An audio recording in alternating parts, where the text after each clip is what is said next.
Powell as Richard Diamond, private detective.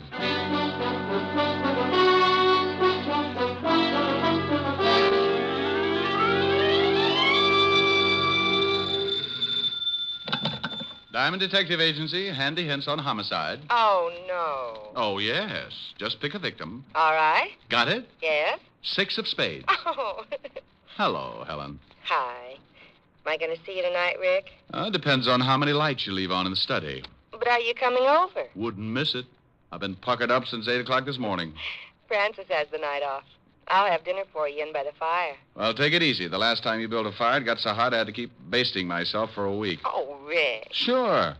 The next day I walked by Linda's and some guy grabbed me and shoved an apple in my mouth. Said he'd get fired if I didn't climb back in the window and lie down. Oh, I'll see you tonight. Bye. Bye. Now, let's see. Where did I put the soap? Mr. Diamond? Oh, it depends on what you want him for. If it's the rent, he's being buried over in Jersey this afternoon. My name is Dr. Edward Gerson from Bellevue Hospital. I have nothing to do with the rent. Well, if you're with the Sanity Commission, Diamond's still in Jersey. It is apparent that you are behind in your rent and you wish to remain buried in Jersey for the moment. Well, it's not as bad as it sounds. Are you a potential client? I'm a psychiatrist, Mr. Well, pick a good one. How about Apple Knocker? All right. I'm in a rather peculiar position, Mr. Apple Knocker. Oh, I don't know. I always sit like that. For the past 4 days, I've been treating a young man for an unusual type of shock. What did he do? Run his electric train in the bathtub? You're quite an interesting case yourself. Are you always so unconcerned when someone comes to you with a problem? Look, Doctor, everybody's got a problem. That's why I'm in business. If you've got a big one, you'll get by my little remarks, and I'll be glad to see what I can do for you. Quite a philosophy. All right, then. Let's both get down to business, Mr. Apple Knocker. Oh, now, what's your trouble? This boy I mentioned, he disappeared 5 days ago. You said you'd been treating him for 4 days. He couldn't have been gone very long. A day and a night. He was found the next morning wandering through the Bowery, unable to speak, unable to understand anything. I see. Someone took him to Bellevue. Luckily, the family's private physician is also on the staff at Bellevue. He saw the boy and called the family immediately. And you've been treating him ever since? Yes. Last night, the boy began to talk and make reasonable sense. Now, this would continue for perhaps a few hours, then he would lapse into a complete state of confusion. Each time he was given a sedative, and each time, as the sedative wore off, he talked for a while, knew who he was, started to tell about the missing night, and then lapsed once more into this state of, well, confusion. And you think something happened during this missing night, and he doesn't want to remember it? Correct. Did you ever study psychology? Every day, Doctor. I get enough screwy cases in here to make your clientele look like a bunch of Einsteins. And now stop unlocking my mind. There's a draft. Well, as you said, this boy won't let himself remember something that happened on that missing night. He'll talk about everything up to that point, but the minute he reaches it... He jumps the tracks. Well, yes. What do you want me to do? You know what I want you to do, Mr. Diamond. Okay. Now, here's one that will throw you. You know what I want you to do? The boy's family is quite willing to meet any expense that you feel is necessary. Oh, remind me not to take you on a double date. If I don't discover what happened to this boy on the night in question, I'm afraid he might lose his mind permanently. These periods of confusion are becoming more frequent, and sooner or later, he won't be able to distinguish between the real and the unreal. I'm going to put him under narcosynthesis this evening, and I'd like you to be present. All right, Doctor. What's the boy's name? William Carter. Be at Bellevue at 8 o'clock and ask for me. The boy's family will be there also, and you can tell them about your fee. Now, just give me a quick answer and leave my motives alone. Is his family wealthy? Quite. And I'll see you at 8 o'clock, Dr. Gerson. You would have anyway. Goodbye, Mr. Apple Knocker.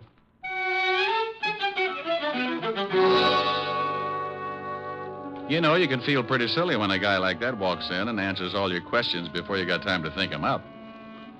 Anyway, I remembered my dinner date with Helen and put in a fast call to the little redhead. She was unhappy, naturally, but she said something about me holding the pucker and to drop around whenever I had the time. At 8 o'clock, I was standing in the long hall at the Bellevue Hospital. Dr. Murray, report to the second floor desk, please. Dr. Murray to the second floor desk. Good evening, Mr. Diamond. Oh, hello, Dr. Gerson. What's the matter? You look a little nervous. Well, hospitals bother me. That's very interesting. The family is at the end of the hall. Let's go down. Tell me, Doctor, just what exactly happens when you put William Carter under this narcosynthesis? It's an intravenous injection. It unlocks those little doors in the back of his mind, gets him to talk. You'll see. It's really very amazing. Right here. Oh, good evening, Doctor. Mrs. Carter. How's the boy? Not much change. This is Mr. Diamond, Mr. and Mrs. Carter. How do you How do? do you do? How do you do? Mrs. Carter, Dr. Gersten wants me to find out what happened to your son the night he was missing. Have you any idea? He said he had a date, and when I asked him who it was, he wouldn't tell me. That's all we know. I think William will be able to recreate what happened for you, Mr. Diamond. Now, I'll leave you to discuss business. And when you are through, stop at the desk. We'll show you where I am. Well, I... Yes, Mr. Diamond. What is your fee? Oh, thank you. Believe me. 100 a day in expenses. And your retainer? 1 day's work. Mr. Diamond, can you help our boy? Mrs. Carter, I don't really know. I'll write you a check. Oh, thanks. Mrs. Carter, whatever it is that's strong enough to make your son lose his memory, it might be... Think maybe it's something bad? I know it's something bad. How bad, I've got to find out. I hope it's not more serious than I think. Oh, yes, I know.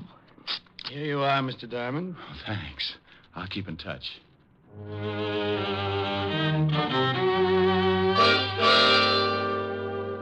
I left the Carters with that lousy feeling in my stomach. I looked at the check. $200. For what? Maybe a down payment on a man's sanity. Maybe not. William Carter could have done a lot of things that missing night. Maybe that $200 was going to be a mortgage on murder. I went down to the desk, and an intern showed me downstairs to a small room with one desk lamp in the corner. I'm glad you didn't take too long. The patient will be down in a minute. Oh, isn't this a little irregular, Doctor? I mean, me listening in on a man's secrets? If he's done something against the law, I want you to find out whether it really happened. Well, if he tells you about it, it must have happened. He might have thought it happened. I can't take the chance. If he's committed some sort of a crime, I don't think I'll be able to do much for him. Now, I want you to sit behind that screen there and be perfectly quiet. Sure. Comfortable? Oh, yes. The needle can't reach this far. This should be quite interesting for you, Diamond, particularly in your kind of work. You can find out about anything you want with this stuff, can't you, Doctor? If it's a recent shock, why? Oh, I was just thinking about a little blonde I know. Now, here he is. Roll him right over here. Now lift him over on the bed. It's all right, William. Everything's going fine. All right, thank you, nurse. How do you feel, William? Can you understand me? Say it again. Say it again. Can you understand me, William? Yes, but keep talking. Say anything. Just make my mind stop jumping around. Sure, William. It's nice in this hospital, isn't it? Huh? It's nice in this hospital. Yeah. Oh, what's the matter with me? Just be quiet. Think about lying in a boat under the warm sun. Lying in a boat. Lying in a boat. Lying in a boat. Uh-huh. Just lying in the sun, rocking back and forth. What are you going to do? This won't hurt. You're going to have a nice, long sleep. Oh, yeah, please. I want to sleep. There. Now start counting. Do what? Do what? Tell me again. Start counting. 1, 1, 2. 2. You're doing fine. Keep counting. 3, 4, 5, 6, 7, 8, 9.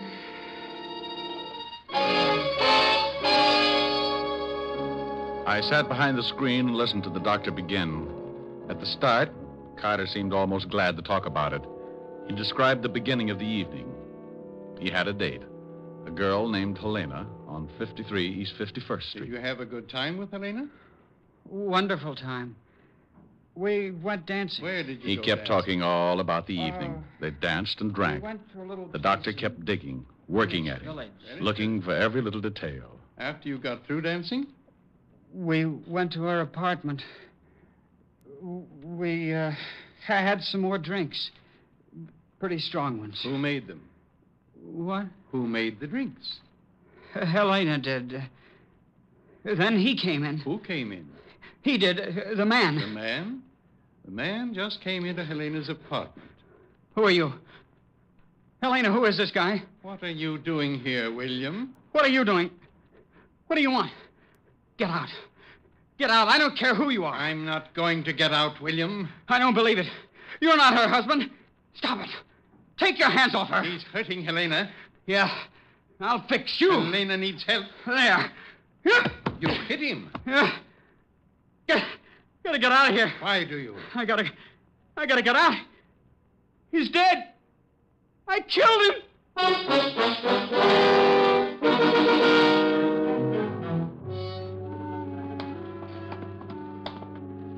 Well, Diamond, did you hear enough? Yeah. It's up to you. Find out if he really did it. Okay.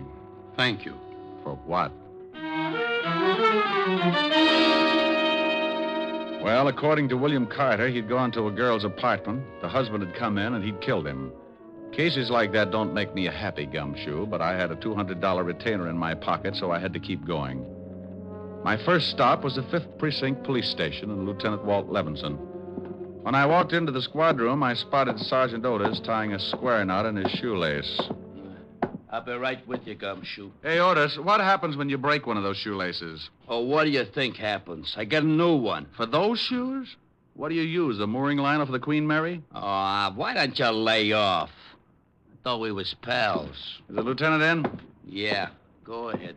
Hey, Otis, if your shoes wear out, why don't you do like the Dutch do? Oh, what's that? Wear wooden ones. Just go out and rent yourself a couple of rowboats. Oh. Hello, Walt.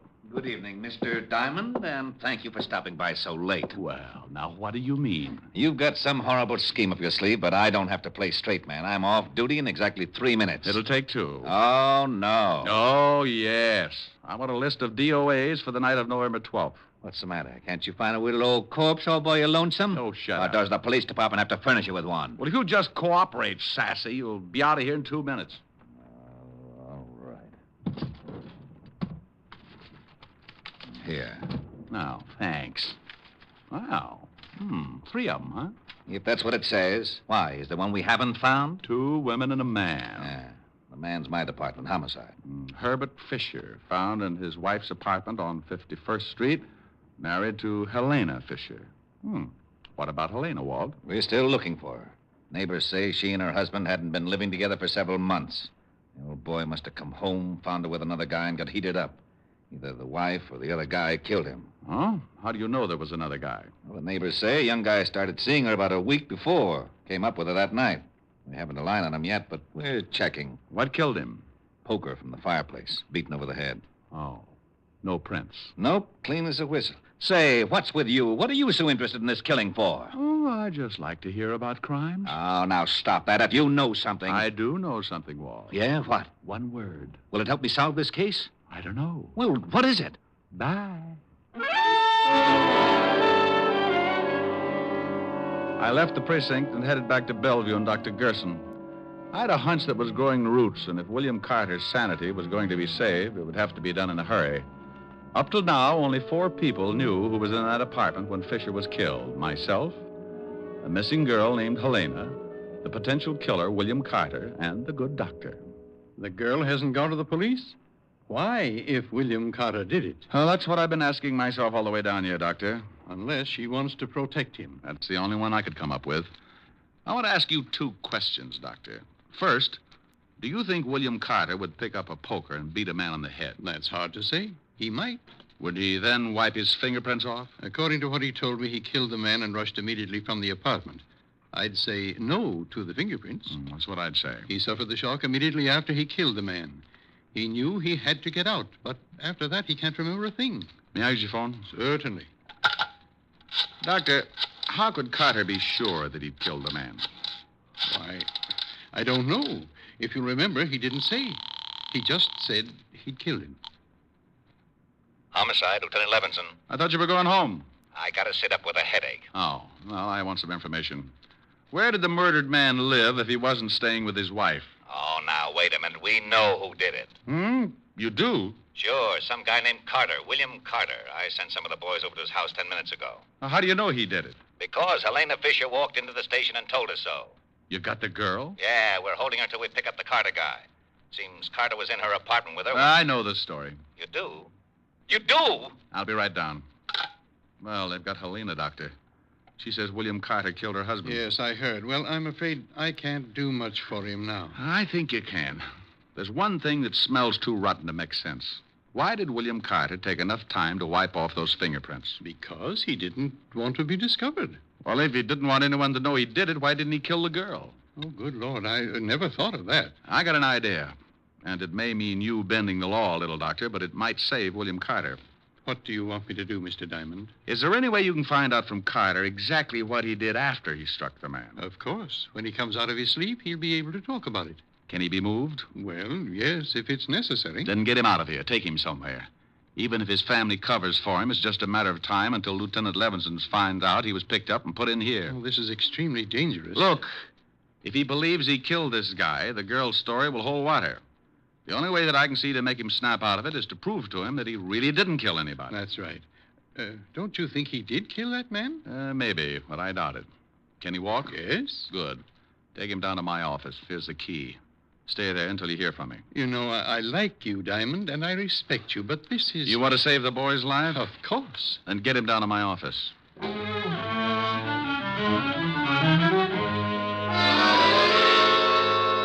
I left the hospital and grabbed a cab back to the 5th Precinct. Sometimes when things don't add up like ABC, you've got to go out into left field for the answer. Everything pointed to William Carter, and he believed it himself. But I kept thinking about those fingerprints.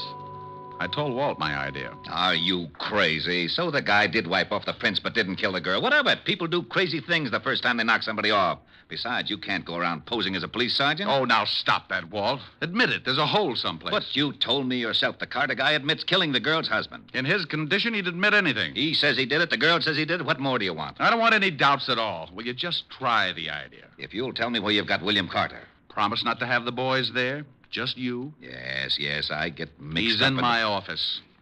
Wouldn't you know it? Okay, Walt. Get the girl in here and tell her just what I told you. I don't need any rehearsals. Otis, Yeah, Lieutenant. send Mrs. Fisher in here. Right. I hope you know what you're doing. You're putting me in an awful spot. Well, if it works, Walt, the state won't burn an innocent man. Yes, but this... Mrs. Fisher, Lieutenant. Oh, come in, Mrs. Fisher. Thank you, Lieutenant. Sit down. This is Sergeant Diamond. Oh. Well, how do you do, Sergeant Diamond? How do you do, Mrs. Fisher? We've checked your story, and everything seems to be all right. You can go home, but please don't leave town. I'm terribly sorry about this. I know I should have told you sooner, but William was... Well, I didn't know what to do. You did the right thing. Have you found William yet? No, but we will. Well, didn't you check his house? Isn't he with his family? No, he didn't come home at all. Oh, and that reminds me. You know, you're the only witness who can prove he did kill your husband. Oh, why, yes, I guess I am. Well, I'd be extremely careful. He just might, Lieutenant, you don't think he might try and kill me, too? Well, you never know. After a man kills once and he's got time to think about it, he's liable to do anything. Well, then, I demand police protection. And you'll get it. Sergeant Diamond here has been assigned to the case. Oh, how nice. I'll do as much as I possibly can. Well, when do you start? Right now. I'll meet you out in the squad room right after I have a few words with the lieutenant. All right, Sergeant. Thank you, Lieutenant. Perfectly all right. This is ridiculous. All right. You get over to my office and pick up William Carter and the doctor. I'll stall Mrs. Fisher. Take her to a bar or something. All right. But if the commission hears about this, Sergeant Otis will be the new head of homicide.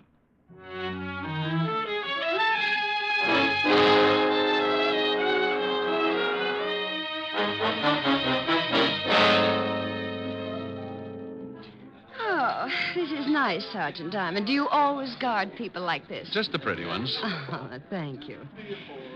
If you really think William might try to harm me, You'll have to stick pretty close, won't you? Mm-hmm. Do you mind? Not at all. What time is it? 11:30. Getting tired? Yes, a little. It's been a hard day. I'll bet it has. What if William comes to my place in the middle of the night? Where will you be? Watching the front door, baby. He won't get in. Watching the door from inside or outside? Outside, baby. Sorry. Yes, so am I.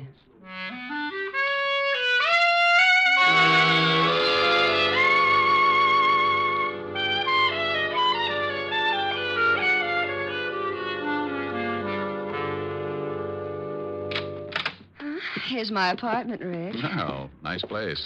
I don't like it very much since... Look, couldn't I stay in a hotel? Oh, no. Too many ways for a killer to get in. But do you really think William might try and get me? What's he hiding out for? Well, he could be scared. All the more reason.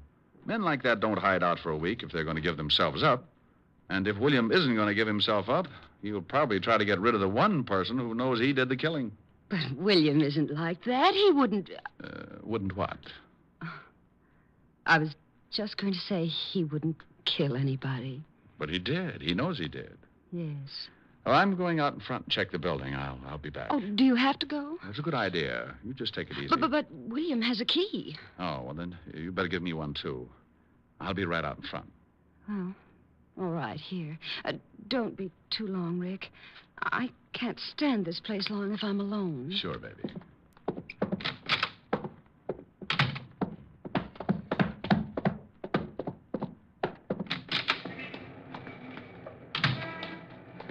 Over here, Rick. Yeah, I spotted you when you drove up. Hello, Doctor. I hope your plan works, Diamond. Yeah. Hello, William. He can't hear you. I put him into a deep sleep. He'll only answer my voice. There's only one way that we can get him into that apartment. Well, let's go. Mrs. Fisher is scared stiff. William, Yes? get out of the car. Come on, Walt. You got to be there to hear it. If we solve this one, I'll never tell anyone how. Let's go. Come with me, William. Now, William, remember, you are to go up to Helena's apartment and go in. Here's a key, Doctor. Do you understand, William?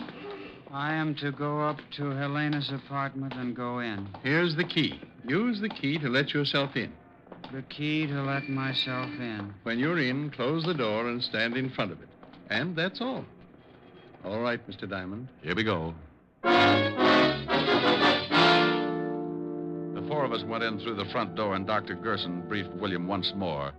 Then we led him up the stairs and up to Helena Fisher's apartment. I could hear her humming as soon as William tried the key. We all ducked. Who's there? Rick? Answer me. Who's there? William. What do you want? William, what are you doing here? William, say something. Don't just stand there. Oh, you've got to get out. The police are looking for you. There's one downstairs right now. Well, say something. Stop staring. William, get away from that door. Please, William, please, please. I know what you want, William. I won't tell anyone. William, say something.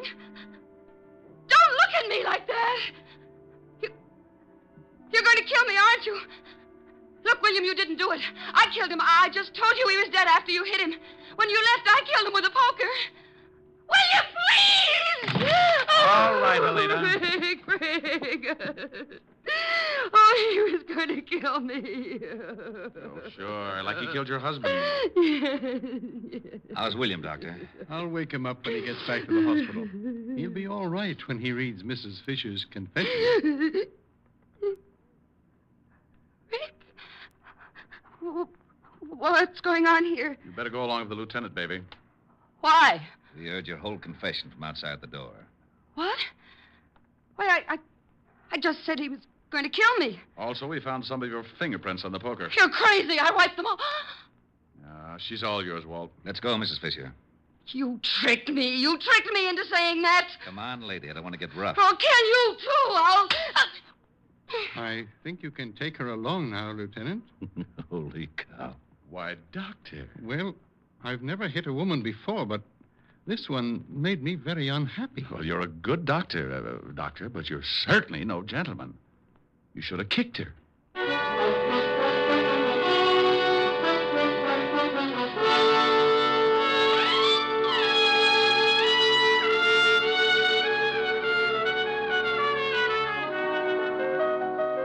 Rick, what kept you out so late? It's after midnight. Oh, I had to stick around and watch Otis turn into a pumpkin. Now that's Cinderella. Yeah. Can you imagine Sergeant Otis as Cinderella? The good prince would slip his sacrum trying to haul his slipper around. Tell me a fairy story, Rick. Well, once upon a time, there were two idiots. Rick. And they lived happily ever after. Sing. Don't like it? Sing. I liked it. Sing. I'll do as I please. Rick?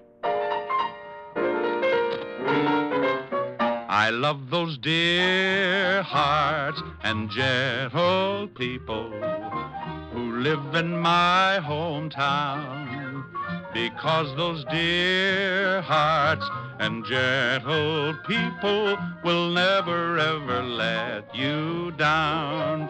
They read the good book from Friday till Monday. That's how the weekend goes. I've got a dream house I'll build there one day with picket fence and rambling rose. I feel so welcome each time that I return, that my happy little heart keeps laughing like a clown. I love the dear hearts and gentle people who live and love in my hometown. Well, how was that, honey? Well, Harold Appleknocker, where'd you pick up that there song? Well, my hometown, Mountain View, back up in the hills of Arkansas. Oh, that sure was mighty fine. Well, Lulu Bell, I'm glad you liked it. Mind if I bust you up with another 8-bar? Nope. Bust away. I love the dear heart and gentle people who live and love in my hometown. Da-da-da-dee. Well.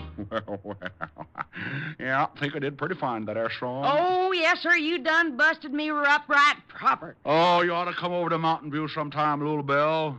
Got dear hearts and gentle people all over the place. Oh, I'd like to make the trip. Oh, you'd love the people. You'd love to see them, love to greet them.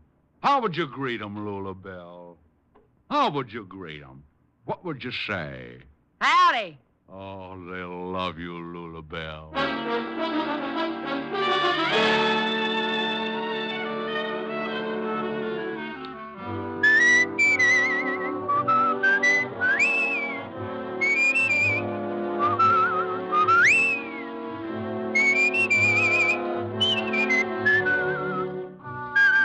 You have just heard Richard Diamond, Private Detective, starring Dick Powell.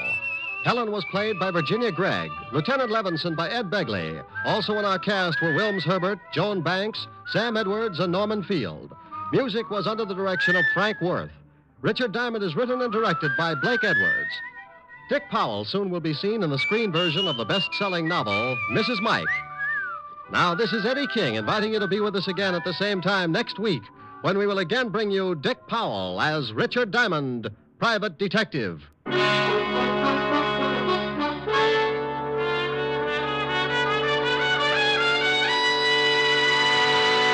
What's on NBC Sunday? There's a full evening of great entertainment in store for you tomorrow on NBC. You'll hear rib-tickling comedy on the Phil Harris-Alice Faye Show. And for mystery, there's Sam Spade's latest caper. Tomorrow, Sam meets a Mr. Tom Turkey. For the very best radio fare, always tune to NBC. Coming up, it's Brian Donlevy and Hollywood Star Theater on NBC.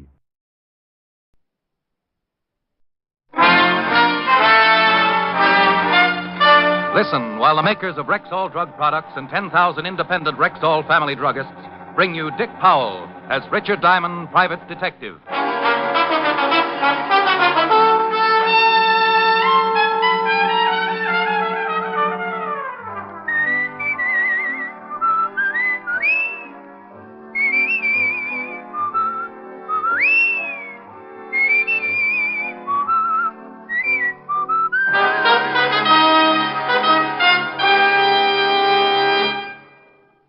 Good evening.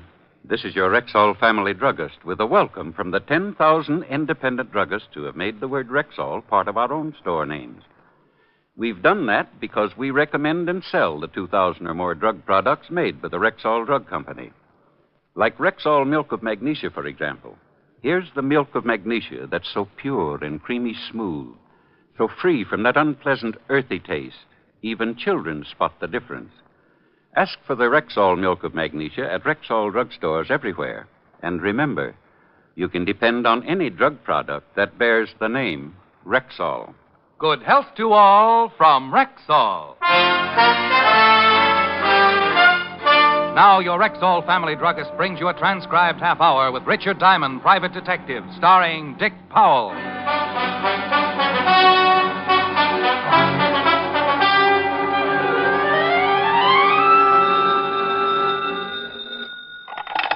Diamond Detective Agency. With camels who know their detectives best, it's Diamond 2-1. Ricky? I won't admit a thing. Last person who called me Ricky sold me stock in a bubblegum factory. Whole deal blew right up in my face. Ricky, this is Pat. I'm in trouble, bad trouble. Somebody steal your last name? This is Pat Stens. Pat Stens, an old friend of several years' standing. Blonde, attractive, and the owner of a plan to eliminate cranium luster. To the aging juveniles of the world's biggest city, she might easily be called the mother protector of hairlines. In other words, like the sign says on the front of her uptown salon, she grows hair. You've just got to come down to the place. Honey, I've graduated. You told me so yourself. Another treatment, and I'll be wearing a snood. Ricky, I'm on the level. I'm in trouble. Something's happened to one of my customers. What's the matter? Did he sprout feathers? Well, almost. He sprouted wings. He's dead.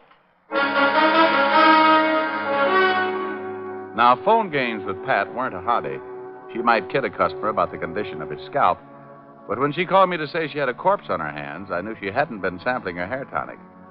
I told her I'd be right down, call Helen, broke my date, locked the office, set a few traps for impatient clients, and 15 minutes later I was in Pat's office talking to a pretty frightened little blonde. Oh, Rick, I just don't know what to do. Oh, now, honey, first calm down.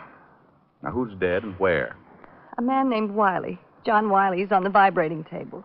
Why didn't you call a doctor or the police? Because I think he's been murdered. Murdered? Looks like his neck's been broken. I didn't know what to do. I was afraid of calling the police. Well, baby, if one of your customers got his neck broken in here, you're going to get mixed up with the law sooner or later anyway. The publicity will ruin my business. Honey, murder always ruins something. You got any idea who might have done it? No. Well, who was in the place when you discovered the body? My usual 3 girls and 2 customers. Anybody leave or come in? No. How many people know about it? Just the girls. Neither one of the customers. Oh. Well, first we lock your front door. I don't want anyone to leave. Then we'll take a look at the dead man and find out if his neck really is broken. If it is, we call homicide. We locked the front door, and Pat let me down a hall with booths on either side. In 2 of the booths, I spotted the customers relaxing as girls in white uniforms worked on their receding foreheads. At the end of the hall, we stopped at another booth and closed by a white curtain. In there, Rick. Okay. The vibrating table was centered in the middle of the room, an enclosure about 6 by 14 feet. The table was built at an angle so that when a patient climbed up and stretched out on his back, his feet were elevated a good 16 inches above his head. The angle and the vibration increased the flow of blood to the scalp, and under normal conditions, it's considered very healthy. But the man lying on the table now wasn't getting the full benefit of the treatment. His shoulders extended over the end of the table, leaving his head hanging down at a grotesque angle, rolling from side to side with the monotonous rhythm of the vibration. Oh, Rick. Not very pretty, huh? I forgot to turn the table off. I think I'm going to faint.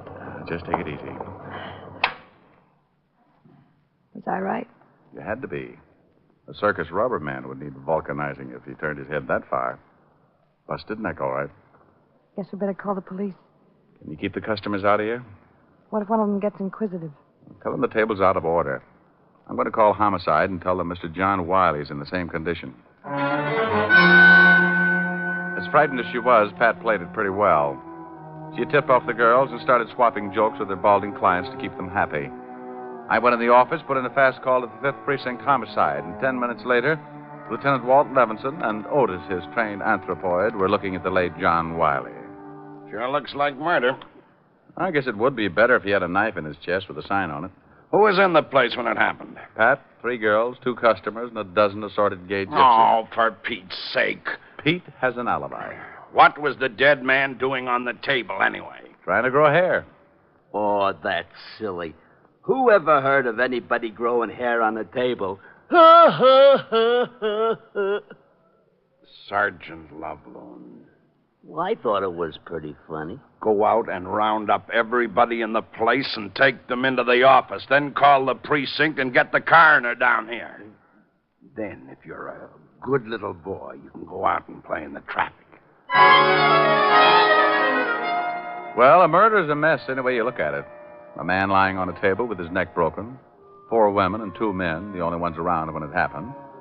Bad publicity for a nice little working gal named Pat Stens. But you can't hide it when it happens. Someone gets killed, someone gets hunted. And everybody concerned gets mixed up in it. Walt herded everyone into the office, and the questioning started. The men were very unhappy. That bad publicity, it couldn't be helped. Mr. Robert Wells, songwriter. Look, I don't know anything about it. I never saw the man before. Surely you can't possibly suspect me. Why in the world would I want to kill him? It's ridiculous. And the other, Mr. Jacob Green, jeweler. Oh, my goodness, my head is still wet. John Wiley? I never saw him before in my life. Not in my whole life. Hey, Pat, get me another towel, will you? Kill him? For why? I got a mother-in-law. First things come first. Yes. Now, you see? You see? My debt I'll catch from Jersey. 2 prosperous men, 2 prosperous denials. The girls came next. 3 girls who worked for Pat. First, Mary Carroll, the girl who had worked on John Wiley. The one who had helped him up on the table and massaged his neck and forehead for 5 minutes. Sure, I put him on the table, but I left him like always. We let them lie in there and relax for about 10 minutes, don't we, Pat? That's right, Lieutenant. That's the way it works. Mary left him and went over to start on Mr. Wells. That's right, Lieutenant. She did. Mary's a pretty strong girl, isn't she, Mr. Wells? Yeah, she could break your neck? Oh, now, wait a minute, Lieutenant. You think she could, Mr. Wells? She's pretty strong, I guess, but she wouldn't do that. Any one of us could have gone in that back booth at one time or another, Lieutenant. You found him, didn't you, Miss Stens? Yes.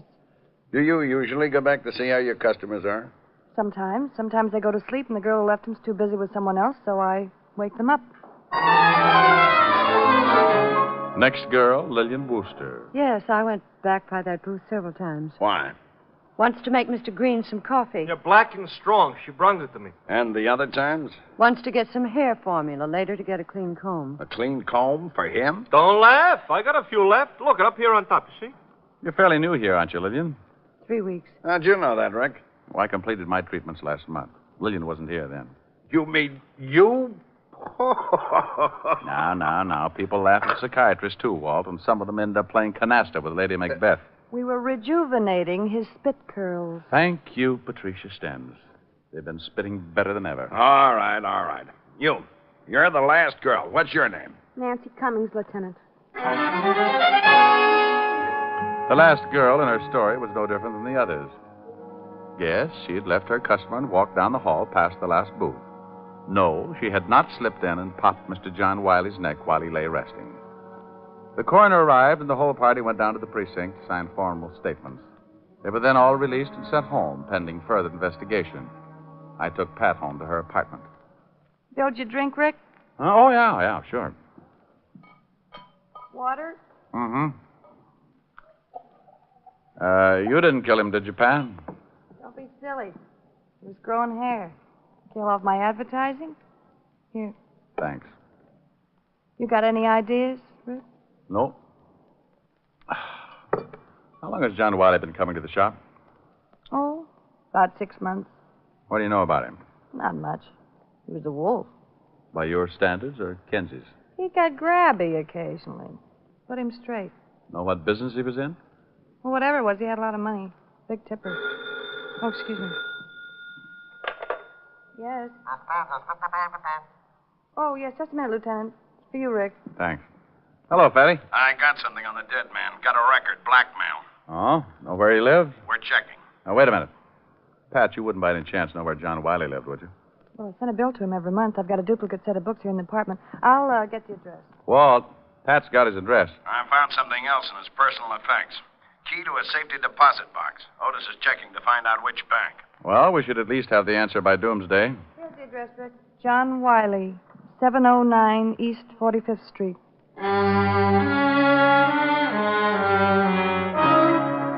I told Walt I'd meet him at Wiley's place, downed my drink, gave Pat a pat, and a half hour later we were tearing Mr. John Wiley's apartment to pieces. Nothing. No? Well, I at least turned up a kazoo, grab a comb and some tissue paper. We'll do a fast course of Swanee. Hey. No tissue paper? No, here's a date calendar. Good, good. Maybe we've been working on a holiday. Here's a name, Nancy. That comes after April, doesn't it? Same name on some of the other pages here. The 28th, Nancy, 6 o'clock. Again on the 22nd, Nancy, 8 o'clock. Again on the 18th and the 12th. Hey, one of the girls who works at Pat's is named Nancy. Yeah, I know it. Well, do you think we should go over and see her, or sit down around a card table, hold hands, and make her pop out of the wall? You know, someday I'm going to get very mad at you, Rick. Only when you find somebody prettier. Come on, Grouchy, let's go over and see Nancy Cummings.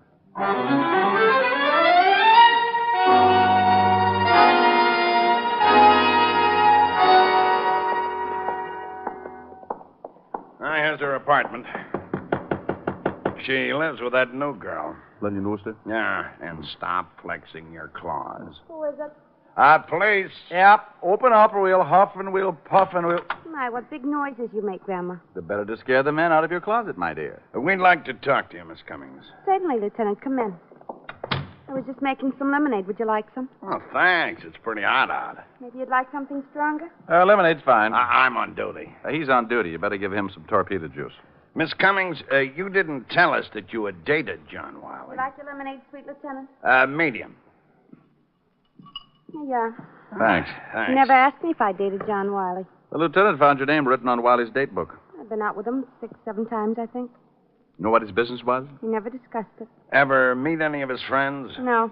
Did he ever mention any of the other girls in the shop? I don't think so. You live with Lillian Wooster, don't you? That's right.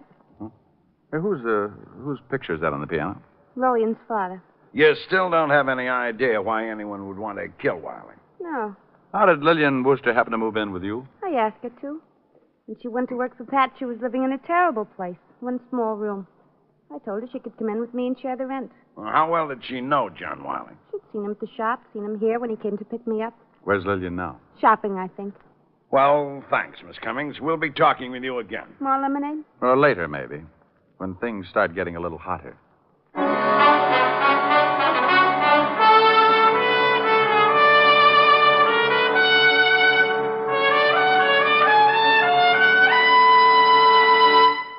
Before we continue with the adventures of Richard Diamond, private detective, here's your Rexall family druggist.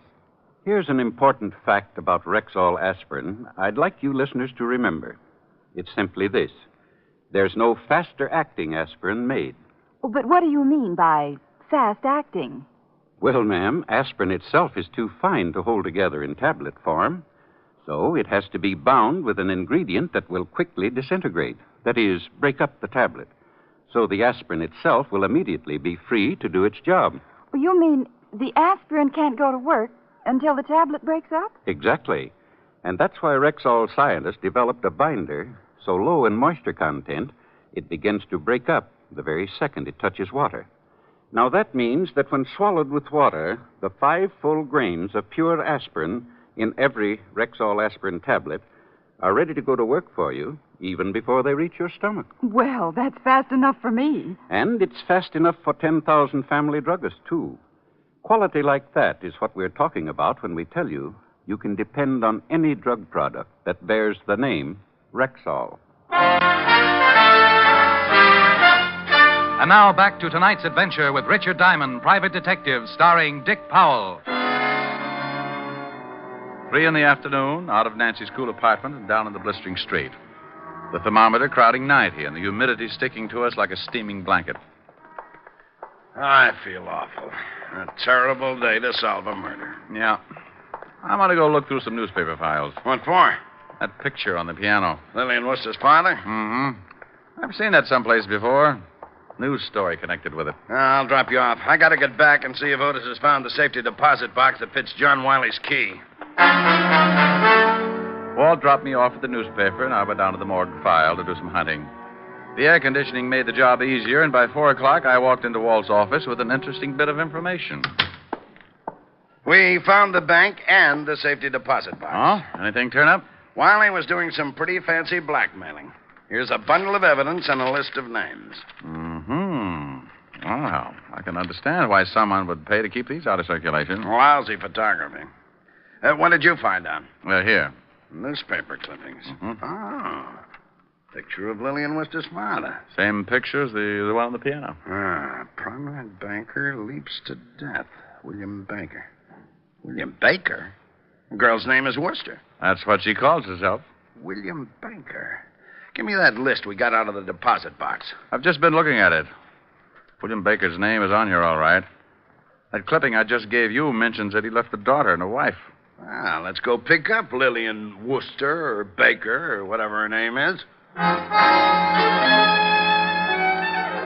Well, it might not have meant a thing, but at least we had found one person who had a strong connection with John Wiley, other than socially. The girl who called herself Lillian Worcester was the daughter of one William Baker, deceased, and one of John Wiley's blackmail victims. We climbed to the squad car and hurried back to Nancy Cummings' apartment, where Lillian Worcester lived as roommate. Let's go. Hey, wait a minute. What's wrong? Hold it. Lillian Worcester coming out of the building. All right, we pick her up on the street. The doorman's hailing a cab for her. Let's see where she's going. Wouldn't it be easier to just ask her? Oh, stop trying to ruin my afternoon. There's nothing more relaxing than a pleasant drive through quiet, peaceful little old Manhattan.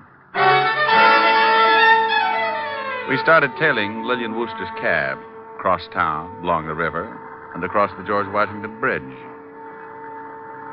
She's headed for Jersey. You looked at your compass. That's not fair. We kept going through Hackensack, past the outskirts, and on out Route 17. Pretty expensive cab ride. Pretty expensive makes it pretty important. We kept following like that. Lillian's cab a good quarter of a mile ahead so she wouldn't notice us. They're turning off on that road. Oh, you're absolutely amazing, Fatty. I probably would have missed it completely. Oh.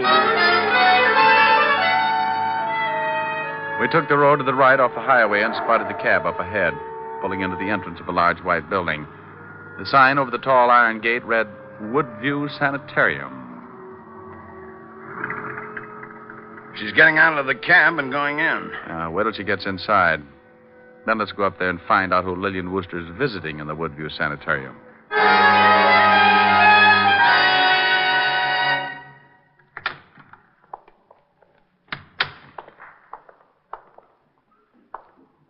Yeah? Something I can do for you? I'm looking for a girl. You know, honey, something that doesn't look like a man. Now, you stay out of this, Diamond. Don't you start getting me confused again. He gets confused? At the drop of a hat. Watch, I'll drop my hat. Now, you stop that. He doesn't like it, does he? Oh, it nearly drives him with... Now, you understand. Yes, of course. Where are you going? I think you better talk with Dr. Gerson. All right, run him out. Temper.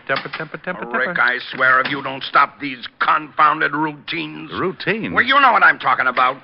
Who's on first base? Oh, don't you know who's on first? Huh? I'm Dr. Gerson. My friend here is given to mass demonstrations in the aisle. Oh, shut up, Rick.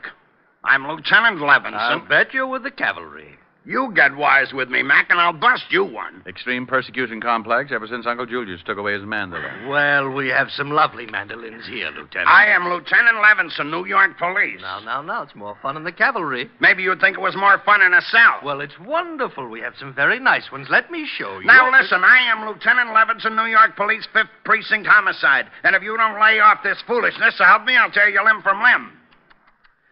I'll get some help. You won't get anybody. Get away from that phone. Look, I think you better let him tell you why he's here. Will it calm him down? I'm here trying to catch a girl. Oh, Rick. That's right. He's here trying to catch a girl. Certainly. Why don't we all try and catch one? Look, would you do me a favor, friend? Why, of course, Lieutenant. Take a look at those credentials. Certainly. Oh, my goodness. I'm afraid he's a real policeman. I need no help from you, Mr. Diamond. Grouchy. Oh, my goodness. Satisfied? Well, yes. Aren't you a little out of your territory, Lieutenant? I am not making an arrest. Just trying to catch a girl. I am following a girl. She may be a murderess. She came in here a few minutes ago. You mean Miss Baker? Then Baker is her right name? Who's she seeing? Her mother. What's wrong with her mother? Mrs. Baker is seriously ill. Have anything to do with her husband's suicide? Everything to do with it? I doubt Mrs. Baker will ever recover. We went back out to the car and tried to put it all together. Lillian's father had jumped off a roof. He was being blackmailed and couldn't take it. The shock had driven Mrs. Baker into a permanent breakdown, and John Wiley had been responsible for the whole thing. Motive enough for Lillian to get a job with Pat Stenz so she could get her hands on John Wiley's neck. We waited until Lillian's cab turned out of the driveway and headed back for New York. We stayed close, watched her get off at her apartment. Then we went over to see Pat Stenz. You going to get a hair treatment tomorrow, Rick? That's right, honey. I want you to be sure that Lillian takes care of me. Did she do it, Rick? I think so. But why? She seemed like such a nice girl. Well, she had a pretty good reason. But we need a confession, and Rick's got an idea how to get it. I want Lillian working on me through the whole treatment, especially when I get on the vibrating table.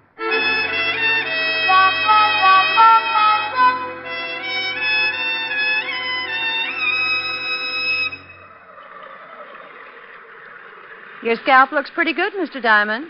Oh, it's been itching a little. Losing any? Some. Hi. Oh, hello, Pat. His hair looks pretty good, Miss Stenz. Let's see.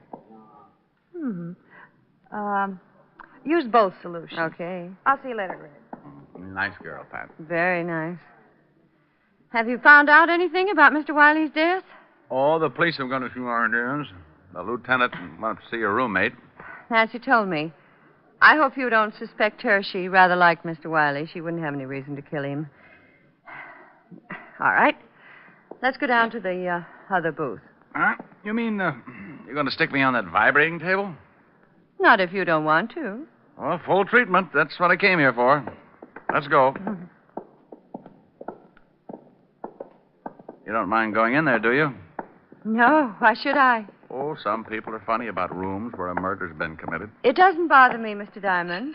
Give him a good rub and let him relax for about 10 minutes, Lillian. Yes, Miss Stenz. All right, up on your back. Slide down a little, please. All right, yeah. That's good. What did you do before you went to work for Pat, Lillian? Oh, not much. Went to school. Finally decided to look for a job and found this one. Ever study this sort of thing? No, there's really not much to it. Pat shows us how to wash, apply the formulas, and rub the neck and shoulders. And all you need is a strong pair of arms, huh? I guess so. Your family live in New York? No. Oh. I noticed a picture of your father on Nancy's piano. A fine-looking man. He's dead now. Sorry. So am I. Mother still living? No. Oh. I'm sorry. Am I rubbing too hard? It's okay. Well, you've got the strength for the job. Did the police find out anything about Mr. Wiley? Yeah. He was a blackmailer. Oh, I'm terribly sorry. I'm a little nervous today. Maybe I better get one of the other girls. No. That's okay. I'm just a little tied up. Neck stiff. Yeah. Try and relax. I guess I keep thinking about Wiley and his broken neck. Think I might break yours, Mr. Diamond? Well, it wouldn't be hard. If I was good and relaxed, you could snap it in a minute. I guess I could. So Mr. Wiley was a blackmailer? Yeah. I had a record. They're the foulest people on earth. They certainly are. You think he was blackmailing someone here in the shop?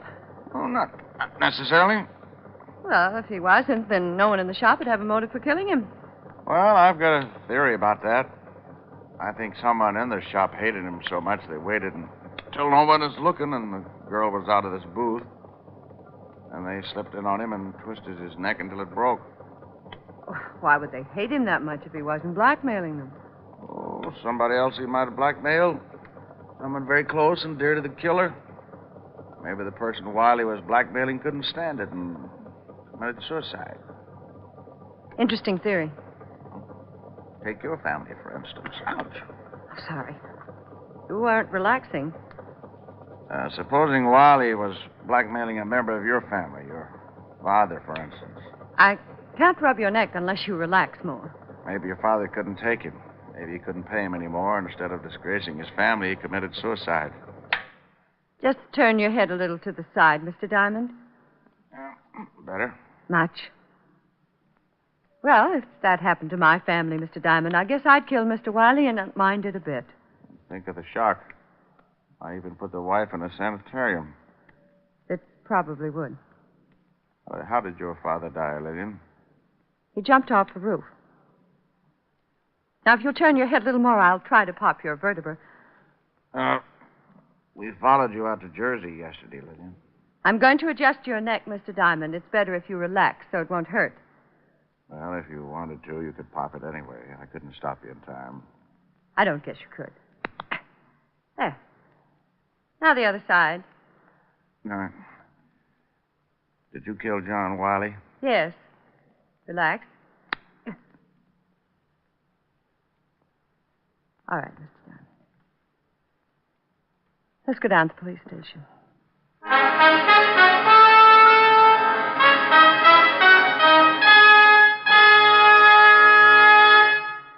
Again, here's your Rexall family druggist. If you're looking for a way to save money on drugstore needs, buy Rexall MI31, the triple action antiseptic that makes an ideal mouthwash, a soothing gargle, and an effective breath deodorant. What's more, Rexall gives you a full pint of this quality product at the same price as other leading brands of smaller quantity. Ask for Rexall MI31 at any Rexall drugstore. And remember, you can depend on any drug product that bears the name Rexall. Good health to all from Rexall.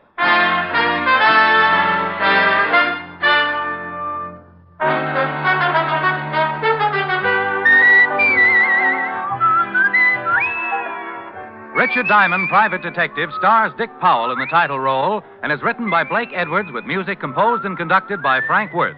Featured in tonight's cast were Mary Jane Croft, Ted DeCorsia, Wilms Herbert, Virginia Gregg, B. Benaderet, and Larry Dobkin. Richard Diamond, Private Detective, is transcribed in Hollywood by Jaime Del Valle. This is Bill Foreman inviting you to be with us next Wednesday at this time when we will again bring you Dick Powell as Richard Diamond, Private Detective.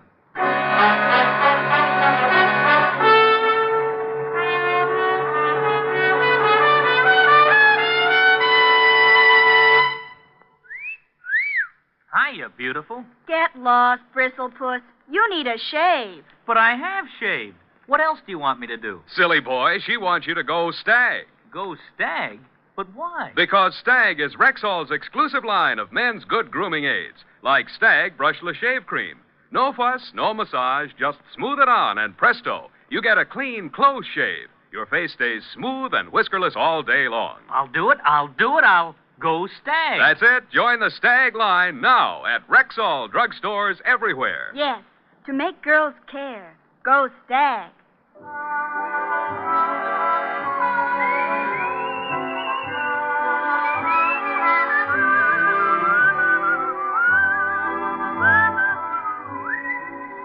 This is NBC, the national broadcasting company.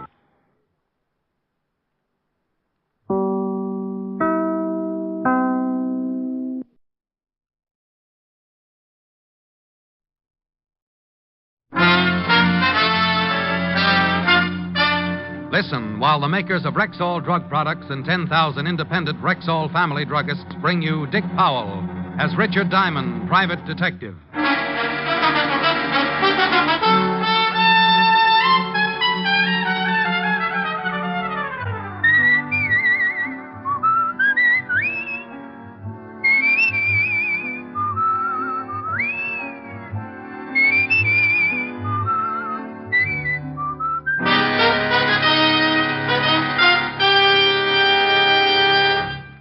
Good evening.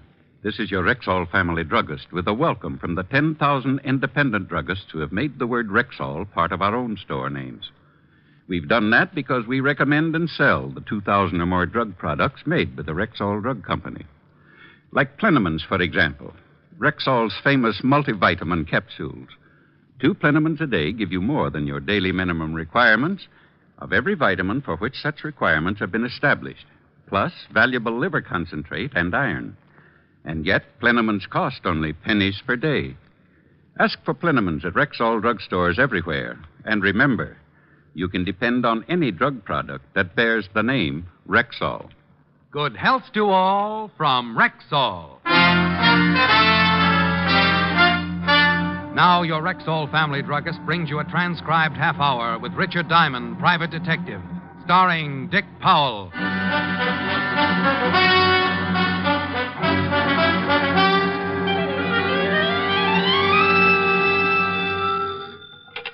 Diamond Detective Agency. Handy hints on happy homicide. I beg your pardon? I said Diamond Detective Agency. Handy hints. Yes, I heard the last part, but I just wanted to be sure there was nothing the matter with my phone. Mr. Diamond, I wish to hire you. I'm touched. $100 a day in expenses. I'm touched. Well, if the figure depresses you a little, I suggest getting out in the fresh air. Exercise. Play a little golf. If you could use a dandy caddy on Sunday. I can easily afford the fee, Mr. Diamond, but to be frank, it wasn't exactly what I expected. Isn't it a little high? Well, frankly, yes. But if you hire another detective, you won't be getting the prettiest. I see. Can you come to my house at 6 this evening? Name, address, and reason for hiring me? George Lexington, Golden Strand, Long Island. And I'm in fear of my life. I'll see you at 6, Mr. Lexington. On the dot. Please be prompt. Just have a substantial retainer ready. Aside from my blue eyes, greed and promptness are my two most outstanding features. Well, that's the way a buck's made in my business. I sit around the office for a week, passing the idle hours, playing old Welsh mining tunes on a comb. Then someone gets in trouble, opens the phone book, and naturally the first thing that must catch their eye is my very gaudy full-page advertisement on the Diamond Detective Agency. After that, a phone call, and I'm in business. At 6 sharp, I was ringing the doorbell at the home of Mr. George Lexington, client in fear of his life. Yes, sir? Mr. Diamond, to see Mr. Lexington. Mr. Lexington is busy at the moment. Does he expect you? I have an appointment with him at 6. Oh, I see. Please step in. If you'll wait in the library, sir, I'll tell Mr. Lexington you are here. What was that? Unless you keep a car in one of the upstairs rooms, that, my friend, was a gun going off. Come on. With the butler right behind me, we took the long, curved staircase 3 steps at a time. The butler managed to pant out that Mr. Lexington was in the study at the head of the stairs, so that was the door we went through, only to be stopped cold on the other side. Standing in the middle of the room was a girl. The word girl, in this case, to be identified with adjectives one might think up after having spent 3 lonely years on a life raft in the middle of the Atlantic. The only thing that kept my eyes from melting and running down on my shirt was the .32 revolver she held in her gloved hand. Miss Morris, no! Give me the gun, honey. No. No. Drop it, honey. You just scorched my money belt. She dropped it, and we all went to pieces. I helped her to a seat and let her cry it out. The gun I could have passed off as a whim or too many Hopalong Cassidy adventures, but the man sprawled across his desk on the other side of the room changed the whole picture. I called the 5th Precinct Police Station and got Lieutenant Walter Levinson started for Long Island. The police? You shot a man, didn't you? Yes. You tried to kill yourself, didn't you? Yes. Well, they're both against the law. Want to tell me about it? He deserved it. Mr. Diamond? Yes? I just found something rather strange. Well, don't scratch it. Miss Morris shot Mr. Lexington, all right. I never denied it. Well, what's bothering you? The thought just occurred to me. Who also took the trouble of stabbing him? Stabbing him? He was shot. Then how do you explain this carving knife in his back?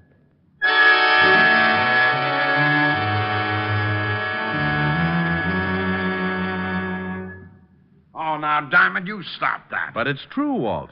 Sure is, Lieutenant. Been shot in the chest and got a knife in his back. Oh, how do I get in on these things? This is Miss Morris, Walt, the girl who shot him. How do you do? Oh, you shot him, huh? Yes, Lieutenant. Well, who stabbed him? Have no idea. Swell. Miss Morris, why did you shoot this, what's his name? Lexington, George. Why did you shoot him? I refused to answer. Okay, suit yourself. Where's the coroner, Walt? Should be here any minute. I didn't stab him, Mr. Diamond. When you came in, did you talk with Lexington? I just opened the door. Saw him sitting at the desk, and I shot him. Did you talk to him? Oh, sure, Walt. She played 20 questions with him while he was trying to paw the knife out of his back. I was just trying to trap her. Why? Why? Because if she said she'd talk to him, it would have been an admission that, She'd talk to him. No, that he was still alive before she shot him. Okay, who stabbed him? How do I know? Well, if he was still alive before she shot him, she talked to him, then she must have seen who stabbed him, right? Yeah. Well, if she saw who stabbed him, she couldn't have done it, right? Right.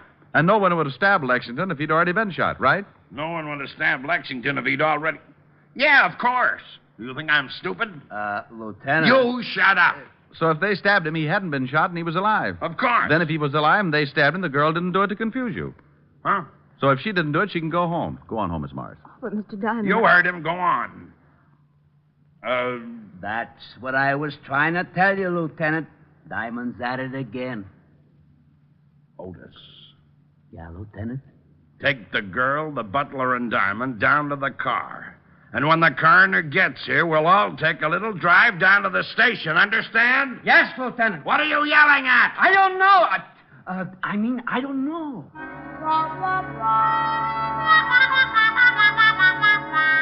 Well, the coroner finally arrived and suggested an autopsy for the corpse and a bath in some hot mud for Walt.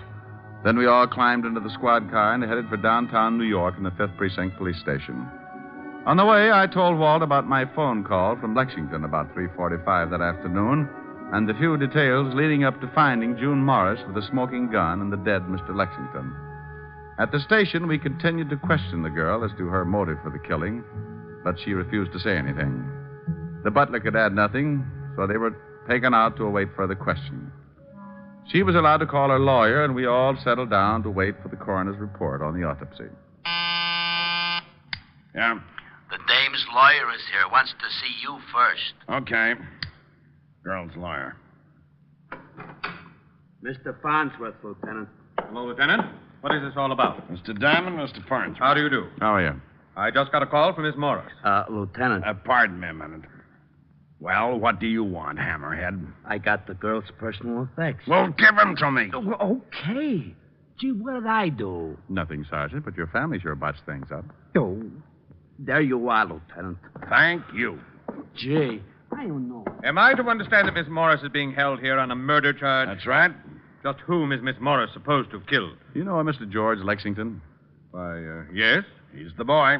Maybe you can tell us why she would want to kill him. I suggest you question the witness, Mr. Diamond. But let me warn you beforehand. My advice to my client will be to say nothing until I can find out more about this thing for myself. Now, about Miss Morris. She stays put. Lieutenant, I have a great deal of influence. Then get her rich. She stays put. What about this George Lexington's background, Mr. Farnsworth? Let me give you one more suggestion before I leave. Find these things out for yourself. I have a fair reputation in the legal profession. Good evening, Mr. Farnsworth. I'll have that writ, Lieutenant. Go to blazes. Nice fella. A doll. Well, let's see if there's anything in these personal effects here. Take a look through the purse. Okay. Otis. Yeah, Lieutenant. Bring in the butler. Right. Here's something, Walt. What is it? A typewritten note in the bottom of her purse. What's that? Meet me at the house at 5:15 this evening. Bring $15,000 and be prompt, or you will regret it for the rest of your life. Signed, George. George Lexington. Well, bully for you. Diamond, I swear. Out to the butler, Lieutenant. Come in. Sit down. Well, thanks. My face... Not you, melonhead. Get out of here. Oh, well, okay. I just thought... Otis. Yeah? When the coroner's report comes in, bring it right in and bring the girl along with it. Yeah, Lieutenant. How do you feel, Arthur? A little upset, sir. This has been quite a strain. Last name, Cameron? Yes, sir. How long have you worked for George Lexington? About 4 years, sir. Ever since Mr. Lexington came east. Did you know him before that? No, sir. You ever mentioned where he was from? California, I think. Had a lot of money? I presume so. I was paid regularly. He maintained a good-sized house and entertained frequently. To my knowledge, he never had any debts that weren't paid immediately. How long have you known Miss Morris? She and Mr. Lexington were engaged 2 years ago. It only lasted a few months. But they still saw each other occasionally. Did you know Miss Morris was expected tonight? Yes, sir. She called and said she would be there at 5:45. You sure about the time? Yes, sir. But you didn't expect me at 6. No, sir. Mr. Lexington said nothing about it. Is there another way into that study? Yes, sir. A back door leading down to the garden. Did Lexington have any other visitors during the day? No, sir. Was he in from 3 to 5? Yes, sir. I got the coroner's report and Miss Morris, Lieutenant. Okay, that's all, Arthur. We'll have to hold you until this thing straightens itself out. You go along with Sergeant Loveloon. Yes, sir. Oh, Arthur, Yes, sir. does Mr. Lexington own a typewriter? No, sir. All right. Come in, Miss Morris. Sit down. Here's the report and the bullet taken out of Lexington and the knife. Take the butler downstairs. Right. Let's go, Arthur. Yes. When did you receive this note, Miss Morris? Oh, where? We found it in your purse. When you become a murder suspect, I'm afraid nothing's very private. This morning. It's from George Lexington? Yes. He have something on you? Okay, you're just hurting yourself. Miss Morris, did you know a man named Jack Short? No. Who's Jack Short, Walt? Just read this report. Here's what it says about the late Mr. George Lexington. Fingerprints check one Jack Short, arrested 1936, 38, 39, petty theft, suspicion of robbery, suspicion of possessing narcotics, 3 arrests, 1 conviction. Did a year and a day in Alcatraz. When did he have time to do his laundry? He was arrested again in 1942 for manslaughter. Went to trial, case dismissed for lack of evidence. Lovely boy. You mean George Lexington? Was really Jack Short a criminal with a record? But his house, servants, the money he spent. That's something we're going to find out about. What does the coroner's report say, Walt? The knife did kill him, not the bullet. And the knife has got your fingerprints all over it, Miss Morris. What? It's got a what? That's right. Ever see it before, Miss Morris? I don't know. It's a carving knife. One that might belong to a set. Something wrong? That's my carving knife. I missed it this morning. Sure. When was the last time you used it? Last night. I gave a small dinner party. Do you own a typewriter, Miss Morris? Yes, I do. Hello, June. You'd better come along with me. Oh, Mr. Farnsworth. Just a minute. What's the idea of busting in here like this, Farnsworth? I tried to stop him, You Lieutenant. should have stuck out one of your big feet. Those things could trip a tank. I told you I would be back with the writ. Well, I'm here, and there's the writ. Come, June. She stays right here. Lieutenant, you don't seem to No, understand. you don't seem to understand, Mr. Farnsworth. You got that written and was sustained because I was nice enough not to issue a formal complaint. Also, there's a little matter of influence. You're darn right, and I'm going to show you how it works. I'm making a formal complaint right now, and the charge is murder. And if you don't think I can make it stick, I won't even bother to throw you out of my office. I'll let the commissioner do it for me. Now get out of here. Gee, you're wonderful, Lieutenant. You shut up.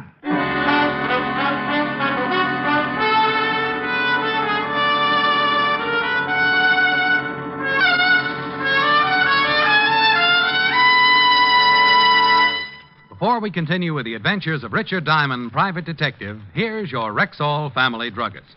One of the questions most often asked a druggist is this: what can I take for fast relief from acid stomach? I've often wanted to know that myself. What's your answer? Naturally, ma'am, it's Bismarex, Rexall's justly famous antacid. Well, why? What is it that makes it so outstanding? Well, the secret lies in the scientifically developed formula. You see, the active ingredients in Bismarex vary in the time it takes them to dissolve in the stomach. That way, the relief it gives is not only fast, but continuous and prolonged. Excess acidity is often neutralized in less than 1 minute.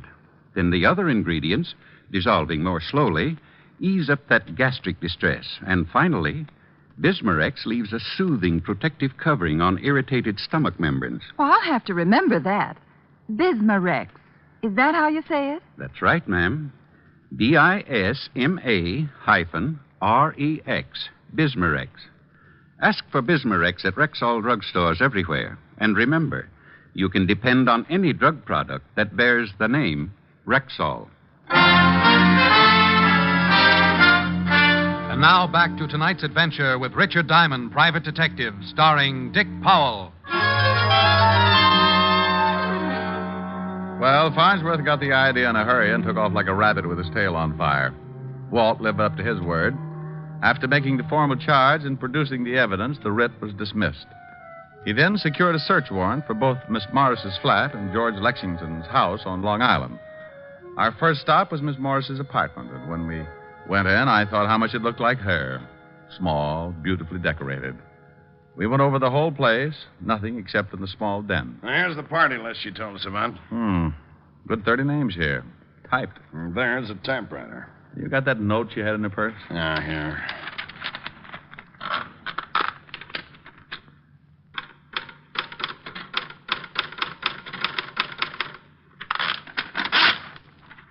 Top of the E is blocked out like on the note. Same machine. No. Bring the typewriter, Otis. Right, Lieutenant. You going over to Lexington's home? Yeah, aren't you coming along? No, I got an idea. Do me a favor, will you, Walt? Well, sure, why? When you get over there, besides checking that back door to the study, put in a call to the phone company and see if a call was made around 3:45 this afternoon to El Dorado 1234. It's a toll call from there, and they'd have a record. Now, let me write that down. El Dorado 1234. Yeah.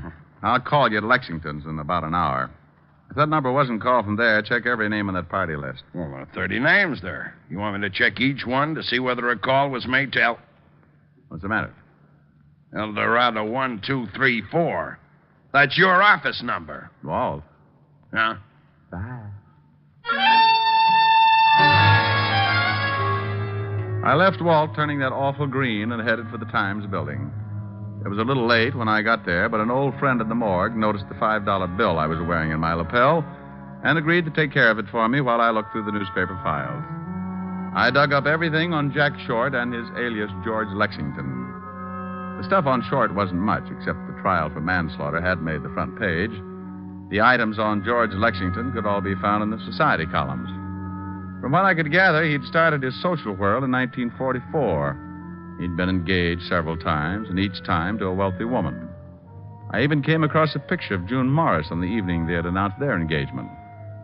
Well, having all the information I could get, and with one little item dated California, June 26, 1942, tucked away in my pocket, I put in a fast call to Walt, who was at the home of the late George Lexington. Yeah? What did you find out?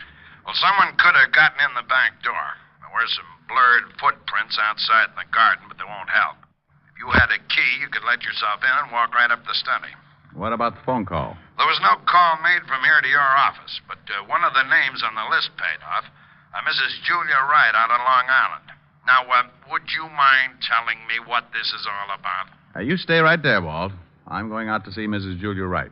If she called your office today at 3:45, you certainly must have talked to her. George Lexington called my office today at 3:45. But he couldn't have. The butler said Lexington wasn't out of the house and the call wasn't made from here. Well, someone called. Maybe it was the right day. Maybe she got a low voice and told you she was Lexington. Walt. Huh? Oh, forget it. You wouldn't like it anyway.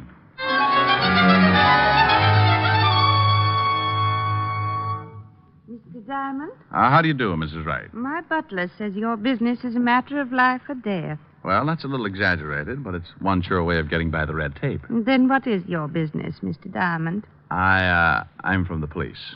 Oh. Do you know Mr. George Lexington? Why, yes, slightly. Are you married, Mrs. Wright? Very happily. What is your interest in Mr. Lexington, Mr. Diamond? Do you know June Morris? Oh, quite well. I've known her family for at least 10 years. She's being held for the murder of George Lexington. Oh, that poor girl. She was engaged to Lexington at one time, wasn't she? Yes. He was a beast. Believe me, Mr. Diamond, he deserved killing. I thought you said you only knew him slightly. June used to tell me how terribly he treated her. A phone call was made from your house yesterday at approximately 3:45 to El Dorado 1234.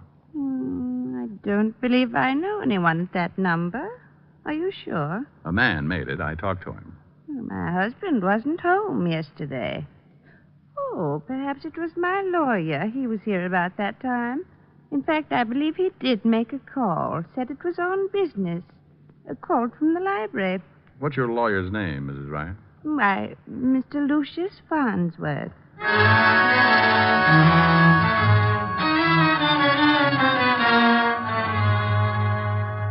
I don't believe it. I just don't believe it. I certainly don't like the guy, but his reputation's been spotless. It's just got to be, Walt. Here's the girl, Lieutenant. Come in, Miss Morris. Thank you, Lieutenant. Hello, Mr. Diamond. June, the note you received was written on the typewriter in your den. What? Lab just sent up a report.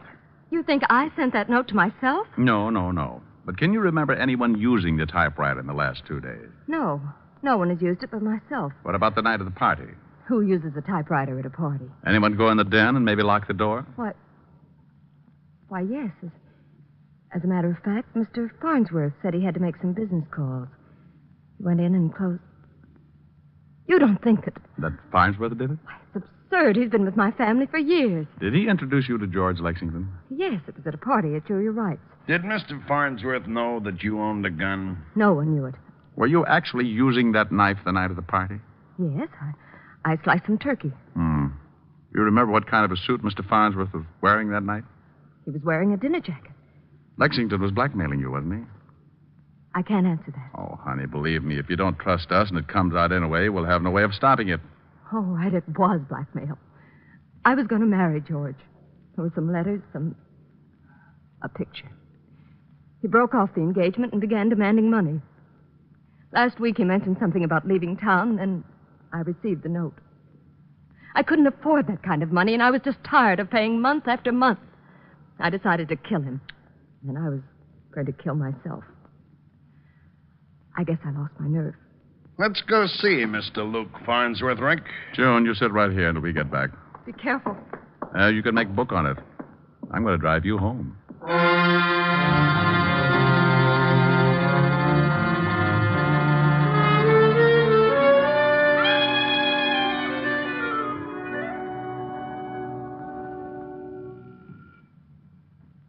Use your paw. All right. Here he comes. Yes, Oh. What do you want, Lieutenant? Got any hot coffee? If this is your idea of some kind of a joke. Mind if we come in? I most certainly do. Thanks. How dare you break in here like this? I can cause you a great deal of trouble, Lieutenant. How well did you say you knew George Lexington? Only slightly. Hey, get a load of these fancy ashtrays, Walt. Yeah, but I don't go much for modern. Pretty drapes, though. Oh, the policemen are being casual. You only knew Lexington slightly, huh? Yes, and this is the third time I've said it. You must make a lot of money. I have wealthy clients. How much did Jack Short pay you to get him out of that manslaughter charge? What? You remember him. Sensational case. Made you quite a reputation. Of course I remember it. This Short was sure a handsome fella. Did he change his name later? I don't know. That was a long time ago. Didn't he change it to Lexington? George Lexington? What is this all about? Mind if we look around the place? I most certainly do. Is that your bedroom? You have no right to go in there. Where's your warrant? Nice bedroom. Get out. Get out. I'll call the commissioner. Why don't you do that? These your keys? Put those down. Take it easy. I wonder if one of these fits a back door to George Lexington's study. Don't be ridiculous.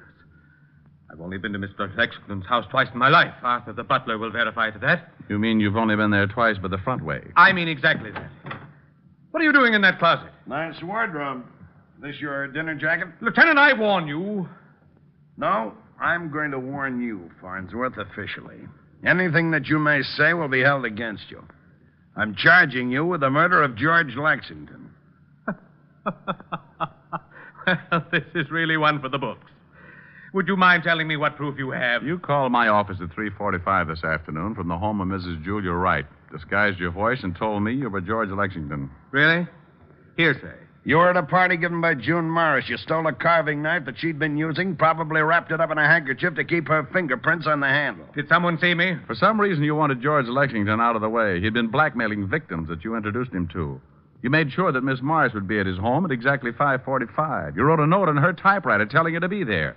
You called me to be sure that someone would catch her. Interesting theory. You went up the back way into the study, probably with one of these keys. You stabbed Lexington and got out just before the girl came up. You made one mistake. You didn't figure that the girl might try to kill Lexington. What? Yeah, she shot him. But she shot a dead man. She shot him? After he was dead. You don't know it, Buster, but you just missed the perfect crime. Now prove it. The girl said you were wearing a dinner jacket the night of her party. This the coat? Yes. But to get the knife out, you had to put it in a pocket or someplace on you. She'd been carving turkey. Ever hear of a spectrograph? Of course. Sure. Have the pockets analyzed, and if we find traces of turkey, we'll know you swiped the knife. And if the key to Lexington's back door is on this ring, it'll cinch it. I'm afraid not to. Come back here, Farnsworth. He's going for the window. Farnsworth, stop! Let me go. Let me go! Not on your life. Not on your life. You don't take it the easy way. Get out of his hair. No. Got him. No. Why didn't you let me jump? What difference would it have made? Well, it sure would have saved the state some money. But a quick trip to the sidewalk doesn't make up for a killing. That's the easy way, Farnsworth. You forget when you commit murder, there's a little thing called society. And if you can't live with people, they'll decide what to do with you. Oh, that last mile is a lulu.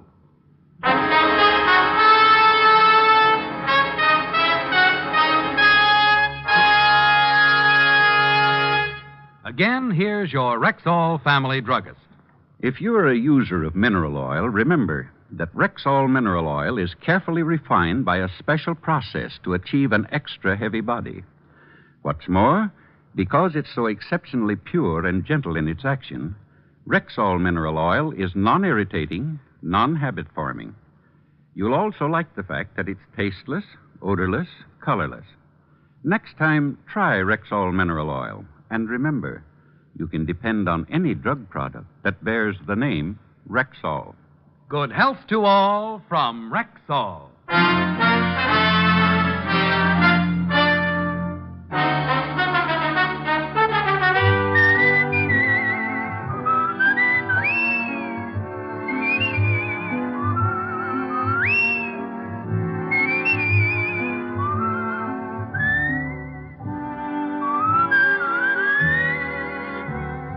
Richard Diamond, Private Detective, stars Dick Powell in the title role and is written by Blake Edwards with music composed and conducted by Frank Worth. Featured in tonight's cast were Ted DeCorsia, Wilms Herbert, Ted Osborne, Betty Moran, Howard McNear, and Virginia Gregg. Richard Diamond, Private Detective, is transcribed in Hollywood by Jaime Del Valle.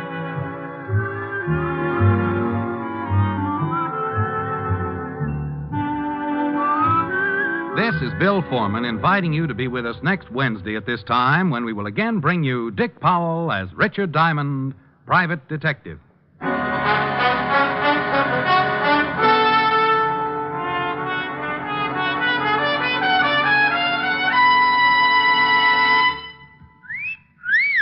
Hiya, beautiful. Get lost, Bristlepuss. You need a shave. But I have shaved. What else do you want me to do? Silly boy, she wants you to go Stag. Go Stag?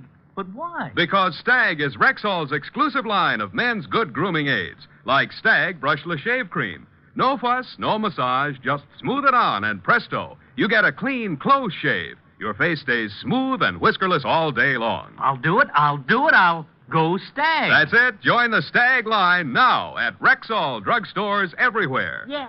This is NBC, the National Broadcasting Company.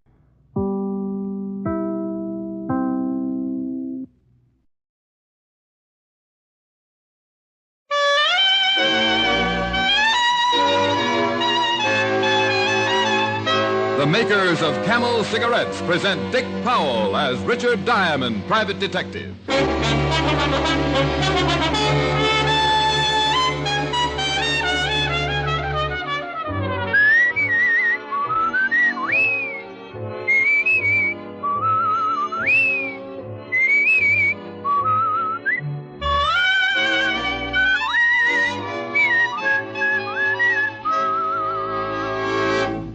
Why are Camels by far America's most popular cigarette? Two of the reasons are flavor and mildness. No other cigarette has Camel's rich, full flavor. And no other cigarette offers this proof of mildness. In a coast-to-coast test of hundreds of people with normal throats, noted throat specialists reported not one single case of throat irritation due to smoking Camels. Try Camels yourself. Then you'll know why Camel leads all other brands by billions of cigarettes per year.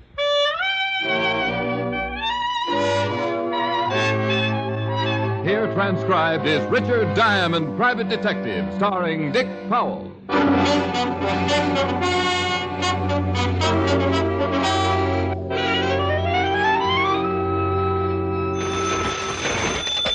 Diamond Detective Agency, we make crime pay for $100 a day. Hi. Plus expenses. Hi, Helen. I'd like to hire you. No cut rates for attractive redheads. But I'm a working girl. I only make $12.40 a week. Doing what? Running an elevator in the automat. My dear girl, there are no elevators in the automat. Oh, no wonder they wouldn't give me a raise. Oh, that's funny. I want to hire you to protect me from a man. He's been bothering me. And just who is this man? His name's Richard Diamond. Well, no wonder he's been bothering you. You've been bothering him. Will you take my case? Just as far as my apartment. We'll open it up and have a party. Oh, you're ridiculous. Only when I try hard. I miss you. I saw you last night. You're just bored. Uh-huh. And I miss you. I'm lonesome. I'm broke. I gotta hang around and pray for a client. Well, I've got a wonderful suggestion. Why don't you come Uh-oh. over? What? Mr. Diamond? Why, yes. Come in. Rick, who is it? I don't know, but I'm making plans for some extensive research. I didn't mean to disturb you. I don't know how you could help it. Rick, who is that? I'll call you back when I find out. That's a girl. It certainly is. Rick! Bye. Now, Rick, you... Your girl? Hmm? On the phone. Just an old wealthy aunt. She's leaving me her lumber fortune. Oh, nice. Yes, sit down. Sit down, Miss, Simpson. Mrs. Oh, yeah. So you have an aunt in lumber. Oh, yes. Broke one day, made $1 million the next. Discovered trees on her property. Trees on her property. Well, what are you going to do? I came in to hire you, Mr. Diamond. You have a kind heart and plenty of money, I hope. My husband needs protection. Yeah. I beg your pardon? Nothing. Just snapping at judgments. Occupational hazard. My husband is John Simpson. Perhaps you've heard of him. The John Simpson? Yes. No. He's retired. He discovered oil on his property. Oh, that one. Oh, sure. He was responsible for my bearings burning out at 700,000 miles. He was walking in the garden the other day. Going to drill in a daisy bed? Someone shot at him. Oh. He's all right. They didn't hit him. But I've been terribly worried ever since. Not to mention how your husband feels. He wouldn't call the police and wouldn't give me a reason. But he wants me to protect him. He doesn't even know I've come to see you. Well, what's he going to say? I'm hiring you, and I hope you'll understand. Well, I hope so, too. I charge $100 a day in expenses. I have my own bank account. How nice. Diamond Who Detective. is she? Well, Aunt Hannah. What? Oh, that's nice, Aunt Hannah. I think spruce is just the thing. Aunt Hannah. Spruce. Richard Diamond, Of course, Aunt Hannah. I'll talk to you later. I knew it. She's a blonde. She sure is, Aunt Hannah. Aunt Hannah. The one with the trees. Thinking about buying a carload of spruce. How nice. Am I hired? Of course. Then let's get out of here. Aunt Hannah might be over with a bat. Spruce? Of course. Well, that's how it started. A lovely blonde named Simpson with a wealthy husband. The husband had ducked a bullet in his garden, and now the lovely blonde wanted protection for him. A few casual jokes, a fat retainer, and Richard Diamond was once more in the ranks of the employed.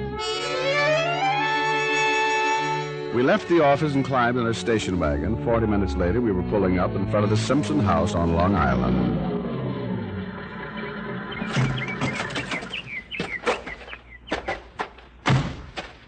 Ah, quite a place. It's beautiful, isn't it? Yeah, if you like money. John's probably in the study. May I take your hat? Well, I'll just keep it with me. Your husband might not want a bodyguard. Well, you're back in a hurry. Oh, hello, Ralph. This is Mr. Diamond. Glad to meet you, Mr. Diamond. Hello. This is Ralph Simpson, Mr. Diamond, my stepson. People are more inclined to think we're brother and sister. Well, I can understand. Ralph was the one who suggested you. Oh, why me? Reputation. Looks like everyone knows about me but the man I'm supposed to protect. And he won't like it much at first. I've already been briefed. But whether he understands or not, it's most necessary he has protection. Well, let's get it over with.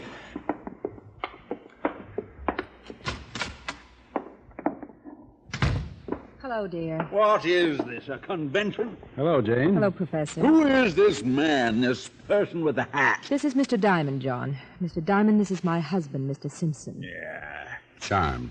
And this is Professor Fisher. How do you do, Mr. Diamond? Hello, Professor. What do you do, young man? Do? Mr. Diamond is a private detective, dear. What? Now, dear, it was my idea. A private detective? Now, just relax. Oh, go away, you quack. I've been relaxing enough. I can't think straight anymore. You've been making me relax so much. If you're not careful... Jane, I told you I didn't want anyone. But after being shot at... She pay you a retainer, Diamond? Yeah. Did she explain my feeling on this subject? Well, yeah. And you still took the money? I've been poor. I told every one of you I can take care of myself. You know, I think he's right.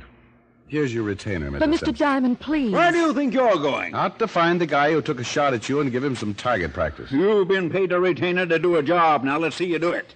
Oh, John. I had a feeling you were going to do something like this. Bring in a private detective or a policeman or something. Well, if he's supposed to give me protection, that's what he'll do. Now, all of you, get out of here. I want to talk to this Mr. Diamond. Thank you, John. I'll see you at dinner, dear. Now, you take care of yourself, you old scoundrel. Oh, beat it! Goodbye, Mr. Diamond. Nice meeting you, Professor.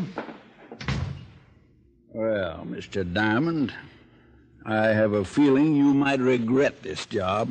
It's possible. I really wanted you. I was just keeping up a front for the benefit of the family. Is Professor Fisher one of the family? An old friend. Professor Fisher's a psychologist. After my stroke, he came to help me.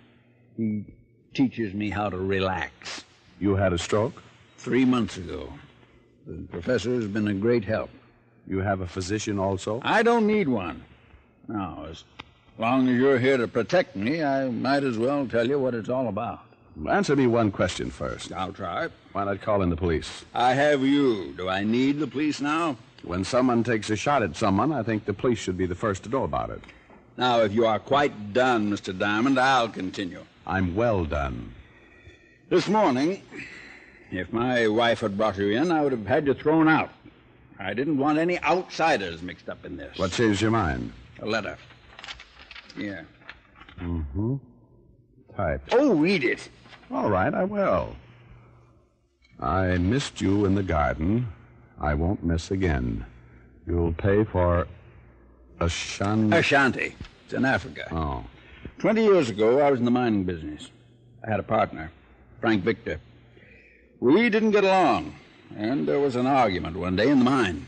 It was quite a scrap, and there was a cave-in. I got out. Frank didn't. There was an investigation, and I was cleared. Why tell me? The shooting in the garden could have been any crackpot. I didn't want any publicity, so I didn't want any outsiders. Then this letter. I have to confide in someone so they'll know who to look for. Who else knew about it? No one that it should make any difference to. Victor was a bachelor, without a family. Could be blackmail. Someone who was there or at the investigation. Then why shoot at me? To give you a good scare. You'll probably get another letter demanding money. This person must be caught. In my position, I can't afford the scandal. Now, you say I'm the first one you've told. Outside of your family? I haven't told my family a thing. Even my first wife didn't know about it. You've heard nothing of the incident for 20 years? Nothing. Well, I'll see what I can find out. I promised John Simpson my confidence. He offered me a large bonus if I should discover who had sent him the threatening letter. Then I borrowed one of his cars and drove back to the city, where I looked up an old friend, Lieutenant Levinson, 5th Precinct Police Station. Well, the smiling gumshoe. Well, hello, happiness and light. Want to do me a favor? Depends. Well, if you can strain your arches, I'd like some confidential information on a few people. What is in it for me? I promise not to tell anyone what a mercenary policeman you are. I'd like dinner, maybe a big steak. You'll get dinner, maybe chow mein. You got a deal with that restaurant? Certainly. They saved me all the leftover fortune stuck in the cookies. Who are you interested in? I want to know about a young guy named Ralph Simpson, an attractive blonde named Mrs. Simpson, and a man named Professor Fisher. Simpson, and Fisher. The boy named Ralph is the son of John Simpson. No. Yeah. The John Simpson? Know who he is? No. Well, unlike my Aunt Hannah, who discovered trees in her property. Your Aunt Hannah? Simpson discovered oil. Oh, that one. His wife is the blonde. Which blonde? The one I want you to check on, Mrs. Simpson. Oh, how silly of me. I should have known. Don't forget the professor. I thought you said his name was Fisher. I did. How does he fit in with Simpson? A friend of the family. Now, you got everything? Sure. Blonde named Mrs. Simpson, a son named Ralph. He's not her son. Well, you just said... He was John's son. Who's the blonde? John's other wife? John's other wife? That's right. Oh. He's her stepson. Oh. Well, why the devil do you want me to check on these people? I was thinking about having a bridge party. Give me the rundown on them. Sure. Walt. Huh? Put your shoes on. Oh. I gave Walt the rundown he wanted and headed for the newspaper where I knew I could wallow through the morgue file and not be disturbed. I went back 20 years and after wallowing for 3 or 4 hours found a small article dated Ashanti, Africa, 1930. It didn't say much more than what John Simpson had already told me. It mentioned the mine cave-in and the pending investigation on the death of Frank Victor. In an edition dated 3 weeks later, I found the account of the investigation, and it verified Simpson's story. I left the newspaper and went back to my office to check on a few things. Then, as I was about to leave and close up until I'd finished the case, I got a phone call. Yeah? Diamond, Yeah? this is John Simpson. I took a chance you might be in your office. Oh, I was just coming back out there. This is John Simpson. I took a chance you might be in your office. Yeah, you said that. I'd like you to pick up something for me. Oh, sure. It's a package. It's at a bar on 57th Street. The Blue Pheasant. The Blue Pheasant on 57th Street. Mr. Diamond, this is John Simpson. Yes, I know. Anything else?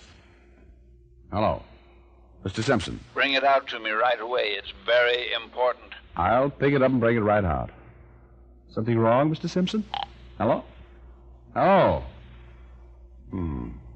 Funny.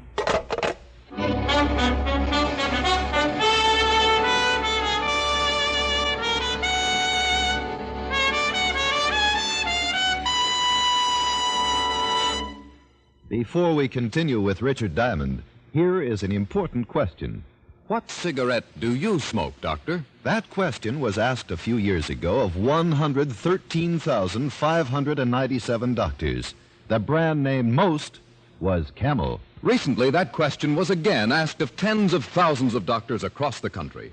Doctors in all branches of medicine. And again, the brand named most was Camel. Yes, according to these nationwide surveys, more doctors smoke Camels than any other cigarette. Friends, smoke the cigarette so many doctors enjoy. Change to Camels for 30 days and see how mild, how flavorful, how enjoyable a cigarette can be. Yes, change to Camels for 30 days, and you'll stay with Camels from then on. How mild, how can a cigarette be? Make the Camel 30-day test, and you'll see. Smoke Camels and see. And now back to Richard Diamond, Private Detective, starring Dick Powell.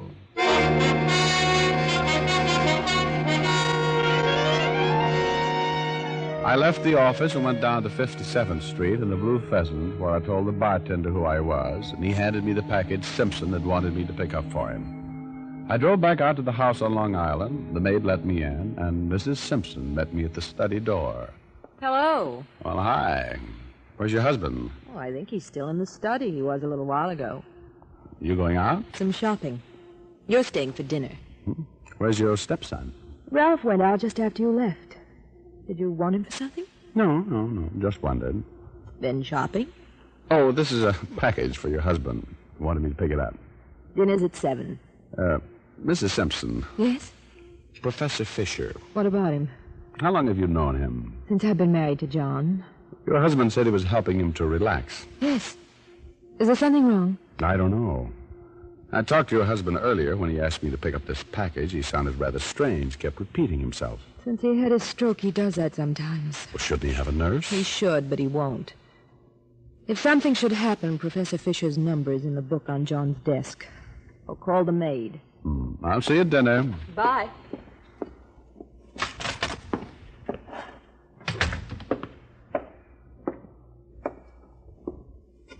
Well, hello, Mr. Simpson.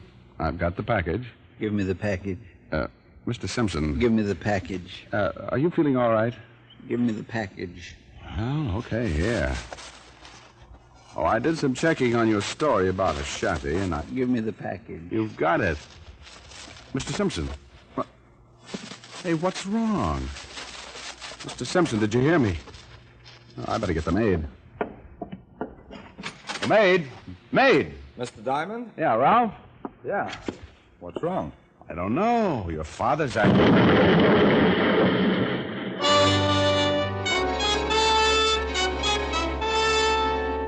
It felt like the whole building was coming down around my ears. Ralph and I were thrown back against the wall, and by the time we got up, the study was a smoking black hole. Dad! Dad! I stumbled in after Ralph, but there wasn't much to stumble in after. John Simpson had been blown to kingdom come.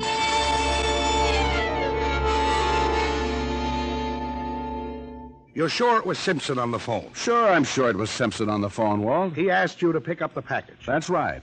He wanted it when I brought it in to him. He wouldn't say anything else. He just demanded that package. He'd been pretty sick, hadn't he? Yeah, but a man doesn't go to that much trouble to commit suicide. No. Well, maybe somebody planted the bomb. Look, let's check with that bartender at the Blue Pheasant. Yeah, I want to talk to the rest of the family first. By the way, what did you find out about them? No police records.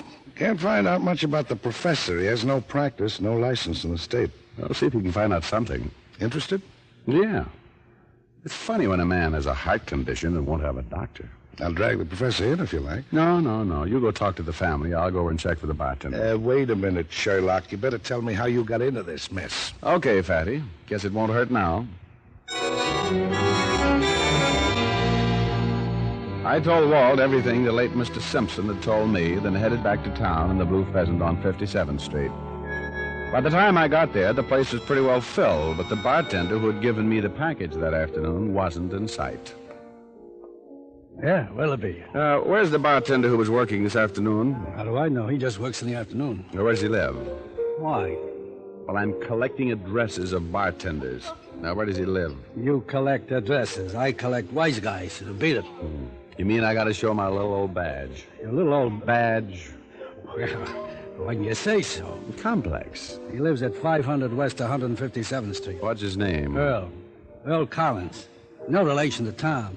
Yeah. No relation to Tom. Well, what are you going to do?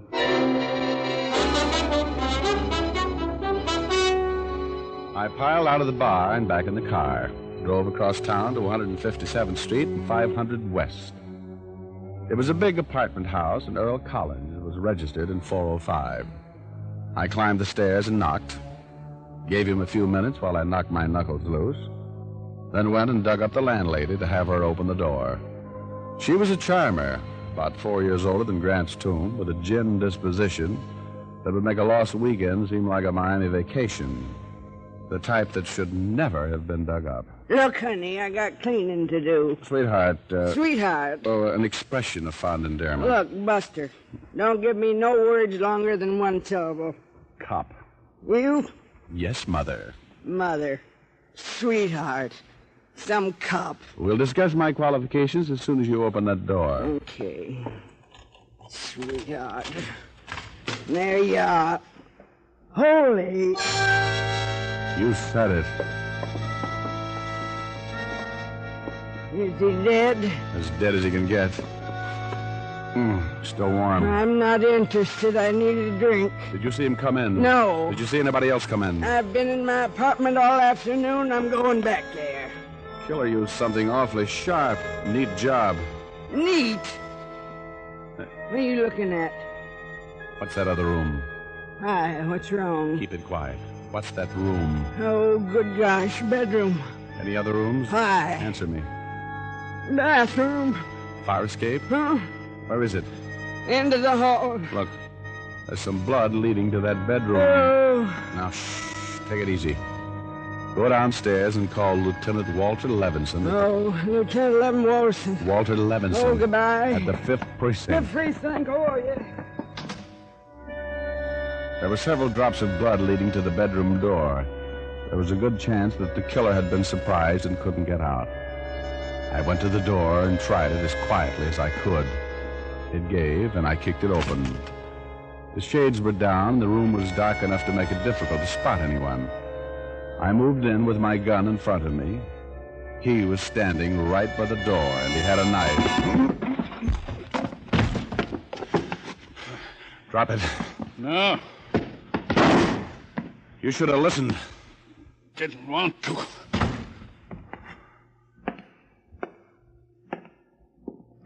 Sorry, Professor. Don't be. It's better this way. Now, look, you're in bad shape. You better tell me about it. You fired the shot in the garden and sent the letter? Yeah. Help me sit up. Okay. Yeah. Lean against the wall. There you go. Well, I still can't figure why Simpson had me pick up that bomb. I made him. You did? I've been treating him for nerves. I started giving him a hypnotic when he had his first spells. During one of those times, he reenacted the Ashanti affair. So you decided to blackmail him? At first. Then when you took the case, we decided to eliminate him. We? And Mrs. Simpson and I have been... Hadn't got much time. Internal bleeding. Police will be here pretty quick. Decided to kill the old man, and Jane would get the estate. I thought you'd be blown up with him. Mr. Simpson was under some sort of influence when I walked into the study. My profession. After you left, I returned and talked him into a deep sleep. I had him call you at your office. He nearly messed it up. Hypnosis? Nothing unusual. Simple suggestions. And when I walked into the study? He'd been ordered to ask for the package and open it. You mean he was asleep when I walked in? Yes, you see. It's too late. You'll have to guess the rest. Bleeding in. Oh. Yeah. Well, you better lie down again, Professor. You'll have to get used to it.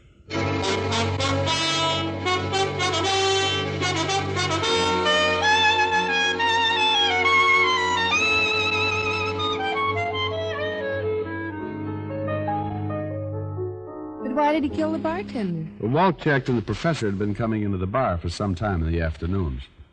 He made friends with Earl, the bartender, and left the package with him. When he found out I hadn't been killed in the blast, he killed Earl to keep him from identifying him. Oh, charming. Yep, like an asylum in an earthquake. Well, I told you to stick to redheads. Oh, really? Well, you know any available ones?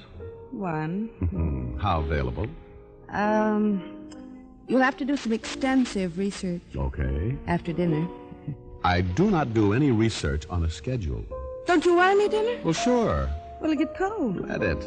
Rick. What? I'm hungry. Oh, for Pete's sake. You sing something while I go put the food on a tray and we can eat in here by the fire. You're going to get fat and sassy. Rick. I take it back. You're already sassy. You sing something. I'll be right back. Nah, I'll be right back. Gonna sing for everything. Oh, deedle-doo-doo-doo-doo-doo-doo. That's nice. Just get the food, huh? Just sing, huh? I think of you with every breath I take, and every breath becomes a sigh. Not a sigh of despair, but a sign that I care for you. I hear your name with every breath I take, on every breeze that wanders by. And your name is a song I'll remember the long years through. Even though I walk alone, you guide me. In the darkness, you light my way. And all the while inside me, love seems to say, someday, someday. And when I sleep, you keep my heart awake. But when I wake from dreams divine, every breath that I take is a prayer that I'll make you mine.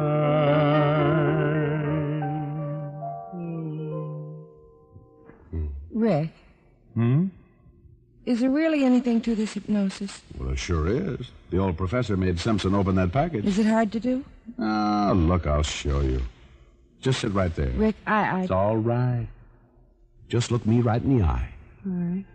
You're going to sleep. you're going to sleep. You just want to go to sleep. Nothing makes any difference. Just sleep. Sleep. Sleep. Rick? Deep, deep sleep. A deep, sound, peaceful. Oh, for Pete's sake.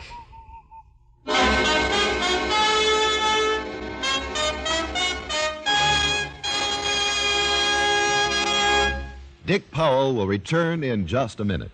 To find out how well camels agree with the throats of smokers, this far-reaching test was made. Hundreds of people from coast to coast, people with normal throats, smoked only camels for 30 days. Each week, leading throat specialists examined the throats of these smokers. They made 2,470 examinations and reported not one single case of throat irritation due to smoking camels. Try camels for 30 days and see how mild, how flavorful, how enjoyable a cigarette can be. How mild, how mild, how mild can a cigarette be? Smoke camels and see. Here's Dick Powell with a special message. Thank you. Ladies and gentlemen, the makers of camels have sent more than 198 million gift camels to our armed forces. This week, gift camels go to hospitalized servicemen and veterans at Veterans Hospitals, Framingham, Massachusetts, and Dearborn, Michigan, U.S. Naval Hospital, San Diego, California, and to all hospitals operated for the U.S. Air Forces in the Far East. Now, until next week, enjoy camel. I always do.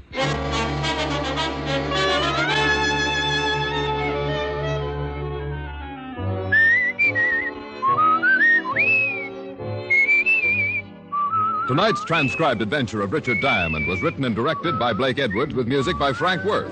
Virginia Gregg played the part of Helen Asher, and Alan Reed was Lieutenant Levinson. Others in the cast were Gene Bates, Herbert Butterfield, and Tony Michaels. Be sure to listen to another great camel show, Vaughn Monroe and the Camel Caravan, every Saturday night. Portions of the following are transcribed.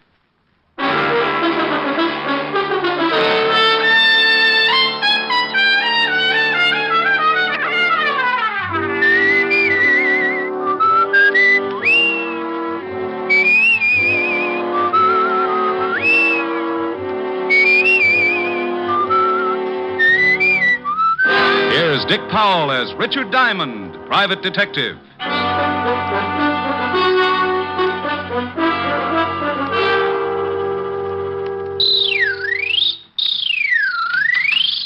Is this the Diamond Detective Agency? Yeah. Down, up, round, and down. Mr. Diamond, I presume? Yes, and maybe no. Down, up, round, and round. I don't understand you. Yes, I'm Diamond, and you're not presuming on me, not if you're a client. Oh, no, that's not what I mean. What is that object you're playing with? This is a yo-yo. You make it go down, up, round, and down. See? Yes. But I came in on business, Mr. Diamond. I want to hire you. Just drop it like this. Down, up. As a detective. Oh, well, $100 a day in expenses, and I throw in the yo-yo lessons free. Mr. Diamond, are you in business? Do you have the $100 a day? I do. I am. That's fine. Your name? Oh, I can't tell you that. Goodbye. Will you kindly put that thing away? I have a terrible head. Oh, I don't know. It's not so bad. Carve it yourself. Why, you insufferable... Now, wait a minute. Until we've had a formal introduction, the word insufferable is your ticket for a new set of dentures. Now, why don't we get formal and save your gums that lonely feeling? I told you my name is not important. That I believe, but let's kick it around anyway. Is that necessary? Look, you said you wanted to hire me. So either tell me your name or what you wanted me to do, or let me get back to my practicing. I should find another detective, but you came highly recommended, so... All right. You can call me Johns. Other wife? What? Forget it. The initials on your briefcase read J.B. Oh, that. It's one I borrowed. So now that I've conquered your coyness, what's the pitch? Pitch? Oh, you mean my assignment. Oh, it's very simple, but first, I must insist that no word of this conversation leaves your office. So far, no one would believe it anyhow. But my ethics are in good order, Mr. Johns. Good. This must be kept very secret. Shall I pull down the blinds and stuff the keyhole? Oh, that shan't be necessary, thank you. Your secret is... murder, Mr. Diamond. Oh, I just knew you were going to say that. Where's the corpse? The corpse? Oh, that's what I came to you for. I want to have professional advice on every angle before I kill. Now, you've had police experience. Unless my hearing aid's on the blink, you're saying you want to commit a murder. Not want. I'm going to. This evening. Oh. What do you want me for? The victim? Oh, I have the victim, the opportunity, method, and the man to handle the details. However, I want to be sure that I'm not tripped up by my lack of foresight to police procedures. Sure, yeah. Whom are you calling? The police, but you'll probably get sent to Bellevue. Mr. Diamond, your ethics. Ethics about concealing or helping a murder are free passage to Sing Sing. The phone. Put it down quickly. Oh, my. Isn't that shiny? A real gun. Those things are illegal, you know. Must you shake it so much? Sorry. I'm a little nervous. Oh, Swell, you're nervous. Quiet. I'm thinking. This visit has obviously been an error. Perhaps not a fatal one. Let's see. I have it. Into the closet. What? With my bicycle? It'll be too crowded. Your bicycle? Oh, my exercise bicycle. And there's my rowing board and my be weight. Quiet. Stop walking. Oh, this is ridiculous. Now open that door. Oh, okay. Now that bicycle. It has a seat? Well, yes. Sit on it.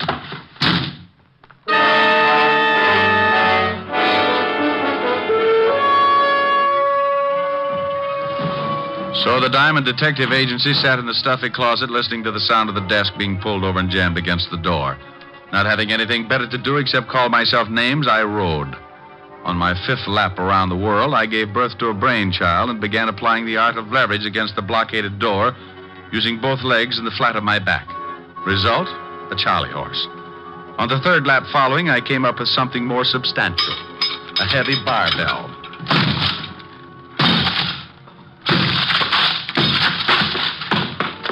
Four smashes and 3 torn ligaments later, the thin door collapsed over the desk, blocking it. I picked my way over the debris, trying to focus my eyes to the light. By instinct, more than sight, I found the phone. But as I reached to pick it up, I suddenly realized I was shaking hands with someone. Back up, Diamond. Oh, this is getting ridiculous. All my clients waving guns at me. I'm no client, Diamond. Mr. Johns wants I should keep you company for a while. Oh, well, you're a small one. This gun makes me a big one, Diamond. Real big.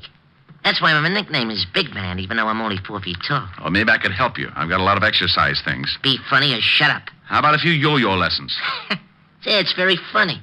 Shut up. Big Man, what would happen if I took that gun away from you? You want to try? I was giving it a thought. But on second thought, no. Yeah, smart shamus. I can empty this magazine in your stomach before you make 2 steps.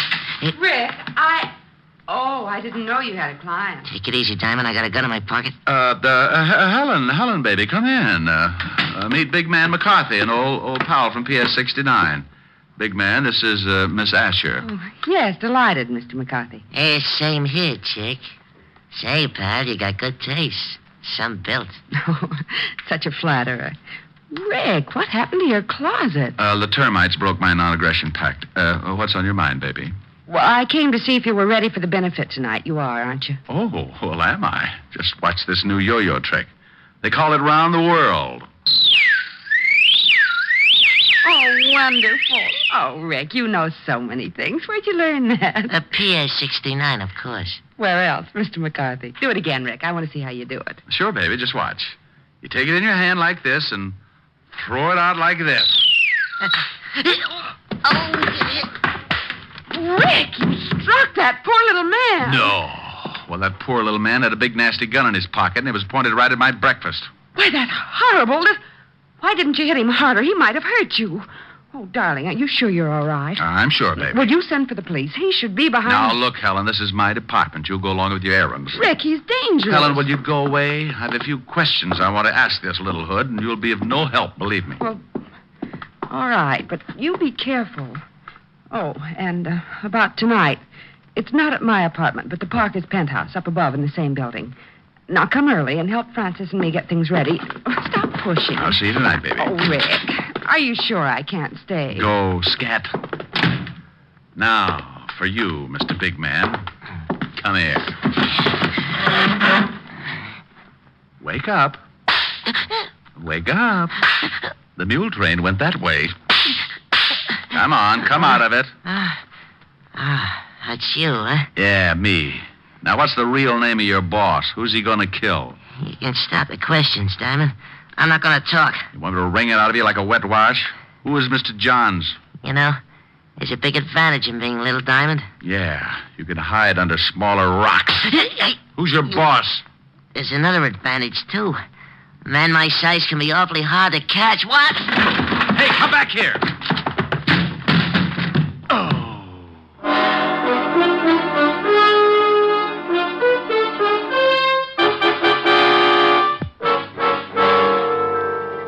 Hey, Lieutenant, look at the shaman. He never looked so good. Shut up, Otis. He's really been worked over. Wonder what gang did this to him. Rick, snap out of it. Oh. Rick, what happened? Oh, it just came through the door. Oh. What? Coming through the door couldn't wreck you like that? Oh, without opening it? You mean... Oh, no. You got that shiner by running into the door? Shut up, Otis. Okay, Rick, where's the body? Beside you. Now, that's Otis. I mean, where's the corpse? The corpse isn't a corpse yet. Otis, get my bicarbonate. Hey, Lieutenant. Go on, Rick. The corpse isn't a corpse. Tell me, what is it, a ghost? Exactly. Otis? Hey, Lieutenant. Now, Rick, do me a favor. Please tell me what you're talking about. Oh, you aren't trying, Walt. All I said was that the corpse isn't a corpse yet and that it's a ghost, because I don't know who's going to be the corpse. Rick, before I go stark raving mad, will you tell me what you're talking about? Well, a man came into my office this morning, said he was going to commit a murder. Threw a gun on me when I started to call you. Locked me in a closet. I broke out only to find he left this little man, Big Man, the midget who just ran out of here. Stop, please. So Helen came in. I turned the tables on Big Man. She left. I asked questions, drew a blank. Big Man started to run. Why didn't you nab him? He ran through the door. I ran into it. You're up to date. I'm up to date. Get him. I'm up to my ears in confusion. So we've got a man who's going to murder someone. All right, what's his name? He said Johns, but it's a phony. Initials on his briefcase read J.B. Say, Shamus, what do you look like? Otis, do you have a son? Oh, you know I don't. Well, that's what he looked like. Rick, are you sure this J.B. is planning to kill someone tonight? Well, if he isn't, he sure took a lot of pains for nothing. Let's get down to headquarters. I want to check the files. Okay, but we don't keep files on ghosts. Oh, by the way, why did you come up here? Helen called. Said you were holding a pigeon for us. Oh, lovely girl. I'll say. Can I have a dance with her at the benefit tonight? No, Otis. I think I better fix you up with Francis. Swell. Otis, you gravelhead. Francis is a butler. Oh, it's all right, Lieutenant. I like them foreign dames.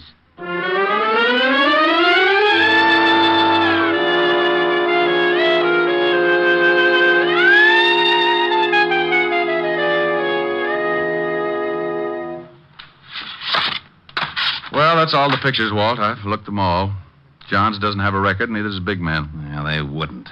The one time we get a chance to stop a murder before it's committed, and we've even got a good description of the potential killer. Walt, this J.B. was no bum. Not even an ordinary working man. His clothes are expensive, and the briefcase he carried probably cost more than your weekly salary. Now, it's an even bet he belongs to the social upper crust. That or close to it. Well, that would narrow the field a lot, but still... How about the newspapers, Walt? They have society reporters who know anyone who is anyone. It's a long shot, but name me a better. You could go through the newspaper morgues. They might have a picture of some... no, Walt, no pictures. I'm nearly blind from looking at pictures now. Thanks, but I'll try the reporters with a description. It sounds like you're going to search for a needle in a haystack. Oh, Otis, please. Your cliche is showing. That's screwy. You can't kid me. Only dames wear cliches. How could mine be showing? Sergeant, when you die, will your brain to a clinic. Maybe they'll discover a cure for it. Lay off. Besides, I got a good idea for your investigation. I wouldn't miss hearing this for my next 2 issues of Batman. Yeah, I was thinking you could maybe save a lot of time if you got an artist to draw a picture from your description. They do it in all the movies and catch crooks easy. Otis, how would you like a transfer to Staten? Wait a minute. He may have an idea. I know where there's an artist who could sketch J.B. from a description. It's crazy, but you may as well try it, Rick. Otis, you can drive him there. Lieutenant. Tell him yes, Walt. I can't stand to see him cry. All right, Otis. You can use the siren.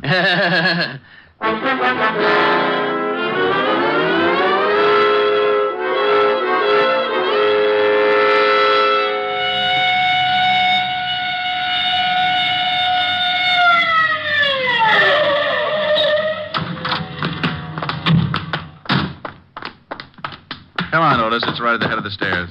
Who is this guy? Name's Vladimir, and be careful. He's temperamental. Oh, that's okay. I've been vaccinated. What? Open up, Vladimir. Wrong address. Go away. My name Patrick O'Brien. It's Diamond, not the landlord. Comrade, come in. Stallion. No, Vladimir, that's Sergeant Otis. Oh, what a startle he gave me. Vladimir, can you sketch a man's face from a description? Can I sketch a man's face from a description? Can I sketch? Did I not once sketch the whole Russian army? And with one pencil? Okay, Vladimir, but can you do it? Comrade, you doubt it? I am the greatest artist that's impossible. I can draw... Comrade, you are paying cash money. Cash money? Oh, for that I can draw you Siberia and never miss a salt mine. I'm such a genius, I can't stand myself. Another man, Vladimir. Can you sketch the man's face? I think so. Okay, but make it fast. I'll give you the general idea and correct you as you go. Corrections you can make. One criticism, I go back to my shave cream signs. Come with me to my hizzle.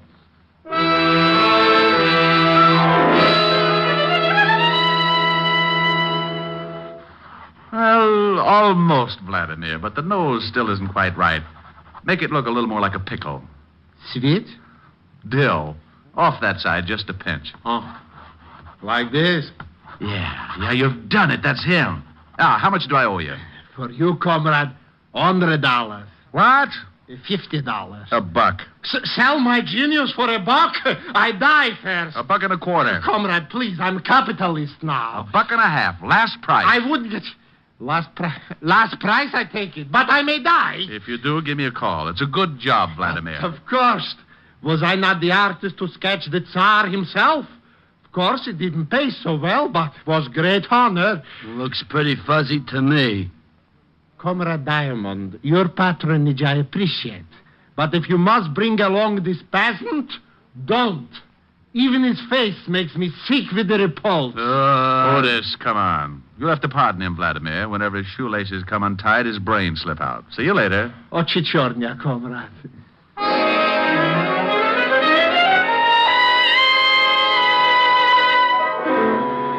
When we left Vladimir, I sent Otis back to Walt and took off for the newspapers. I showed the sketch to one society reporter after another and watched so many heads shake, my eyes began to cross. It was 6:30 when I finished playing Quizmaster, and there was no use kidding myself. I had struck out. I had to tell Walt, so I started for the 5th Precinct.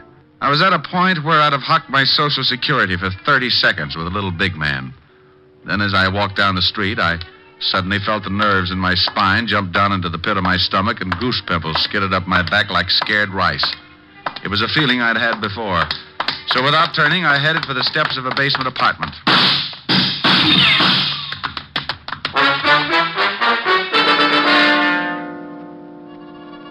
Well, I got my meeting with Big Man all right. It came within inches of being a vamp into a Gabriel solo. Big Man apparently thought his shots hit pay dirt. But when I peeked over the top of the stairs, he was in his car and going. I took in the torn knees of my pants, sent a few messages to the spirit world that would have barred me from any seance, and hauled what was left of the Diamond Detective Agency to see Walt Levinson. Well, you can have it, Walt. This is getting ridiculous. Beating my brains out, getting shot at, and for what? Shot at? That's right. I said shot at. You can have the whole stupid mess. I like to get fees for playing post office with slugs. And if a guy gets killed, call me. I'll help with the embalming. But nothing. It's 7 o'clock, and I'm not sticking around to split a 3-way crying job over a killing that may already have happened. I'm going to Helen's and get a drink. Oh, all right. Go ahead, Rick. There's nothing more you can do anyhow. I'll see you later. Right. And you stop looking like a panda with a bellyache, Otis. No, what did I do? Oh, shut up. Hey, where you going? I'm going out and punch the first little guy I can find right in the nose, just on general principles. I left the precinct and headed for Helen's party. I remembered that the benefit was being held in the penthouse and went on up. I was surprised to find Helen's butler, Francis, opening the door. Good evening, Mr. Oh, my, did you have an accident? This day has been an accident, Francis, but if you mean my clothes, I was playing spin the bottle with a bulldozer. You do look a little battered, if I may say so, sir. You ought to see the bulldozer. What are you doing opening the door up here? Oh, the Parker's butler was taken ill, sir. As I was helping Miss Asher with the decorations anyway, I remained to take his place for this evening. Is she here? Yes, she's in the living room, sir. Thanks. I'll go on in.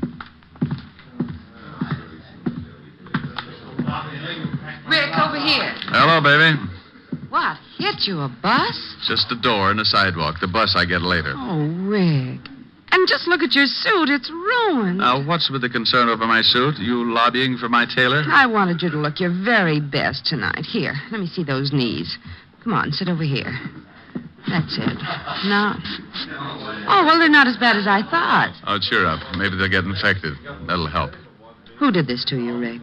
Our sweet little friend of this morning, Big Man, or I should say his boss, J.B. He's the one who sent Big Man after me. J.B.? A specter. Sent to haunt me for my past sins. He hired the little killer you saw me sock with my yo-yo. Your yo? Oh, you haven't lost your yo-yo, have you? Oh, Helen, baby, your Ricky's nearly been killed. Must you worry about my yo-yo? I'm sorry, but it is all right. In my pocket, here. See? Good as new. Oh, that's fine. Now, what about this J.B. person? Why did he send Big Man to kill you, Rick? Because I know he's going to commit a murder tonight.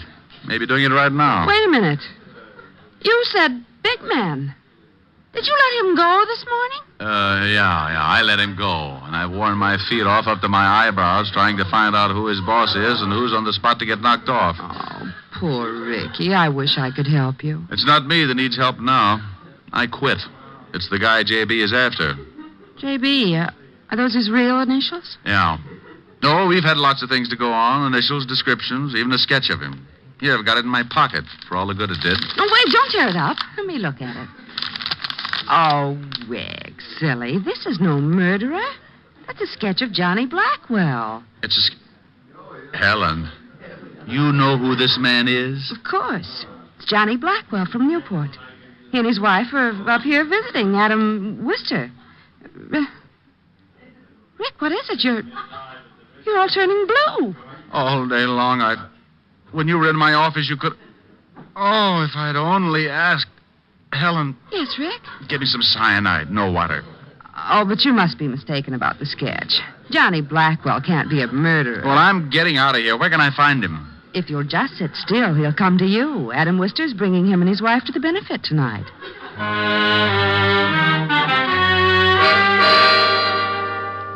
Well, that's the way this screwy world works sometimes. 1 minute you're on your uppers. With a stick of bologna, you're trying to hold off 3 guys with swords. Then Kismet makes a switch and tags your side for a gain and you're living. I called Walt to pass on the good news, and in 8.5 minutes by the clock, he joined me with Sergeant Otis in the kitchen, from where we could peek out at the growing crowd. Let me take a look, Rick. Has Blackwell come in yet? Stay back. I'll let you know. Otis, get out of that icebox. Oh, I'm hungry. You heard me. Oh, there's fried chicken, Lieutenant. Fried chicken? I haven't had... Otis. Oh. Walt, come take a look. There's Blackwell. Where? Over there, just sitting down. The man with the sandy hair. Yeah, I see him. Who are those people with him? The woman must be his wife. Oh, but get a load of the little weasel. That's Big Man, the guy who got away from me this morning. Oh, and the other man? Must be Adam Wister. Helen said he was bringing the Blackwells. Well, he did, so now we wait for the play. Well, we waited and watched the Blackwell party settle down to enjoy itself. Big Man acted like he hadn't eaten for a week and made hors d'oeuvres vanish in his mouth like marbles down a manhole. After what seemed like weeks, the situation grew, suddenly took shape. On Blackwell's urging, Big Man rose to dance with Mrs. Blackwell. Mrs. Blackwell was a dark-haired honey with curves right out of one of my better dreams. But my mind was on her husband and Wister. As soon as they had the chance, they got up and headed out of the room.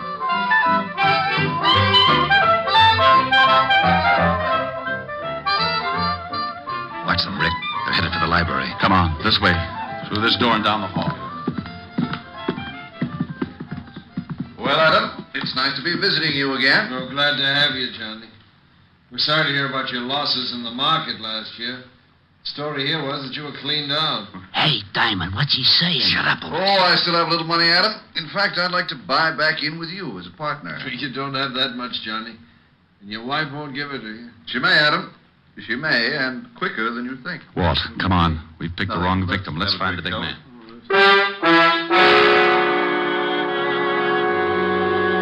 Hey, it's nice on the terrace, Mrs. Blackwell. Yeah, real nice out here. I don't like it. It's chilly. Oh, it'll warm up, Mrs. Blackwell. No, I'm going back in. Better not. I don't like the way you're acting, big man. Get out of my way. Get back and shut up. How dare you talk to me like that, you little... Now I'm big, Mrs. Blackwell, real big. A gun? What in the world? I'm gonna kill you. Kill me? Yeah. Only it'll look like an accident. Oh, this is ridiculous.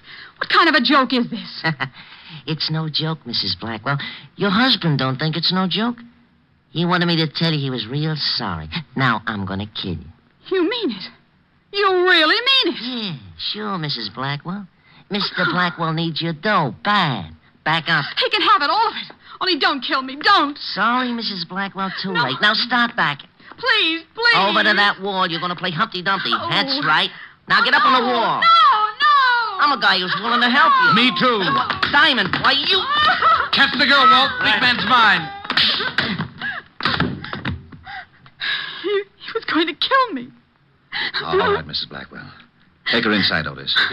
Rick, you okay? Yeah, getting my hands on this little rat was better than a year's vacation. Well, we sure heard enough to give both him and Blackwell a long vacation on the state. Keep him on ice. I'll collect the other one. I'll be delighted. Oh, my jaw. Oh, waking up? What a shame. What a lovely party. I do love these informal get-togethers, don't you, big man?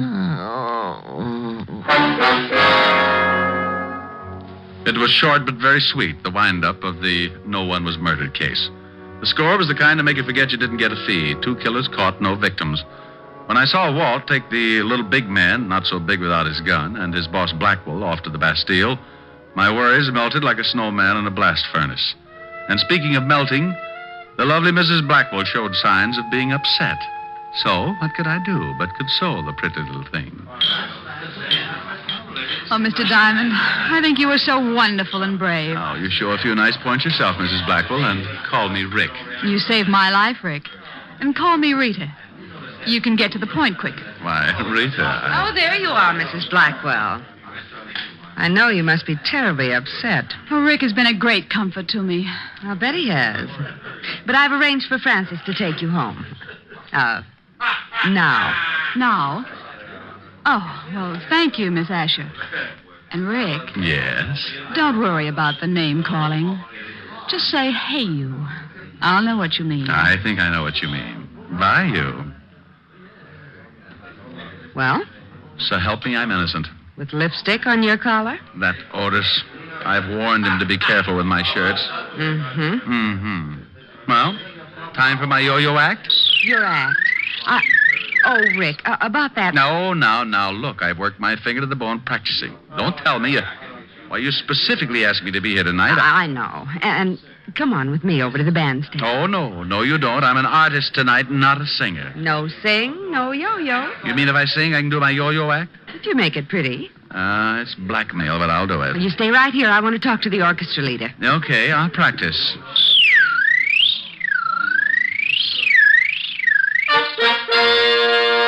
Well. Ladies and gentlemen, I give you Richard Diamond, his piano, and his yo-yo. Sing good, Rick. Like a robin with a sponsor. Are the stars out tonight? I don't know if it's cloudy or bright, 'cause I only have eyes for you, dear. The moon may be high, but I can't see a thing in the sky, 'cause I only have eyes for you. I don't know if we're in a garden or on a crowded avenue. You are here, so am I. Maybe millions of people go by, but they all disappear from view. And I only have eyes for you.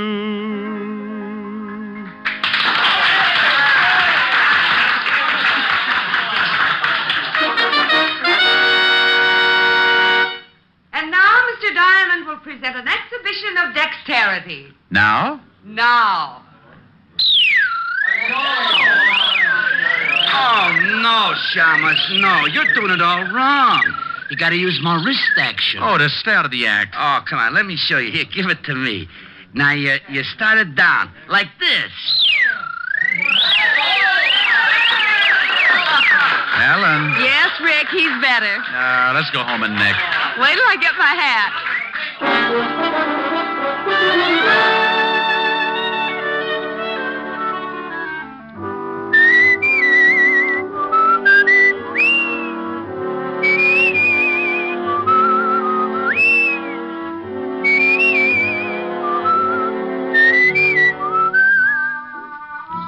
You have just heard Richard Diamond, Private Detective, starring Dick Powell. Helen was played by Virginia Gregg, Lieutenant Levinson by Ed Begley. Also in our cast were Wilms Herbert, Hans Conried, Grace Albertson, Sidney Miller, and Hy Everback. Music was under the direction of Frank Worth. Tonight's story was written by Herb Purdom and edited and directed by Blake Edwards. Portions of the program were transcribed. Dick Powell soon will be seen in the screen version of the best-selling novel, Mrs. Mike. Now, this is Tal Avery, inviting you to be with us again at the same time next week when we will again bring you Dick Powell as Richard Diamond, Private Detective.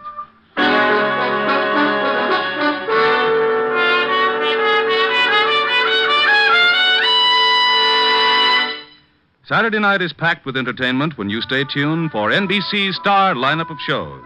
There's always a program of interest on NBC. Now stay tuned for Edward G. Robinson and the Hollywood Star Theater on NBC.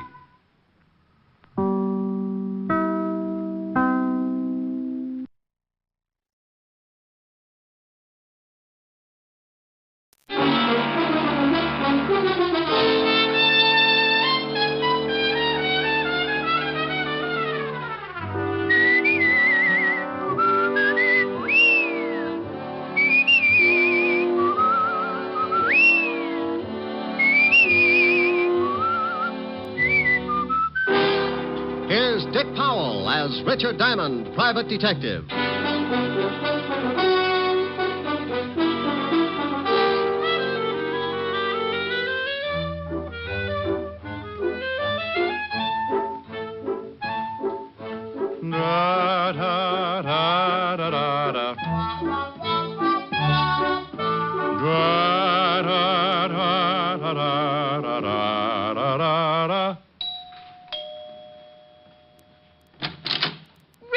Well, hi, baby. Why, what in the world are you so happy about? Why aren't you at the office?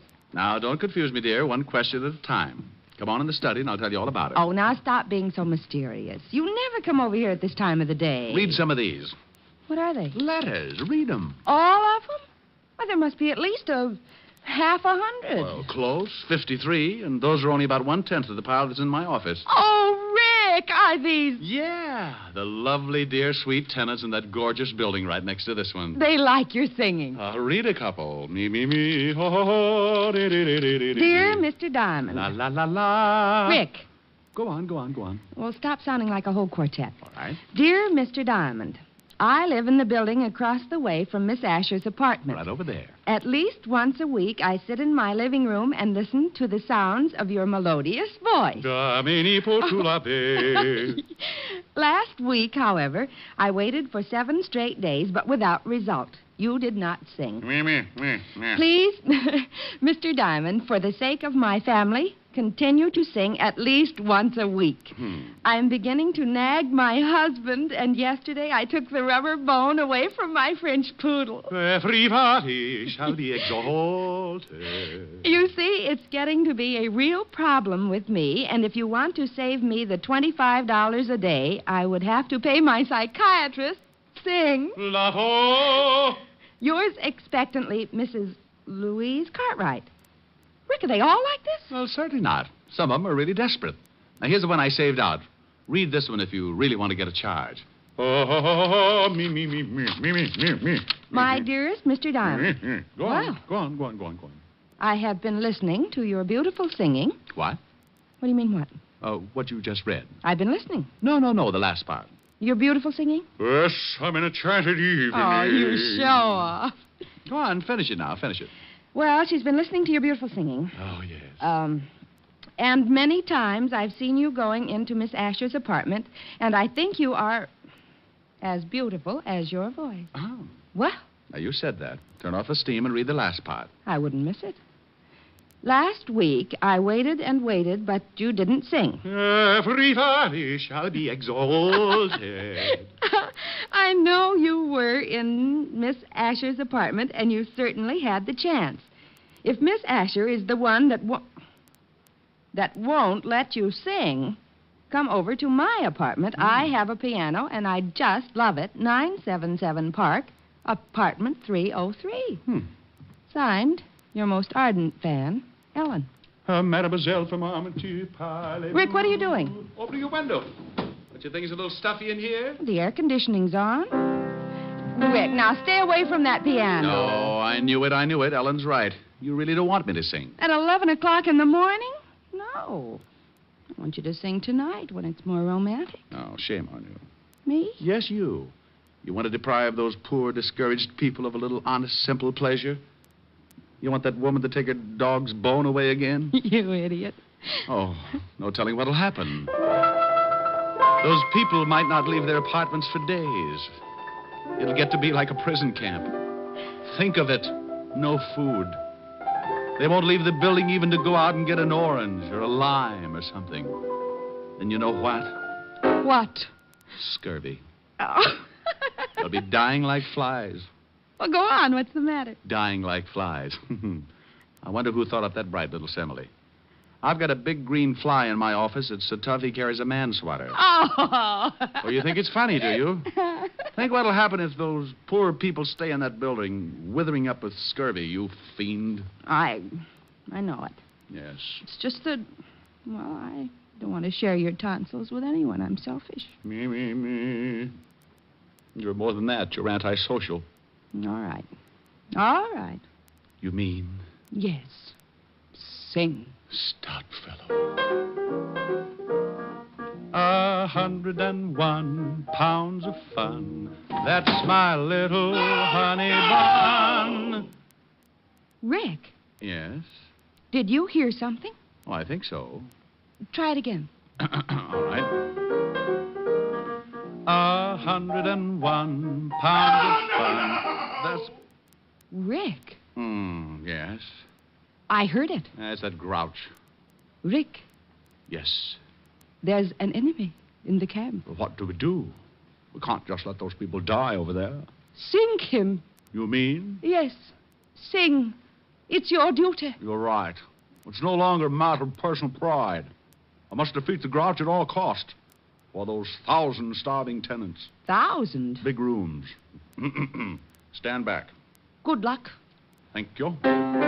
You are my sunshine, you are my sunshine, you are my sunshine, you are my sunshine. He's you are weakening. my sunshine, you are my sunshine, you are my sunshine, sunshine. He's sunshine. nearly down. You are my sunshine, you are my sunshine, you are my sunshine, you are my There he goes. You are my sun. Rick, Victory? decidedly.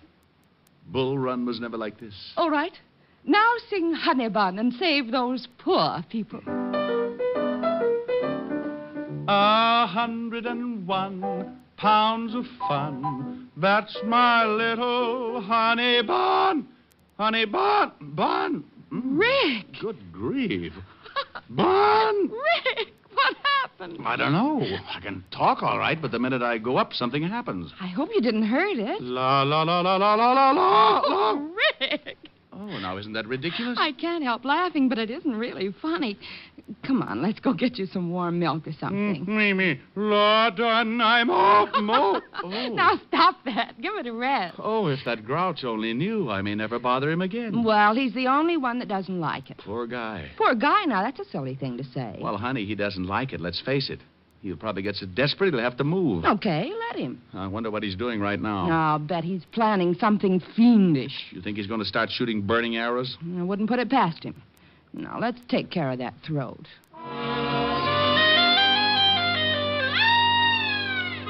Well, sometimes silly things like that happen. I come on like a big baritone and lose my voice. Helen has to feed me hot lemon juice and honey for about 3 hours, and the grouch across the way in the next apartment starts thinking up the 10 best ways to eliminate Diamond. Think I'm kidding? Well, let me tell you. I didn't know it then, but that fast course of You Are My Sunshine with my own lyrics started more trouble than a hopped-up mouse in a herd of elephants. While Helen fed me the tonsil cure, old Grouchhead was dreaming up a cure of his own. Oh, what am I going to do? I work in the daytime, try to sleep at night. He sings at night. I switch to the night shift. He sings in the daytime. Oh, I'll fix him. I'll fix that Diamond. Yeah, phone book. Detectives. Private detail. Ah, look at that. Richard Diamond, private detective. Full-page ad. Wouldn't you know it? Yeah, look at that slogan. Whoever you are, whatever you do, if you're too dead to walk, we'll come to you. Ugh. Must be other detectives in here. Oh, here's one. Pat Kosak. You are my sunshine, eh?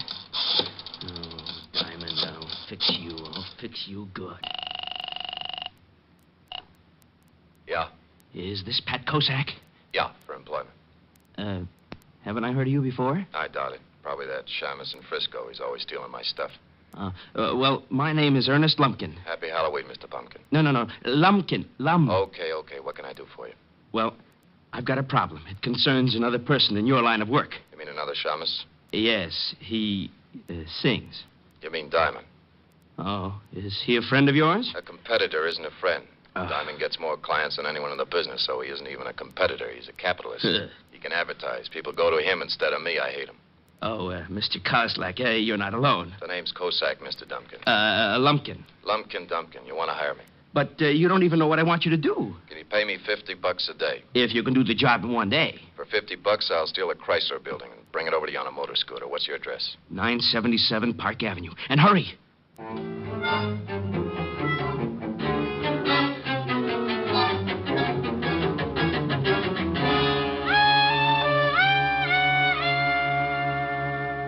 How does your throat feel now? Oh, scalded. I'll be eating Zymol troches for a week. Oh, now it wasn't that hot. Wasn't it? Honey, that lime water was so hot Alibaba could have boiled his 40 thieves in it. Your speaking voice is all right. Oh, well, I think I've swallowed a bear rug. Where are you going?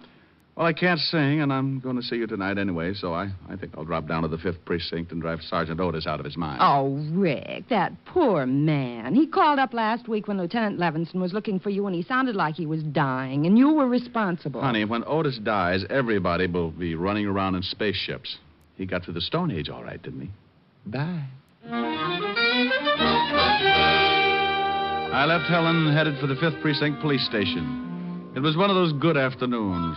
The sun was leaning on 3 o'clock, and now and then a cool breeze would sail through my sinus and pump my lungs full of that easy, good-to-be-walking-around feeling. I had just about everything. Good job, good girl, and a 4-0 report from my insurance company. When I reached the station, I hopped up the steps and bounced into the squad room. Sergeant Otis was sitting over in the corner, making out the weekly report for the commissioner. Hello, Otis. Oh, what do you want, Shamus? Well, really nothing. I just came by to see if I could borrow one of your shoes. I'm going sailing. Oh, that's very funny. You know, someday, Gumshoe, you're going to run out of gags. Then what are you going to do? Well, I could set you on fire. That's sure to be a good chuckle. Oh, yeah? Lieutenant in? Yeah. Otis, you want to know how to catch a crook? How, wise guy? Eat a lot of spaghetti. Oh? How can I catch a crook that way? Just open that big mouth and say, oh, yeah. You'll lasso him. Hello, Lieutenant Levinson. Lieutenant Levinson? Well, how do you do, Mr. Diamond? Now, what's with the formal routine? Oh, I can't help it. Every time I leave Otis, I feel like I've just stepped out of a gorilla cage. Oh, why don't you leave that poor guy alone, Rick? Oh, he's used to it. If I started treating him like a human being, he'd get so confused he'd probably cut off his tail. Think what would happen, Walt, when he wanted to go to sleep at night. No more hanging upside down. Oh, brother. What's on your mind? Oh, just thought I'd stop by and chew the fat. Well, go ahead. I already did. Chewed a whole pound right off Otis. Walt, are you sure he's a mammal? Now, you listen to me. Otis is a nice fella for a hammerhead. He can't help it, so stop tearing him down and tell me what you really want. Walt, I'm surprised at you. I just wanted to stop by and say hello. Hello. Where's the body? Now, look, there's no body, just a nice chat, that's all. Okay, but I warn you, I won't stand for any routines. And if you're mixed up in something and I have to find out the hard way, so help me, I'll put you away so far they'll have to pipe air into you. Walt, you do. Do what? Love me. Oh. Would you like to wear my Sig Alf pin? Rick, Violets, for Pete's violets. sake, what's the matter with you? You've been growing poppies in your office? Wait a minute. Yeah, what is it, Otis? Miss Asher on the phone for Diamond. Okay.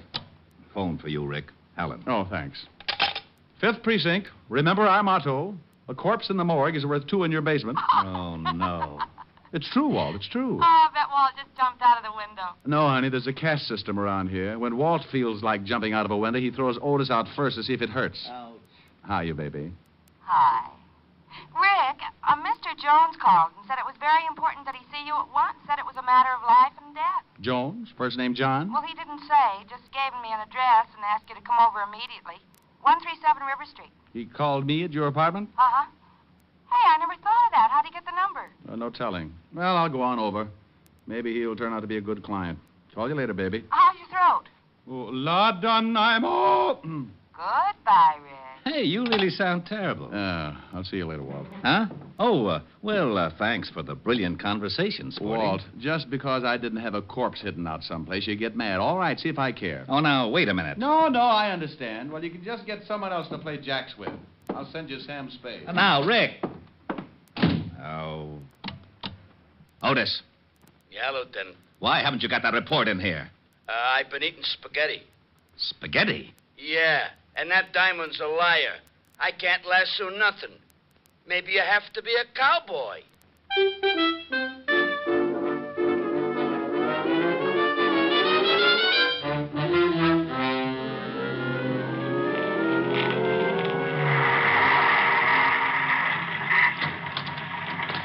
Thanks, Cabby. Keep the change.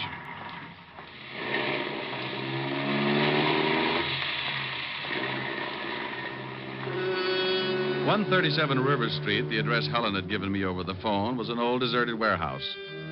Now, I want to stop right here and say I admit it was pretty stupid to wander into an empty warehouse like that. But I figured that this Jones guy must be in some kind of trouble to leave a message like that with Helen. The place was as empty as a fairground in the winter. I put my hand on my .38 and kept moving toward the back of the building. Then I saw a door. A sign on it said, "John Jones. Enter." And wouldn't you know it, I did. Hey, what's going on? Where am I?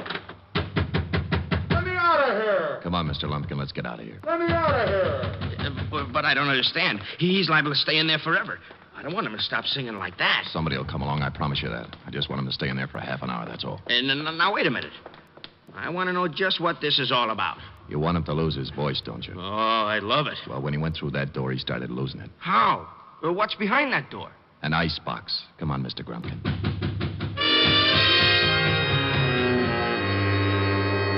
Well, that's exactly where I was, in an ice box. Not a very big one, but a very cold one. The kind a company might have to store fresh meat and drinks. I tried breaking down the door, but it was a foot thick. I struck a match and looked around. Lots of ice, no way out. So I turned up my collar and sat down to wait. I don't know how long I sat there, but I guessed it to be about 20 minutes. I could tell because my feet had frozen up about 20 minutes worth. Then I heard that lovely sound. Rick, you in there? Yeah. Hand me an ice pick. I want to get my feet uncrossed. How on the devil did this happen? Well, I think one of the frozen food companies got a new idea. What's the matter, Diamond? Forget your sleigh? Shut up, Otis. You think you can walk, Rick? Yeah, sure, but I might squeak a little.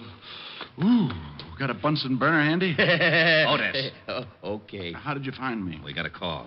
From a guy named Jones? Yeah. Said he was in danger and that you were coming down to meet him at the warehouse. Said he saw 2 guys lock you in this icebox. Oh, dandy. Did he say where he was? Yeah. Here's the address. Thanks. Hey, where do you think you're going? Well, I feel better now. I'm going over to find Jones. Well, you might get in trouble. Well, if I can find the 2 guys who locked me up, you can bet on it. Well, I'm going to send Otis along with you. Otis? I thought you wanted me to keep out of trouble. Oh, now, wait a minute. I can keep you out of trouble, Diamond. Oh, Otis, you couldn't find an elephant in an elevator. But come on and bring your head with you.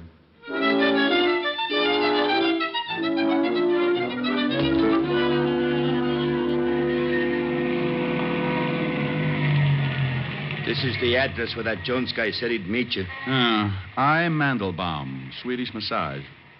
This guy really picks out some great places to hide out.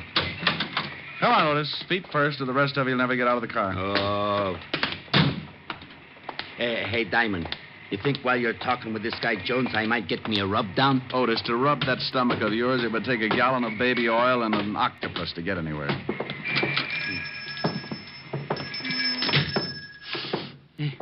Hey, it smells kind of good, don't it?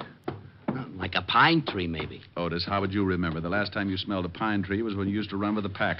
Now listen here, Diamond. You gotta lay off. I don't go around... Yeah, what can I do for you? Holy cow. Get the biceps. Oh, I'm looking for a guy named Jones. Oh, yeah? Who wants him? The name's Diamond. Oh. Well, Mr. Jones is expecting you. I think he's back in the steam. Which way is it? Straight back. I'd show you when I gotta give a guy a rub. Come on, Otis. You must be at the end of the hall. That's a pretty bright observation, seeing as how there's only one door and it's at the end of a hall. Yeah, that's the steam room. How do you know? Oh, by this little window in the door. What do you see? Steam. Then, by golly, it must be the steam room. Hey, I can't see nothing. Mr. Jones? Hey, ain't that some guy lying over there on the bench? Looks like it. Mr. Jones? He don't answer. No. Otis, look, I'm going over there. Keep the door open. I don't want anyone to lock me in this place. Oh, okay. Mr. Jones, Well, hey, Otis, it's just a bunch of towels rolled up to look like somebody. Yeah? Hey! Otis, what's the matter? Diamond. Yeah, where are you? Right over here. Well, what are you doing there? I told you to stay by the door and keep it open. Well, I did stay by the door until I got pushed. Pushed? Oh, no. You know something? What? I think we're locked in.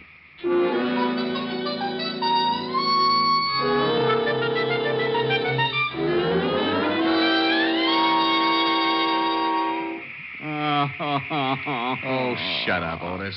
But I don't feel so good. What are we gonna do? Oh, why don't you be happy? It's the only chance you'll ever get to sweat off some of that blubber. Yeah, you want I should look like one of them atrocity pictures? Otis, you could lose 300 pounds and still weigh in with King Kong. Yeah, there's no time to get nasty. Well, relax. Read a magazine or something. What do you mean? Just what I said. Read a magazine. Isn't that one right over there? Yeah. Oh, for Pete's sake. How can I read this thing, Shamus? The pages is all stuck together. You couldn't read the first line of an eye chart anyway. Just look at the pictures and shut up. Okay. Hey! What's the matter? This magazine. Take a look at this. What is it? It's one of them movie magazines, Movie Stars Parade. So what? Well, get a load of these pictures. Ain't that you? Let me see. Well, how about that? Some guy acting like Richard Diamond, private detective. Well, it looks like you. No, it's that Powell guy, that actor. Tear it up. Oh, no, it's a good magazine. Give me that. Oh, hey, what'd you do that for? If it hadn't been for that juvenile, I could have been in pictures myself. Now try kicking in that little window again. It's no use. That glass must be bulletproof. Oh, swell. First an icebox and now a steam bath. I'm going to start thinking I'm in California. Well, don't just sit there sweating. Do something. My uniform's shrinking. Well, maybe now it'll match your head. I just can't figure this. If someone wants to get rid of me, why did they do it the old-fashioned way? Oh, don't say that. Oh, how long do you think we've been in here? I don't know. Hey, Diamond. Yeah? My socks just disappeared. Well, go kick on the door again. It's your turn. I don't think I can make it. We've been in here for days. Hey, look at your watch. It's all steamed up. I can't tell. You think there'll be anything left? Just your shoes, Otis. It'll take a blast furnace to get rid of those. Oh, wait a minute. What's the matter? I thought I heard somebody outside. Yeah? Hey, help! Help! Shut up. Yeah. Hey, what's going on in here? Who closed the bolt on the door? We're saved? Would you mind helping us out, old man? We seem to be a little limp. Hey, where's Mr. Jones? Hey, what are you doing in here with your clothes on? Trying to get him steam cleaned. Oh, fresh air. Now, would you two guys mind telling me what this is all about? Maybe you better tell us, Buster. I don't know what you mean. Who locked the door on us? How do I know? I give a guy a rub. When I come back, I find the door bolted. Hey, where's Mr. Jones? You sure he was in the steam room? Sure. He comes in and says he wants a steam. You should show up. I should send you back. I told him I was going to give a rub to stay in long as he liked. Did he ask you how long the rub would be? Yeah. Matter of fact, he did. I said it'd be about half hour. I don't get it. He wanted me in that steam room for just a half an hour. He wanted me in that ice box for about the same time. What's with this? Diamond, look at this uniform. Oh, I think it's lovely, Otis. You should always wear knickers.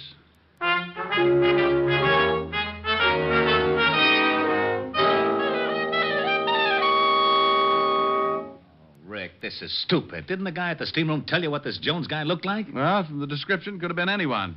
Look, I'm just as mixed up as you are. Well, we'll keep after it. Just don't worry, that's all. Hey, Diamond, Miss Asher just called and I told her what's been happening. You mean you know? No, but I told her anyway. She said you should come right over because she had dinner for you. She wanted to take care of you. Isn't he lovely, Walt? Think what that head is going to look like in a bottle. Oh. Now you got him sore. It's going to be horrible around here. Well, isn't it always? Now, I'm going on over to Helen's. Keep after that Jones guy and let me know if you run across anything.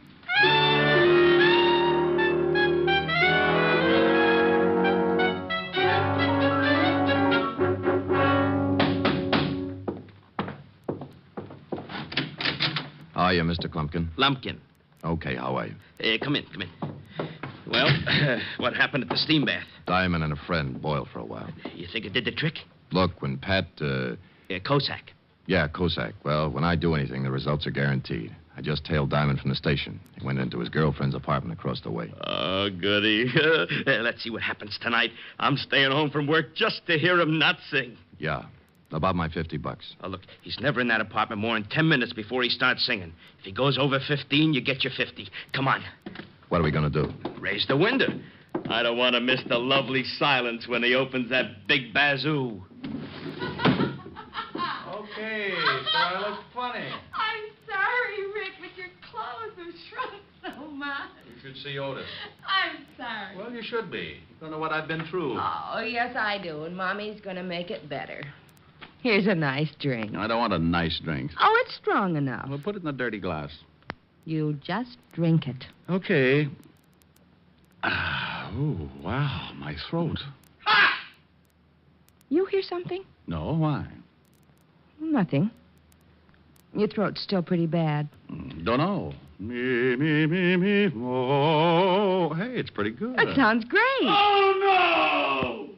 Now, I heard something then. Yeah, so did I. It's that grouch again. Give it to him. Oh, you bet. I feel mean. 101 pounds of fun. That's my little honey bun. Get a load of honey bun tonight. I'm speaking of my sweetie pie, only 60 inches high. Every inch is packed with dynamite. Her hair is blonde and curly. Her curls are hurly-burly. Her lips are pips. I call her hips twirly and whirly. She's my baby. I'm her pap. I'm her booby. She's my trap. I am caught and I don't want to run 'cause I'm having so much fun with honey bun.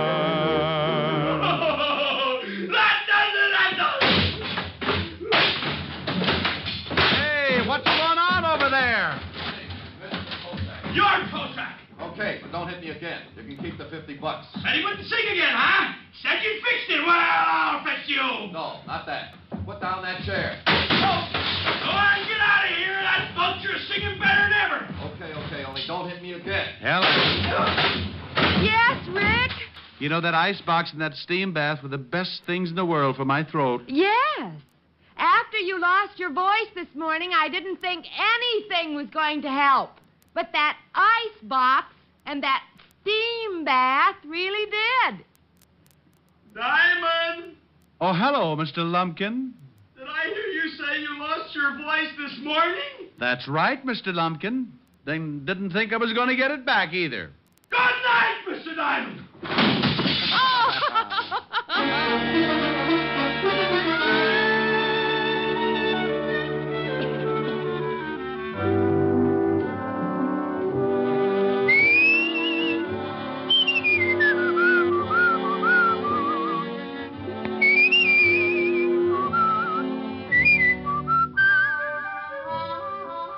You have just heard Richard Diamond, Private Detective, starring Dick Powell. Helen was played by Virginia Gregg, Lieutenant Levinson by Ed Begley. Also in our cast were Wilms Herbert, Jack Crucian, and Stephen Dunn.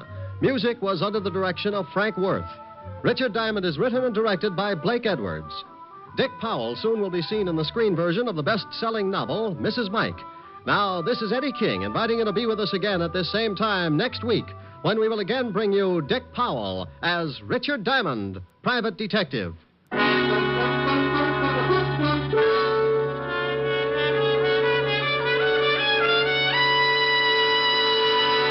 Saturday night brings some of the week's best radio entertainment when you tune for the stars on NBC. Stay tuned every Saturday for a great lineup of programs, including Hollywood Star Theater, Ralph Edwards' Truth or Consequences, Your Hit Parade, A Day in the Life of Dennis Day, The Judy Canova Show, and Grand Ole Opry. All the best on NBC.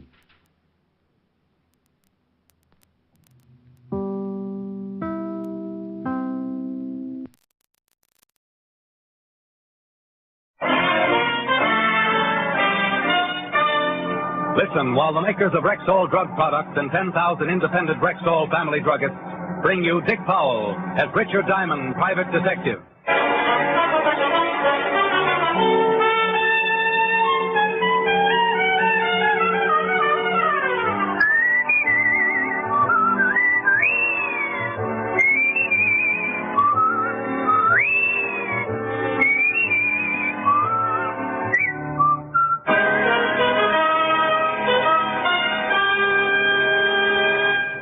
Good evening. This is your Rexall family druggist speaking to you for the 10,000 independent druggists who have made the word Rexall part of our own store names and who recommend and sell the 2,000 or more drug products made by the Rexall Drug Company, like Rexall MI31, for example, Rexall's popular and versatile mouthwash, gargle, and breath deodorant. Full-strength MI31 kills contacted germs almost instantly, yet will not harm the delicate membranes of the mouth and throat. Ask for Rexall MI31 at Rexall drugstores everywhere. And remember, you can depend on any drug product that bears the name Rexall. Good health to all from Rexall. Now your Rexall family druggist brings you a transcribed half hour with Richard Diamond, Private Detective, starring Dick Powell.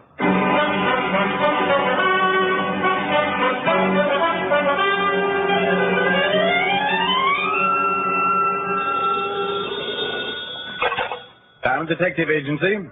I'll help you out if you're in trouble, but if it's a murder, it'll cost you double. Rick. Oh, hello, Helen, baby. What's new with the wealthy? Not much. Only we had a date last night, remember? Well, did we have fun? Oh, loads. Only we'd had more fun if you'd shown up. Now, Helen, don't overestimate me. I don't. Oh. Look, honey, I am sorry about last night. Sat up with a sick aunt, you know. Tender. Well, don't you believe me? No. Expect me to? No. Then we're even. Helen, I hate people who hold grudges. You busy tonight? Well, doing what? Oh, I'll probably end up listening to some idiot play the piano. Anyone I know? Maybe. He's a little boy who never grew out of the cops and robbers stage. Oh, yes, the good-looking one. He's the guy. Uh-oh. Client just walked in. I'll call you back and squirm later. Bye. Diamond? In the rough. What can I do for you? You seen the morning papers? Only the funnies. Seen the story on page 2? Hey, what are you, a traveling quiz show? Look at it. Pete Rocco broke out of prison. That's right. You sent Pete up for murder. He always said he'd get out and take care of you. Gee, I wish I hadn't cut my fingernails. I got nothing to chew. You better find something. Pete's a nasty little boy. Well, what's all this to you? My name's Danny. Danny Rocco. I'm Pete's brother. Oh. Looking for a piece of cheese? I found one. Get your hat, Shamus. There was a bulge in Danny's coat pocket that hadn't come with the suit. Believing in the safety first slogan, I picked up my hat and was led to a car outside. We drove through town and then to Mulberry Street near 5 Points to the section that used to be the heart of Little Italy. We stopped in front of a cigar store. Okay, Diamond, get out. Oh, it's so comfortable here. Come on, move. Well, if you put it that way.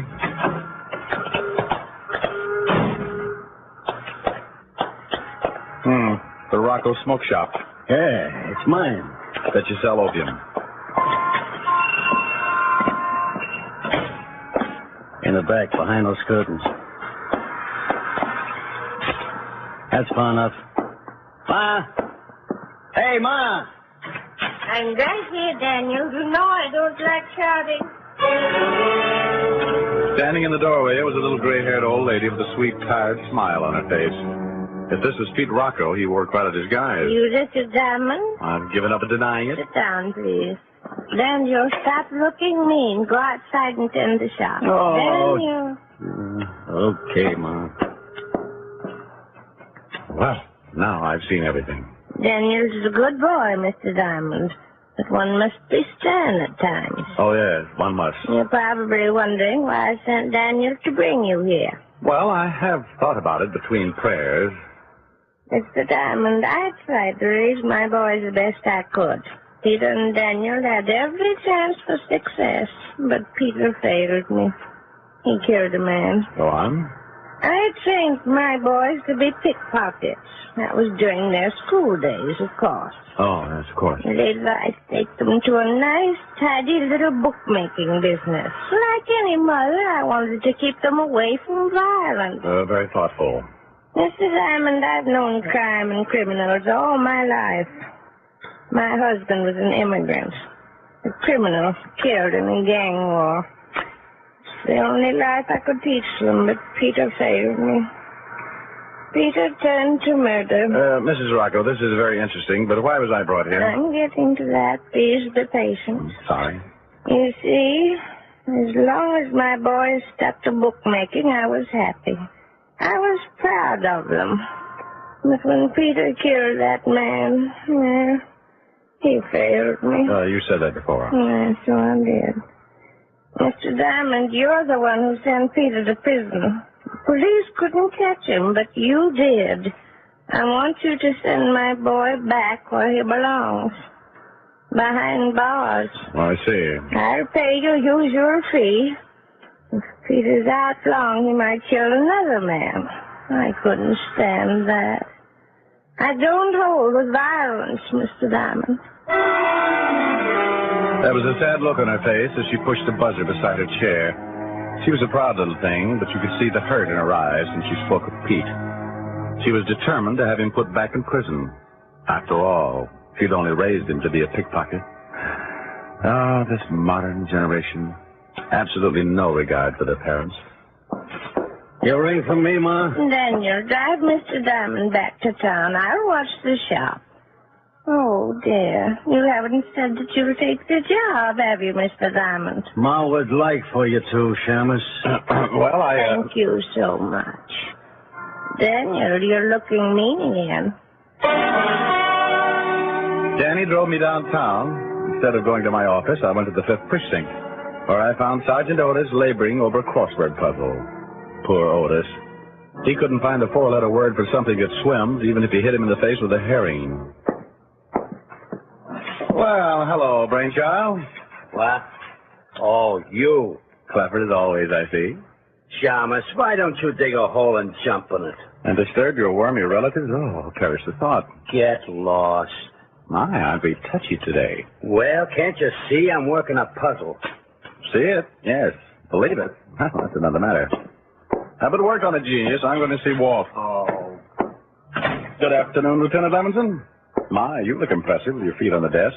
Saving shoe leather? Rick, where have you been? I called you 50 times this morning. Well, I've been chatting with a very pleasant little lady.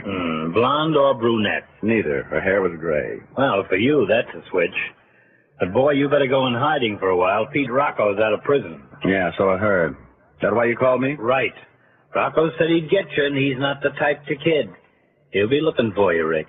Well, that's just Andy, Walt, because I'll be looking for him. What? I've got a client wants Rocco back behind bars. Any idea where he is? Not much to go on. He's here in town somewhere, that's for sure. Why do you say that? Well, remember that roll he took from that bookie before he plugged him? Mm-hmm. More than $50,000. He never would tell where he hid it. Oh, yeah. You think he'll hang around long enough to dig it up and then go south, huh? That's how it looks to me. On the other hand, he might contact one of his old cronies here to get the dough and meet him somewhere else. Maybe. But Pete wouldn't trust many people with $50,000. Well, there was a guy named Roscoe Ward used to pal around with Pete a lot. He's still around town? Yeah, I got a location on him this morning. Seems he's a bowling fanatic. Bowling? Yep, hangs out in an alley around North Broadway. Joint called Atlas Alley. Yeah, I know the place. Well, I think I'll get a little exercise. Bowling, maybe? It beats snooker. See you around, Walt. I drove up to the Atlas Alleys and parked in a lot across the street. The bowling fanatics were at it hot and heavy, and I sat down in one of the spectator seats. Half an hour later, a pale little punk came in, got an alley, and began bowling alone. I decided to join him, not because he looked lonely, but because his name happened to be Roscoe Ward. Hello, Roscoe. Huh? Do I know you? Well, I have the ugliest friends in town. Maybe you'd like to be one of them. Sorry, I'm antisocial. Mind if I bowl with him? Yeah. Thanks. I'll go first.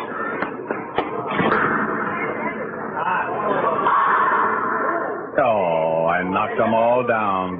Now, what'll you play with? Hey, that's not bad. You got a swell approach. Thanks. What's your pitch anyway? What do you want with me? I'd like to meet some of your friends, Roscoe. Like I said before, I'm antisocial. So is your friend I want to meet. Just got back in town and won't let anyone see him. What? Hey, now I remember you. The name's Diamond. Good memory. Let's try it again. Know where Pete Rocco is? Oh, so that's it, huh? But you better head to the Catskills. Word says that Petey's going to put a slug through your private eye. Yeah, so I heard. I thought I'd look him up and beg for mercy or something. Yeah, I bet. But sorry I can't help you. You'll look it. But if I should see Pete, I'll tell him you was looking for him.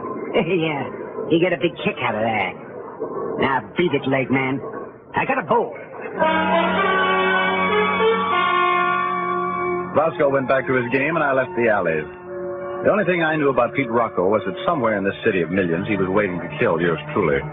Not a pleasant thought, but then I'm not in the very pleasant business. I crossed the street to the parking lot and went to my car. Hi, pal. Been waiting for you. Wow, Pete Rocco. Yeah. Get in. You look thinner, Pete. Can I go across the street and get you a hot dog? No, thanks, pal. Right now I've got my heart set on a little ride. Now get in.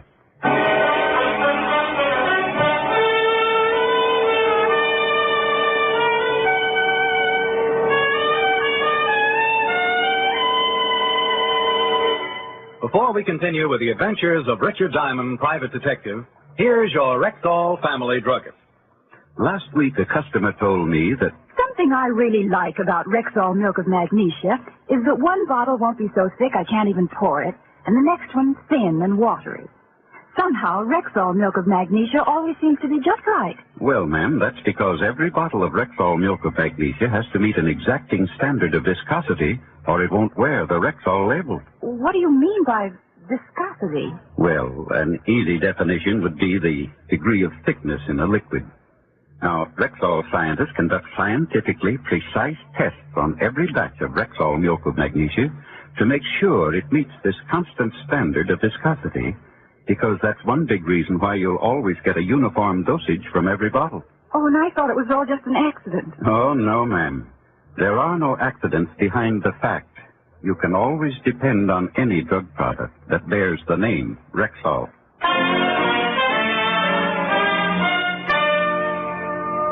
And now back to tonight's adventure with Richard Diamond, private detective, starring Dick Powell.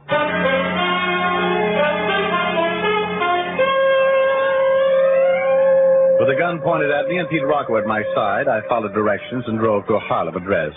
Pete led me upstairs and into a half-furnished flat. Far enough. Now sit right here, bright boy. That's good.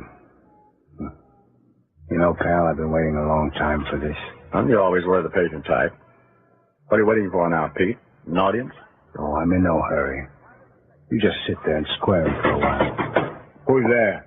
It's me, Roscoe. Well, hello, Snoopy. Can you beat this guy, Petey? He was looking for you. Let's not rub it in, boys. What you waiting for, Petey? Take care of him. Let's beat it. Shut up. We don't leave till I get word it's all clear to pick up the money. Yeah, but when are you going to find out? Who's going to let you know? Don't get too nosy, Roscoe.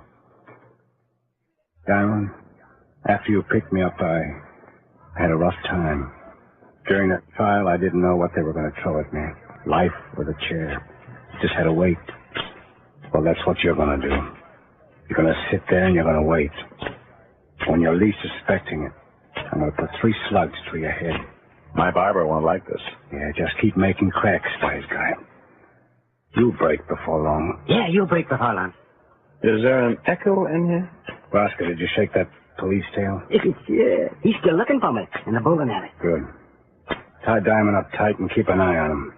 I'm going out for a while. Oh, Pete, you ain't going to take a chance on getting seen. Shut up. Been away for 5 years. I'll do what I want. Now tie him up.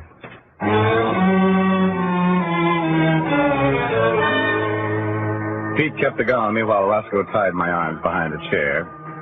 Then he put the gun he had taken from me in his left pocket and his own in his right. He resembled a walking armory as he went out the door. You know, Snoopy, you're not so bad. Oh, now watch it, Roscoe. You'll hurt my feelings. Pete's a rough boy. I'm going to enjoy watching him settle with you. Oh, you have such simple tastes. What's in this for you? Pete giving you a cut? Yeah, if he ever gets around to picking up the dough. He's got to wait until he gets the all-clear signal out. Oh, so there's someone else in this. Who, Roscoe? I don't know. If I did, I wouldn't yap to you. No, it's too bad you'll be a corpse. Oh, thanks for the pleasant thought. No, I mean it. That strike you made at the bowling alley tonight, that just wasn't luck. You got a swell approach. You think so? Yeah. That's where I have my trouble, with my approach. But when Pete gives me my cut of the dough, I'm going to buy me an alley and bowl all the time. Oh, how exciting. Say, you want to give me a few pointers? What? The approach. Maybe you could help me improve mine, huh? Now, look, this floor is kind of slippery. Now, watch. Now, I always hold the ball like this. You see? I swing it back and approach like this. There. How'd it look to you? Well, I couldn't see too well from here. Suppose you untie my hands. Oh, no. You got to stay tied there. Well, I'm afraid I can't help you then. Come around this side. I can't see through that table. Oh, all right. Yeah, well, I got it. I'll slide towards you this time. All right. There. What do you think of that? Well, I won't hurt you now. No, go on. Be brutal. Well, it's too sloppy, Roscoe. You keep your head up too high. The head, huh? Oh, yeah, sure. And keep the head down. That's right. Ward followed instructions and kept his head down, low, just in line with my foot. Chalk up a strike for Diamond. He went down like the number 10 pin. I managed to work my hands up over the back of the chair. Then a few calisthenics and my hands were in front of me, still tied, but free enough to call Walt Levinson on the phone. 15 minutes later, he arrived, put the cuffs on Ward, and untied me. There, you're loose. You know, maybe I should have kept you tied up. You might stay out of trouble then. You're so considerate, Walt. I'll put some men around the house. When Pete comes back with... Uh-oh. Maybe him now. Otis, bring Roscoe Ward over here. Come on, Ward.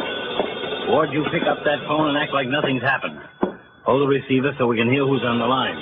If you don't, I'll see that the judge throws the book at you. Hello. Roscoe? Yeah. Is this Pete? Of course, you dope.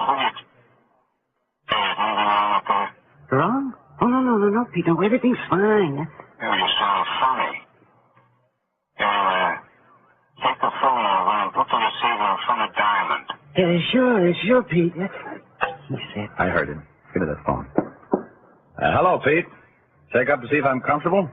How long you been loose, pal? Come again? Diamond, I left you in a chair across the room. The phone don't reach that far. Well, Pete, you're getting smarter. Yeah, thanks. Too bad I'll have to postpone those 3 slugs in the head. But maybe later. I'm glad you said maybe, Pete. I have different ideas. Yeah, we'll see, pal. We'll see. Well, he tricked us, Walt. He won't be back here. Does this bird know where he is? Yeah, I don't think so. Roscoe, you mentioned that Pete had to wait for the word from someone before he could pick up that money. Who is that someone? I told you before, I don't know. Look, punk, you're all through. Help us out and you'll get a better deal in court. Yeah, well, if I knew, I'd tell you. All I know is that Pete won't go near the door until this someone gives him the green light. No. I think he's telling the truth, Walt. Take him downtown and book him. I'm going visiting. I drove back out Mulberry Street to the Rocco Cigar Store. I was hoping Pete's brother, Dan, might remember some of Pete's old hangouts. I wanted to wrap up this case quickly for 2 reasons. 1, Pete was a killer, might kill again at any minute. And 2, I might be the one he'd killed. Simon? Oh, yeah. Hello, Danny. I'm trying to get you in your office. I think I know where Pete is. Hello, Mr. Diamond. I'll tell you later. I do hope you have something to report. Well, not much, Mrs. Rocco. I met your son today on the wrong side of a gun. I don't know where he is now. Oh, well, that's too bad. But you will catch him, I'm sure of that. Peter must be punished. I don't hold with violence, Mr. Diamond. Ma, don't you want me to drive you over to visit Mrs. Montelli? Oh, well, that would be nice, Daniel. I'd like that. Well, you get your wrap and we'll go now. All right. And, Mr. Diamond, remember, I want my son caught quickly before he can kill again. Good day. Now then, Danny, what were you saying about Pete? I know where you can locate him. I didn't want to talk in front of Ma. I want to kept out of this. Go on. Pete called me a little while ago. He's coming over tonight. I'm taking Ma to visit a friend, so she'll be out of the way. Tonight's your chance, Diamond.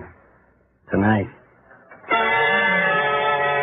I made plans to meet Danny out in front of the shop around 8. Then I went back to my office. I called Helen, wrote my dinner dates for that evening, and waited as the hours ticked by. 7:30, and I was ready to go.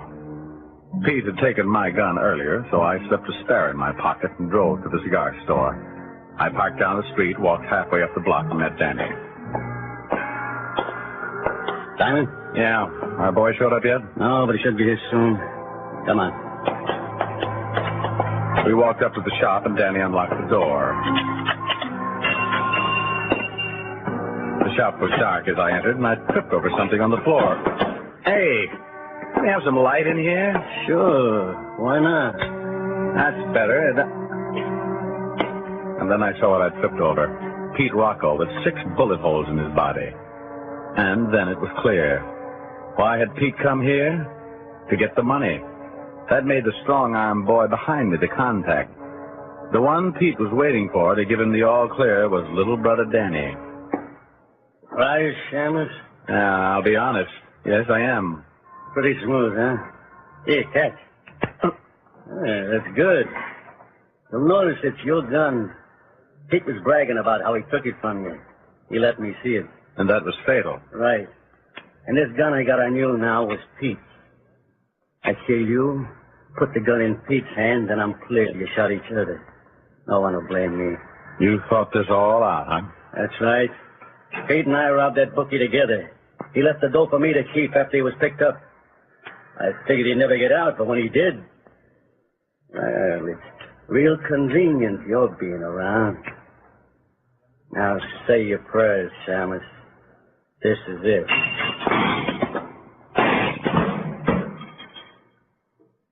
Is he? Is he dead, Mr. Diamond? No, you hit him in the shoulder. Better call an ambulance, though. Yes. My boys. Peter and Daniel, look at them. I tried to teach them. I told them I wouldn't stand for violence. But they wouldn't listen. You know, sometimes you've just got to be stern.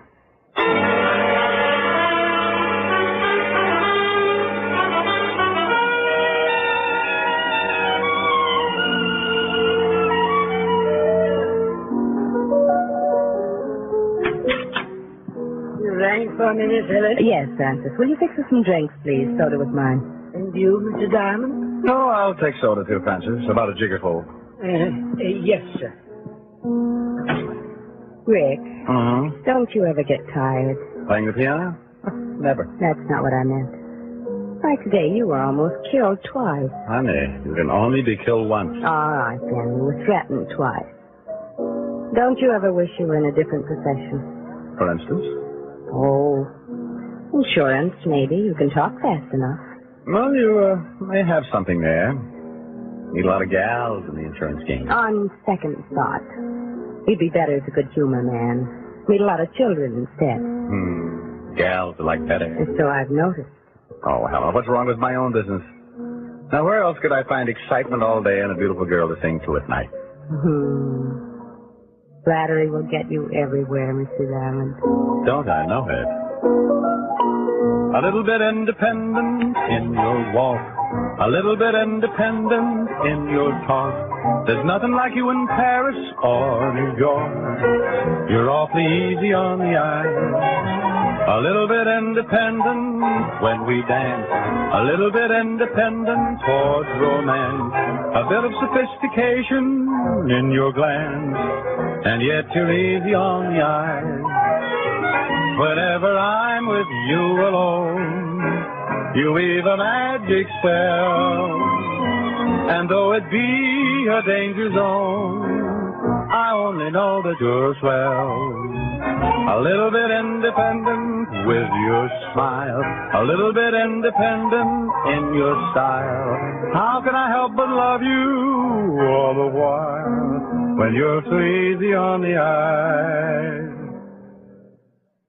Rick. Yes, baby? I've been wondering which holds more attraction for you. Me or my piano? Oh, come here, baby. Here's your drink, Mr. Oh! Mr. Diamond. Miss Helen. Oh, dear. Why did I ever leave Cambridge?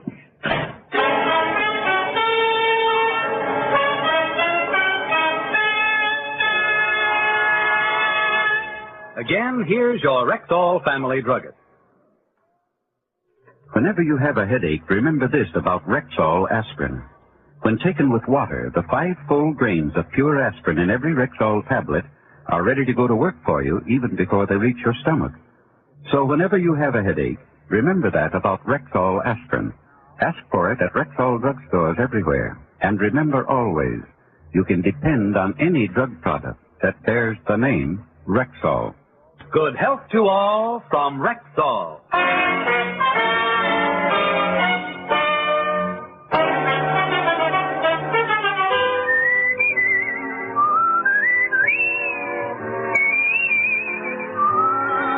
Richard Diamond, Private Detective, stars Dick Powell in the title role, with music composed and conducted by Frank Worth. Look for Dick Powell in the Metro-Goldwyn-Mayer production Right Cross, in which he co-stars with June Allison and Ricardo Montalban. Richard Diamond, Private Detective, is transcribed in Hollywood by Jaime Del Valle. This is Bill Foreman inviting you to be with us next week at this time, when we will again present Dick Powell as Richard Diamond, Private Detective.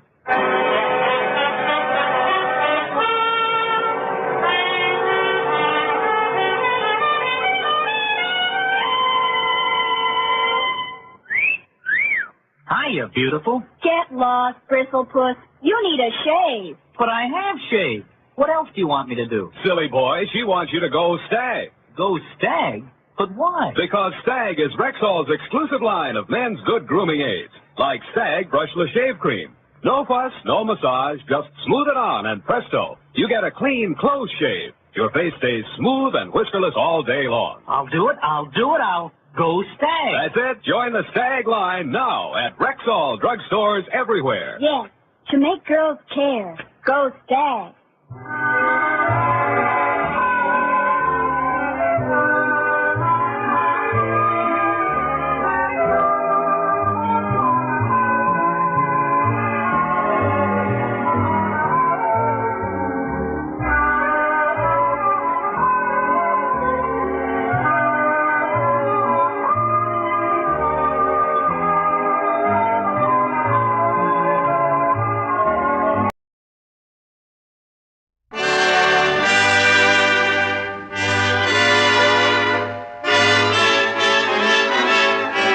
The makers of Camel cigarettes present Dick Powell as Richard Diamond, private detective.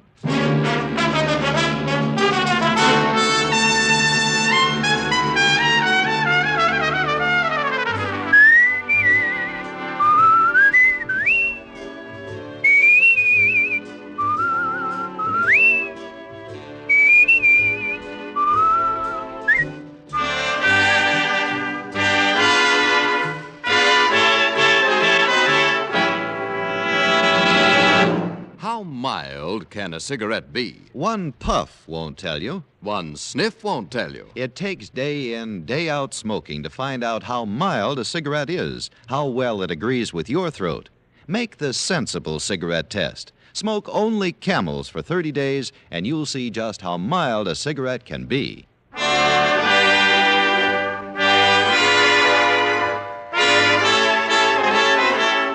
Here transcribed is Richard Diamond, private detective, starring Dick Powell.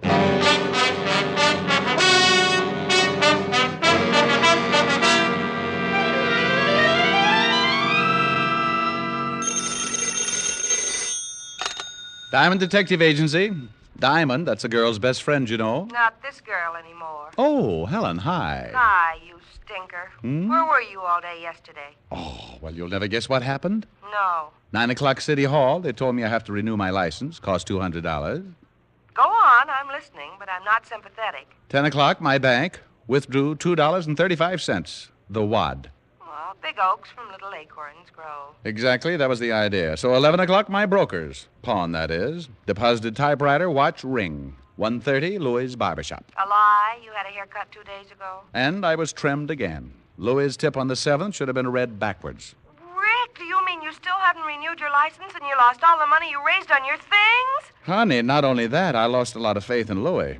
What I need is a good client with $200, and I... Oh. This might be the one. She's wearing mink. And she's got nice black eyes. Rick, I'll loan you $200. Tell her to take her eyes somewhere else. Sorry, honey. The eyes have it. Bye.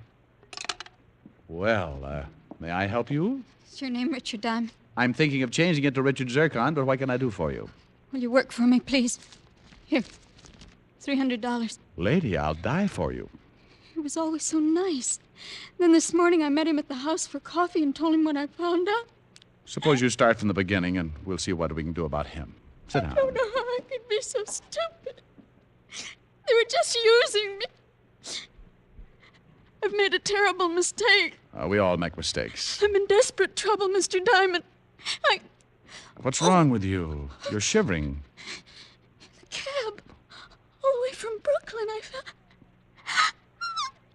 It hurts. What is it? What? Help me, Mr. Diamond. Please. Please. Help me. She fell into my arms, tearing at her stomach, as if she'd just swallowed hot lead. She was still trying to talk when I let her down to the floor and ran out for some water. When I came back 5 seconds later, she was unconscious. And in another 5 seconds, she was dead.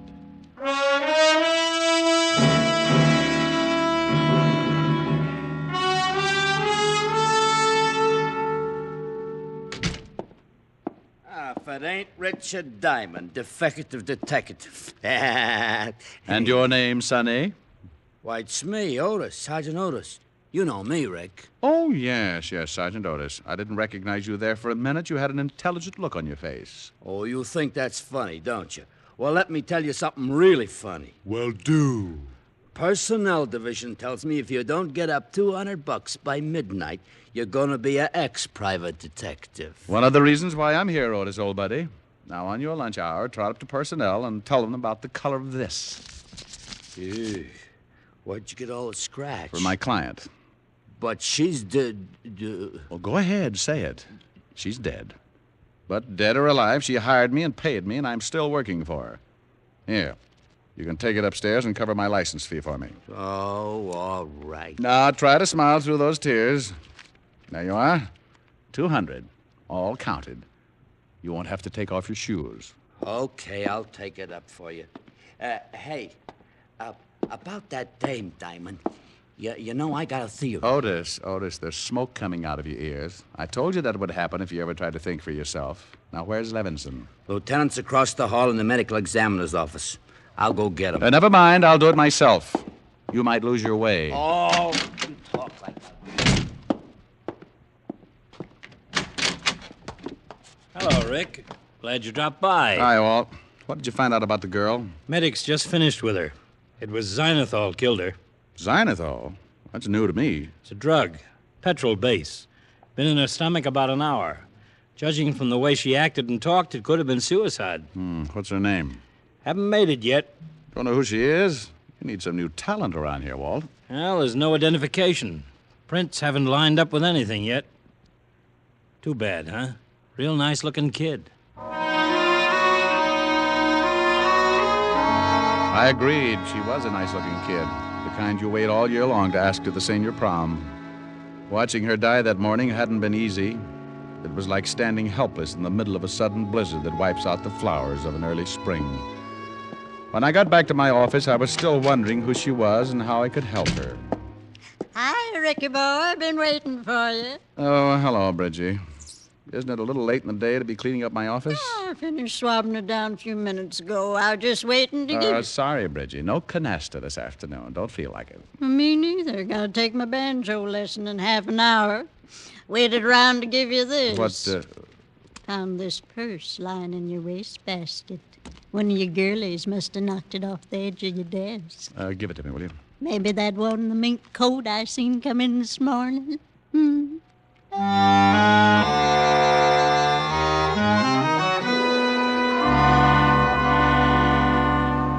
It was hers, all right. The faint, sweet odor of her perfume still clung to it. But it wasn't the lipstick, comb, small change, and key that made it so heavy. It was the .32 revolver inside, 3 bullets recently fired. A driver's license told me her name was Doris Romano, and it gave an address. Nobody was home. The lady next door dropped her mop long enough to wheeze out where Mr. Romano worked. I twisted my way down an iron stairway into a furnace room. Doris Romano's father was taking huge bites out of a coal pile with an outsized shovel. I told him his daughter was dead. He slammed the furnace door and threw down the shovel. I knew someday I would hear this. You look like a nice young man. Like my 2 daughters once nice young ladies. They went away from me a long time ago and I'm left here. There's nothing I could do. There is nothing I can do. It's as if they never were. It's better that I go on shoveling until there is no more coal and I die too. I'm better dead.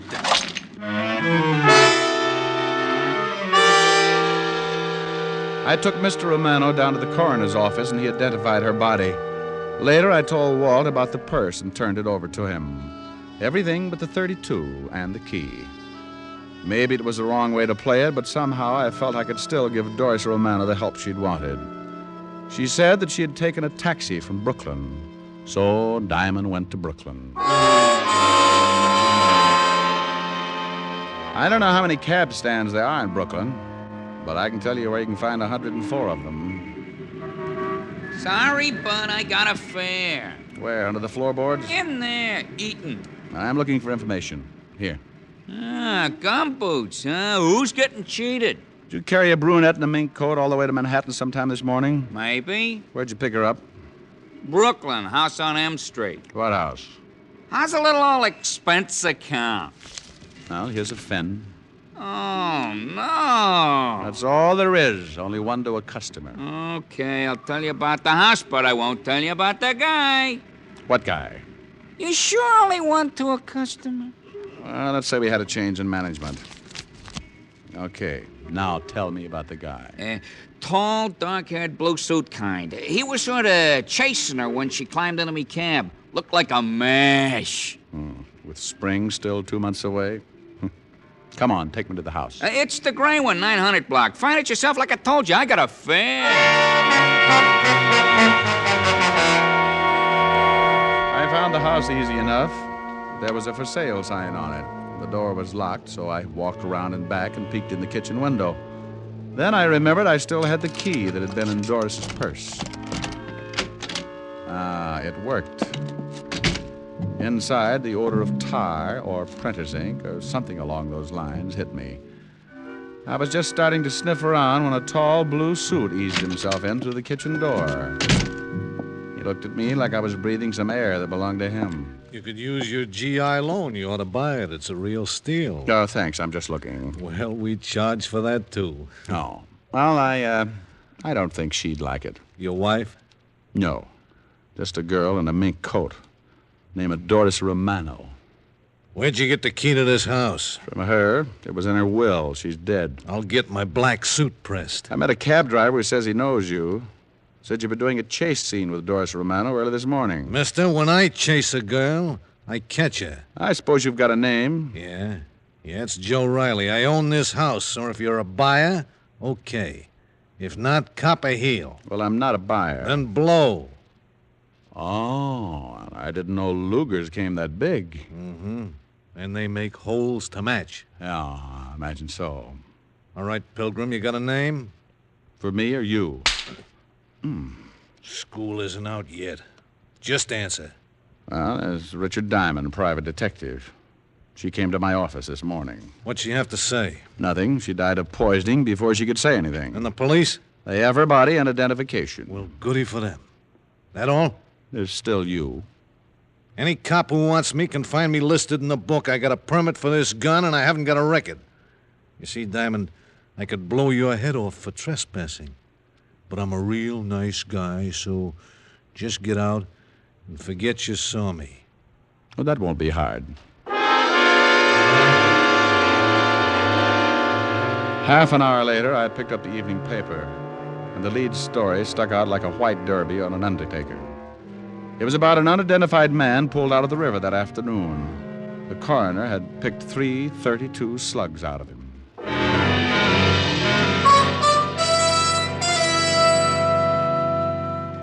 What is it, Rick? Well, about this guy they pulled out of the river. Anything on him? Why? No, just curiosity. It's a terrible thing. Not just 3 .32 slugs, but they'd been filed down the center. Dum-dums? Dum-dums. Tore the poor guy all apart. Everybody in the department's plenty sore. You want to see the body? Some of the time. I know what it would look like.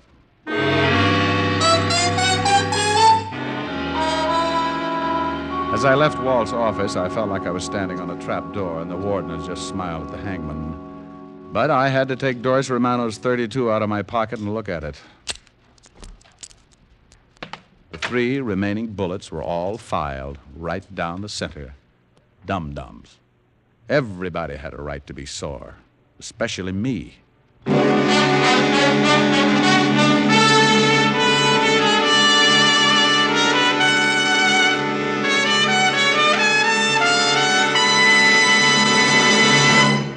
Before we continue with Richard Diamond, here are a few words about smoking enjoyment. More people smoke Camels than any other cigarette. That's right. More people smoke Camels than any other cigarette. You'll find the reason in 2 words: flavor and mildness. No other cigarette has Camel's rich, full flavor. The flavor of costly tobaccos, properly aged and expertly blended. And no other cigarette gives you this proof of mildness. In a coast-to-coast test of hundreds of people who smoked only Camels for 30 days, noted throat specialists reported not one single case of throat irritation due to smoking Camels. Singing stars know the importance of mildness in a cigarette, and that's why so many of them smoke Camels. Ezio Pinza, Nadine Connor, Patrice Munsell, Mario Lanza are a few of the operatic stars who choose Camels every time. Friends, make the sensible cigarette test. Make your own Camel 30-day test and see how mild, how flavorful, how enjoyable a cigarette can be. How mild, how mild, how mild, how mild, how mild can a cigarette be? Make the Camel 30-day test and you'll see. Smoke Camels and see. Now, back to Richard Diamond, Private Detective, starring Dick Powell.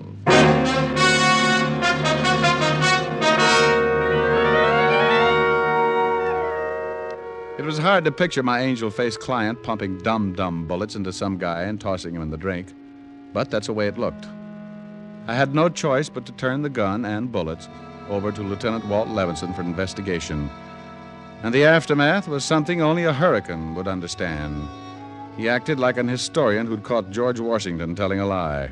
Well, I guess this kind of proves who knows what who was talking about, doesn't it, Rick? All right, so who's on first? Want me to tell you what's on second? I don't want you to tell me anything because I know everything now. You know, they could use you in some very high official circles. Go ahead, make jokes. I didn't know I had. A man is found in the river with dum-dum bullets in him.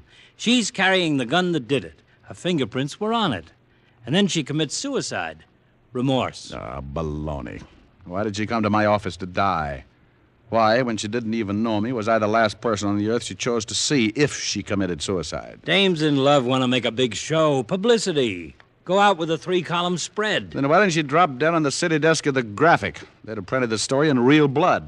Hers. You were a lot closer than the Graphic. Now, Walt, I'm going to explain this to you patiently. Mm-hmm. I've seen women of every kind. Hard, soft, sweet, warm, cheap, treacherous, mean. But I've never known a woman to lie in your arms dying, look up at you, with the most innocent black eyes in the world and ask you to help her after she had just come fresh from killing a man. Psychology, I don't know. But evidence, I do. If she went to all that trouble to get rid of the body, why didn't she get rid of the gun, too? Well, I don't know. Oh, Walt, this is the sweetest double-cross since the three-way stretch. Somebody planted that gun on her. Now, if you can keep it out of the papers, somebody's going to wonder why the gun wasn't found and come looking for it. Will you give that theory a try? And I suppose you'll be waiting for them with a butterfly net. I'll be waiting for them with a picture of that girl's black eyes in the back of my head. What do you say? Well... Thanks, Walt.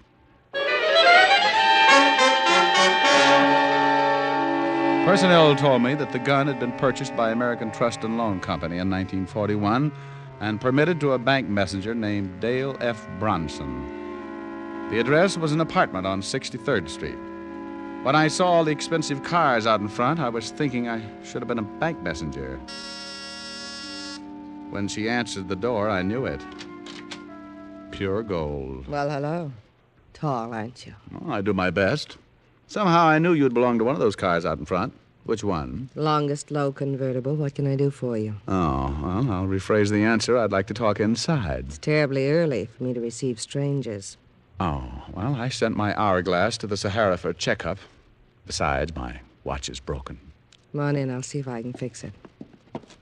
I'm great with the Swiss movement. It shows. Are you Mrs. Bronson? Yes, and my name's Kitty. Kitty? Oh, nice.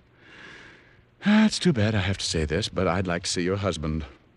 Preferably before he sees me and draws the right conclusion. He's not here. Expect him? You're going to love this. No. Where is he?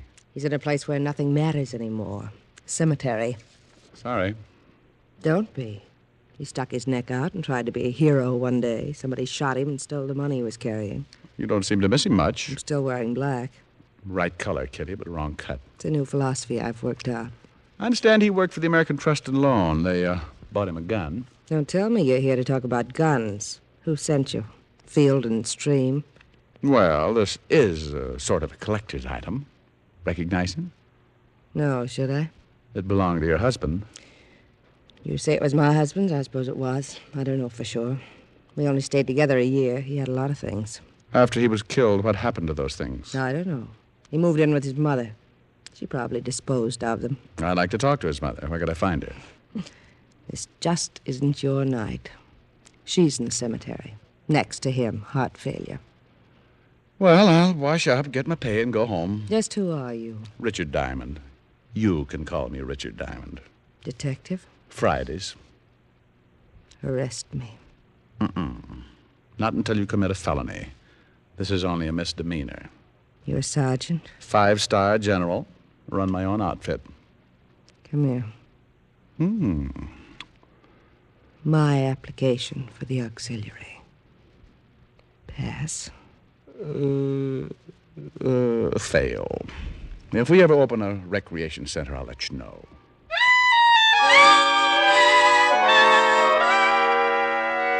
Outside, where things were milder, I lit up a Camel and tried to think of something smart. Then I began looking around for a cab, and that was my first mistake. Two bulky forms slid in behind me, and we walked Indian file for a few steps. When we reached the alley, I turned around to see who it might be. Ooh! That was my second mistake. I didn't have time to make any more. All right, Rennie. Drag him down this alley. Now, prop him up against the wall. I hope we don't chip none of these bricks with his head. Hey, Diamond, I know it's hard for you to see right now, but can you hear me? You've got a lot of punch in that delivery. Do you get it? If I didn't get it before, I just got it then. Yeah. I just got one thing to say. Mind your own business. Mind your own business. Mind your own business. Mind your own business. I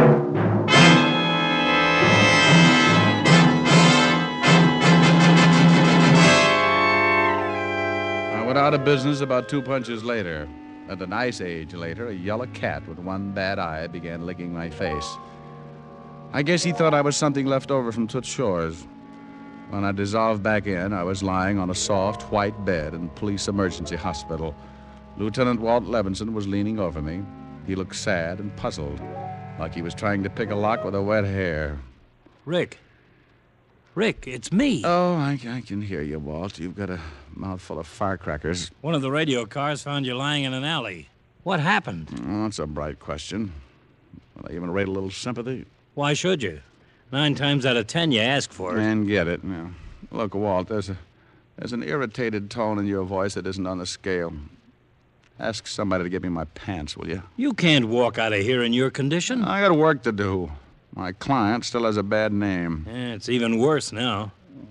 You know, besides being overconfident, you're overconfident. Rick, that body with the dum-dum's been identified. His name's Sam Gulliver, Treasury agent. Treasury agent? Yeah, he'd been after your client for a couple of months for passing bad money. Looks like he moved in to make the pinch and she shot him. Bad money? Bad money? Oh, Walt, what time is it? 11:45. Why? Well, I guess I'm 15 minutes away from being out of business. I used her dough to renew my license fee. Well, I'd pay it for you myself if you could tell me who she'd been working with. Dig, Walt. I know a gray house in Brooklyn that just reeks of printer's ink. And I know a guy named Joe Riley who's probably got some skin knuckles. Oh? Well, do I get my pants now? I filled Walt in with some of the details on our way over there. He took it pretty hard. But the thought of talking to a live suspect thrilled him. I knew it would. We slipped down the alley and back at the place and cut her lights. The house was dark and quiet. No one stopped us when we let ourselves in the basement door. The smell of printer's ink was still strong. Throw the flash over there against that wall, Rick. Hey. A whole basement full of evidence. Plates, prints, machinery. You hit it, Rick. Now all we need is Riley.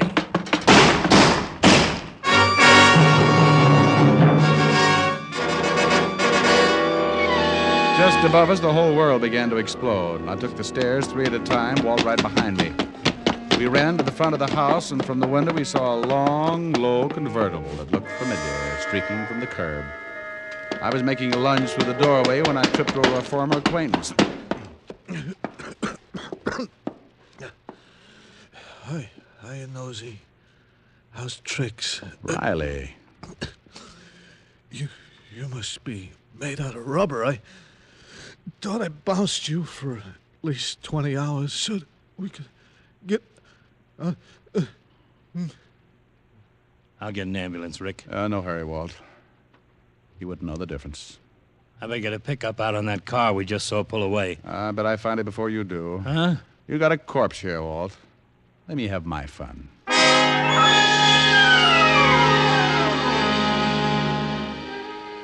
I used a cab to get back over to 63rd Street. The same kind of expensive cars were still parked out in front. Only one of them, a long, low convertible, had a very hot radiator. Oh, it's you. Tell me how tall I am, Kitty. Well, I'd love to, but not right now. I was kind of hoping we could have a drink. Got any hemlock? I said later. I'm really tired. I said now. Well, you are eager. What do you want? A poor dumb kid who knew she'd been used asked me to help her this morning, just before she dropped dead, and I'm helping her. I just happen to be fresh out of medals. You shot Joe Riley less than half an hour ago. Now, don't reach for it, lady. I'd like a good excuse. Let me go. Doris Romano didn't know she was passing bad money for you and your boyfriend, Riley. When the agent tried to make the arrest, either you or Riley shot him. And then Doris knew the whole setup. And you knew she was scared. Joe Riley poisoned her. I didn't do it. I didn't want him to do it, and he was dumb enough to think it was clever to plant the gun in her purse. But you didn't kill Riley for being so dumb. You had a better reason, Kitty. I talked to a coal shoveler in a basement this morning. He was bitter about both his daughters going wrong. One of them was Doris. The other was you. Those black eyes give you away right now. All right. Look, I have a lot of money. Real money. Good money. Enough for two of us. We could do anything, go anywhere. Be a chance to stop gumshoeing around and be somebody. And, Ricky, you know how I am. I can be nice. Awful nice. That's what scares me, Kitty. Now, listen to me. They'll send me to prison. I'll grow old and ugly there. If you're lucky. Oh, Rick, please. Please let me go. I'll give you all the money. I'll do anything. Please. Please help me. You know, lady, for a minute you sounded just like your sister.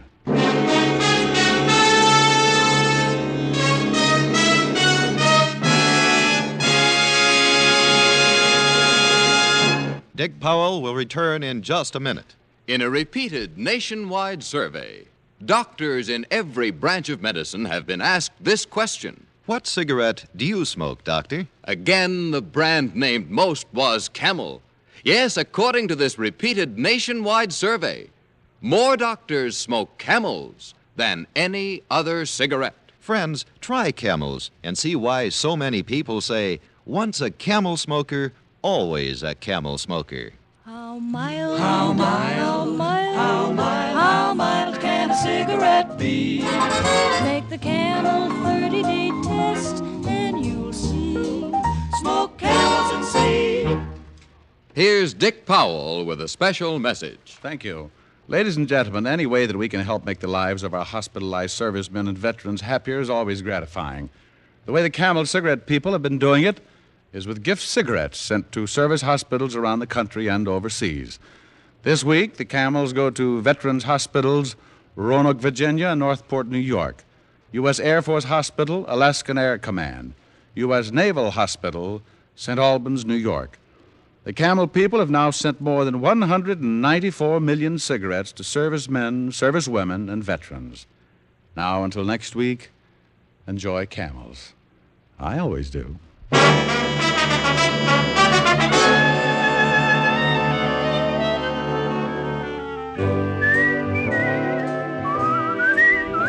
Dick Powell can now be seen in the RKO picture Cry Danger. Tonight's adventure of Richard Diamond was written by John Michael Hayes and E. Jack Newman with music by Frank Worth.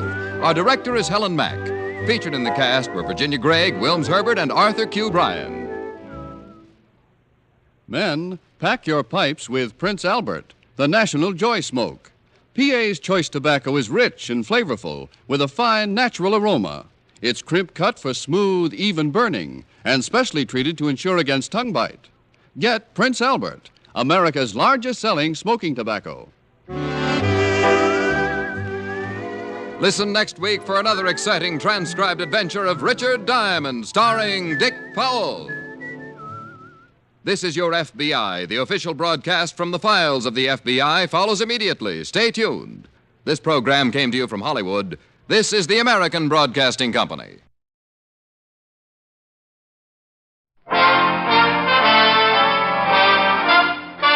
Listen while the makers of Rexall drug products and 10,000 independent Rexall family druggists bring you Dick Powell as Richard Diamond, private detective.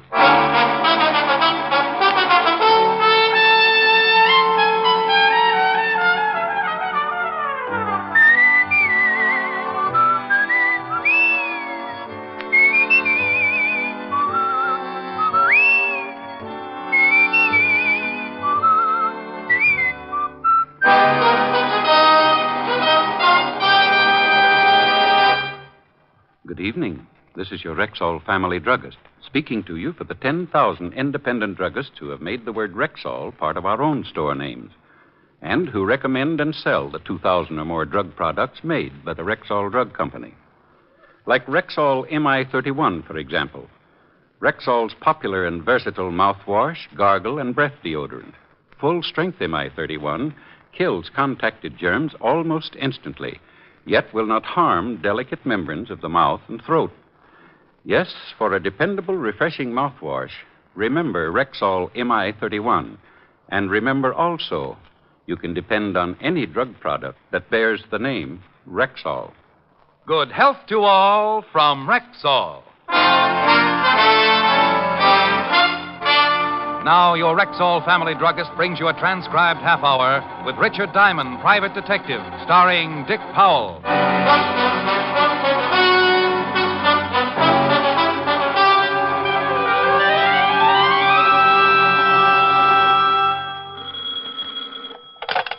Diamond Detective Agency, we never say die. Mr. Diamond, That's right. how would you like to make $1,200? Do I have to name the mystery melody? This is not a quiz show, Mr. Diamond. I have a proposition for you, a business arrangement by which you may profit to the tune of $1,200. Oh, well, that's my favorite tune. My name is Evans, Dr. William Evans. I have an office in the Grant Professional Building, Suite 409. Grant Professional Building, Suite 409. Yes, I'd appreciate it if you would come right over. Well, it's after 6 now. I'll stay in my office until you get here. And so as to save time with explanations, on your way over, pick up a late afternoon Times and read the article on page 3, column 2. A story about a man called Farmer. I locked the office, went downstairs, and out on the street, where I purchased a late afternoon Times, and in the cab headed for Dr. Evans's office. I read the article on page 3, column 2. George Farmer burns to death, and a picture of the deceased. According to the article, Farmer had been on a vacation in the North Woods. He'd gone to sleep smoking a cigarette, and that was that. Mattress caught fire, and before anyone noticed, the whole cabin was burning. My cab let me out in front of Dr. Evans's building, and one look at the large crowd, plus the very familiar black sedan in the passenger loading zone, tied my stomach in a knot. All right, now, get back, you. You? Evening, Sergeant Otis. Lieutenant, what are you yelling about, Melonhead? Oh. Evening, Lieutenant Levinson. Oh, no. I hope you were just passing by, Mr. Diamond. I saw the crowd, Lieutenant Levinson, and came over to find out if you and Otis were playing hopscotch or possibly kick the can. This is a swell time to make with the jokes. Some guy took a dive out of the 4th floor window. 4th floor? Dead? Very. Name was Evans. Had offices in the building. Dr. William Evans. Guy named Evans. Offices on the 4th floor. Doctor. Some guy. Just 20 minutes before, he'd called me with a $1,200 proposition. And now it looked like the only thing I was going to get out of the deal was a late afternoon paper and a story about a guy named Farmer. Farmer? Burned to death in bed? Oh, yeah. We got a report on the case. Well, this Dr. Evans was hooked up with it in some way. He offered you $1,200? He asked me if I was interested. Silly boy. There's the doctor's office. And there's the window he went out of. Who saw him jump? Bill Mitchell, cop on the beat, saw the body come out of the window feet first. Said at least it looked like he jumped. No sign of a struggle? I'll have the boys give the room a good going over. Well, we're pretty sure of 2 things, Walt. First, there's a strong possibility that Dr. Evans didn't commit suicide. Also, that he knew something about George Farmer, the guy who got burned to death. Might have been Farmer's doctor. Well, there's one way to find out. This Times article says that Farmer left a widow. While you're checking things here, I think I'll go see what Mrs. Farmer's views are on dead husbands and dead doctors.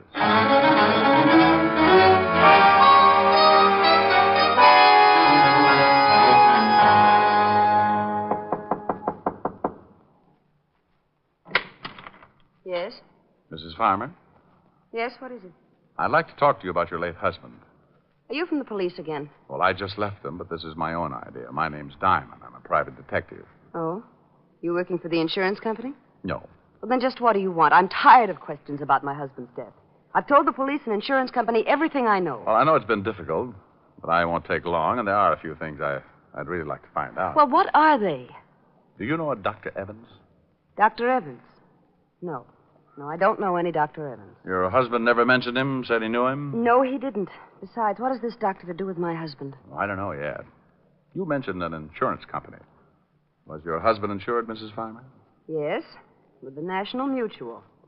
But if you're not working for the insurance company or the police, who are you working for? Me. You. Look, would you mind telling me what possible interest you could have in the death of my husband? Tell you the truth, I really don't know. But there's $1,200 mixed up in it somewhere, and that's enough to keep me well interested until I find some answers. Thank you, Mrs. Farmer.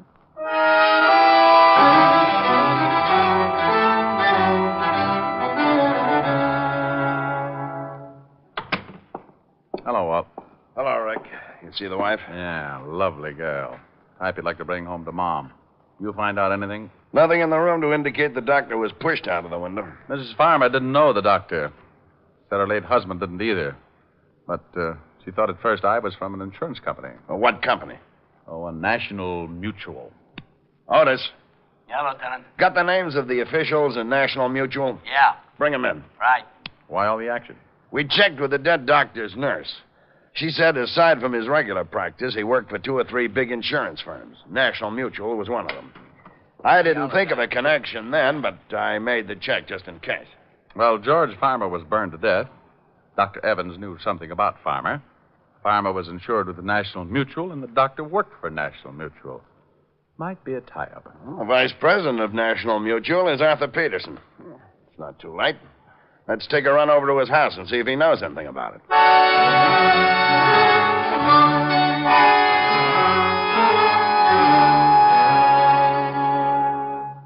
Well, gentlemen, in answer to your questions, yes, we did insure the late George Farmer, and Dr. Evans does work for us. As to whether or not he was the doctor who examined Farmer, I really couldn't say. I'd have to check the files. Lieutenant, aren't you satisfied? You think there's something wrong? We don't know.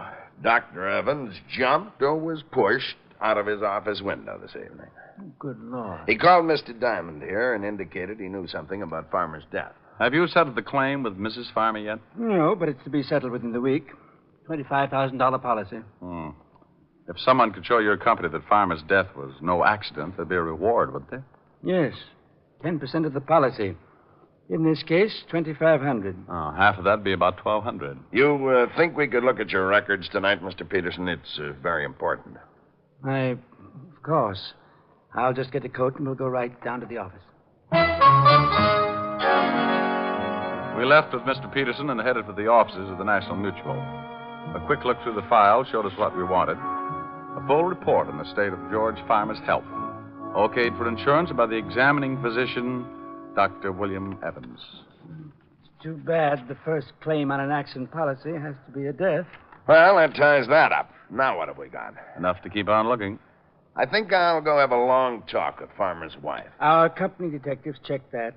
She was right here in the city when her husband died. Well, a little talk won't hurt. Who sold Farmer the policy, Mr. Peterson? According to the files, the insurance man was Martin Ames. You have his address here? Yes. Here you are. Good man. One of our leading salesmen.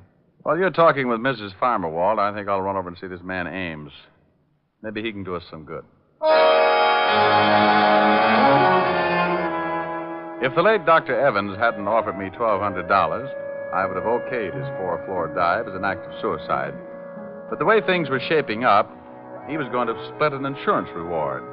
And knowing doctors to be pretty practical people, I just couldn't imagine him giving up that kind of money for a fast trip to the sidewalk. The home of Martin Ames was an apartment on the Lower East Side. His wife answered the door. No, my husband isn't here. I was just leaving. You know where I can find your husband, Mrs. Ames? It's rather important. I don't know what you want, but if you want to see my husband, that's where I'm going now. I just got a call. He's had an automobile accident.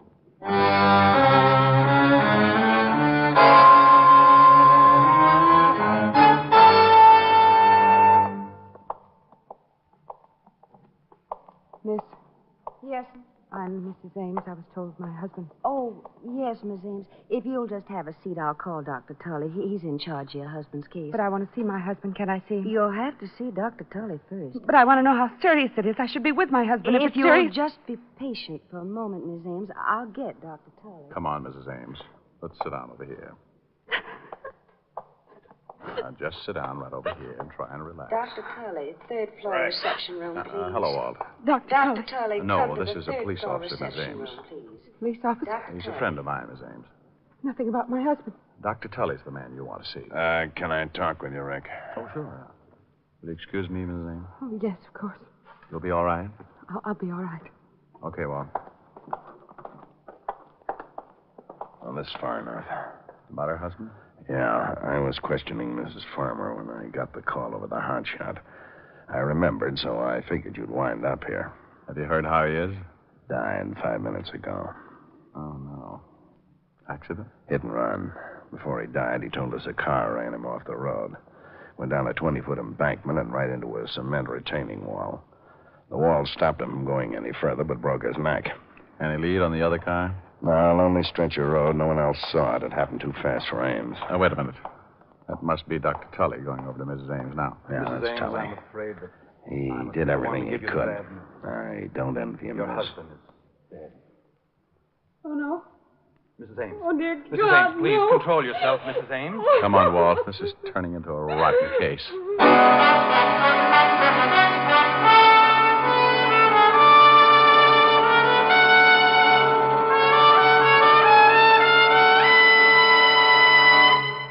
Before we continue with the adventures of Richard Diamond, private detective, here's your Rexall family druggist.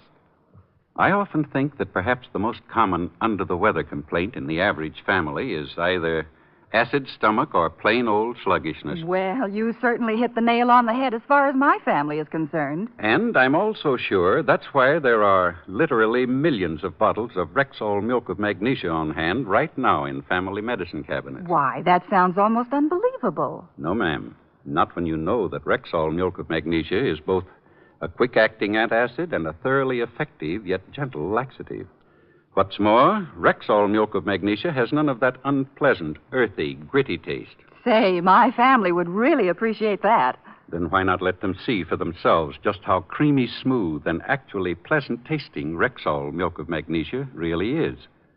Ask for it at Rexall drugstores everywhere. And remember, you can depend on any drug product that bears the name Rexall. And now back to tonight's adventure with Richard Diamond, private detective, starring Dick Powell. A little after 6, I got a phone call, and by 6:30, the man who called was lying on a sidewalk, broken in two from a 4-story drop. 2 hours later, an insurance salesman named Ames was run off the road and ended up with a broken neck. Coincidence? Not a bit. Walt found the location of the place where George Farmer had burned to death. Then we climbed in the squad car and started the long drive for the Catskills. Around 7 in the morning, we turned off the main highway and onto a dirt road. A sign reading Sportsman's Retreat, 2 miles, pointed the way, and 20 minutes later, we were pulling up in front of the lodge.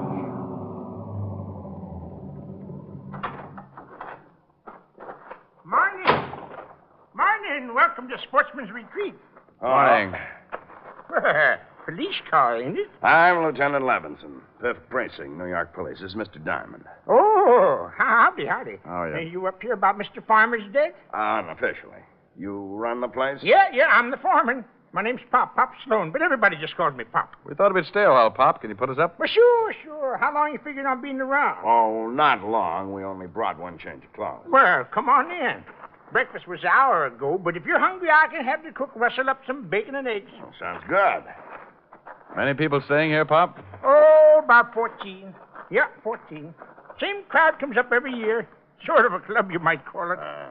How many years did George Farmer come out? Oh, Mr. Farmer come up about, for the last 10 years. Hey, who owns the place? Mr. Phillips. He ain't here now, but he phoned and says he'll be in sometime this afternoon. Say, how come you fellas are interested in Mr. Farmer's death? We had the police and the insurance up here for 3 days. You're a little late, ain't you? Well, there are a few things we haven't cleared up. Sure appreciate some help, Pop. Yeah, yes, sure. I'll give you all the help I can. I'll go get some breakfast for you, and then we can gab a little while. Pop went back to the kitchen, and we relaxed in a couple of big leather chairs in front of a large window that looked out on a row of cabins. That last cabin must have been Farmer's. Yeah, nothing much left of it. It's beautiful up here. Look at those trees with the sun shining through them. Your soul is showing, Walt. Oh. It was a beautiful place, all right. The cabin stood in a clearing, fronted by well-kept paths and backed by tall trees. Pop came in a little later with enough bacon and eggs to feed a platoon of tapeworms, and we talked. Where is everybody, Pop? Out fishing. Get up about 4:30 around here. Many of the men bring their wives? Oh, some of them. Mr. Farmer used to bring his'n up every year. Fine-looking woman, Mrs. Farmer. Didn't come up this year, though. It's too bad, too. Why? Well, might have saved him. Used to smoke in bed all the time. Maybe if she'd been around here, she might have caught him at it. Who discovered the fire? Oh, we all saw it, but it was too late. By the time we got there, the whole place was burning. By the time we got the hose going, there wasn't much left. You say you all saw it. Where were you? Oh, we was up to Willow Peak cooking out. That's about 3 miles from camp. You can see it from there. See? See that tall peak there to the left of them trees? Yeah.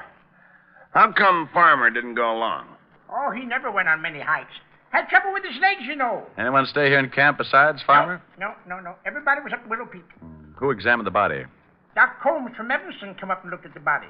Where's Evanston? About 50 miles east. But if you want to talk to the doc, you'll have to wait till everybody comes in from fishing. Oh, good. Is he up here now? Yeah, come up last night. Gonna stay a week for the fishing. Oh, Pop. Oh, well, morning, Mr. Phillips. Good morning. I didn't expect you till this afternoon. This is Mr. Phillips, the owner. Oh, I have some bags out in the car. Will you get them, please? Good morning, gentlemen. I know. Good morning. There's some more police fellas, Mr. Phillips. Oh? About Mr. Farmer's death? Yeah, I gotta clear up a few things. Would you please get those bags for me, Pop? Bags? Oh, yes, bags. Sure. We just wanted to ask a couple of questions, Mr. Phillips. I'm Lieutenant Levinson. This is Mr. Diamond. Well, how do you do? How do you do? Do you mind if I sit down? Well, not at all. I thought the authorities were satisfied. No, I guess they are. Where were you when the accident occurred, Mr. Phillips? Oh, I was on my way here from the city. I arrived about an hour later. You live in the city, Mr. Phillips? Well, yes, I have a house there. I divide my time between there and the lodge. Tell me something about Farmer, Mr. Phillips.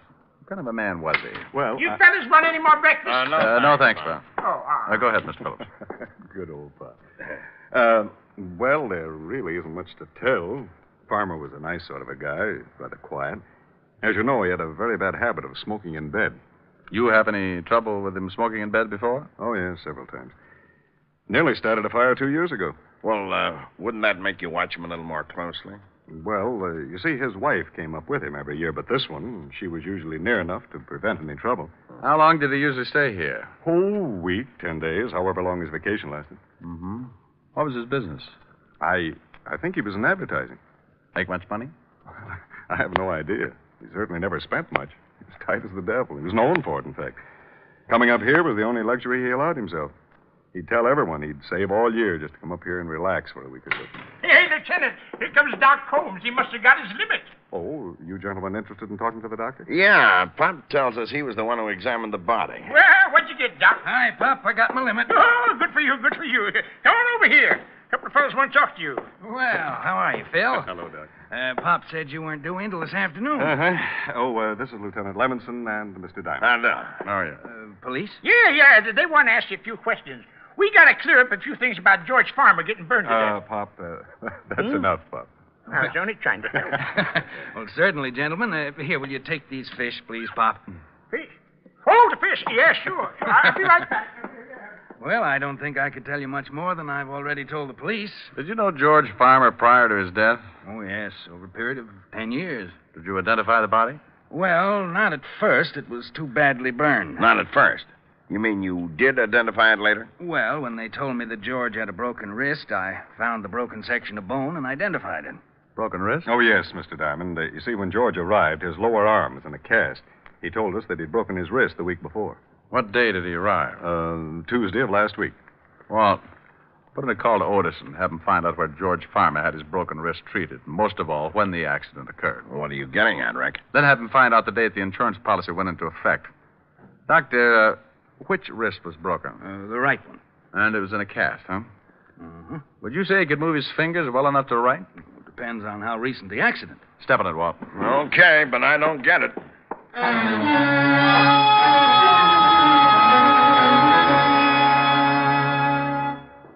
I talked to Otis. He'll get the information, call us back. Now, would you mind telling me what the devil this is all about? George Farmer had to sign the insurance policy, didn't he? Yeah, but he could have done that with his left hand. An accident policy would cover a broken wrist, wouldn't it? Sure, and what? Mr. Phillips, you said Farmer was known to be careful with his money. Yes, that's right. No, I can vouch for that. I treated him for a cigarette burn 3 years ago and had a devil of a time collecting. Thanks, Doctor. Well, so what? So what? So if Otis gives us the answers I want, I think I can show you George Farmer was murdered. Murdered? Yeah. And I think I can explain why an insurance salesman and a doctor were killed. So we all sat around and waited for my hunch to grow muscles. I kept turning the whole thing over in my mind, and the more I thought, the more the whole thing tied together. Around noon, a call came in from Otis, and Walt gave him the information I needed. There it is. George Farmer broke his wrist on the 26th of last month. He was treated at the Olive Hospital. About 3 weeks ago. He stayed one night at the hospital and went home. What date did he arrive here, Mr. Phillips? About the 4th. 2 weeks after the accident. He died on the 11th, according to papers. Yes, that's right. He'd been here about a week. When did the insurance policy go into effect, Walt? The 22nd of last month. It went into effect. It wasn't taken out. I said went into effect. Now, it would cost him a few bucks to have a broken wrist taken care of and spend the night in the hospital, wouldn't it, Doctor? Yes, it would. Remember what the vice president of National Mutual said, Walt? Too bad the first claim on an accident policy had to be death. Yeah. Well, if Farmer had an accident policy, why didn't he put in a claim for his broken wrist? Come on, Walt. We're going back to town and talk to Mrs. Farmer.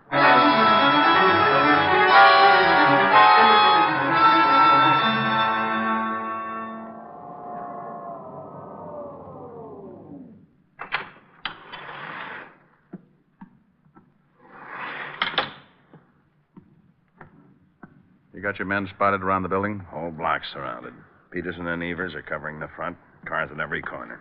Isn't Otis going to play? Well, there's been some complaints about noisy cats in the neighborhood, so I stuck Otis in back in the alley. He'll drive every cat right into the river. You might have made a mistake. One yell out of Otis, and he'll end up with all the shoes in the block. Here it is. Yeah? Oh. Mind if we come in, Mrs. Farmer? No, I guess not. Well, what is it this time, Lieutenant? We think your husband was murdered. Well, that's ridiculous. Now, we know you didn't do it, but you were in on it. You know who did. Are you serious? Very. We just had the lab make a check on the insurance policy. The signature and the fingerprints were from the right hand. Well, of course they were. So your husband didn't have a broken wrist at the time?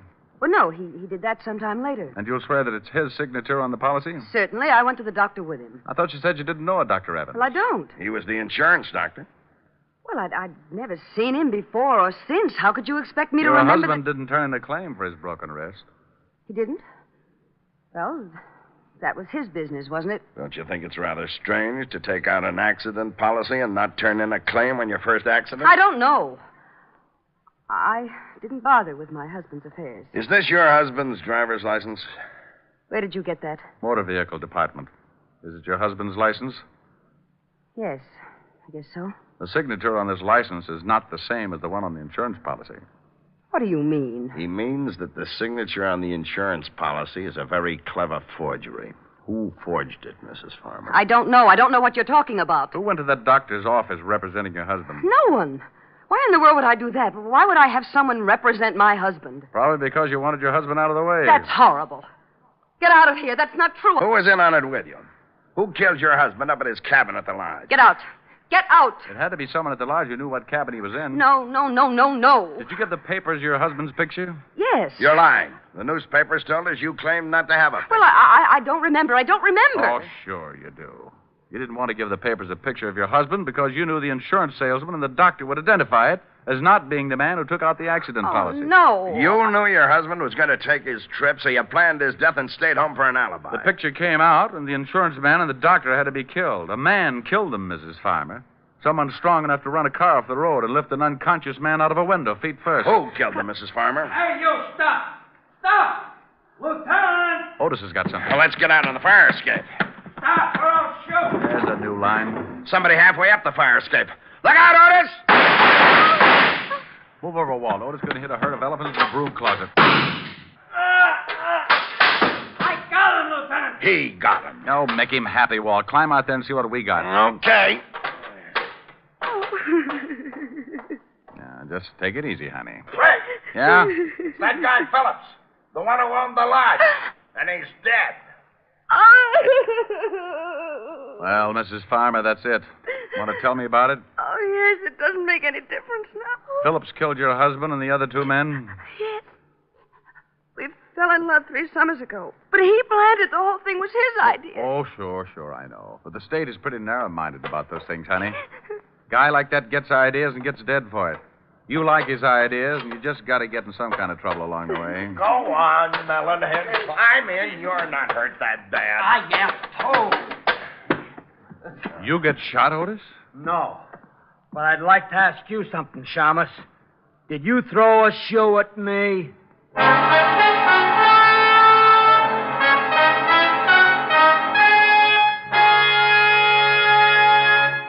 Again, here's your Rexall family druggist.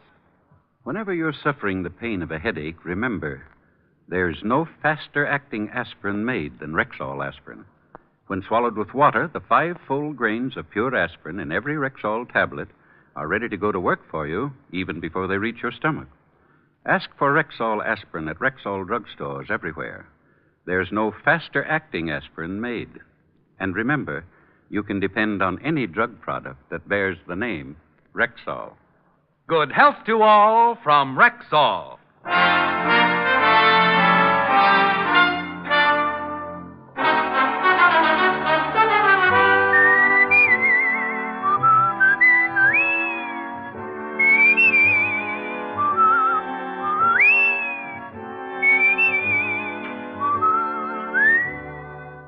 Richard Diamond, Private Detective, stars Dick Powell in the title role and is written by Blake Edwards, with music composed and conducted by Frank Worth.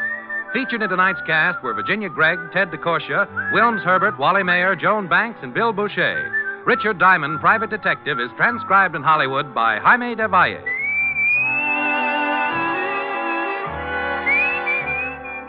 This is Bill Foreman inviting you to be with us next Wednesday at this time when we will again bring you Dick Powell as Richard Diamond, Private Detective.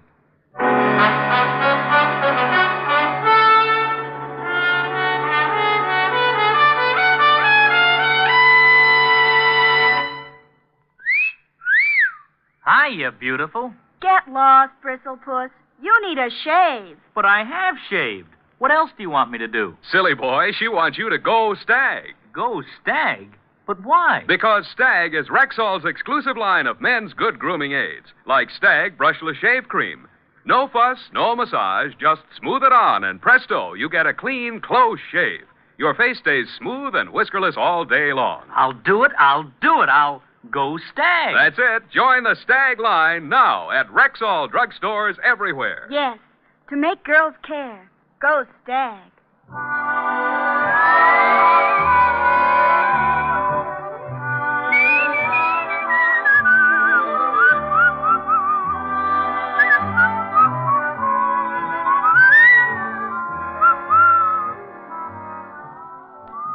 Wednesdays this fall, hear Groucho, Gildy, and the Halls of Ivy on NBC.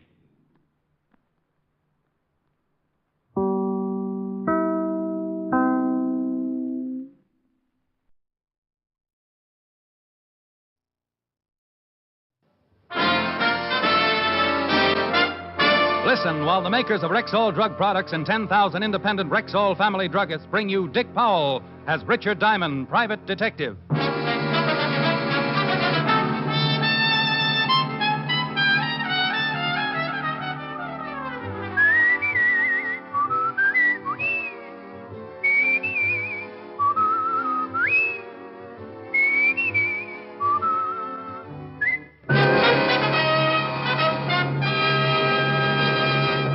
Good evening. This is Bill Foreman speaking to you for the 10,000 independent druggists who have made the word Rexall part of their own store names. They've done that because they recommend and sell the 2,000 or more drug products made by the Rexall Drug Company. Rexall's brand new multivitamin product, Formula V10, is an excellent example. For Formula V10 is a really pleasant tasting, really easy to take product that helps prevent vitamin and iron deficiencies. The recommended daily dosage supplies twice the minimum requirement of vitamin B1, 5 times the requirement of iron, plus minimum daily requirements of A, D, and B2, plus red crystal and vitamin B12. Ask for pleasant tasting Formula V10. That's V as in vitamin. V10 at Rexall drugstores everywhere. The stores with the orange and blue sign. Good health to all from Rexall. Now, your Rexall family druggist brings you a transcribed half hour with Richard Diamond, Private Detective, starring Dick Powell.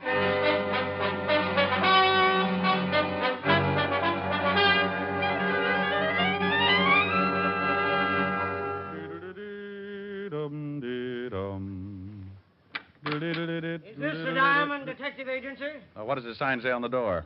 Diamond Detective Agency. Now, read the second line, please.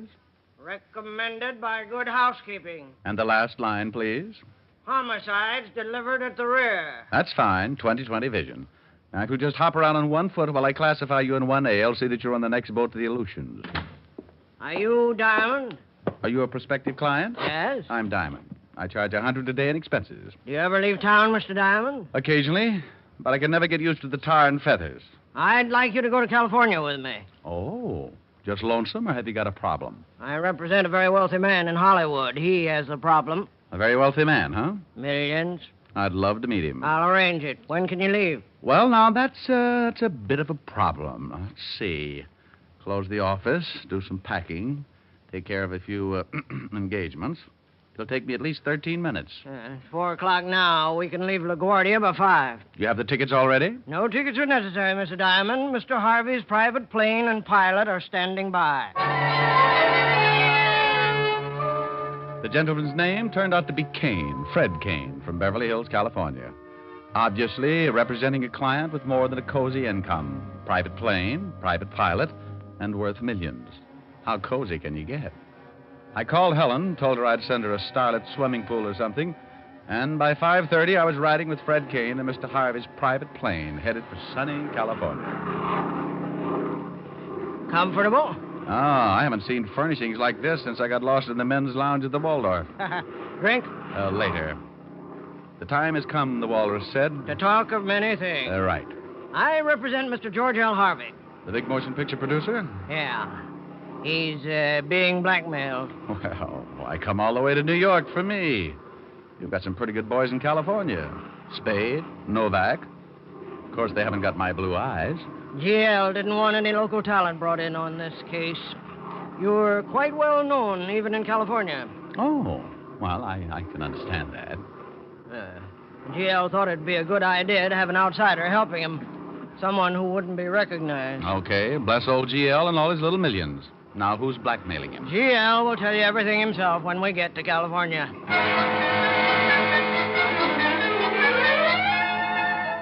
Fred Kane and I played Jen for the next couple of hours, and we didn't talk any more about G.L. Harvey and his blackmail trouble. By 8:30, we were somewhere over Kansas, and I was getting sleepy, so I turned in. Around 6 the next morning, we landed in Burbank. I stepped out to get my first look at beautiful, wonderful, sunny California. We'll have to run for it. GL will have a car waiting. A car? I'm surprised at GL. I thought sure he'd meet us with his private life raft. The car was waiting all right, complete with chauffeur, footman, and dinghy. We plowed our way through 6 inches of early morning dew and headed for the Beverly Hills Hotel where I was supposed to stay.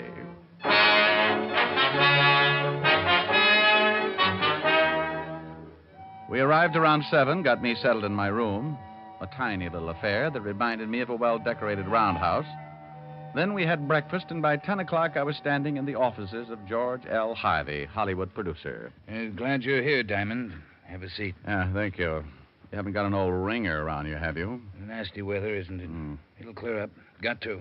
Can't stay on a cover set all week. Schedule's too tight. Cover set? GL shooting a new picture. if the company has some unexpected bad weather and they're shooting exteriors, they have a cover set and they can move into and shoot some interior scenes.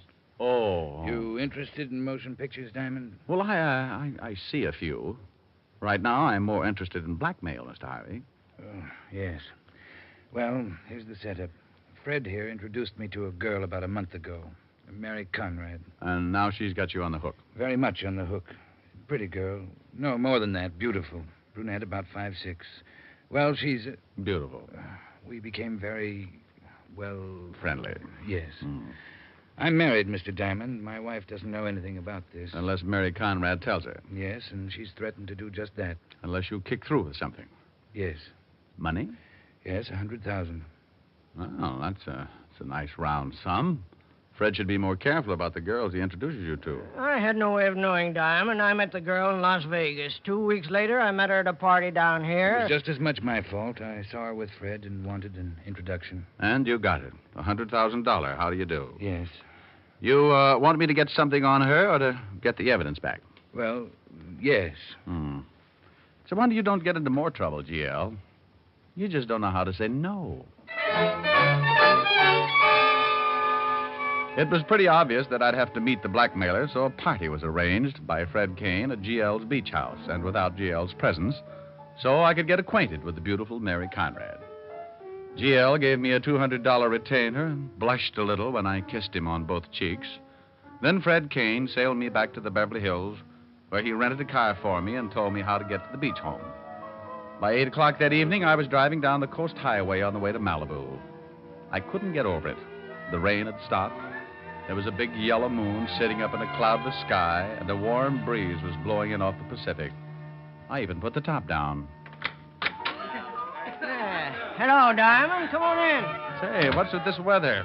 1 minute it's pouring, and the next time it comes out like a travel folder. We're just getting into the rainy season. It'll probably stay clear like this for at least a week. Oh. Give me your hat, and I'll take you in and introduce you to the guests. Oh, it's what? A New York gumshoe out looking for a blackmailer? Yeah, that's right. You're an agent. Agent? I don't know anything about agents. You like money, don't you? That's my name, spelled backwards. Then you're an agent. It was a small little party. That is, of course, if you compared it to Ebbets Field during a World Series. GL's house was in the middle of what was known as Malibu Colony. That's a bunch of houses built right out on the sand and surrounded by money. Fred took me around and introduced me as an agent from New York and an old friend. I met everything from producers, writers, and directors to several well-known motion picture stars, one of which had her French poodle with her. And this is Michelle, Mr. Diamond. Say hello to Mr. Diamond, Michelle. Ho, ho! Oops, sorry. Great Dane. And on until finally we got around to my objective for the evening. And believe me, I'd enlist 3 times a week just to go after that kind of an objective. Brunette, about 5'6". When she looked up at me, I felt as nervous as a cat in a ukulele factory. This is Mary Conrad, Mr. Diamond, Mary. Hello. Be Hello. nice to him. He's a big New York agent. I see some other guests now. Take care of them, Mary. Looks like Fred has paired us off. Well, he knows a good combination when he sees it. 2 best-looking people at the party. Of course, I'm prettier than you are. How long have you known Fred? Fred? Oh, years and years. We used to play stickball together over in Canarsie. I thought Fred was a native Californian. Well, oh, yes. Well, he is. He used to come all the way to New York just for the stickball. We had quite a team. I'll bet you did. What position did you play? I played left gutter. That's the dirty side of the street. Oh. How about a drink, huh? She showed me where the bar was, and we sat down and got acquainted. Then she showed me where the ocean was, and we took off our shoes and walked out on the sand. Then we sat down and really got acquainted. It's nicer out here. I don't like parties much. Well, I like this one. Compliment? Naturally. Thank you.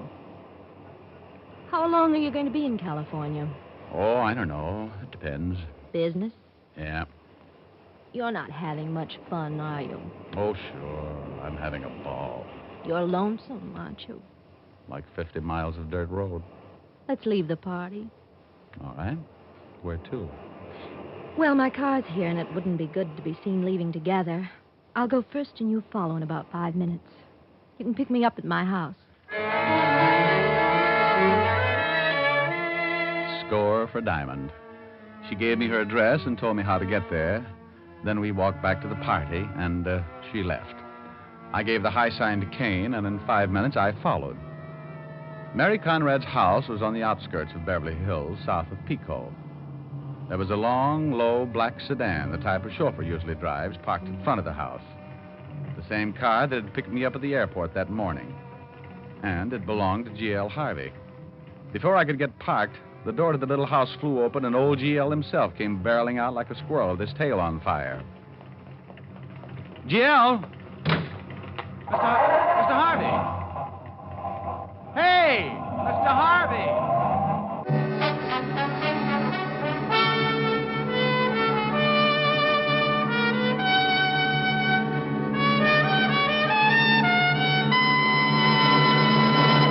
Here's a question for all overweight women. Would you like to know how to reduce without starving, without counting calories, without back-breaking exercise? Would I? But it isn't possible, is it? It certainly is. With a new Ann Delafield reducing plan, you lose up to 5 pounds a week and gain new pep and energy besides. Best of all, you have none of the hunger pangs and bother that most people dread about reducing. The Ann Delafield reducing plan shows you how to lose weight naturally. Sounds wonderful. What does the plan include? Everything you need to slim you down and keep you slim. Vitamins to bolster your diet. Ann Delafield appetite-reducing wafers to curb that unruly appetite, and an important complete beauty book. And here's a tip for all overweight men. Rexall is proud to announce their new Delafield reducing plan for men. It's sound, scientific, and easy. So look young, feel young, stay young for your age. Ask for the Delafield reducing plan for men. Available only at Rexall drugstores. And now back to tonight's adventure with Richard Diamond, Private Detective, starring Dick Powell.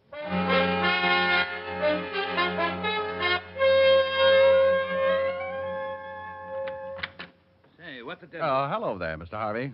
Diamond, how did you get into the studio? I went to your home first. My home? You didn't talk to anyone? Your car wasn't around, so I tried the studio. The cop at the gate wouldn't let me in, so I climbed a fence. Climbed a fence? It was better than having him call you. You might have wanted to see me. I'd wanted to see you. Don't be foolish. Why not see you? You often come to your offices late at night? Look, Diamond, I saw you when you yelled at me in front of Mary Conrad's house. Why didn't you stop? I was too frightened. I was scared stiff. I suppose you found her. Yeah. Oh, it was terrible. Awful. Just awful. I'll bet it was. I thought about going home. I thought about a lot of places. I ended up here.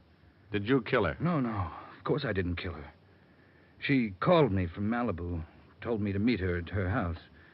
I got there before she did. She drove up, and we went in. It was just awful. You went in, then what?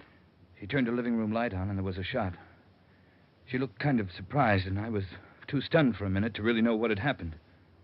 Then she just kind of looked at me like she wanted me to help. It was then I really got it. I knew she'd been shot. She fell, and I rushed over to her. She died right there, lying on the floor, looking up at me like... I don't know. There was a gun beside her. Was there? I didn't see it. Well, here it is. Take a look at it. 45, one shot fired. Ever seen it before? No. You know, I could get in a lot of trouble taking this gun from the scene of murder. But I had a hunch it was worth it. I thought maybe it might be your gun. If it isn't, I'll get it back to the cops and take my chances. I don't know whether it is or not. Well, do you own a 45? Yes, I keep it at the beach house. But even if that turns out to be my gun, Mr. Diamond, I didn't kill Mary Conrad. Oh, I don't think you did either. You might have wanted to kill her because of the blackmail, but that would be premeditated. You'd plan it, and a man who commits a planned killing doesn't leave the murder weapon around, especially if it happens to belong to him. But if you were in love with her... I wasn't. Well, I'm taking that chance. A jealous lover might do a lot of silly things. I have a wife and family. I thought about that, too. But I'm not sure the police would pay much attention.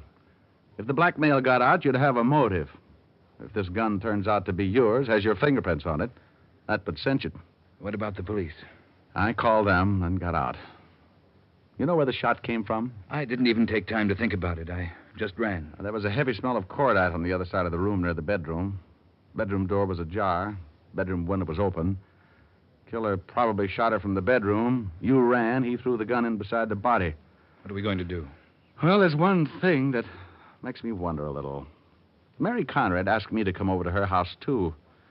What do you suppose she wanted with both of us there? I can't imagine. Well, neither can I. It's certainly worth looking into. Thanks, Diamond. You know, I've had some pretty fair experiences with murder, GL, but like everybody else, I make mistakes. I hope this is not going to be one of them. I gave GL Harvey 2 instructions. First, find out if he was missing a .45 automatic. Second, go on about his business like nothing had happened. And forget that he'd known Mary Conrad other than casually. I knew I was taking a big chance. Being an accessory after the fact could land me in a lot of hot water. But GL just didn't figure as the killer. And if I was right, someone was trying to fit him for a king-size frame. Why? Who? What was the motive? Those were things I was going to have to find out and find them out in a hurry. So while the police were undoubtedly still busy with an identification on Mary Conrad, I got back in my rented car and took off for Malibu. Back so soon? No laughs. You find out anything? Where can we talk? You look like something's wrong. You should see how Mary Conrad looks. Fred Kane took me in the den, and we locked out the rest of the party. I told him just what had happened, and he poured himself a long drink. Yeah. You think GL really did it? I want to do some checking on Mary Conrad before I start making any guesses. Now, you said you met her in Las Vegas, didn't you? That's right. And then tell me everything you know about her. And he didn't know much. He'd met Mary at the Serena Hotel, just ran into her at a party. He had seen her several times in the following few days, and she had mentioned she was coming down to L.A., so he'd ask her to look him up. She had, and that was the extent of it. What do I tell the police? They'll certainly find out who she's been seeing. It'll take them a while to check. Did she have any other friends? She never mentioned any. You met her at the Serena. Was she with anyone? I don't remember his name. You remember the date? It was about a month ago, the last few days I was there. Oh, well, okay. I'm going to take a trip to Vegas and see if I can find out anything more. You must really think GL's innocent. Don't you? Well, yes. But he certainly had a motive. Oh, I don't think GL would kill anyone for $100,000. The thing I can't figure is why anyone would want to frame him. What could they gain by it? I drove back to Burbank, grabbed the late plane for Las Vegas, and about an hour and a half later, I was checking with the desk clerk at the Serena. We went through the lists of guests during the time Fred Kane's last visit. Kane had checked out on the 8th of October. He said he'd met Mary Conrad several days before. I gave the desk clerk her description, but he didn't remember. And she hadn't been registered at the Serena. So I started checking every hotel and motor court in Vegas. Mary Conrad, huh? Yeah, about 5'6", brunette, blue eyes. Mary Conrad. Oh, she didn't register here. Here, take a look for yourself. I kept going, one hotel after another, and no Mary Conrad registered at any of them. But she had to live someplace if she stayed in Las Vegas. Bartender, give me a scotch and water. Sure, thanks. Hey, you look a little beat, friend. Can I buy you a drink? I just bought one. Hey, I understand you're trying to find Mary Conrad. You know her? Yeah? Well, friend, I'd like to ask you some questions. What's it worth? Depends on how much you know. I know plenty. Well, we'll see. What's your name? Not here. You got a car outside. We'll take a ride. Okay. Information, please. Slid off the stool and led the way out of the hotel and out across the parking lot. This guy knew I was looking for Mary Conrad. How? Had to be tipped off, or he'd been tailing me. When he walked in front of me, the little old gun in his hip pocket showed up like a bathing beauty on a gorilla farm. Hey, wait a minute. What's the matter? Where's the car? Huh? Oh, right over there. Mm-hmm. The one with the fat guy behind the wheel? Just a friend. Oh, sure. I think we talk right here. He thought about it for a second, glanced over at his fat friend sitting in the car, then back at me. Here? Right here. Okay. He made up his mind, all right. He grabbed for his right hip pocket and that big gun, but that was as far as he got because I second-guessed it.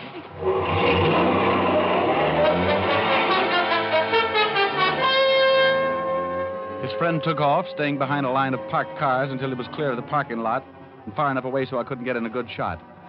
I leaned down over the man who had wanted to kill me. He was very dead. Well, I'd held out police evidence in Los Angeles and killed a man in Las Vegas. I was in a spot, and only one lead left.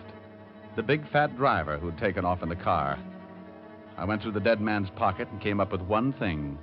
a $100 gambling chip from the Ace of Clubs casino.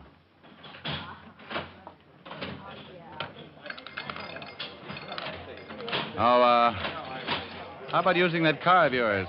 Huh? Don't turn around, or you'll get mixed up with a lot of bullets. What do you want? A talk. Keep looking straight ahead like nothing was happening. I'll kill you if you try anything, I promise you that. What is this? Who are you? I just shot a friend of yours in the Serena parking lot. I've been in my office all night. Oh, sure. Start walking for the door. You'll never get away with this, Diamond. I thought you didn't know me. Start walking.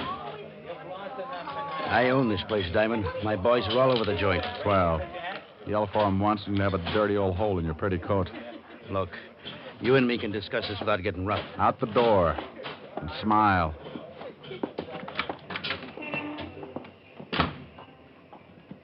Now, where's the car? Across the street. Hey, wait a minute. A couple of your boys are following us. They look a little worried about me. Tell them how happy you are. Go on. Okay. Relax, boys. It's okay.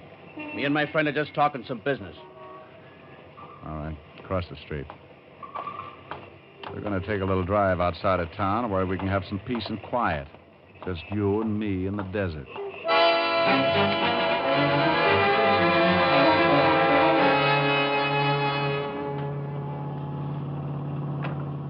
That's good enough. Pull off the road. Look, Diamond. Pull off the road. You know the cops are going to be out looking for you. That's why I need some answers in a hurry. Why did your boy try to kill me tonight? I don't know what you're talking about. Get out of the car. Now, look, I swear... Get out. What's this going to prove, Diamond? You're going to start walking. Straight out into that desert. At the end of 100 paces, if you haven't told me what I want to know, you're going to get it. Right in your big, ugly face. You'll never get away with it. Walk. Now, that's the trouble with you big, tough guys. Get a fellow in a spot, and you never figure he might just be desperate enough to shoot his way out of it. Why did your boy try to knock me off tonight? I've got a lot of dough, Diamond. I can get you out of the state and make you rich. I'll swear you killed my boy in self-defense. How well do you know Mary Conrad? Well, never heard of her. I've held out police evidence in California, and I've shot a man in Nevada. I'm in a tough spot. I'll just about do anything. You kill me, and you'll never find out anything. I'll keep looking. Who else is mixed up in this? How'd you know who I was? I found out. Well, you're nearly there. You're bluffing. You got 15 paces to go. You'll never get out of town. You kill me, and every cop in the state will be after you. You're a big man, huh? I swing a lot of weight. Well, I don't like your kind of big men. Stop here. How about it? Gonna tell me how you're mixed up in this? Now, wait a minute. This is getting ridiculous. It's a matter of opinion. You gonna tell me? Wait. You must be nuts. Supposing I did know something. I tell you, you tell the cops. Maybe I knocked off somebody. I get the gas chamber. Then it shouldn't make any difference to you. This will be a lot quicker. What do you want to know? Who's Mary Conrad? My girl. Her real name's Mary Langley. Who killed her? Fred Kane, the guy who works for Jill Harvey. Why? Kane owed me a lot of dough. Couldn't pay it. Jill Harvey was to go to the gas chamber for killing someone. Kane had become head of the Harvey Productions. Why wouldn't Harvey's wife take over? She'd own it, but Jill's will states that Kane would run it. How do you fit? Kane promised me a 50-50 split if I'd lay off about the debt. I talked Mary into it, and Kane introduced her to Harvey. The old boy went for a hook, line, and sinker. Then she started blackmailing him. So you'd have a motive for murder? Yeah. She never figured she was going to get killed. No, she just thought we were going to milk the old boy for the $100,000 and pull out. How did I fit in? Harvey's idea. When Kane told me about it, I figured it wouldn't be bad. You could catch Harvey after the murder. Well, why did she make a date with me, then call Harvey? Well, we told her to. Told her you were a private eye working for Harvey's wife. We said that you could be bought, and it would be a good idea to catch her with Harvey. So you waited in the bedroom until GL came in and you shot her, threw the gun in beside her. Hey, wait a minute. I didn't shoot her. Kane shot her. Oh, Kane took GL's gun from the Malibu house? That's right. Oh, you lame brain. I left Kane at the Malibu house when I went to see Mary. He was there when I got back. Witnesses will swear he was around the whole time. You killed the girl and hopped a plane back here for Vegas. No, I didn't kill her. Go over by that rock. Take it easy, Diamond. Go on. Okay, I shot her. I hid in the bedroom and shot her. But you won't be around to talk about her. Come on, get up. Get up. Oh, for Pete's sake, now I have to carry him back to the car.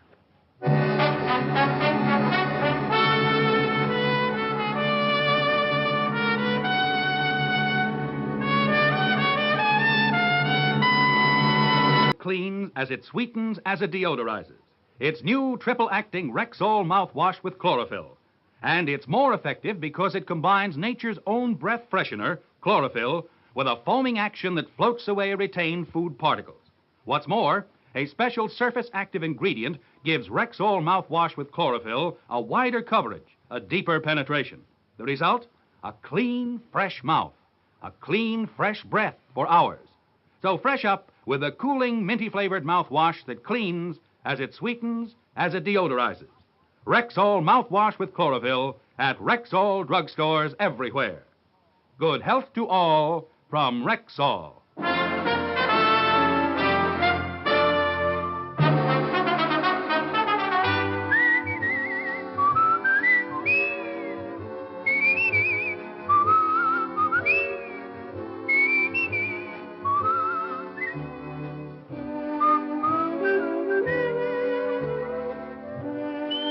Richard Diamond, Private Detective, stars Dick Powell in the title role and was written by Blake Edwards with music composed and conducted by Frank Worth.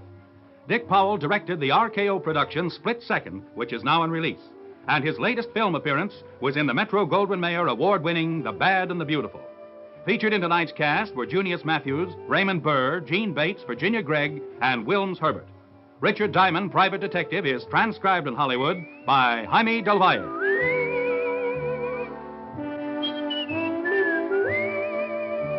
This is Bill Foreman inviting you to be with us next Sunday at this time when Rexall Drug Products again bring you Dick Powell as Richard Diamond, Private Detective.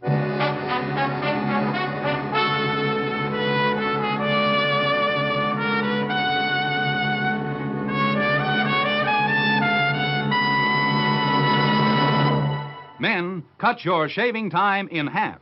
Use Stag Brushless Shave Cream, the brushless cream that stays moist longer. No fuss, no rub-in. Just smooth it on for quicker, closer, face-happier shaves every time. Ask for Stag Brushless Shave Cream. Jumbo tube, only 50 cents. At Rexall drugstores everywhere. This is the CBS Radio Network.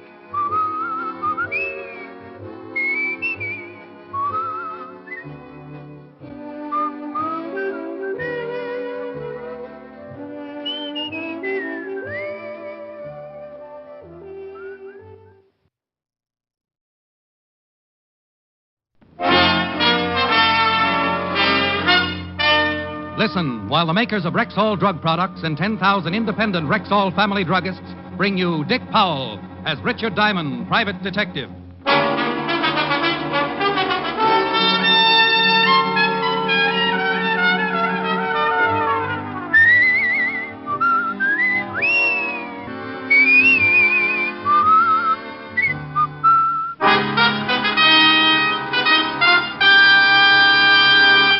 Good evening. This is your Rexall family druggist speaking to you for the 10,000 independent druggists who have made the word Rexall part of our own store names and who recommend and sell the 2,000 or more drug products made by the Rexall Drug Company.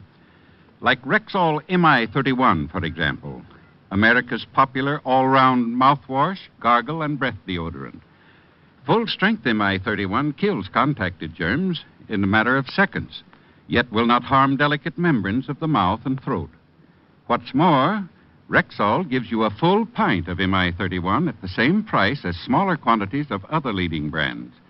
Ask for Rexall MI31 at Rexall drugstores everywhere. And remember, you can depend on any drug product that bears the name Rexall. Good health to all from Rexall. And now your Rexall family druggist brings you transcribed another exciting half hour with Richard Diamond, private detective, starring Dick Powell.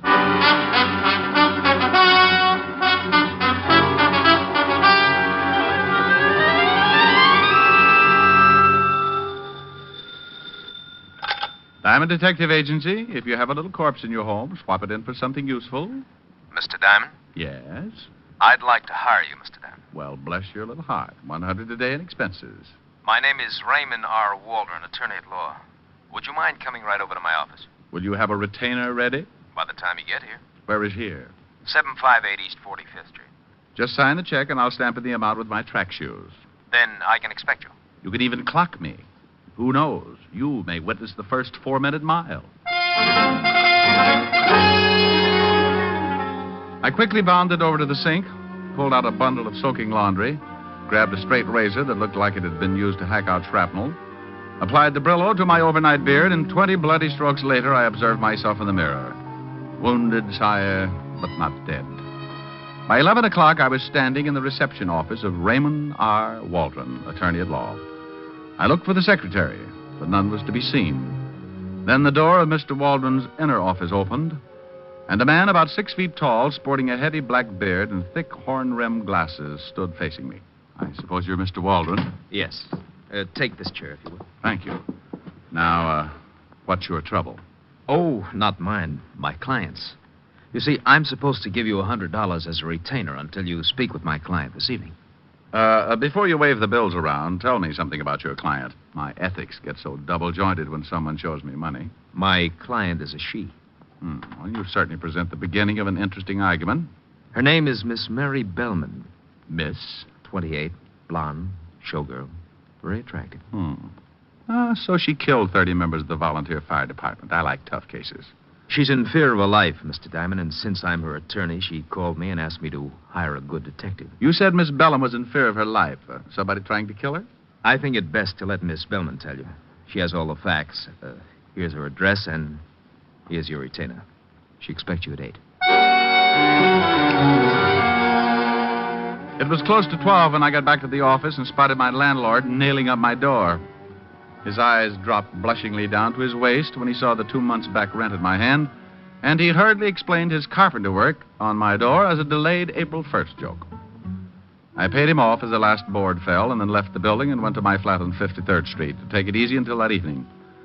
By 7:30, I was dressed in my best suit, the gray one that stands out from the rest because the rest are one brown gabardine that even a starving moth would gag on. Suddenly, I remembered my dinner date with Helen.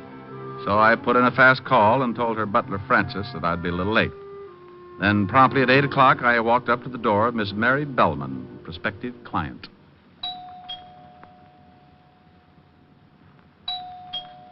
Yes? Who is it? Richard Diamond. Oh. Come in. Have you got it? Well, I don't know. Got what? Look, how about the envelope, huh? Envelope? John said it would be in an envelope. But if you don't have it in an envelope, just kindly give it to me. Then I'll fix us a drink. Oh, maybe you better fix the drink first. This is some kind of a joke. Oh, What's the matter? what are you doing here? Who? Oh!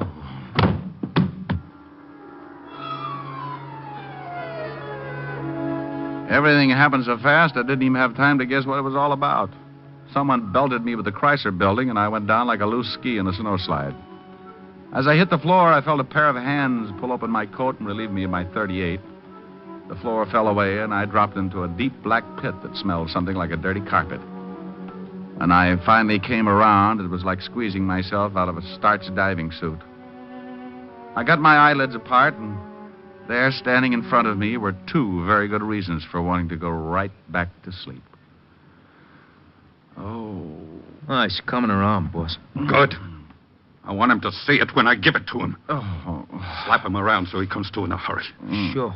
Come on. Wake up. Wake up, you hear me? No, okay. Come on, sit up. All right. Oh, my head. It's going to be your stomach in a minute. Full of slugs, you dirty, no-good gumshoe. Oh, well. Oh, Louis Hall, huh? You slugged me, Louis? Why'd you kill her? Huh, Shamus? Why? Why? What? Mary. Look at her, Shamus. Oh, where?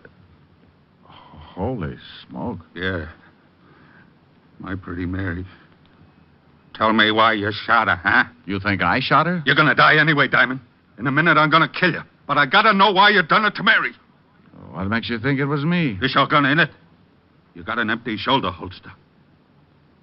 Well, that's your gun, ain't it? Yeah. Sure. Well, this is a gun which shot Mary. One slug gone. See, the slug's in her. Oh, you got the wrong boy, Hall. Oh, knock him off, boss. He's lying. He done it. Shut up. Oh, sure. I killed the girl, then slugged myself, hoping that someone would come in and pin it on me. Boss, I think you're the... Yeah. Anybody in there? What's that? The U.S. Marines. Keep it quiet. Okay, Otis, use your pass key. If that doesn't work, use your head.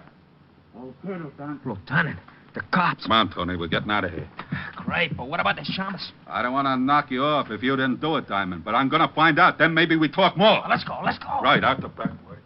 You mallet head, you've tried everything but your button hook. Well, I guess maybe we better bust it in, huh? Okay, give me a hand. Put your shoulder against the door. Now, 1, 2...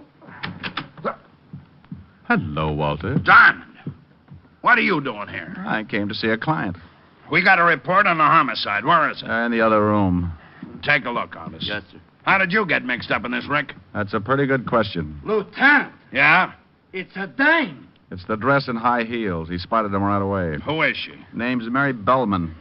Hey, who called you to come over? I don't know, but we traced the call and it came from a phone booth right next door to this building. How long ago? 8:15. Right after I got slugged. You got slugged. Thoroughly. Otis, go call the coroner. Right. Let's see. One shot came right out between the shoulders. Yeah, when I came to, I could still smell cordite. Well, where's your gun, Rick? Well, right now, it's with Louis Hall. Louis Hall, the gambler? Yeah, the guy who owns the Ace High Club. When I came to, Louis and one of his boys were getting ready to kill me for killing the girl. He waltzed out of here when you showed, took my gun with him. Maybe he knocked her off. Maybe.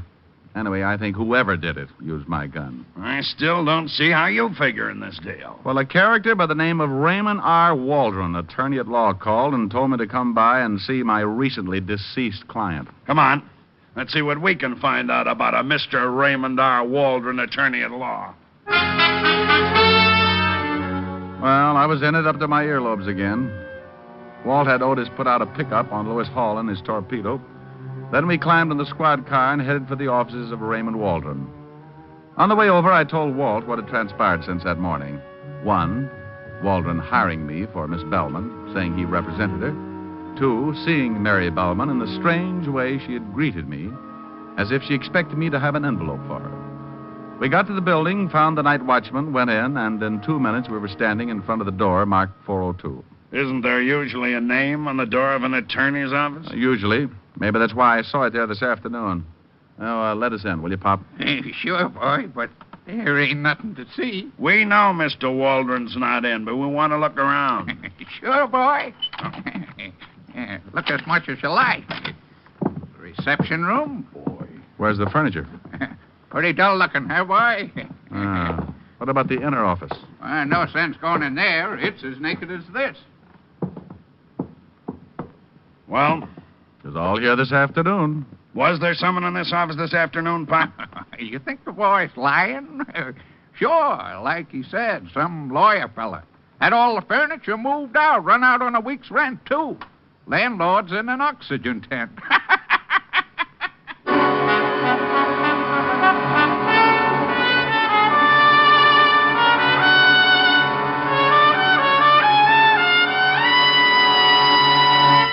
You're listening to Richard Diamond, Private Detective, brought to you by the makers of Rexall Drug Products and your Rexall family druggist. Right now, here's a lady with a problem for him. Every summer, it's the same thing. My children either eat their meals so fast or fill themselves with all kinds of cold drinks and hurry-up snacks. And then we have our usual siege of what I call summer stomachs. Well, ma'am, a lot of mothers have that same trouble, and a whole lot of them have solved it with Rexall milk of magnesia. Why, how's that? Well, it's a quick and effective way to neutralize excess acidity and a remarkably gentle laxative. What's more, because of its special formula and exceptional purity, Rexall milk of magnesia has almost none of that unpleasant, earthy taste. Well, say, the children will like that. And because it's Rexall, ma'am, you know it's laboratory tested. All you have to do is follow the tested instructions on the label. Well, from now on, I'm asking for Rexall milk of magnesia. At Rexall drugstores everywhere. And remember, you can depend on any drug product that bears the name Rexall.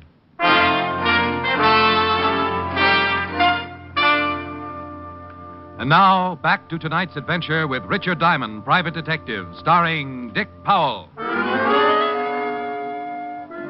Well, Mr. Raymond R. Waldron had skipped, furniture and all. We thanked Pop, went downstairs, climbed into the squad car, and Walt checked in with the precinct. He put a tracer out on Waldron and learned that Lewis Hall and his henchmen were yet to be found. The coroner's report of the dead girl, Mary Bellman, confirmed the obvious: death by a .38, the slug having been found in the wall. Ballistics had a full report and were waiting for the gun to show up. It was 6-2 and even that Louis Hall still had it and that it was mine. On the way over to Hall's nightclub, Walt told me that Hall had been going with a girl named Willis, Jean Willis. And he was a little surprised when I told him of Hall's recent interest in the late Mary Bellman. It seemed that Jean Willis and Louis had been an item for nearly a year. In fact, she was working as a headliner in his nightclub.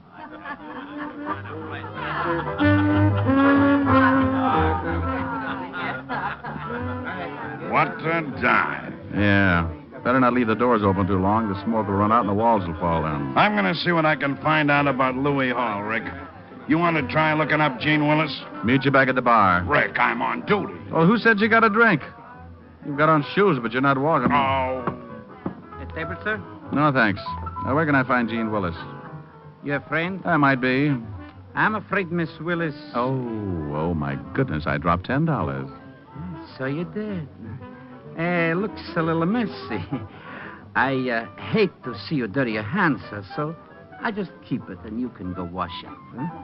Huh? Washroom's right next to Miss Willis' dressing room. Right down that hall. I'll see that you're decorated by the Department of Sanitation.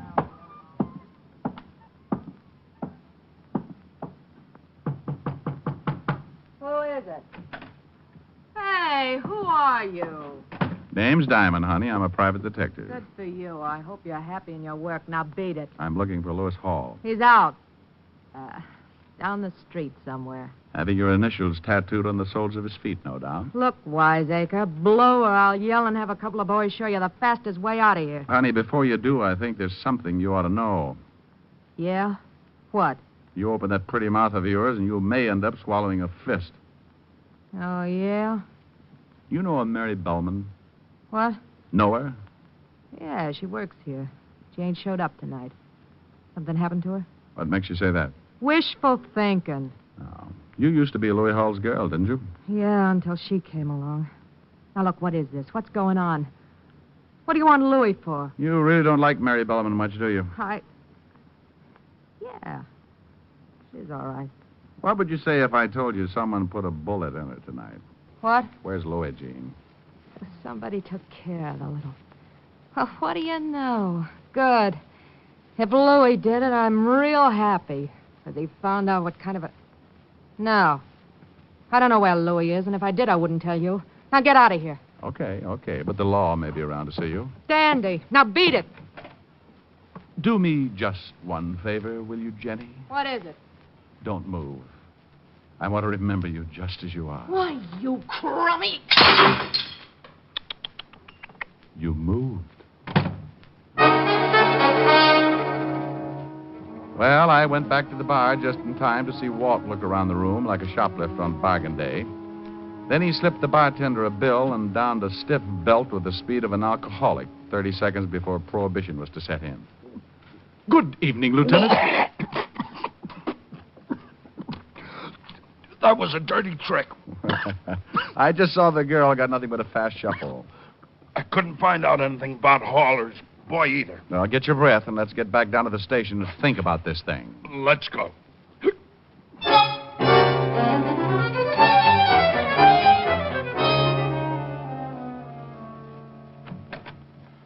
hiya, Lieutenant. Hello, Pink Eyes.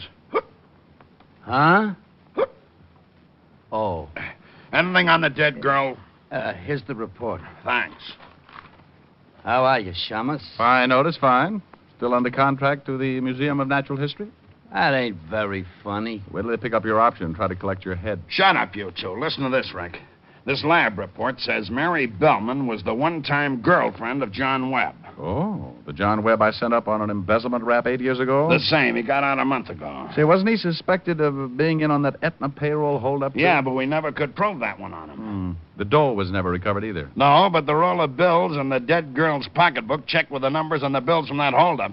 Walt, I'm getting an idea. When I sent Webb up, he was pretty unhappy. Made a lot of threats to me. You got the serial numbers from that holdup? Here's the whole list. Well, check them with this money. Your own dough? Okay, but I don't get it.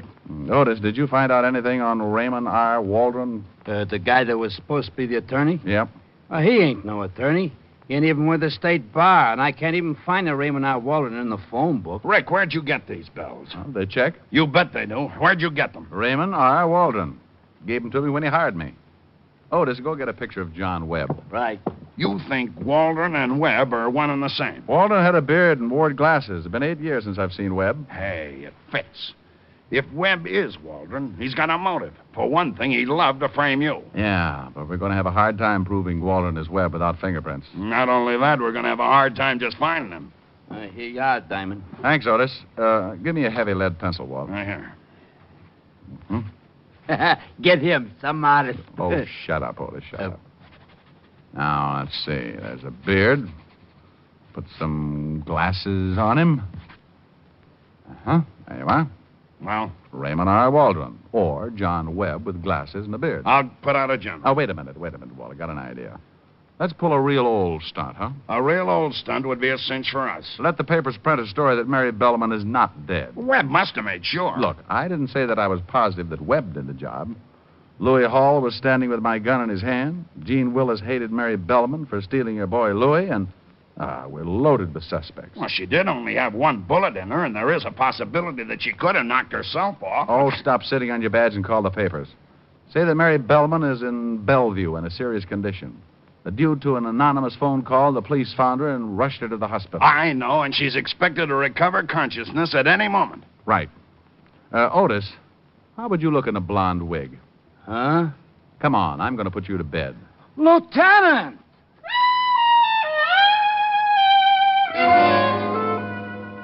Walt called in the reporters on the police beat and gave them the story, then went over to Bellevue and set it up with the staff. All the rooms in one section of the second floor were emptied, and we took over 207. The boys came over from the station with the blonde wig, and Walt and I slapped it on Otis and tucked him away to go Betty by.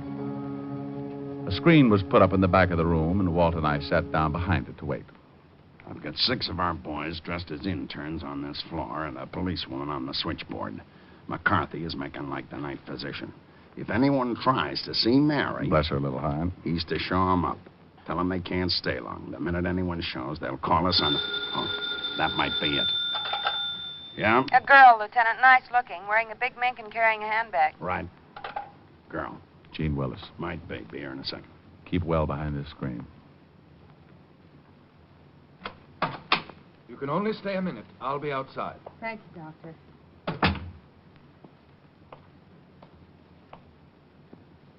Mary? She's taken into her handbag. Let's take her. Let's have the bag, sister. Take your hands off of me. Hang on to her, Walt. What's the meaning of this? You always carry a gun, Jeannie? She was going to kill me. Who's that? That ain't Mary. She was going to kill me, Lieutenant. Shut up, Otis, or I'll give her back the gun. You can't pin anything on me. I think we can, baby. Holy cow. More company. Yeah? You can't do this. Dear, shut up now. Yeah. Okay. More company? Yeah, Hall and his gorillas. Said they were around. Louis. Oh, no. Honey, I No. warned you. Keep it down, No. lady. I won't let him get caught.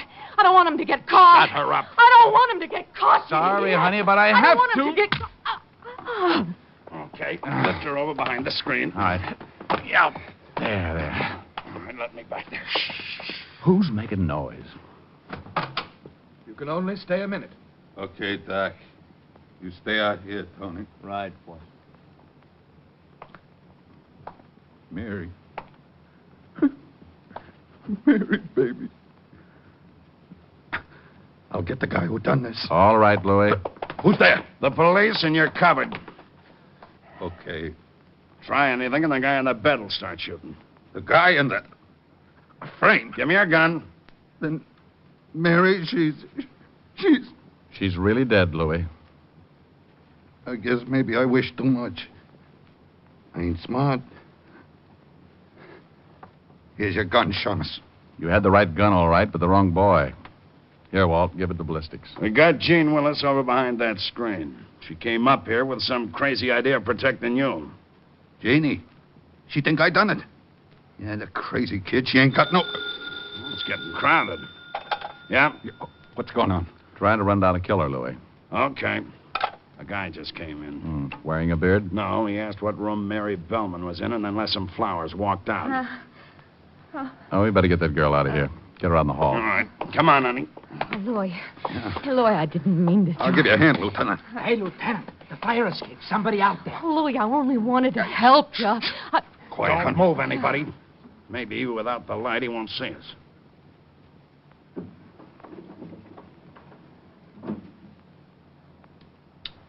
Look out. He's going to shoot from there. Get the light. Who got him? I didn't even have time to get my gun out. I didn't. I was too scared. Well, I thought he'd at least get in the room. Lieutenant, you okay? Yeah, keep everybody out of here. Where'd you get the other gun, Louis? I only give you yours. Remember, Shamus? Let's have that one, Louis. I done what I said I was gonna do. I don't know who the guy is, but I guess he's the one that killed Mary. Can you see the guy, Rick? Is it Webb? Yeah. Alias Raymond R. Waldron, attorney at law and very dead.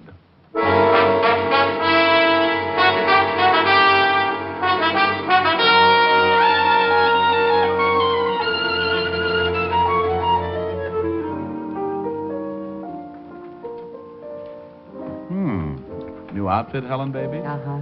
You like it? Make a silkworm lose his mind. I fixed some sandwiches. Thought you could eat them in here in the study. Oh, beats the kitchen. How can I see what I'm eating? A moth would crack up if he had to land by one lousy candle. Thought it was kind of romantic. Soft lights, music. Oh, honey, honey, honey. My rural stomach has been neglected all day. Food should make it happy. I hope so. Hard day? Yes. What's this? Oh, very toothy. Peanut butter and caviar. You make them? Of course. Oh. Yes? Walt, Helen, Rick there. Feeding his face. Wait a minute, Walt. No. Here's the way it breaks down. Waldron, or Webb, decided to kill 3 birds with one stone. Oh, the big pig. He wanted you for sending him up. He wanted Mary Bellman because she was blackmailing him. Seems she threatened to tell the police that he was the one who got that payroll. Oh, that's why she asked for an envelope. She thought I was bringing the payoff. Yeah. Well, Louis Hall was the 3rd bird. For stealing Webb's girl while he was doing time. That's it. You've been a living doll. What are you eating? I think this one's cheese and liverwurst. How are you going to sing? I hadn't thought about it. Me. You'll never make it. Don't bet on it. I will bet on it, a double sawbuck. I know you haven't got it, but you're on. Hoop-de-doo, hoop-de-doo. I hear a polka and my troubles are through. Hoop-de-doo, hoop-de-dee. This kind of music is like heaven to me. Hoop-de-doo, hoop-de-doo. It's got me higher than a kite. Hand me down my soup and fish. I am gonna get my wish. Hoop-de-doo-ing it tonight. When there's a trombone playing, I get a thrill. I always will. When there's a concertina, I always smile, 'cause that's my style. When there's a fiddle in the middle and it really is a riddle, plays the tune so sweet that I could die. Lead me to the floor and hear me yell for more, 'cause I'm a hoop-de-dooing kind of guy. Hoop-de-doo, hoop-de-doo. I hear a polka and my troubles are through. Hoop-de-doo, hoop-de-dee. This kind of music is like heaven to me. Hoop-de-doo, hoop-de-doo. whoop-de-doo. It's got me higher than a kite. Hand me down my soup and fish. I am gonna get my wish. Whoop-de-doo in it tonight. Honey, go to that phone. All right, Fatty, what do you got to say now? Didn't think I could sing with a mouthful of liverwurst. It was worth the 20. I bet you feel awful. No, but I'm sure glad I wasn't eating spaghetti. Why? Well, I strained so much on that last note, I would have knitted a T-shirt for my tonsils.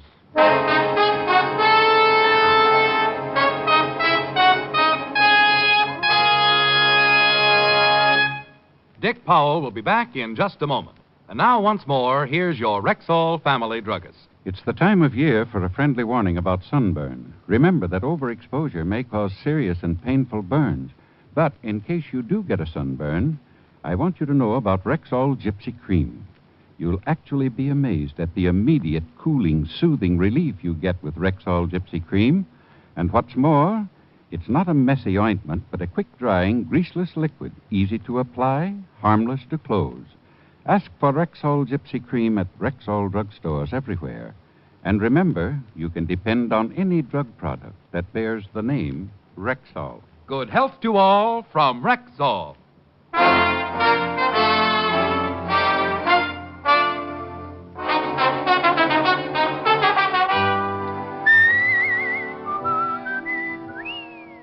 Ladies and gentlemen, last year, a great part of America's security went up in smoke.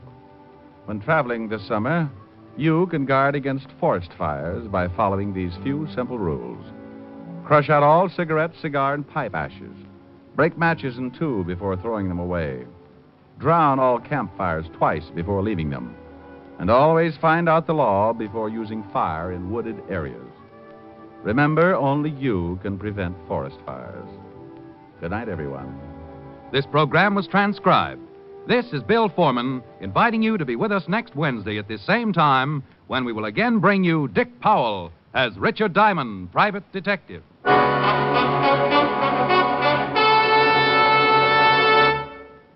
For the woman in 10 with sensitive skin. There's Caranome hand cream. Statistics show that 1 woman in 10 has an extra sensitive, extra tender skin. And for that woman, there's Caranome hand cream. For like all Caranome beauty aids, Caranome hand cream is hypoallergenic, pure, mild, safe for most sensitive skins. It softens, beautifies, protects. remember, for the woman in 10 with sensitive skin, There's Caranome hand cream. Only one of Caranome's beauty aids, designed especially for women with sensitive skin. ask for Caranome at Rexall drugstores everywhere. Hear Juvenile Menace on Dragnet tomorrow night on NBC.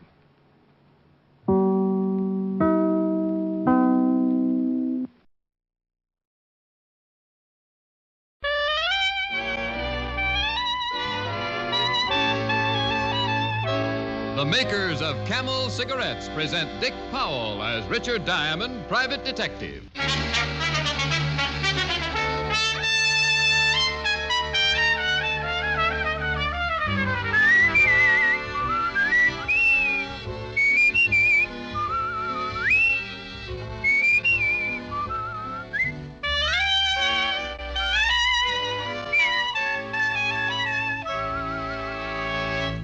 What cigarette do doctors themselves smoke? In a nationwide survey a few years ago, 113,597 doctors in every branch of medicine were asked, What cigarette do you smoke, Doctor? The brand name most was Camel.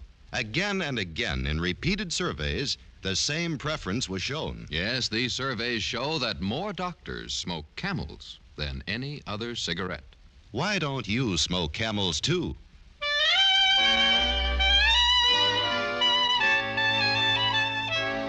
Now we bring you another transcribed adventure with Richard Diamond, private detective, starring Dick Powell.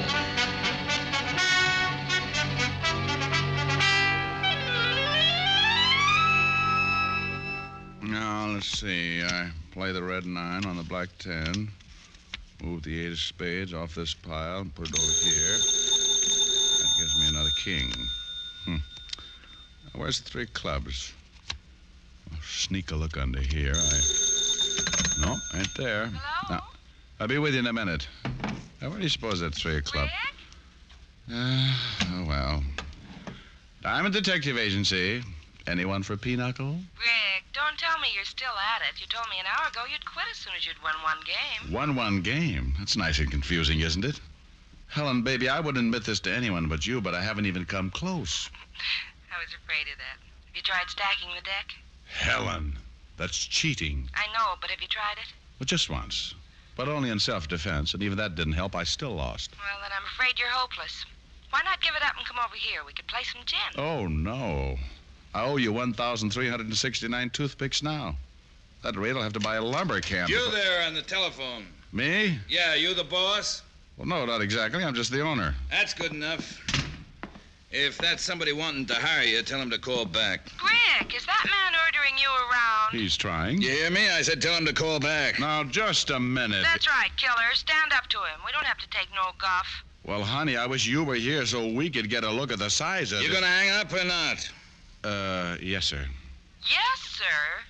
Richard Diamond, did you say yes, sir? Yes, sir. I mean, yes, ma'am. I mean, bye. Bye, Helen, dear. Okay. You said you were the owner of this outfit? That means your name's Diamond? Yes, sir. My name's Ed Barton, Diamond. Don't bother shaking hands, because I got a hunch you ain't gonna go for the deal I'm laying down. That way there won't be any hard feelings. Reason I say that is because I've already been to 3 or 4 of you guys, and they didn't go for it. For my money, you're all a bunch of lilies. Well, look, Mr. Barton, you Now, don't get me wrong. That ain't saying you're like the rest of them. Truth of the matter is, I hope you ain't. The deal I got to offer takes a guy with a little backbone. Well, suppose you tell me what the deal is before you get too involved with my sacrilege. You've heard of the Barton Metal Works? Well, that's me. I'm the boss. Started out 15 years ago with a forge and an anvil. Today, I got over 40 men working for me, turning out some pretty big jobs. Contracts a lot of these guys around town would give their eye teeth for. If it's made of metal, Barton will make it. That's my motto. Well, that's as good as some of mine. Go ahead. Diamond, it took me a long time to get this thing going the way I want it. And now, somebody's trying to mess it up for me. Trouble is, I don't know how much longer I can hold out. Loyalty is one thing, and staying with the sinking ship is something else again. Very well said, Mr. Barton. Now, would you like to tell me what it means? 4 men quit on me yesterday, Diamond. 6 the day before, and no telling how many today.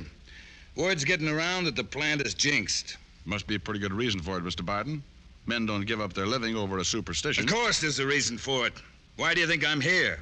You tell me. Because I've had 2 accidents down at the plant in the past 4 weeks. 2 men killed in less than a month. That's a lot of accidents, Diamond. Yeah, does seem to be stretching things a little. So now, just because of that, the whole plant's supposed to be bad luck. Diamond, my production's beginning to slack off. Mm-hmm. Well, just how accidental were these accidents? Craziest things you ever heard of. Mike O'Brien tripped and fell over a steel rod. Larry Martin got in the way of the big hammer. Just one fool thing after another. Somebody's out to do me dirt, Diamond, and they're trying to get at me through the plant. Yeah, but why, Mr. Barton? How do I know why? They just are, that's all. Don't ask me if I got any enemies. I probably got more enemies than any man on the face of the earth. People just don't like me. Can't understand that. Soft-spoken fellow like you. So, the idea is you want to hire me to go down there and see who's out to get you, huh? That's right. Got a job already picked out for you down at the plant. You mean I have to work, too? Well, certainly. You don't think I'm going to pay you just to run around asking a lot of fool questions, do you? No, I guess you wouldn't, Mr. Barton. Well, how about it? You going to back down, too? Mr. Barton, thanks to you, my girl already thinks I'm a coward. Looks like there's only one way to change your mind. Big Ed Barton came as close to a grin as he probably ever would, dumped a tidy retainer on my desk, and stuck out his hand. Coward that I am, I took off my ring and lost 5 fingers somewhere inside of his calloused palm. The bargain being sealed, Big Ed then drove me down to the plant. Miller, this here's Richard Diamond. Private eye I told you I was getting. All right. Get him some clothes and put him on it right away. This is Steve Miller, Diamond, my foreman. Oh. And this guy gets 100 a day, Steve. See that he earns it. I don't mind Big Ed, Mr. Diamond. He means well, but if it isn't made of metal, he doesn't understand it. Yeah, I wonder how he'd react to a Geiger counter. Which way is the locker room, Mr. Miller? Down this way, Diamond. Oh, and just call me Steve. Oh, sure. A nice little place you got here. Being foreman must keep you pretty busy. Full-time job, all right. I suppose Ed told you what he wants you to do. Yep. Wait for an accident to happen to me. Yeah, that's about the size of it. Whoever's behind this will try to get rid of you right away. Oh, isn't there something else we could talk about? Income tax or the war or something pleasant like that? Sure. Oh, locker room's right in here. Good. Big Ed and I have both gone over the entire personnel looking for a possible suspect. But just about everybody down here has been with us over 5 years. With the plant, that is. Well, Big Ed seems to think he's got a lot of enemies, Steve. Oh, it's just his way, Diamond. Ed hasn't any more enemies than the next fella. Oh, here. Here's some stuff that ought to fit you. Oh, thanks. That's quite a uniform you fellows wear. Uniform? Oh, the overalls, you mean? Oh, not so bad after you get used to them. Oh? How long you been wearing them, Steve? Oh, most of my life, I guess. I was practically born in front of a forge. My father was a blacksmith. All right. How long have you been with Big Ed? From the beginning. Since before he moved out of the old shop into the plant here. Of course, I haven't always been foreman. That's only happened in the last... Oh, hi, Fred. Come in for a smoke. Diamond, meet Fred Larson. Hey, what's the matter, Fred? I'm quitting, Steve. Quitting? That's what I said. Oh, now, wait a minute, Fred. Save your breath. My mind's made up. Oh, I see. So it's even got to you. Look, Fred. Who's he? Someone who isn't afraid to get down into the furnace room and take over Larry Martin's spot at the hammer. Diamond here knows the place isn't jinxed, don't you? Well, Better not answer that until you've been here a while, brother. I just about had it a couple of minutes ago myself. You? How, Fred? What happened? Railing gave way up on number 5 catwalk. Right there where the plates are stored. What? That's what I said. If it hadn't been for that scaffolding, I'd have cashed in right then. But those railings are always given out, Fred. You know that. It's been happening for years. Yeah, but this one just came too close. I ain't stopping to pick up my check, Steve. Mail it to me. Well, those railings aren't indestructible, Diamond. They just wear out. Mm-hmm. What was he talking about? Plates. Oh, I'll show you when we get up there. Number 5 catwalk's right above the big hammer. Oh, all right. No, I'm all dressed. How do I look? On second thought, don't answer that.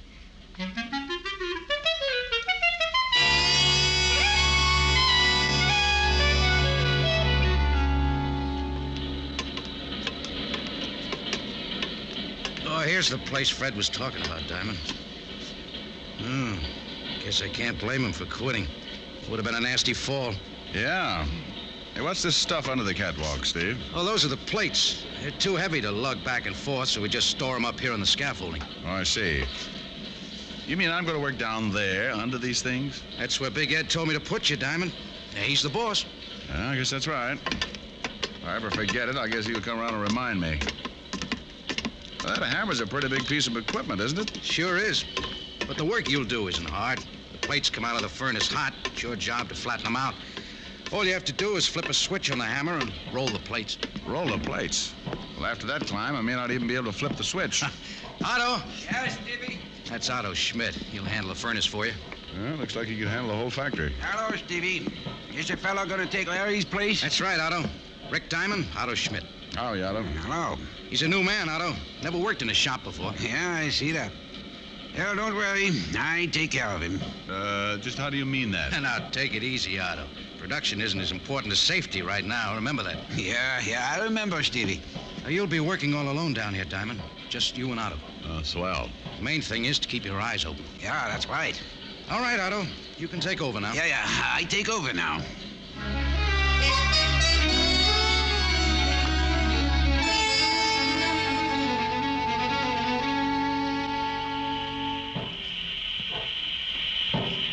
You like it, yeah? Yeah? Just don't get too close to hammer. No home should be without one. It's great for straightening nails, pounding out meat. Yeah, maybe pound out home, too. You think maybe you stay? Sure. Why not, Otto? You not scared, huh? Should I be? Yeah, maybe not. What kind work you do before? Delivered telegrams.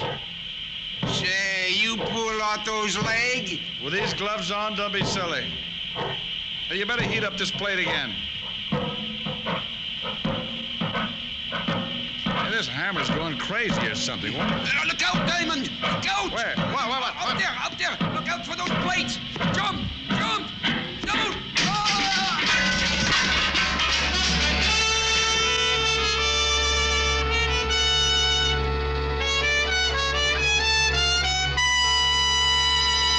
Before we continue with Richard Diamond, here are a few words about smoking enjoyment.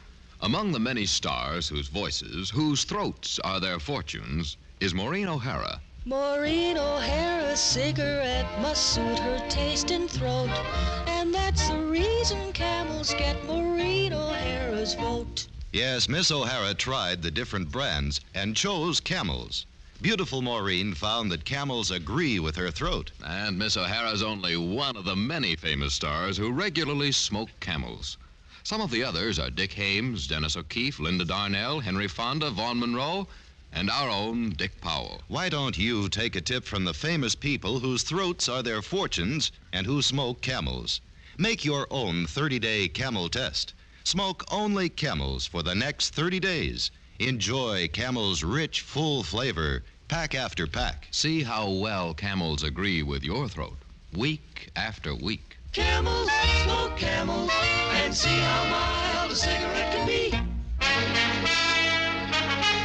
And now back to Richard Diamond, Private Detective, starring Dick Powell.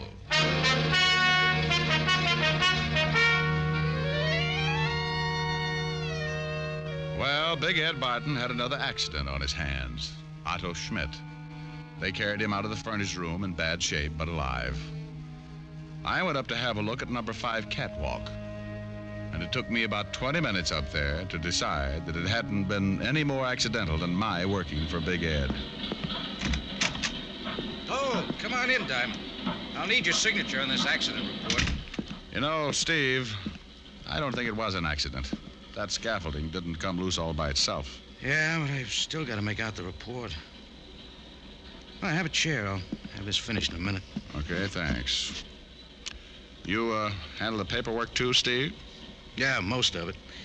Anything concerning the plant itself usually falls in my lap. Ed doesn't care much for office work. Well, I guess he would look a little out of character to that. And incidentally, how come that railing on number 5 catwalk hasn't been fixed yet? Seems to me if Fred Larson quit on account of it. Whose department is that, anyway? I reported it to Big Ed as soon as I could. Oh? Well, where's Ed now? Home, I guess.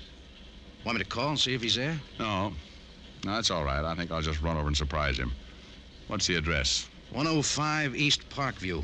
Big mansion. You can't miss it. 105 East Parkview, right. I'll sign that report when I get back, Steve.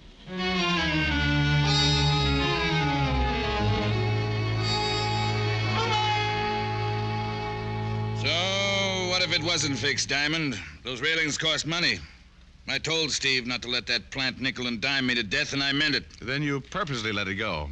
Now, wait a minute. I didn't say that. But you don't have to, Barton. You got the report over an hour ago. That's plenty of time to get the work done.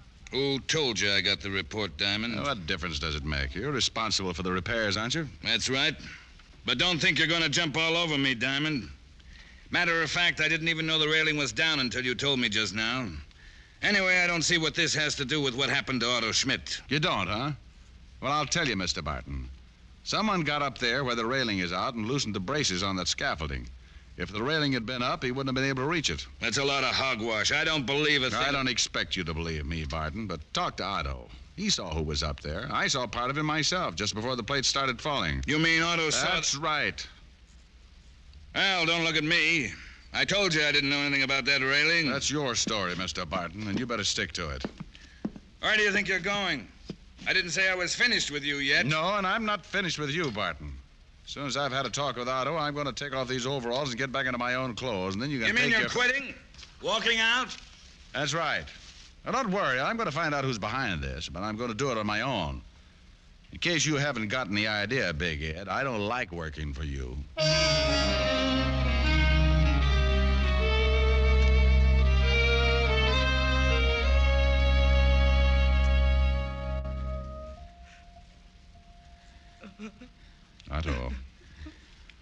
Otto, open your eyes. I want to talk to you. No. No talk. Why? It wasn't an accident, Otto. You know that. No. It was accident. Don't you want whoever's responsible for this to pay for it? No. What are you afraid of, Otto? Who are you hiding? I'm afraid it's no use, Diamond. For some reason, he just won't talk. But why? What's he afraid of? That's all the time I can let you gentlemen have. You'll have to have some rest now. Just a minute, Doctor. Mrs. Schmidt, talk to him, will you? See if you... No. Otto don't want to talk. All right. How long will it be before I can see him again, Doctor? Well, that's hard to say. Several hours, anyway. You might check with the front desk later this evening. They can tell you more about it then. All right, thanks. Would one of you mind dropping her off? It's getting late. There's nothing she could do here. I'll take her home, Diamond. You probably feel like a shower and a change of clothes anyway. Thanks, Steve. But I've still got some work to do. I dropped by the Barton Metalworks to get my clothes out of the locker room, but the night watchman wouldn't let me in without a pass. Too tired to argue with him, I hopped a cab to my apartment for a change of clothes.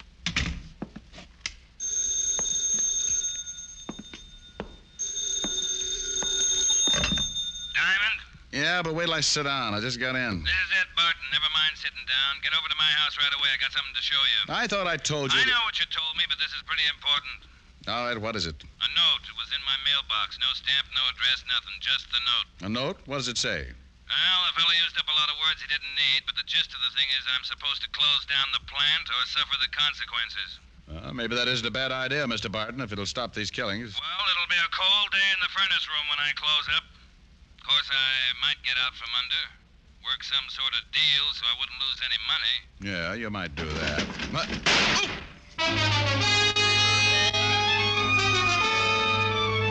Whoever it was had been waiting out on the fire escape.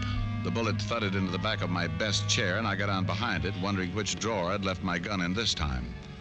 After a while, when nothing happened, I sneaked to look around the arm of the chair. Diamond, what's all the noise? There was no one there. Noise, Diamond? And then I realized Big Ed Barton was still talking. Hear me, Diamond? Speak up. What's going on over there anyway? What do you think?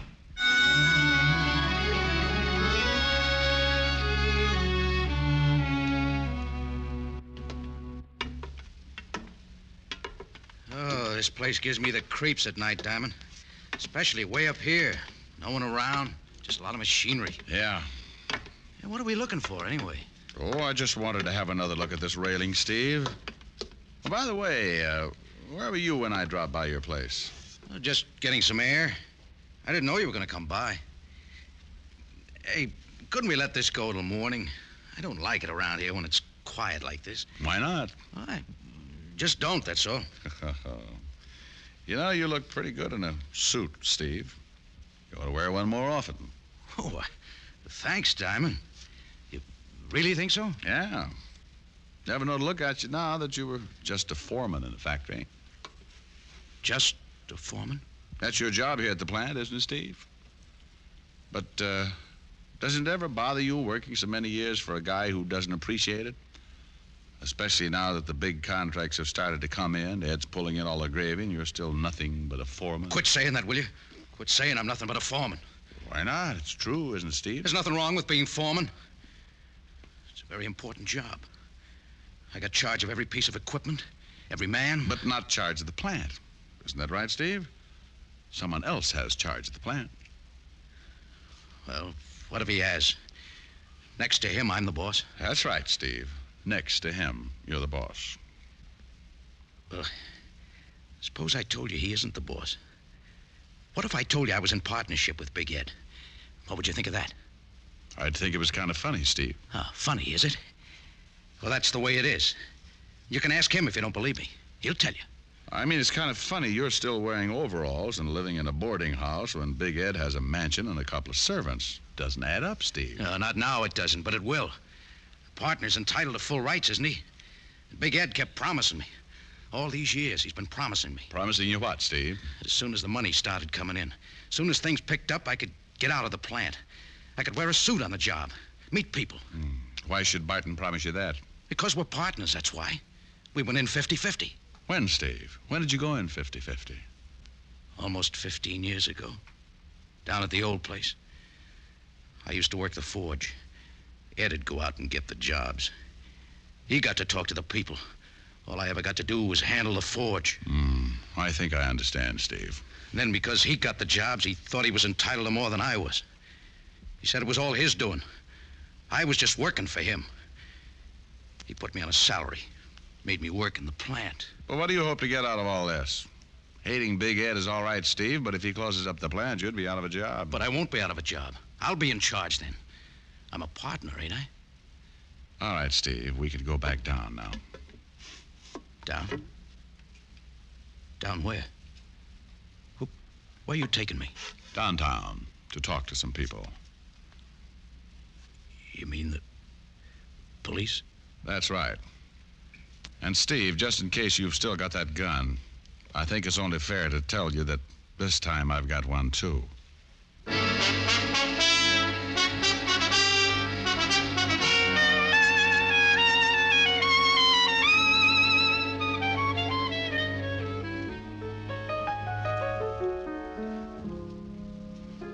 Kind of quiet tonight, Rick. Yeah, kind of quiet, Helen, honey.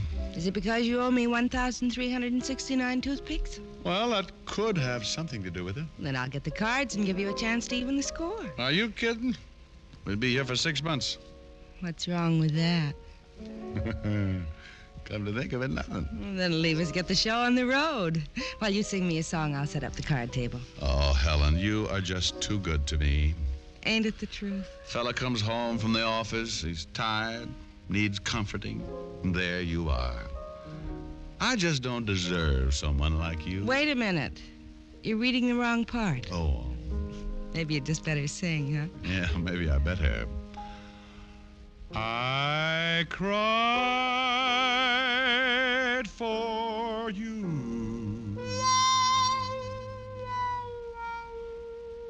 Now it's your turn to cry over me. Every road has a turning. That's one thing you're learning. I cried for you. What a fool I used to be. Now I found two eyes just a little bit bluer. I found a heart just a little bit truer. I cried for you.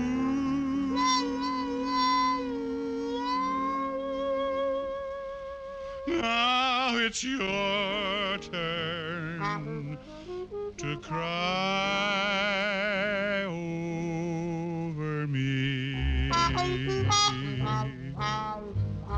Where'd the trombone come from? I played it with my feet.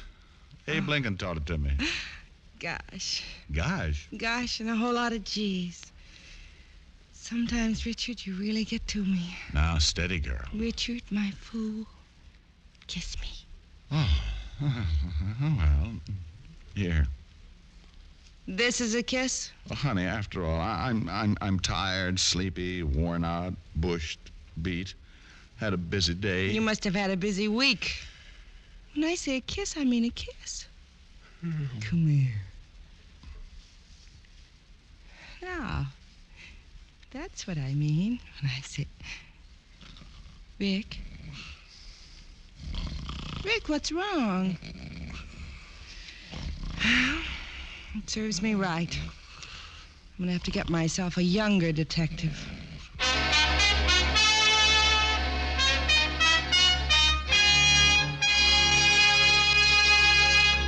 Dick Powell will return in just a moment. No other cigarette has Camel's rich, full flavor and cool, mildness. That's because Camel's costly tobaccos are properly aged and expertly blended for flavor and mildness. for true smoking enjoyment. Yes, and it's one of the reasons why Camel is America's most popular cigarette, by billions of cigarettes per year. Are you smoking the cigarette that's enjoyed most in America? If not, start your own 30-day Camel test tonight. It's a sensible test of cigarette mildness, based on steady smoking. Here's all you do. Smoke only Camels for the next 30 days. You'll soon see how rich, how flavorful a cigarette can be, and you'll discover why Camel is America's most popular cigarette. How mild, how mild, how mild can a cigarette be? Make the Camel 30-day test and you'll see. Smoke Camels and see. Here's Dick Powell with a special message. Thank you. Ladies and gentlemen, to help bring pleasure to hospitalized veterans and members of our armed forces, the makers of Camel cigarettes send thousands of packs of Camels to veterans and military hospitals every week. This week's gift Camels are on their way to Veterans Hospitals Dwight, Illinois, and Whipple, Arizona, Rapid City Air Force Hospital, Rapid City, South Dakota, and to all hospitals operated by the Far East Command of the U.S. Army. Now, until next week, enjoy Camels. I always do.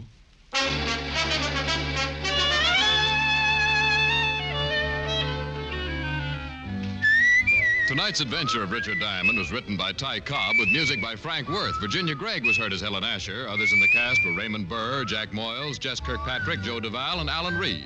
Richard Diamond, Private Detective, is transcribed in Hollywood by Jaime Del Valle.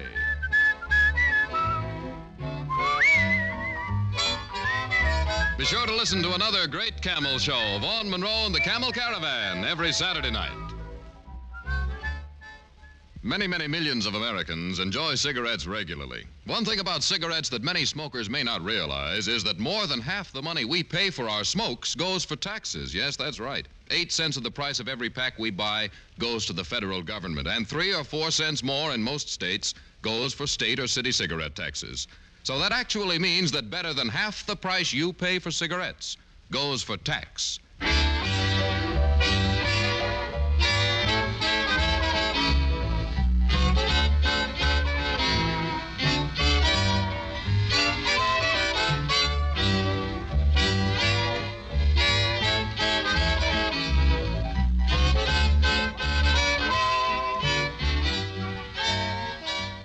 Listen next week for another exciting adventure of Richard Diamond, starring Dick Powell.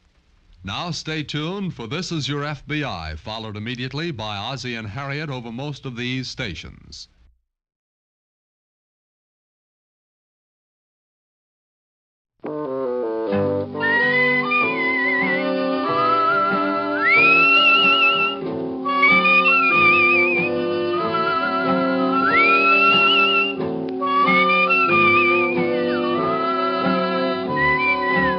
Here's Dick Powell as Richard Diamond, Private Detective.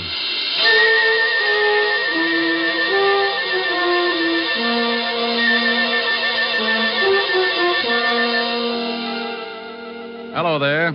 I'm Diamond. I wonder if you've got any idea how much trouble a private detective can get into sometimes. Well, if you happen to have an office at Broadway and 53rd Street and the sign painted on your door reads Diamond Detective Agency, you're a setup for more trouble than a guy who goes bear hunting with a switch. I know, because I've got that office and the sign painted on the door. Sure, I've got a lot of idle time, and I use it up sitting around with my feet on the desk, waiting.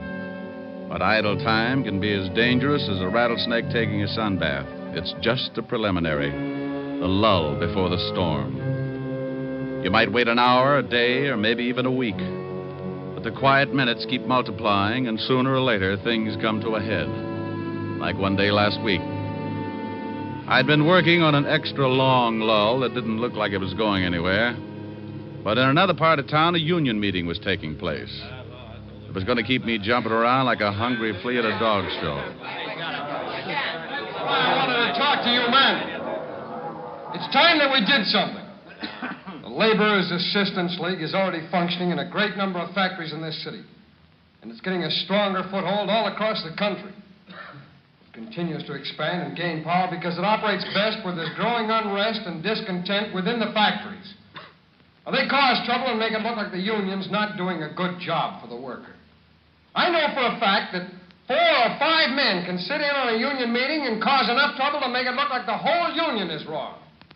Now, this union is getting along fine. He's really out to make trouble tonight. Yeah, if he keeps it up, this is going to be a tough union to crack. He won't keep it up. We're going to take care of him. Oh, what good will that do? His brother Phil will be in from California next week. We can shut his brother up, too. Are you sure he planned this thing with his brother? Yeah. When he gets in from California, he's bringing enough information to put us out of business. Well, that just gives us a week. He's talked too long. Let's break this meeting up. Is doing just that. Yeah? Well, how do we know you're not talking through your hat? Well, now, look, you all know me. I gripe as much as the next guy.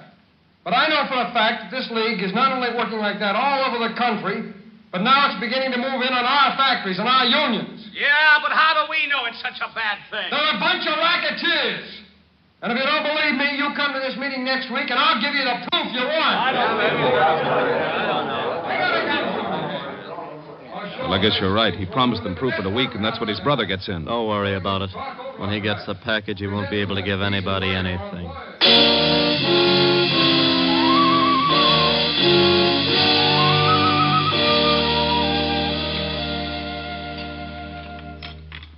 Tom, bring in the rest of the dinner dishes, will you? Oh, sure, honey. Here, Mama, let me wash them. You talk to Tom for a minute. He's going to another meeting tonight. Oh, meetings.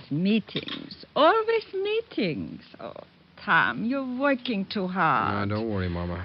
Phil will be home tomorrow. You got me. Oh, this is not a good business, Tom. The phone call, the threats. Come on, Tom. Tell Mama. No, I can't, Mama. It'll all be over soon. Now, come on. We'll help Marge. I told you to go sit down and relax.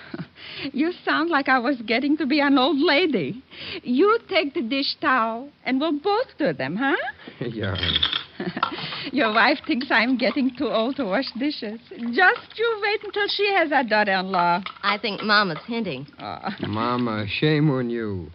You give us the time to get the son first, then there's plenty of time for a daughter-in-law. Well, I had you and Phil by the time I was 18. Marge is 22, and you've been married over a year now. Mama, if you're so set on me raising a family, why don't you talk it over with Marge? Maybe you two can think up something. We'll let you know. Well, you do that, will you? You better hurry up, Tom. You'll be late for the meeting. All right, Mama. Oh, I'll get it. No. You say goodbye to your lovely wife. Why, thank you, Mama. You know, before your father died, I only had time to raise 2 screaming roughnecks. But now I plan to be the grandmother of at least 5 more. How about it, honey? Think we ought to make Mama happy? This is a conspiracy. Who do you think's going to get left with all the work? Maybe just 3 then, huh? Silly. I love big families. Oh, I thought so. Smooching when you ought to be on your way to the meeting. Can a guy even smooch with his own wife? Who was at the door, Mama? Oh, the mailman. He left our special delivery package for you, Tom. It's in the living room.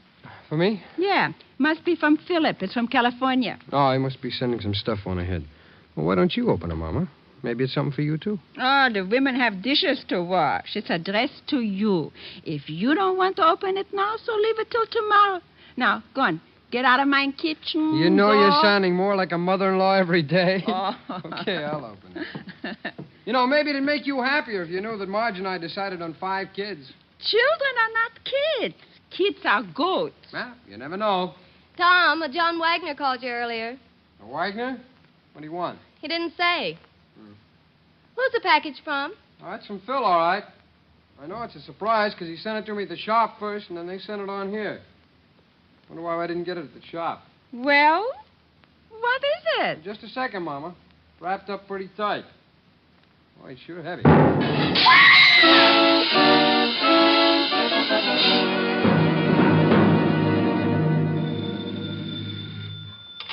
Diamond Detective Agency, murder solved cheap. We eliminate the middleman. Oh, by George, that was a good one. Is this Lieutenant Levinson, the homicide kingpin? Yeah. Rick, get down here, will you? What's up, lover? Something pretty nasty. Well, tell Otis to stop leaving his bubble gum under the seats. No kidding, Rick. This is something that you ought to know about. Well, stop sounding like an auctioneer at a mortuary and tell me what it is. You know the Waxmans? Mama Waxman? Yeah. Sure, I had dinner over there last week. Took Helen. What's happened, Walt? Last night, someone sent Tom Waxman a box with a bomb in it. What? I knew you were a friend of the family, and I've got to talk with you. Come down here, will you? You know it. I closed the office and grabbed a cab for Walt's precinct. All the way over, I kept thinking about Mama Waxman and her two sons. I'd known the whole family when I used to be on the force. Tom, who used to sing first tenor at the synagogue, had gotten hit in the throat with a baseball. And Cantor Weinberg asked me to take over for him, so I sang that day in Tom's place. Mama Waxman heard me and asked me over later for the best dinner I'd ever eaten. We've been friends ever since. The cab dropped me off at the station, and I went in fast. Sergeant Otis was sitting at his desk reading the Police Gazette. Hello, Otis. Stop panting. They're just pictures. Oh, it's the comic gumshoe. Go on in, Diamond. The lieutenant expects you. Well, thanks, Sergeant. Oh, by the way, when are you going to get a haircut? You're beginning to look like Rasputin with a Tony. Hello, Walt. Sit down. I got a real headache. How much damage did the bomb do? Plenty. Killed Tom and put his wife and mother in the hospital. Mama Waxman's pretty bad. Oh, that's awful. Any line on the killer? Yeah, that's why I got this headache. We're, holding Phil Waxman, Tom's brother. Holding Phil? Are you crazy? Those two kids were inseparable. Tom's wife said that the box the bomb came in was from Phil. She heard Tom say so before he opened it. Well, she could have been mistaken. Someone could have copied Phil's handwriting. The story's got more holes in it than a fishnet. The package was sent from California, Rick. That's where Phil was.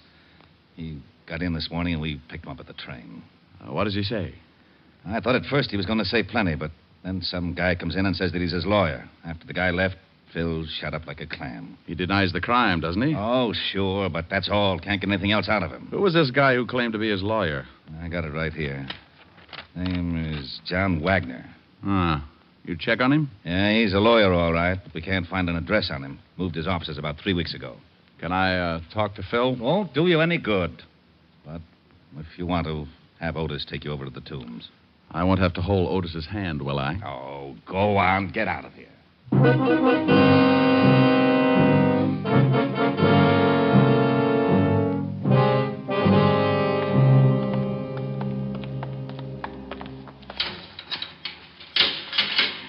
There's somebody to see you, Waxman. All right, Diamond. You got 5 minutes. How are you going to keep track, Otis? On my fingers. Well, that'll only get you up to 13. I'll scream if I need you. How are you, Phil? You're in on a tough rap. Yeah. You want to tell me about it? I've told the police everything I'm going to. Who was the lawyer who came in to see you? Just a lawyer. John Wagner? Just a lawyer. Look, what were you doing in California? Now, Phil, I know you didn't send that bomb. Why don't you open up and get yourself free? I've said all I'm going to say. Now, get out of here, Diamond. Oh, it's like that, huh? Yeah, it's like that. Oh, come on. Go on, get out. Okay. But don't forget your mother. You don't want to let her down. I'm going over to the hospital and see her now. Hey, Otis, let me out of here.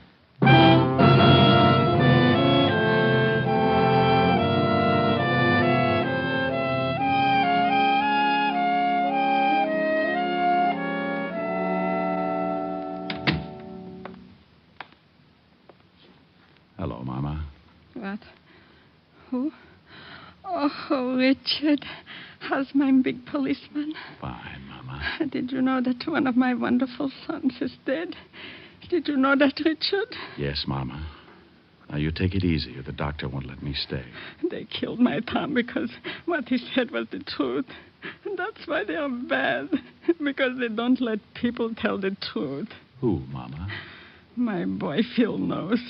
He will tell everything about them, and then they will be arrested. Sure, Mama, but who does Phil know about? I just saw him, and he won't tell me.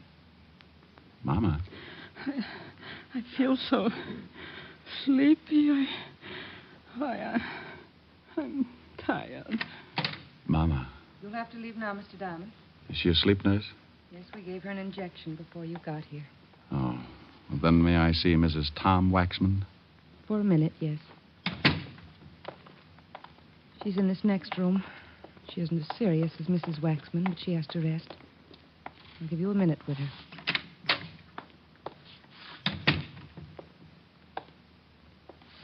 Marge? Yes. Who is it? Rick. Oh, now, come on. You got to help me out. I'm the guy that's supposed to make people laugh. I'm the cornball with the bad line of chatter, remember? I can't help it. Sorry, they gave me something to make me sleep, and things don't make too much sense. Look, dear, I want to help Mama, and I want to help you, too. But the nurse will only let me stay a minute. The police are holding Phil. I just came from seeing him. Did he tell you anything? Nothing. I made a mistake and told the police that the bomb had arrived in a package from Phil. I didn't think... They can't believe Phil would ever do a thing like that. He was helping Tom. Mama said Phil knows who did it. He doesn't know. He just knows who's behind it. I'm pretty sure I know, too. Who, Marge? Tom's been making speeches against an organization that call themselves the Laborers Assistance League. I've heard of them. King-size bunco game. Yeah. Phil's been in California. He joined the league and found out a lot of things about it. He used to write Tom once a week. Your time's up, Mr. Diamond. You'll have to leave. Just a second. Marge, did Tom tell anybody what his brother was doing? I don't know. There was a man named John Wagner that called Tom all the time. John Wagner? He's a lawyer. Please, Mr. Diamond. Did he tell any of the men who work in the shop with him? Yes, I think so. Mr. Diamond, I'll have to call the doctor. Please, nurse. This may mean another man's life. Marge, who did he tell? Well, I can only remember one person, Ralph Pryor. Pryor. Mama used to fix Tom and Ralph dinner after work sometimes, but he was Tom's closest friend. Okay, Marge. Now, you take it easy, and I'll see what I can do. Please, Rick, find the men who did this. Yes. Well, I'll try. All right, nurse. I shouldn't have let you stay this long.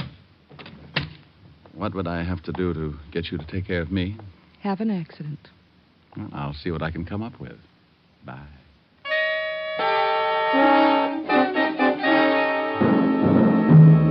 I left the hospital and walked out on the street. One of those sidewalk photographers snapped my picture and handed me a card in case I wanted to send him 2 bits for the print. I threw the card away and headed for the factory where Tom had been working. The superintendent took me down and introduced me to the new foreman of the shop. Yeah, pretty rough about Tom. That's an understatement. Tell me, when did you take over Tom's job as foreman? This morning. How long have you worked for this shop? About 3 years. Why, are you a cop? I might be. You know a guy named Ralph Pryor? Sure, that's him, right over there about that there turd lathe. Want me to call him over? No, I think I can make it under my own power. Hey, you Ralph Pryor? Yeah. You knew Tom Waxman pretty well, didn't you? Yeah.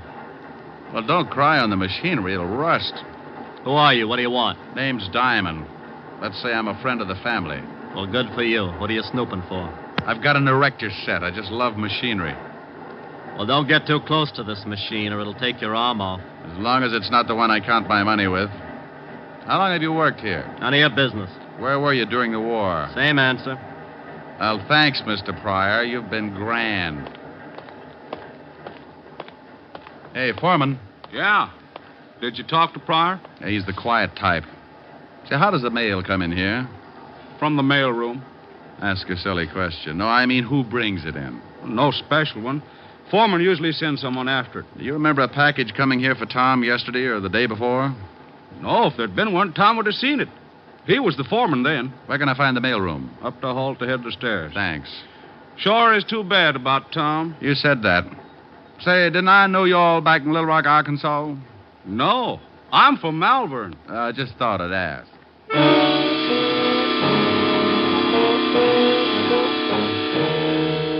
I went up and talked to the mailroom clerk, and he was a little more help. There had been a package for Tom. He told me that he'd sent it down along with some other mail, but he couldn't remember who'd picked it up.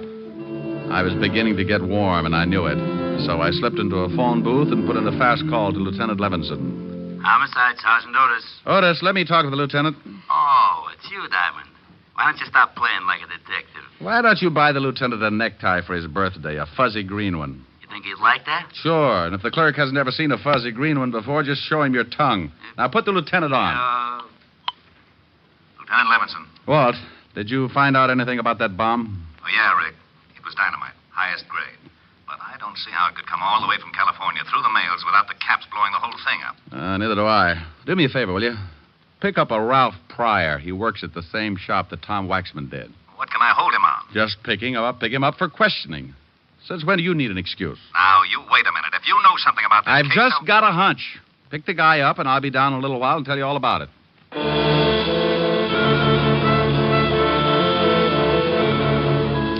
I hung up on Walt just as he was getting around to the words you could censor and headed back to the factory. I waited around outside for about 10 minutes, and then, sure enough, a prowl car pulled up, and two boys in blue got out and went in. In a couple of minutes, they came back outside, only this time they had company. Ralph Pryor. I waited until they'd pulled away, and then I hailed a cab and headed for the 5th Precinct myself. Oh, where have you been? Snooping, Walt. I just saw your boys pick up Pryor at the factory. Thanks. Now, would you kindly tell me what you wanted him picked up for? Oh, it's a long shot, Walt.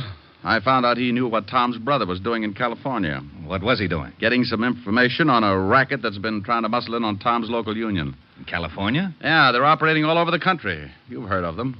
Labor's Assistance League. Oh, those leeches. Well, I still don't see what this has got to do with Pryor. Walt, I think that bomb was sent from the factory here in New York. I found out a little while ago that in order to get hold of that package, the killer would have to be working in Tom's shop.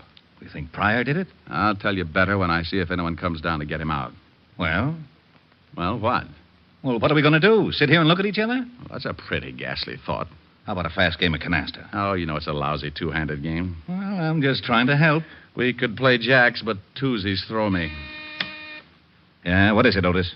The lawyer, John Wagner's out here. He says he wants to see the guy we just picked up. Fast word? Ralph Pryor? Yeah. He says he represents some kind of laborers' assistance league or something. Said that Pryor's a member. All right. Let him see him. Okay, Lieutenant. John Wagner, that lawyer who came in to see Phil Waxman this morning, is back again, Rick. It's time to see Pryor. Yeah? Well, what are you looking so smug about? Looks like the hunch is going to pay off. You mean this lawyer is tied in with the killing? Well, I'm not sure, but I think so. Tom Waxman was making speeches against the Assistance League. Now, a lawyer from the league shows up to help the only guy who knew what Tom was up to and worked in the same shop with him. Now, I suppose you want me to hold the lawyer. No, Walt. Why? How do I know? That's what I asked you. What? Am I supposed to know everything? Lock him up if you want to. What for? He's not guilty. How do you know he's not guilty? Because you had me pick up Ralph Pryor. Well, let him go, too. Let him go where? With his lawyer. I thought you wanted me to lock up the lawyer. Walt, that was your idea. What was? Locking up the lawyer. I don't want to lock up the lawyer. Well, let him go. He's not in. Pryor is. Well, let him go. Who? Phil Waxman. How did he get in here? I don't know. You put him in. Of course I put him in. Now, why should I let him out? I don't know. I ask you. Ask me what? Why you put him in. Now, wait a minute. Otis. Yeah, Lieutenant? Empty the jails and throw this idiot out of my office. Thanks, Walt. Bye. I went out in the squad room and spotted the lawyer just as Otis started back into Walt's office with a glass of bicarbonate. He was a little guy, dressed neatly in a Homburg, blue suit, and spats. I made sure that he was my man, and I went out in front of the precinct to wait. I hung around for about half an hour until he finally came out, and then I started the tale. He grabbed a cab, and so did I. We went across town, and I watched him as he got out and went into a big building on 38th Street. I went in after him. We rode the same elevator to the 8th floor. We both got out. I made like I was looking for a room number, and he went in the door with a sign on it reading Continental Shipping, offices in New York, California, and London. I got close to the door and could hear a phone being dialed. I'd have given my eye teeth, complete with the fillings, to have heard what the conversation was about. Yes, I just went down to see him. He'll be released in an hour. I've got him passage on the tramp steamer. When they release him, he'll meet me at a place I picked, and I'll give him the ticket. I'll tell him the police are up to something, and he'll have to get out of the country. Now, don't worry about that. He'll never get there. The captain of the ship is being paid to see that he doesn't. All right. Yes, everything is going as well as can be expected. Oh, one more thing. A friend of Waxman's, a private detective, is following me. One of our men took his picture coming out of the hospital after seeing Waxman's mother. Yes, well, don't worry about it. I can take care of him when the time comes. All right, goodbye.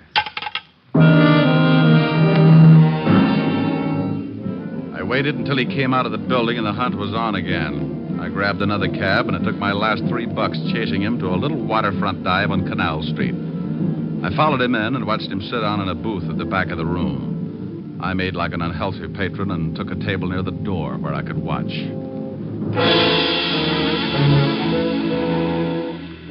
An hour later, a guy walked in and headed for the lawyer's booth. He was Ralph Pryor. He talked with the lawyer for a minute, then took an envelope from him and got up. He went out, and I went after him. If I was right, he was my killer, and the lawyer could wait. Ralph. I want to talk to you. I thought I told you to stop snooping. Bad right ear. Let's step in this alley. Oh, what? Get in the alley. Hey, what do you think you're shoving around? You're just full of questions. You know, mister, you're not so big that you can't end up with a busted head. Now, let me go. I guess you better understand something. Oh. Get the point? Oh, you dirty... Still want to play, huh? Oh. Oh. Oh. Maybe you haven't guessed it, but I'm mad. I'm going to kick you from one end of this alley to the other until you tell me who sent that bomb to Tom Waxman. I don't know what you're talking about. Okay. The state might slap my wrist, but I don't like losing good friends. Oh, my nose. You should see Mama Waxman. She looks a lot worse, but she's got a lot more troubles. She lost a son. Oh. Wait a minute. I can't take any more. Sure you can. Sure. Just think about something else. Tom Waxman, maybe, or his wife and mother. Want to tell me? Okay. No. Please. Wait a minute. All right, I did it. Leave me alone, will you? You picked up a dummy box sent from California to the factory and you planted a bomb in it. Yeah. Why? Because Brother Phil had evidence enough to smear the League? You know a lot, don't you? Sure, Tom was going to present the evidence in front of his union. And the League sent an empty box from California addressed with Phil's forged handwriting. And I went up to the mailroom and picked up the box and put the bomb in it and sent it to Tom's house. You do it for the League? Yeah, I did it for them. Who's the boss of the League? Well, I... Come on. All right. It's... Oh. Now you'll never know. Wow. Mr. John Wagner, complete with Derringer. I hope you noticed the error of his ways, Mr. Diamond. He talked too much. You got a funny way of keeping clients out of trouble. I'm glad you noticed. I'm going to do the same for you. Won't you need a retainer? No, this one's on the house, so to speak. I think you're going to get one anyway. That cop at the end of the alley with a riot gun doesn't look like he's hunting gophers. That is a very stale attempt at throwing me off guard. Anyone that would be stupid enough to try a worn-out stunt like that deserves to die. You'll make it easy for me. Okay, suit yourself. Fire when ready, Gridley. What do you think? Thanks, Walt. You arrived in the nick. Nick Pick, a big gazunt. Why can't you get mixed up with a wife beating or something? The taxpayers are getting tired of seeing their streets cluttered up with a lot of bodies. Now, don't you yell at me. How did you find me? I knew something was up, so when Ralph Pryor was released, I tailed him. I saw you tailing Pryor. I saw the lawyer tailing you, so I tailed the lawyer. Well, if you'd had an 8-piece band, you'd have had a parade. Oh, nuts. Oh, what's the matter, Walt? You'd have had to shoot him. He was going to kill me. Oh, I'm not worried about that. Well, what is it? I forgot to bring my bicarbonate along. Oh.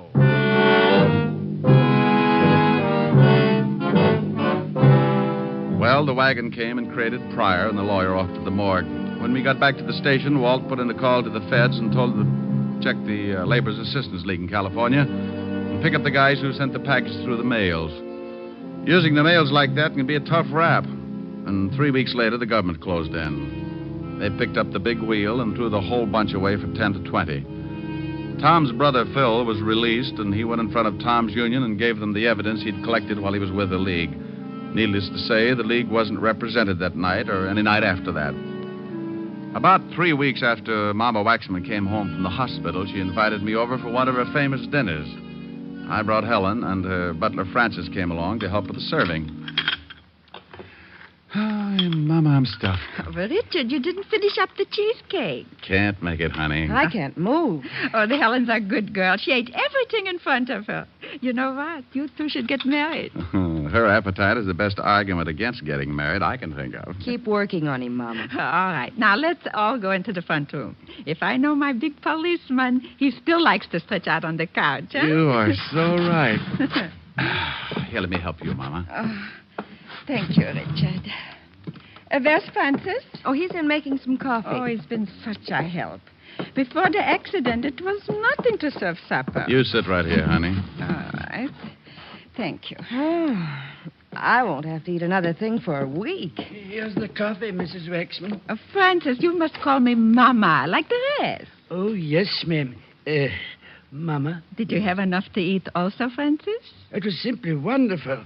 You know, someday if Miss Asher doesn't mind, I'd like to stop by and, well, just to swap recipes, as it were. Well, I think that would be wonderful, Francis. Why don't you do that? I'll give you some fine ones, Francis. Where's Phil tonight, Mama? He had to go to our union meeting. He's going to work in Tom's shop. He also asked me to thank you for singing at the funeral. Glad to do it, Mama. Richard, we always wondered where you learned to sing in Yiddish. Well, I used to pound a beat on the Lower East Side. Ah, well, would you do me a big favor, Richard? Sure, dear. I'm feeling a little sad about my boy tonight. Would you sing something for me? This song he liked you to sing. Oh, I'm a little full of dinner, Mama. Please, Ray. Oh, yes, sir. Please, Mr. Diamond. Well, all right. Mimi. A Yiddish Mädel, darf a Yiddischer boy. It's pretty good for a shaker, sir, Mama. Fine. Du schöner Mädel, denn es darf sein a Säu. What does it mean? Don't tell her, Mama. Weil in der Teure ist geschrieben, in der Säu ist du's verblieben. A Yiddish Mädel, darf a Yiddischer boy.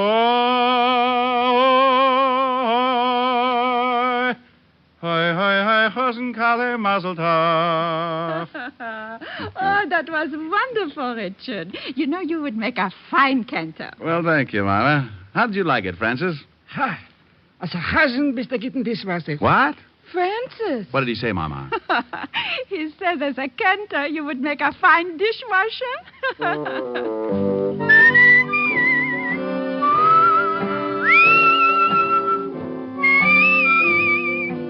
You have just heard Richard Diamond, Private Detective, starring Dick Powell. Hey, Eddie, you mind if I butt in for a minute? Not at all, Dick. Thanks. I just wanted to tell the people that next week our show is going to be on at a different time and a different day. The day will be Saturdays instead of Sundays. And would you please look in your newspapers for the time? Thanks, Dick. Yes, ladies and gentlemen, Richard Diamond will come to you next Saturday at a new time. Be sure to check your newspaper for the hour. This program has come to you from Hollywood. This is NBC, the national broadcasting company.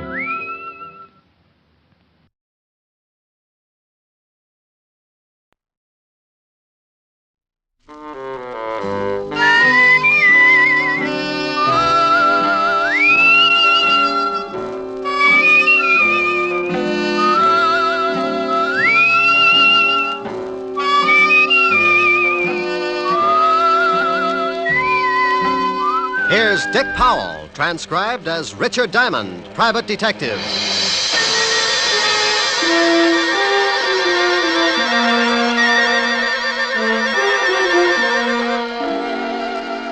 My name's Diamond, and like a lot of working people, at 5 o'clock in the afternoon, I get pretty anxious for 6 o'clock to roll around, especially if I haven't had a client for the last 3 days. But even if I don't expect anyone to drop in before 6, I can't take a chance, so I stare out of my office window on 53rd Street just to kill time. I see the night starting to muscle in on the Broadway bright lights, and I wonder just how many prospective clients are out in the city. Who's getting in trouble, what kind of trouble, and will they come to Richard Diamond for guidance? Now, take the two hard-looking thugs in a downtown hotel room as they watch a pretty blonde hurriedly get into a flashy mink coat. They're going to need plenty of guidance. Where you going, Dottie? I got an appointment. Don't you think you ought to stick around just in case the contact comes in? If it ain't here by now, it won't be until tomorrow. Now stop looking like a couple of anxious bloodhounds. Relax. Sure, Dottie, sure. But you really cannot blame us for being a little disquieted. Don't she look classy, Al? Hey, who you gonna roll tonight, dollface? Your grandmother. Or ain't she out of Alcatraz yet? Hey, I don't like no cracks about my family. Well, what are you gonna do, Stan? People stop by the zoo every day. Now, please, no legamaki. Yeah, yeah. You keep running off at the mouth like that, baby, and you'll be spitting out all your teeth. Yeah, well, when you kick off, Stan, don't try to sell your body to science. I'll never get both heads in that bottle. Why, you little... Please. I'm gonna hit... Please. Please. Leave us, Dottie. And Stanley, you shut your big mouth before I shove my foot in it. Go on, Dottie. I think you had better make a hurried percolation. What? Beat it. Oh, Al, why didn't you let me mess her up a little? She's always acting like she's got a family background. I do not know whether her family had anything to do with it, but it is a very nice background to gaze at. Now shut your ugly face and let us start tailing her. Tailing her? What for? I think she is up to something. Yeah, well, sure she is, but I don't want to get booked as a peeping Tom.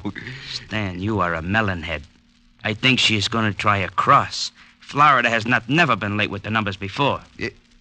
You think she's going to pick up the bundle and skip? No.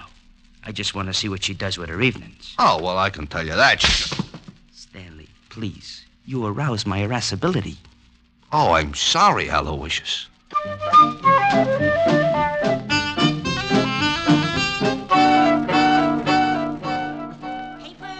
Evening paper. Paper. Evening, Glenda. Oh, hello, Horace. Times. You look tired. Hard day at the office? I stayed home. My wife's swell. Here's the Times. Thanks. Good night, Glenda. Good night.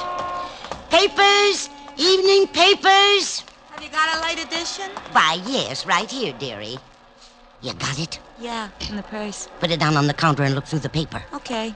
Paper! Evening paper! What do you want me to do with the purse? Keep it till I meet you at the train. Sure, honey. It's good to be working again, ain't it, Dottie? I gotta go. They usually got a tail on me. I'll see you tomorrow morning. Relax. We're in the chips. Paper! Evening paper! Paper, sir? No, but I will take that purse. Purse? Oh, why, that nice young lady must have left it on the counter when she looked at the paper. Please, just extend your agent index and shove it over here. Why, I can't do that. It belongs to that young lady. Oh, look, it would make me very unhappy to have to shove all those nice old wrinkles around, but I am in need to possess one patent leather handbag. Now, if you will kindly move it in my approximate latitude, you old bat, we can dispense with all... Why, you poor excuse for a lowbrow gunnif. Madam. For 2 cents, I'd wrap a lead sap across your flat head. Well, hello, Glenda. Hello. How's business? Oh, Officer Quine. Aren't you on a little late? Yes, I've been changed to the 6 o'clock beat. Well, good evening, sir. Yeah, lovely. Good evening, officer. Say, haven't I seen you somewhere before? Hardly. I reside in Flatbush. Well, thank you, Mother. I do not see anything I want. There, goodbye. He doesn't see anything he wants. What does he think you're running, Glenda? A drugstore there? Hey, Al, I saw a cop. I am proud of you, Stanley. Huh? Now let us hurry around this corner. What, you think Dot and the old dame are cooking up something together? Stop here so we can watch the old dame. Stanley, to put it in your words, yeah, I think they are cooking up something. Oh, you figure she slipped the old girl the numbers? Your perception astounds even my Hey, observe. Oh, yeah. Your grandma is taking off and leaving the cop behind to watch the papers. Yeah, she's going in that building. She has got the purse. Stanley, stay here and await my return. Okay, but my feet are beginning to hurt. Go in a drugstore, purchase some Blue Jays. I shall be right back with the purse.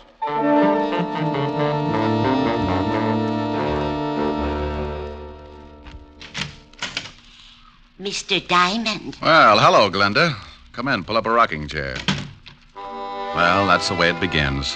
Sometimes when you wait around until the last minute, you get a customer. I wasn't too happy about this one because I knew she didn't have enough money to hire a tramp to spot cigarette butts. I haven't got much time. I've got Officer Quine watching my paper stand. Officer Quine? You should be happy you aren't selling fruit. He's already got his thumbprint in every apple in Yonkers. Mr. Diamond, I found this purse. Found it, Glenda? Oh, you know me, Mr. Diamond. I'm going straight now. I remember a snake that said that once. He broke his back. Honest, I haven't been doing that kind of business since I got out. Well, what can I do for you, Glenda? I'm broke. Oh, it's not a touch.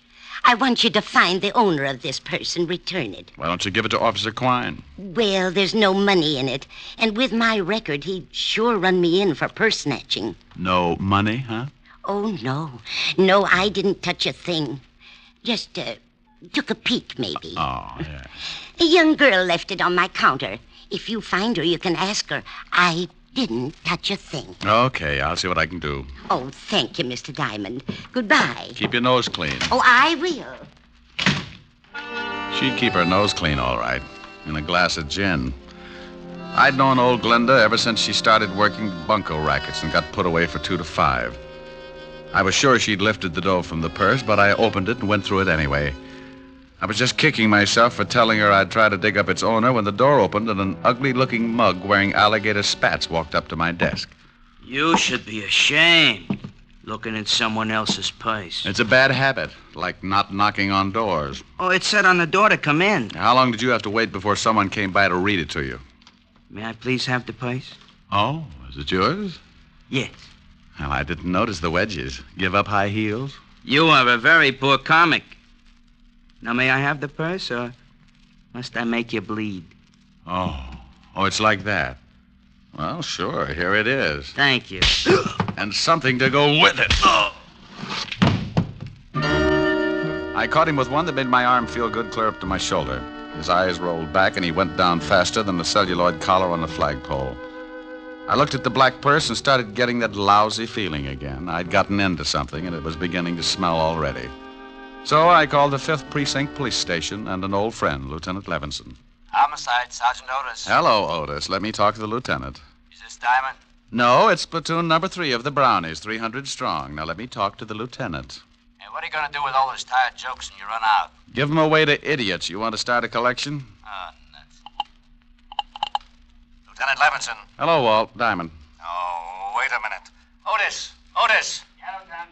Where'd you put the bicarbonate? In the top drawer, Lieutenant. Oh, hold it a minute, Rick. Get me some water, Otis. Yeah, Lieutenant. Go ahead, Rick. I can stand it for a second. Well, if you didn't get so excited, you wouldn't have to take that stuff. Here you are, Lieutenant. Never need this stuff until you call. Now, who's dead? Nobody, but there's a guy in my office lying on the floor. He's dead. He's got to be. No, he isn't, Walt. I just belted him in the mouth when he tried to get rough. Wait a minute. He's trying to wake up. Groan for the nice policeman. You hear him, Walt? Okay, so some guy got tired and went to sleep on your floor. What do you want me for? Hold it a second, Walt. He's getting a little too active. What did you do? I kissed him good night. What did you do that for? Well, I've seen him somewhere. I think he's wanted. Oh, well, hang on to him. I'll send the wagon down. The door will be open. I'll fix it so he doesn't get away. Wait a minute, Rick. Where are you going? Well, about 5 minutes ago, an old dame hands me a black patent leather purse and asks me to find the owner. Right afterwards, this cultured gorilla wanders in and says the purse belongs to him. Oh, what's in it? Nothing much. A compact, book of matches, and a handkerchief. Smells nice. No money? No? Oh, I got to stop by Helen Ash's for a minute, and then I'm going to find out what makes this purse so valuable. Say hello to Helen for me. Sure thing. Bye, Walt. Be a good boy. Goodbye.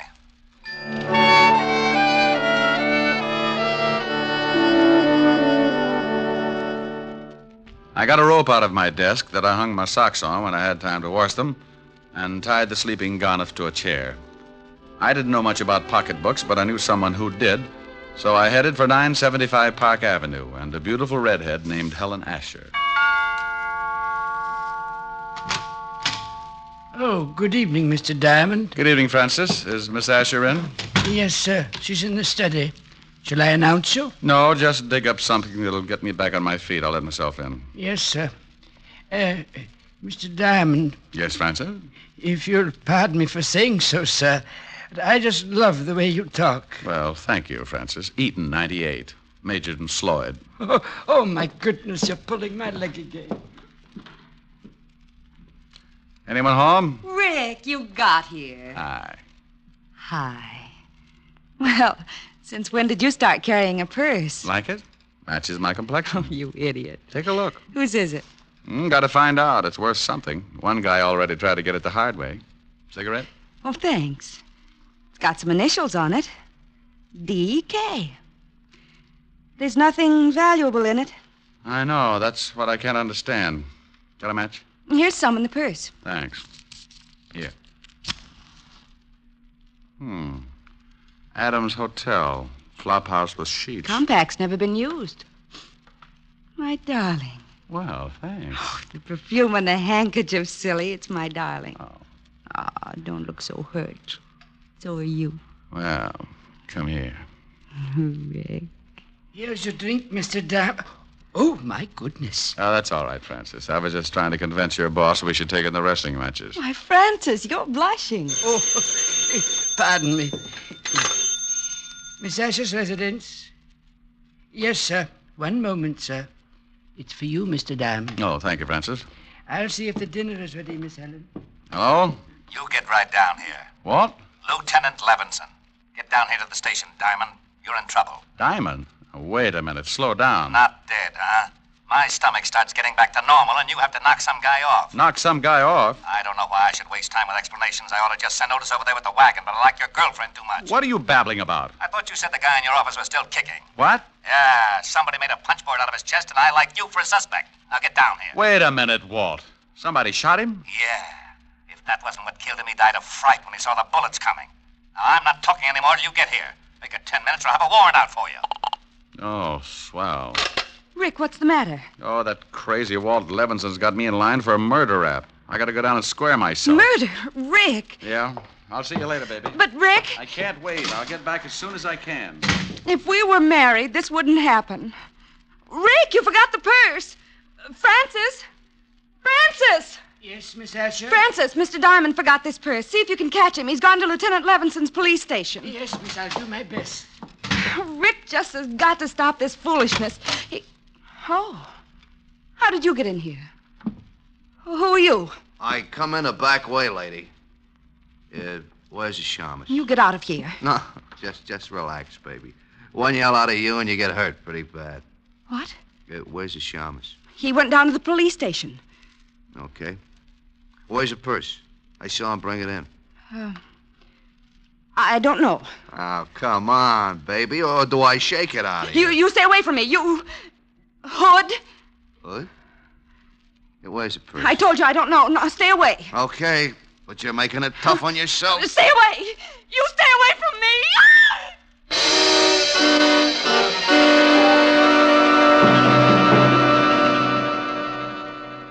With the red tucked underneath her arm, she walks the bloody tower with the red tucked underneath her arm at the midnight hour. Pardon me, sir. Yes, madam? I believe you have my purse. I beg your pardon, but this purse is the property of Mr. Diamond, private detective. Yes, I know. I gave it to him to hold for me. Well, I'm very sorry, madam, but you'll have to claim it from Mr. Diamond himself. Oh, yeah? Help! Police! Oh, madam. Masher! Madam! Help! This man is trying to steal my purse. Madam, let go of my coat. This guy giving you trouble, Mother? He's trying to steal my purse. Help! Oh, yes, huh? Looks just the type. This'll learn you, Romeo. Oh, my. Gun an old lady, will you? Come on, get up and fight it. Hey, lady! Lady! How do you like that? Didn't even say thanks.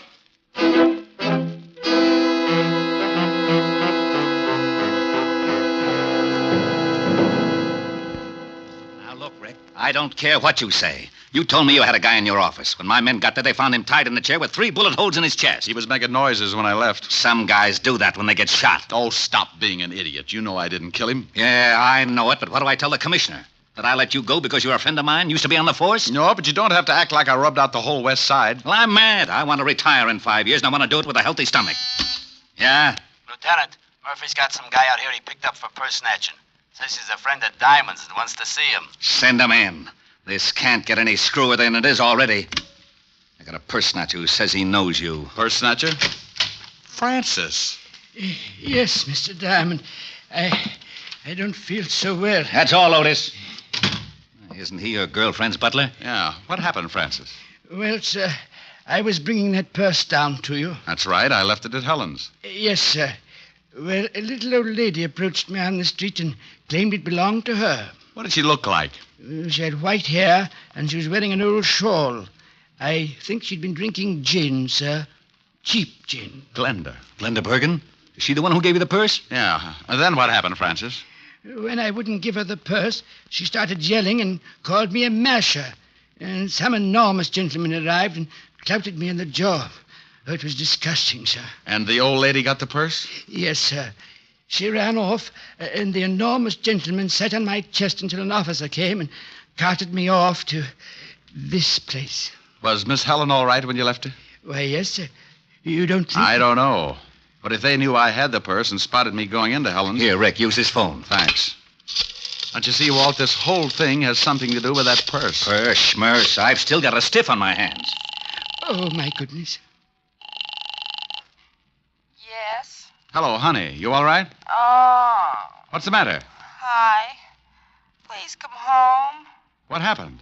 Some man broke into the house looking for that old purse. I told him I didn't know where it was, and he started slapping me. He did, huh? Yes, and I need comforting. Well, honey, I've still got something to do. Lock all the doors until Francis gets back, and I'll be over as soon as I can. All right. Did you get the purse? Francis will tell you all about it. Bye, baby. Bye. Rick, some louse shoved Helen around. Francis, get over there and take care of her. It's all right if he goes, isn't it, Walt? I guess so. Otis, I'm releasing the guy that was picked up for purse snatching. And don't say, yeah, Lieutenant. Okay, Rick. Oh, thank you, sir. Step on it, Francis. Miss Asher needs someone to take care of her. Yes, sir. Walt, give me 2 hours to find out what this is all about. Are you going after Glenda? Yeah. If she's tied up with this killing, I'd better send some of the boys along. Give me 2 hours alone. I want to find the guy who shoved Helen around. Okay, Rick. 2 hours, and I put in a general alarm for you and the old dame. You know where she lives? I got a shack over near the East River. Thanks, Walt. Otis, let Diamond go and bring me a tablespoon and some water. And Otis, shut up.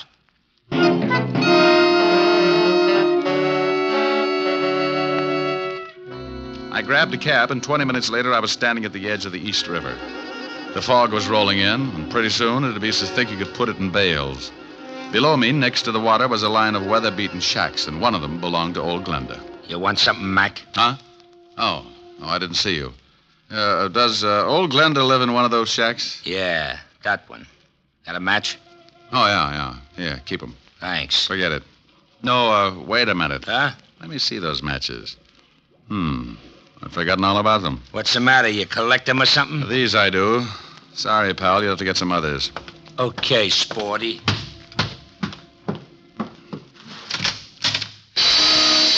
The inside of the shack looked like a hardware store after a good earthquake. Someone had torn it to pieces, and old Glenda had gotten the same treatment.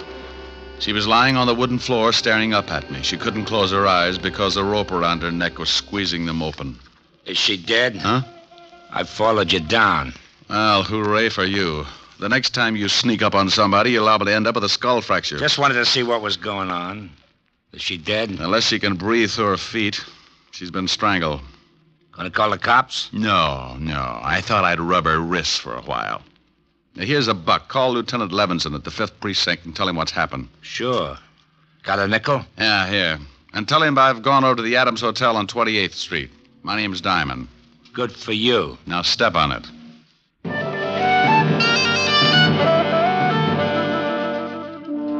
He left in a hurry, and I reached in my pocket and took another look at the book of matches I'd gotten from the black handbag.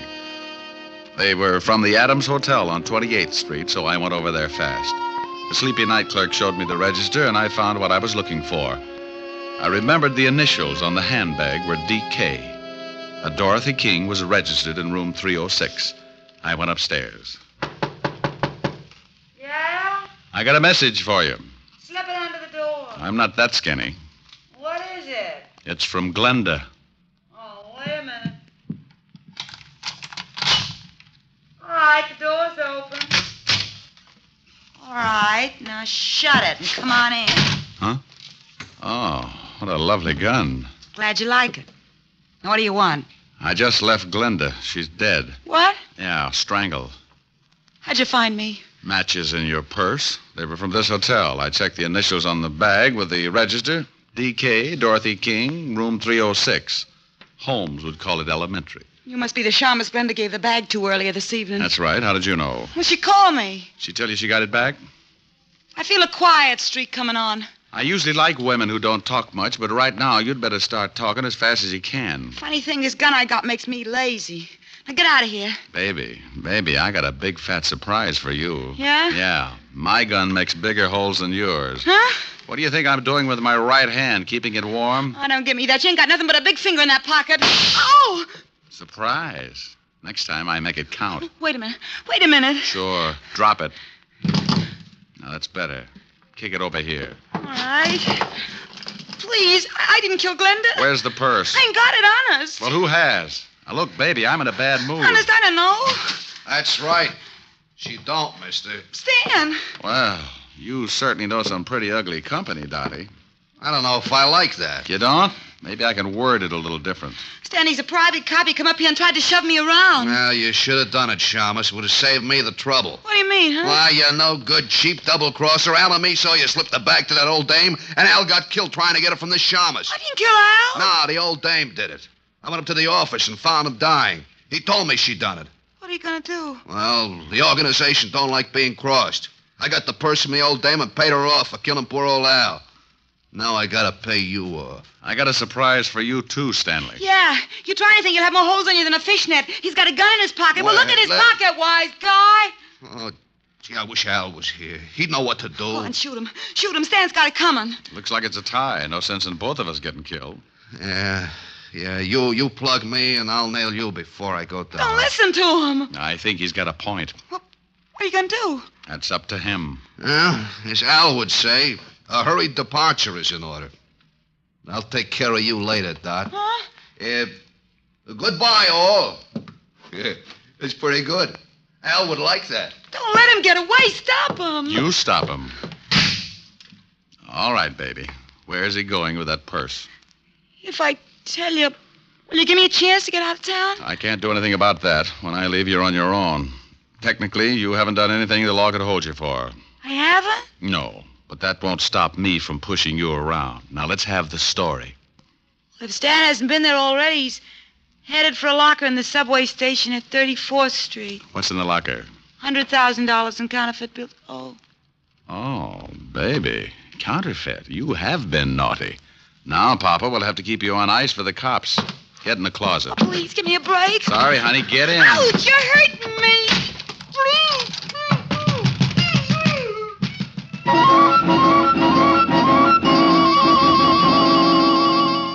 I went down to the night clerk and told him to tell Lieutenant Levinson when he got there about the blonde in the closet of room 306. The subway wasn't far, but Stanley had a head start and he was in a hurry. I ran the rest of the way. I went down the steps. A train was just pulling out when I spotted him. He'd just taken a bundle out of one of the lockers, and as he turned to go, I walked up behind him. Hello, Stanley. What? What you got in the box? The Shamus. Here, you take it. Oh! He tossed the package in my face and started running for the exit. But a crowd of people blocked his way, and when he saw me come up with my gun, he changed his mind. He turned and vaulted the turnstile, and I ducked behind the row of lockers. He had a gun, too. I tried to get a clear shot at him, but there were too many people. And then the frightened little guy did a stupid thing. He jumped down on the tracks and started running up the tunnel. Oh, look at that fool man. He's jumped down on the tracks. Stanley, come back here. You can't get anywhere that way. You said it, Mac. He's running uptown on the downtown side. Here's a corny line. Stop or I'll shoot. You won't get me. Stan, look out. There's a train coming. Look out. No!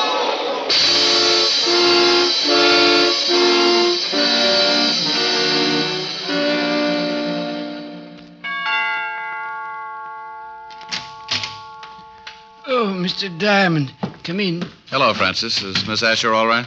She's better, sir. She's lying down in the study. How's the jaw? Oh, I feel better, sir. This ice bag is helping the swelling. I'll be in the pantry if you need me, sir. I'll try not to. Hi. Hi.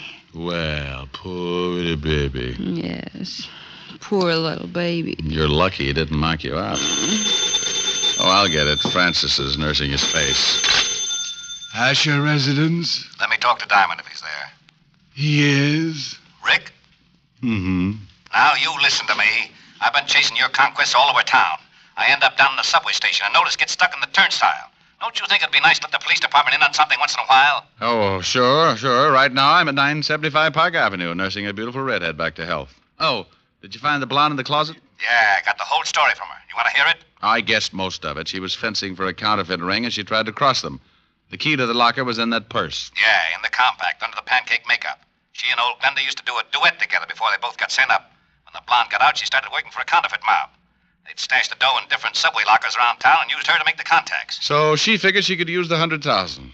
Well, nothing like being in business for yourself. She was afraid to pick it up herself, so she slipped the purse to Glenda like she'd just forgotten it. Ricky. Yes, dear? Are you listening to me? I just stopped. Bye, Walt. What? Now, wait a minute. What is it, baby? I want some sympathy. Sure. What would you like, lover? Sing something. Oh, come on, baby. We can do without that. No, I want you to. I'm sick. An invalid should be pampered. Let me rub your head or something. Afterwards. I want you to sing. Oh, but it's late, baby. Well, then sing softly. Sing me to sleep. Oh, honey. I'll get mad and you'll have to buy me a present. Okay. Lullaby and good night with roses bedight. That's wonderful. With lilies bedecked. Hey, you at the board in your tonsils! Shut up, I'm trying to sleep! Well, what is that? Oh, it's that grouchy new neighbor. Oh, it is, huh? Hey, you want something, Bud? Yeah, shut your big bazoo! Oh, is that right? Powder your face with sunshine. Oh, no! Put on a great big smile. Make up your eyes That's with too loud. laughter. You will Please, Rick. Yeah, okay. That guy gets shell-shocked if he fried potatoes. Rick. What is it, baby? Come here. Oh. You do need pampering.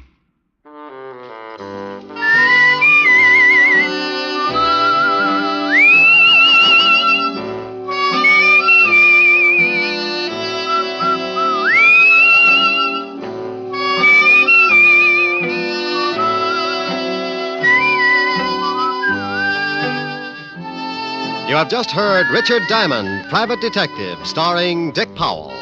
Helen was played by Virginia Gregg, Lieutenant Levinson by Ed Begley. Also in our cast were Wilms Herbert, Betty Lou Gerson, Jane Morgan, Jack Crucian, Hy Averback, Herb Butterfield, and Wally Mayer. Music was under the direction of David Baskerville. Richard Diamond is written by Blake Edwards and directed by William P. Rousseau. Now, this is Eddie King inviting you to be with us again at the same time next week, when we will again bring you Dick Powell as Richard Diamond, Private Detective. This program has come to you transcribed from Hollywood. This is NBC, the national broadcasting company.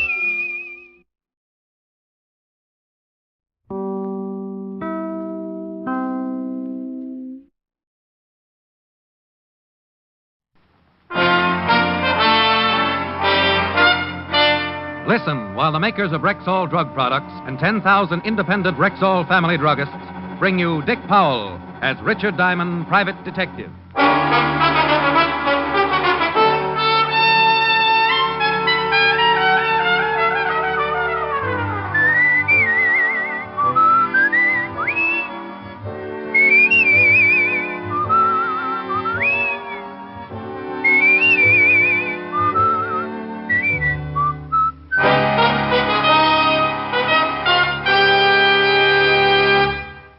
Good evening.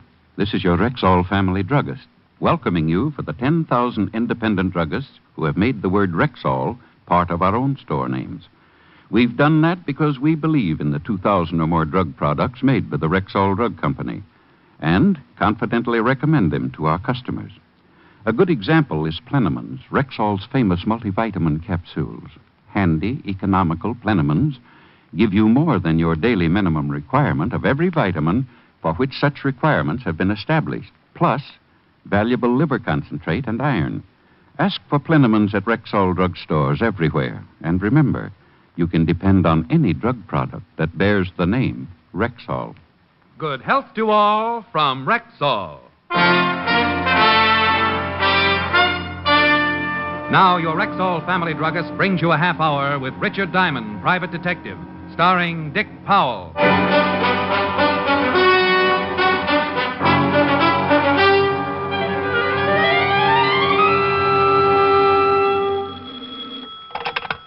Diamond Detective Agency.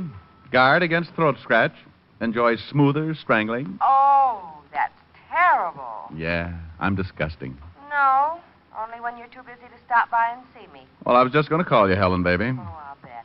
Cross my heart. Hope to lose my skate key. You mean New York's gift to the detective world was really thinking about rural me? Rural you is a mighty interesting subject for rural me to think about. Well, why don't you stop being so spiritual and give your thoughts the benefit of some action? And just what exactly do you suggest? Spend the bottle? Post office? A romantic ride through Central Park in a hansom? Yes. How'd you like to go to the theater tomorrow night? Inside, or are we going to stand out in front and get a between-acts descriptions from the usher? I only made you do that once, and from all reports, it was a pretty bad play. What's the one we're seeing? Very bad, but I was given 2 tickets. I refuse to sit in the back of the balcony again. I keep getting the bend. Oh, 4th row center. Must be a bad choice. I got a couple of friends working at it. Going to close in 2 days. Mr. Diamond, Hold it, Helen. People are running in. my name is Diana Campbell. Client? Well, Rick? It was hard to say. That's a wonderful thought. I'll see you tonight. I'll bet it's an attractive girl. You win, hands down. Bye. Now, Miss Campbell, what can I do for you? Mr. Diamond, you've got to help me. Something terrible has happened. I don't know if I'm doing the right thing by coming here, but I had to do something. I'm sorry, Miss Campbell. Now, if you'll put the symptoms in alphabetical order. You must promise not to go to the police after I've told you. Oh, one of those. It's for her sake, not mine. Whose sake? Promise me first. I promise to say goodbye if I'm not interested. Mr. Diamond, my aunt is Mrs. Martha Campbell. You've probably heard of her. Martha Campbell? Oh, isn't she the old gal who sells all that silver to Fort Knox? Yes, that's right. Martha Campbell is my aunt. Well, goody for you. She's been kidnapped. Why didn't you go to the police? Oh, no, we can't do that. They threatened to kill her. I received the ransom note early this morning. They want $50,000 left at a location in Central Park tonight. Why'd you come see me? My fiancée, Ira Stewart, has offered to deliver the ransom. Oh, I see. You're afraid that Ira might try to get his name in the papers and wind up under obituaries. Is that it? Yes, I'm afraid. He has a gun permit, and, well, I've never seen a man get as furious as Ira did when this happened. I want you to go with him and see that he comes back safely. Yeah. But tell me, why is this Ira so concerned over Aunt Martha's welfare? Well, you don't understand. Ira loves Aunt Martha as much as I do.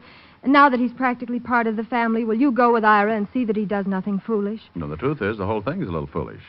Miss Campbell, if you told all this to the police, they'd reserve a few cells in Sing Sing, and the rest would be routine. I'm not interested in the money or catching the kidnappers, Mr. Diamond.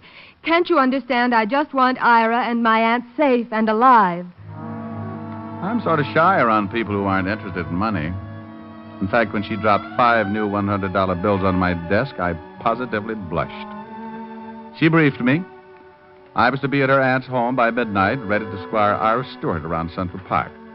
Then she explained exactly where the payoff was to be made. Of course, I had to promise all over again not to tell the police. I promised.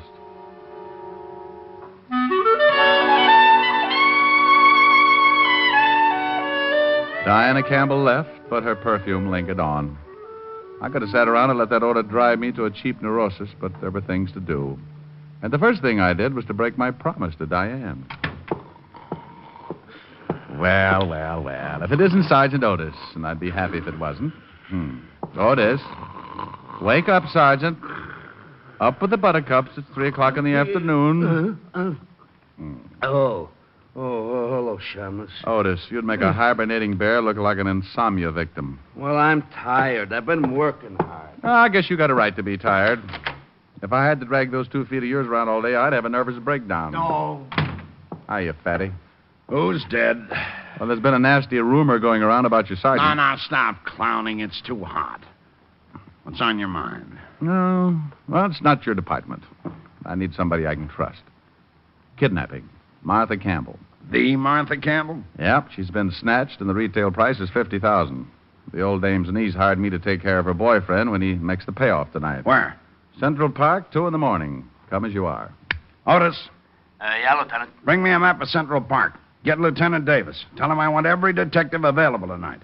Prepare a special message to all units of... Hey, wait a minute. Prepare a special message to all units of... Hey, wait a minute. What should I do first? Resign, melonhead. Get that map. Walt and I went to work on the map. We circled the payoff area and set up watch points for an army of plainclothesmen. Nobody going into the area before 2 a.m. would be stopped. But anybody coming out after that time was going to need a good story. It looked great on paper, but Walt was sadder than a Scotchman being held up. If anything went wrong and the news broke, the kidnapping of a woman with Mrs. Campbell's prestige would really upset the commissioner. I left Walt, taxied over to Park Avenue in time to have half of Helen's dinner, spent the rest of the time before midnight with her, and then left to keep my date at a gray stone mansion on the west side. Oh, Mr. Diamond, I'm glad you're here. Come right in. My fiancé's in the study. What did he say about my coming over here? Well, I haven't told him yet. I thought it might be better if... Well, don't you ever do anything the easy way? Ira, I'd like to have you meet Mr. Diamond. What? Oh. Diane, tonight of all nights to have a guest over. Mr. Diamond, I'm very glad to meet you, but, well, you'll have to go now. I'm sorry. Ira Stewart was a blonde, well-built young guy in loose brown tweeds. He seemed to have trouble finding a place for his hands, and I half got the idea he'd like to try my jaw. Ira, Mr. Diamond is here to help us. What? I hired him to go with you tonight. He's a private detective. Even my best friends don't know. Glad to meet you, Mr. Stewart. Diane, have you gone mad? Do you know what would happen to Aunt Martha if those men found out? Oh, relax, Stewart. Nothing's going to happen to anyone unless you force me to make an exception. Diamond, Ira, please, darling. I couldn't stand the thought of you going to see those men alone. We didn't know how many there are or what they might do. I've got all the protection I need right here in my pocket. Famous last words. Look, Buffalo Bill, I'll give you a clue. The kind of guys you got a date with tonight don't take 10 paces before they turn and shoot. You could be buried in that suit, gun and all. Now, look here, Diamond. It's getting late. I'd better get the money. We followed Diane up a winding staircase and into Mrs. Campbell's bedroom. This little nook was somewhat smaller than Grand Central Station, with an acre of bed in the middle. The bed had talent, because all Diane had to do was push a little button, and it slid about a yard away from the wall and exposed the neatest little wall safe this side of the First National Bank. Diane fingered the combination, and a minute later, I found out whose picture is on a $1,000 bill. There were 50 prints. Here, Diane. Put the money in this bag. It's $130, Stewart. I'm ready. Ira, please be careful. Please, both of you. Glad I made the team. Let's go.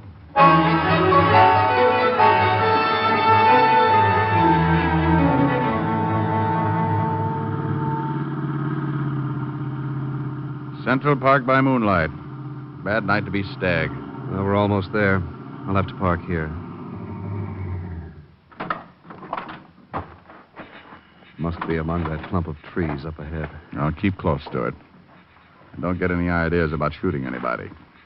It might turn out to be me, and I'd squeal on you. We both went into a crouch and edged forward. There was a small clearing between the trees, which the moon had turned into a silver pancake. I might have enjoyed it, except that Stewart was as nervous as an old maid looking at a calendar. Did you hear anything? Oh, sounds like a revolution in the insect world. You stay here. I'll go through this hedge and have a look. Maybe I'd better come with you. No. You stay here. Diamond! Ooh!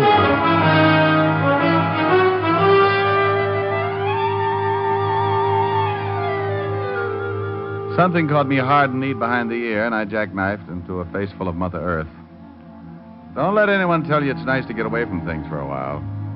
I didn't like it a bit. I was far, far away.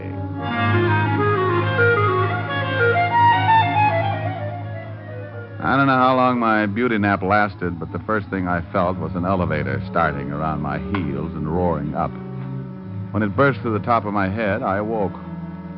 For the next few minutes, I felt like my head was a ball and the rest of me was a drunken seal trying to keep it balanced.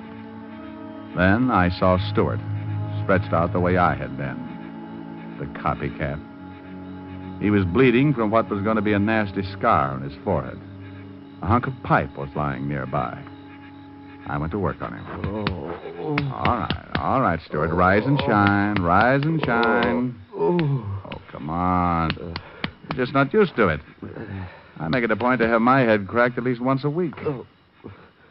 What happened? Last one out talks first, and that's you. Yeah. Now I remember. There were two of them. One started for you, and I yelled. Check. Then I heard one of them say, "Get him, Bob." And then you were shaking me. Diamond, the bag. The money's gone. So it was. It was time to give Walt part of my headache. Stewart and I stumbled back to the car. There was someone in the front seat. I pulled the door open and found myself face to face with the kidnapped Mrs. Martha Campbell. She was dead.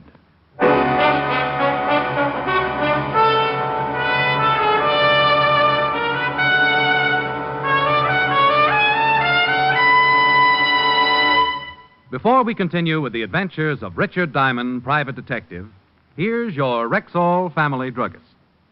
There are two important facts I'd like you listeners to remember about Rexall aspirin. First, each Rexall aspirin tablet contains 5 full grains of pure aspirin. And second, there's no faster-acting aspirin made. But what exactly do you mean by fast-acting? Well, ma'am, aspirin itself is too fine to hold together in tablet form. So it has to be bound with an ingredient that will quickly disintegrate. That is, break up the tablet. So the aspirin itself will immediately be free to do its job. You mean the aspirin doesn't do any good until it's free from the tablet? Right. And that's why Rexall scientists developed a binder so low in moisture content, it begins to break up the very second it touches water. Now, that means that when swallowed with water, the aspirin in a Rexall tablet is free to go to work for you, even before it reaches your stomach. Well, that's fast enough for me. And it's fast enough for 10,000 family druggists. Quality like that is what we're talking about when we tell you you can depend on any drug product that bears the name Rexall. And now back to tonight's adventure with Richard Diamond, private detective, starring Dick Powell. Finding Mrs. Campbell dead in the front seat was the ugly end of another beautiful day. I hadn't known the little gray-haired woman personally, but from her reputation, I had the hunch that some of this town's best charity groups would be in mourning come tomorrow. And just in case I wasn't feeling bad enough, Stuart was right in there to help me. I never should have let you come. It's your fault she's dead. You did it. You did it. Thank you, Sherlock Holmes. Now shut up. You were going to protect me. You were going to... I slapped 5 fingers of artificial sunburn into his face and shut him up. Then I checked Mrs. Campbell's corpse. She'd been murdered at least 24 hours before. I lifted her featherweight body and stretched her out in the back seat. Ira was still rubbing his cheek when I pushed him into the car.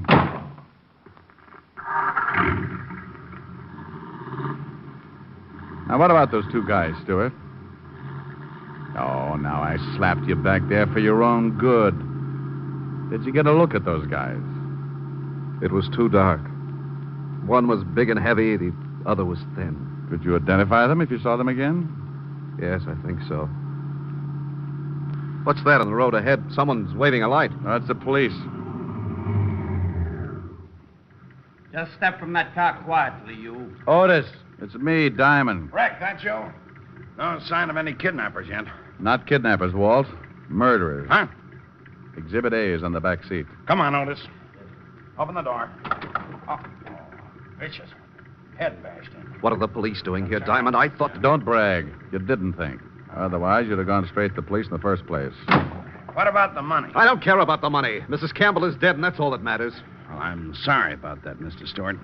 Look, it might be a good idea for you to be with your fiancée, Miss Campbell, before she hears the news on the radio. We'll take care of things here. Oh. Yes, of course, Diane.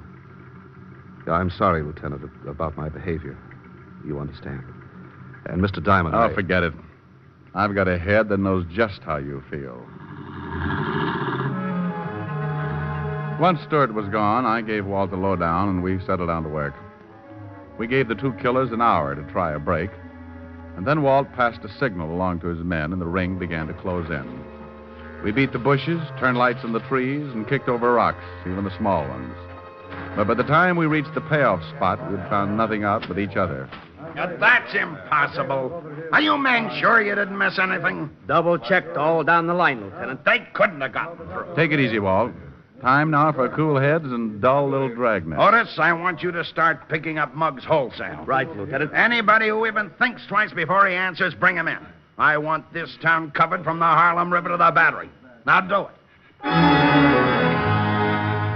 Otis waddled away, and I drove back to police headquarters with Walt. Soon, Manhattan Island was tucked under a blanket of blue as the biggest police force in the world went to work. The next day, I took a stroll through Central Park for another look at the spot where Stewart and I had been slugged. I found one possible witness, but he wouldn't talk. Probably because he didn't know how. He happened to be an English sparrow. Late in the afternoon, I dropped back to see Walt. He was in his shirt sleeves, hunched over a desk piled high with notes, reports, and cigarette butts. Neither of us had gotten any sleep the night before, but he was advertising it. Oh, Rick, I could kick myself. I ought to turn in my badge. We should have had those guys. Nothing in the lineup? No, I've been looking at drunks, ex-cons, and two-bit hoodlums all day, and they're all clean. If someone tried to sell me an invisible man routine, I'd be willing to listen. Walt, if you keep banging your head against a stone wall, your eyes are going to register tilt. You need a breather on this case. Look, I got 2 tickets for play tonight. What about it? Are you kidding? I've got work to do. Oh, but Walt, the play is a musical murder mystery. The cop on stage is bound to have more troubles than you. Yeah, I bet. Well, maybe you're right. Sure, I'll go. Thanks, Rick. I'm glad Walt didn't ask any more questions because my supply of answers was down to one sorry shrug. However, this last maneuver didn't go over too well on Park Avenue when I dropped in to tell Helen she was being stood up. Rick Diamond, this time you've gone too far. Now, would it help any if I said it was business? No. Well, I suppose there's nothing I can do. I spent all day buying a new dress and getting my hair done, and then you walk in at the last minute and tell me you... Helen, baby. Now, you stay away from me, Rick. Rick, let go of me. No, in a minute. Rick. You dog.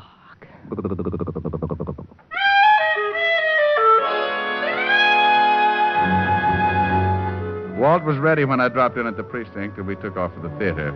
After the show was over, we meandered backstage to see my friends of the cast. Turned out to be an interesting evening. The next morning, I called up Ira Stewart from Levinson's office.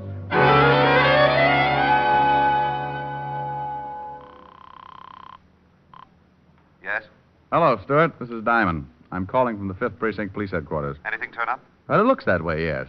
The police picked up 2 guys who may have killed Martha Campbell. Can you get on here right away? Certainly. I'll leave right now. Well, then run. Do not walk.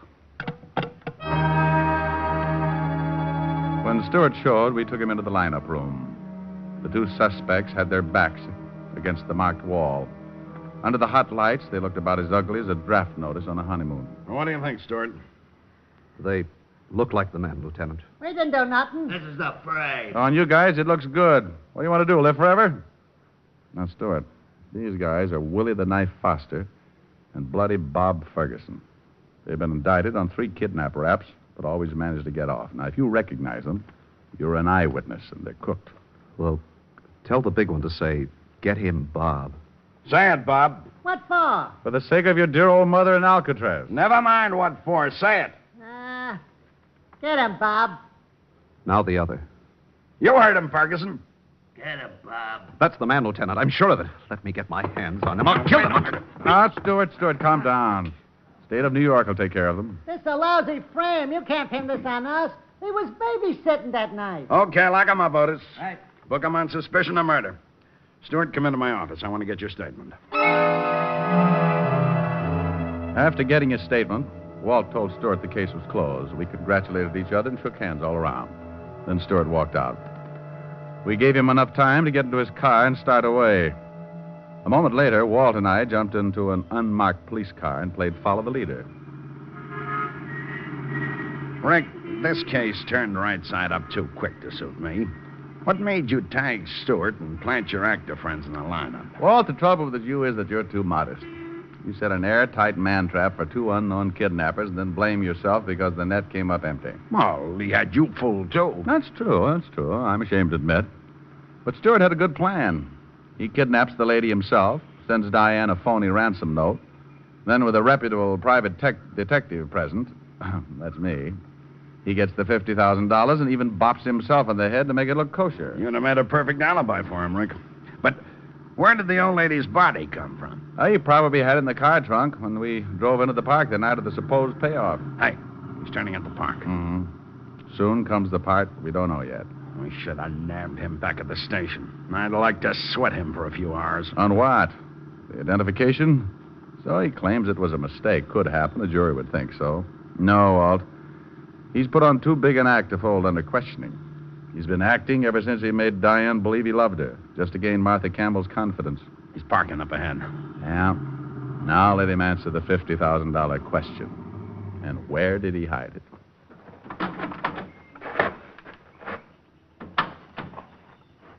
He's heading toward that same grove of trees. We took off at a fast trot until we reached a hedge not too far from where we expected to find Stewart. We saw him all right. He was standing around right under the same tree he'd led me to a couple of nights back. A family of picnickers were close by, so he was acting like a guy out for some air. We ducked behind the hedge to watch, though I had to hold Walt back a few times. Finally, Stewart tipped his hand. He reached up past the nest of my sparrow friend into a hollow of the tree. It wasn't eggs he was after. The stuff he pulled out had that fascinating color known as currency green. That's enough for me, Rick. Okay, Stewart. Duck, Walt. Oh. Are you hurt, Walt? Yeah. One of his shots creased my shin. Hurts like blazes, though. Let's get that guy. He's running for the zoo. I'll get him, Walt. Put a tourniquet around your neck and sit tight. Oh, watch out for the crowd, Rick.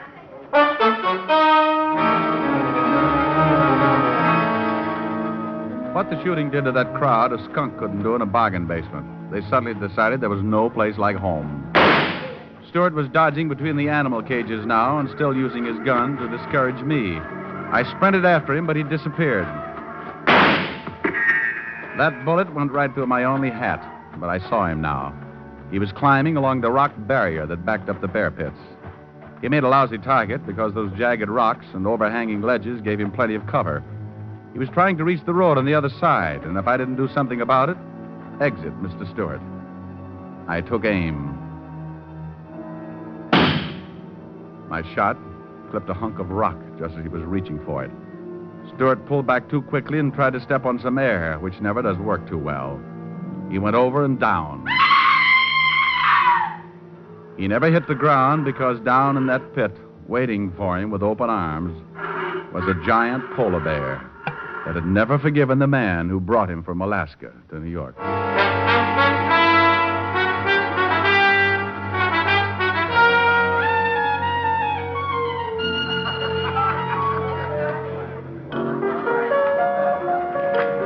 Rick, I'm glad you and Helen could make it to the cast party. Thanks, Bob. Thanks also for the great acting job you and Willie pulled off at police headquarters. Anytime, Rick. Glad to help out. Yeah, that's a nice tune. Is that a song for the show? Nah, just fooling around. After a show flops, there's nothing like a little get-together to bolster one's spirits. Well, I certainly like the taste of your bolster. So I'll mix myself another later. Rick, what are you doing by the piano as if I didn't know? You don't want to look bad in front of all this talent, do you? Oh, honey, not a chance. Just happens that Bob's playing around in my key. Well, let's do it. Let's do it then. Count every star in a midnight sky. Count every rose, every firefly. For that's how many times I miss you. Heaven knows I miss you. Count every leaf on a willow tree.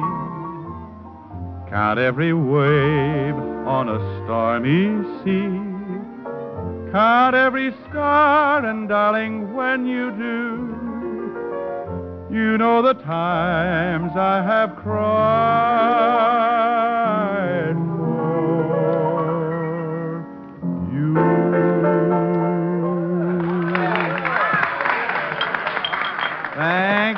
Thank you. I'm sorry, but due to previous commitments, I'm only available for stage, screen, radio, television, and parade. Rick, you are becoming a ham. Me becoming a ham? Oh, my dear, really?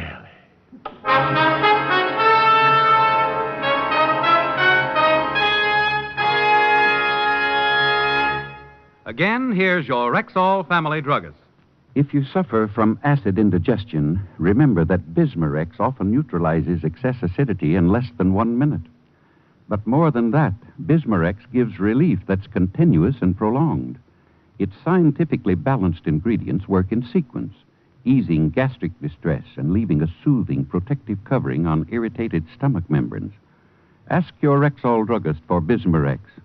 He'll tell you can depend on any drug product that bears the name Rexall. Good health to all from Rexall.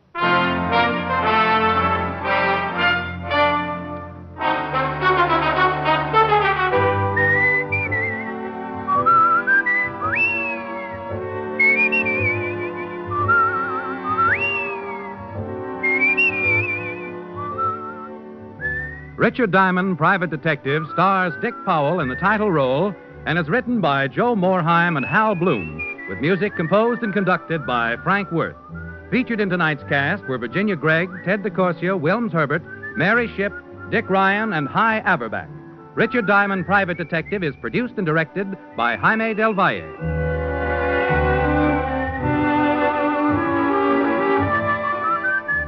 This is Bill Foreman inviting you to be with us next Wednesday at this time when we will again bring you Dick Powell as Richard Diamond, Private Detective. Incidentally, Dick's turned writer this week. Pick up a copy of the August issue of Radio Mirror from your dealer tomorrow. Read The Adoption Racket by Dick Powell.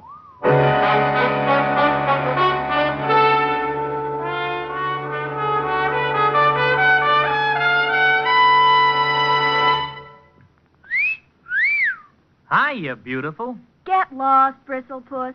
You need a shave. But I have shaved. What else do you want me to do? Silly boy, she wants you to go Stag. Go Stag? But why? Because Stag is Rexall's exclusive line of men's good grooming aids, like Stag Brushless Shave Cream. No fuss, no massage, just smooth it on, and presto, you get a clean, close shave. Your face stays smooth and whiskerless all day long. I'll do it. I'll go Stag. That's it. Join the Stag line now at Rexall drugstores everywhere. Yes, to make girls care. Go Stag. Sarah Berner will delight you with Sarah's Private Caper tomorrow on NBC.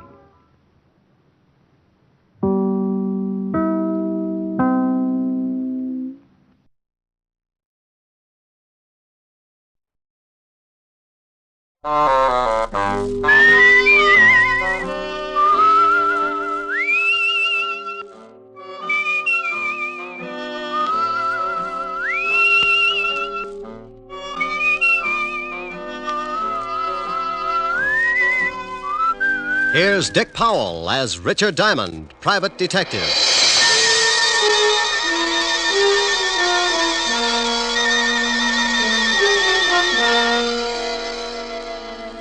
It's 5 o'clock in New York City, and the big neon signs light up the dark office that overlooks Broadway on the corner of 53rd Street.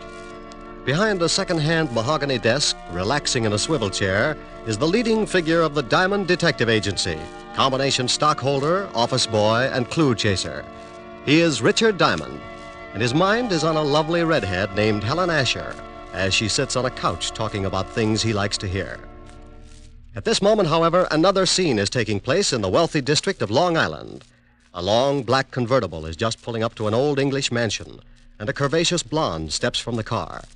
She is met at the door by her brother. Well, good evening, my dear sister. You're looking simply ravishing. How would you know the difference? Oh, drop dead. You disgusting excuse for a man. Why don't you sober up for 5 minutes and take a look at yourself? I did once. Oh, by the way, our dear stepfather would like to see you in the study. Tell him to go. I already did. Now it's your turn. I don't want to. Now get out of my way, Chris. Suit yourself. But Murray Lang's in there with him. Murray? Did I start your heart going pitty-pat? Oh, shut up. You better go in and protect your money, darling. Bye, jailbird. I don't care what your plans are. They concern my daughter, and that's enough for me to put a stop to them. You're not going to put a stop to anything. You can't intimidate me, Lang. You're just a cheap, no-good gangster, and your methods are too well known to frighten me. Come in! Oh, hello, Liz. Hello, Murray. I'm glad you're here, Elizabeth. Mr. Lang and I were just discussing your future. I'm surprised you put up with it this long, Murray. Come on, let's leave my dear stepfather until he simmers down. Elizabeth, I want to talk to you. Well, I don't want to talk to you. Let's go, Murray. Listen to what he has to say. Maybe you'll get a laugh out of it. Well, what is it? I've just been talking with Lang about your intention to marry him. I have advised him that if such a thing were to take place, it would result in the most serious of consequences. Is that all? No, that is not all. When you got into your trouble with the police, my dear stepdaughter, you were paroled in my custody. If I should report to the board that you had violated the terms of your probation, you would most certainly go to prison. Why, you...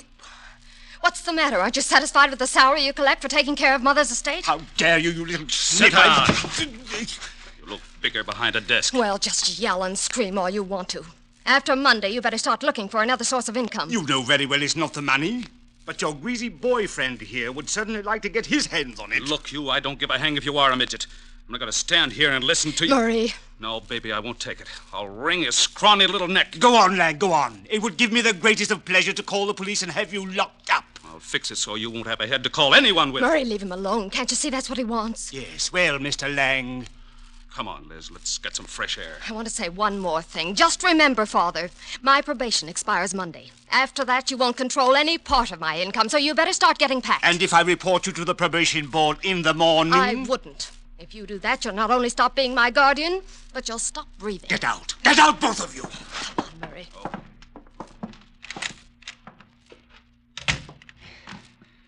Try to intimidate me. I'll make them both sorry. Detectives. Private detectives, yes. Foreign. Here's one. Full-page ad must be doing very well. Richard Diamond, private detective. If you've got a case, share it with me. Richard Diamond. 7.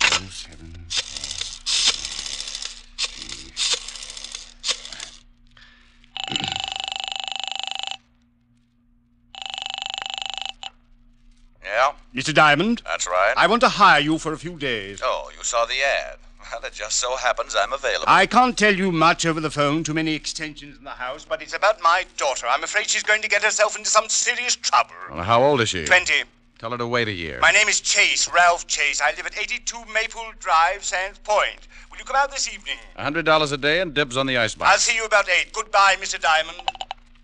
What was that all about, Rick? Oh, got a job, baby. When do you start?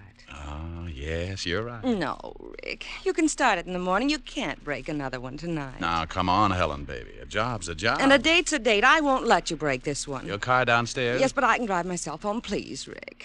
You promised you wouldn't break another one. Keys in it? Yeah, look. I want to hire you to protect me for this evening. I've been receiving mysterious phone calls, and I'm in fear of my life. Really? You've got to take the job.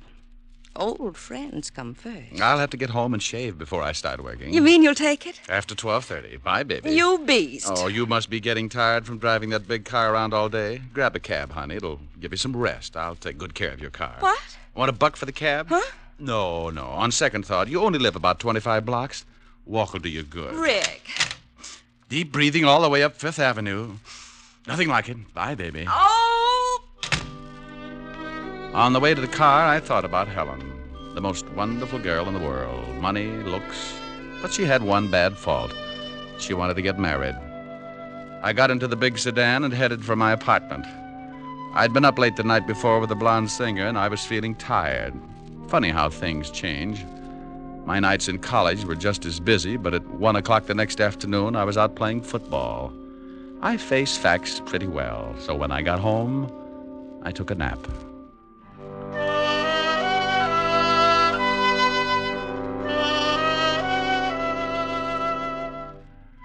I slept until 7 and got up and dressed. I drove Helen's car out to Long Island, and at 8 o'clock sharp, I was ringing the doorbell of the Chase Mansion. It was a big house, all right. If they built another one like it, Long Island would sink. Well, to someone at me chamber door. My name's Chris. Boo. Blow your booze some other direction. Your breath would wither a lung. My alcoholic exhalations are composed of the finest ingredients. You must have a weak stomach. Look, if you'll just stagger out of the way, I'd like to see Mr. Chase. Dead or alive? What? Nothing. I was just thinking out loud. Well, go right ahead. And after your talk with my stepfather, you can find me in the bar. You'll probably wind up like I am. That's a sweet thought. Where can I find your stepfather? Probably in the library, lying in my money. I left him leaning against the front door, gagging on the fresh air. I wandered down a long hallway and a big sitting room, furnished with enough antiques to make the Metropolitan Museum give up in shame. There was something about the place, a heavy quietness, like a bar of gold in a dark room. A shot had come from up ahead, and I tried a couple of doors before I found the room. Mr. Chase! Mr. Chase! In here! Mr. Chase? Yes. Come in and shut the door. I looked over at Ralph Chase crouching behind a desk. He got up slowly, all 5 feet of him. And I tagged him for a guy who would give $1,000 for every inch you could put on his legs. He looked like he could afford to be a mile high. The tall French windows were open at the back of the room, and you could still smell burning cordite. Someone tried to shoot me from the garden. Yeah, I heard the shot. You must be Diamond. That's right. Don't you think you better shut the French doors and pull the drapes before someone takes another shot? Yes, very good idea. You pull the shades, Diamond. Hey, you can start earning your money right now. You're a little excited, but I'll start to work. All right. Be careful, he might still be out there. Well, I doubt it. I can't see anyone out here. Oh, he just missed me. You can see where the bullet hit the wall. I jumped and hid behind the desk. Didn't you hear him on the porch? No, he must have stood in the soft grass that surrounds the garden. That's a good 10 feet from the house. You're lucky he didn't move in closer. He probably wouldn't have missed. Got any idea who it was? Of course, it was Murray Lang. Murray Lang? The gambler? Yes, do you know him? Well, I used to be on the force. Set him up 6 years ago on a larceny rap. Then you know what he's like. He was in the house this afternoon. We had an argument and he threatened me. An argument with your daughter? Yes, about my daughter. How'd you know? Well, you told me she was getting herself into trouble. She couldn't have picked a better playmate than Lang to get there with. Father, we heard a shot. Not really. Oh, let's go. He's not dead. My stepchildren, Mr. Diamond. Oh, well, lovely. I'm quite alive, so you can both stop looking so unhappy. Does it show? Come on, sis. Let's find the guy who fired that shot. I want to give him a few pointers. Where's Murray Lang, Miss Chase? Yes, he's the man you want. I'm sure he Don't tried... be absurd. Murray left 3 hours ago. What are you, a cop? Does it show? You're wearing too much cologne. Come on, Chris. Oh, she's nice. That's Elizabeth. The boy's her brother, Chris. I'd hate to draw straws. I married their mother and raised those two brats after she died. The courts appointed me executor of the estate. They don't like you handling their money, is that it? Yes. Since they've been old enough to ask for 50 cents to go to a movie, they've condemned me for watching their interests. You said you were worried about your stepdaughter. Tell me about it. I'll make it brief. Hate long explanations. Elizabeth got into some trouble with the police. Hit and run. She had been drinking. The man died. Liz was sentenced to a year in Folsom. But I got her off on probation. Oh, what do you want me to do? Drive around with her and spoil her aim? Monday the probation expires. She says she is then going to marry this hoodlum, Murray Lang. And you don't want that because you think he's after her money? Exactly. When she marries, the will reads that I shall, as executor, turn over half of the estate to Elizabeth. What about Christopher? He looked irresponsible when he was born. His mother left instructions that he should not receive his share until he is 35. That's another 8 years. Well, your stepdaughter's old enough to know what she's doing. I can't see how you can stop her. That's what I want you to do. And if I do, you'd be in a pretty good spot. What do you mean, Mr. Diamond? You continue as executor. I can understand you thinking something like that, but believe me, as much as I dislike my stepchildren, I wish to keep them in line for their late mother's sake. Oh. Well, Mr. Chase, I'll take a look around outside. Maybe I can come up with something that'll point out the would-be killer. If it was Lang, you can stop worrying about Elizabeth. Sing Sing doesn't boast a wedding chapel. I went out through the French doors and started looking around on the soft grass that bordered the garden. I had a fat hunch, so I stopped looking and started wandering. I was halfway through the rose bed when I spotted them. It was Elizabeth and a man. In the darkness, I couldn't make him out, but Murray Lang was my best guess. They went up a narrow path to one of those Chinese pagodas at the far end of the garden, and I stepped up close enough to give my ears a workout. It was Lang, all right. I don't care what you think. I didn't take a shot at the old man. Then who did? He's got a policeman in there now, and he's going to start trouble. Let him. I'm clean. Maybe it was that lushed-up brother of yours. Chris hates him, but he'd never try to kill him. Well, then stop hounding me. Maybe you took a shot at the old boy. Murray. Well, you got a good reason. I'm tired trying to buck the whole Chase household. If you love me, let's take off tonight and get married. Tell the old man to go to the devil. You can certainly wait till Monday. Yeah, but he won't. He's going to cause some kind of trouble and get you tossed into Folsom. He's not going to give up all that money just because you're through with your probation. He probably cooked up that shooting just to get the cops here. Murray, what's going to happen to us? Oh, ask your stepfather. He's been doing your thinking for you. I don't have to. We'll get married Monday. Okay. I'm staying clear of this place till then. But what if there's more trouble? I haven't got anyone to turn to. You worry about it, baby. I got a police record that makes yours look like a merit badge. I was too good a target in the moonlight, so I started back up the walk to the house. As I passed a hedge, I noticed a funny-looking plant that was shoving its way out of the foliage. I'm sorry I did that. It was the Johnny Jump-Up variety. Blackberry kind. The guy on the other end of the sap gave it to me right over the eyes, and I went down like a crapshooter making a pass. I rolled over and watched the moon melt and run down in my eyes. Something warm and sticky spread over my face and turned the night red. Yeah, I was bleeding again. I guess I showed signs of recovering, so he started all over. This time he used his foot in my side. Oh. Oh. Oh, a couple more kicks in the ribs and in the right place, and he could have whipped up a fast course of Nola. I felt tired, so I rolled up in an old rose bush and went to sleep.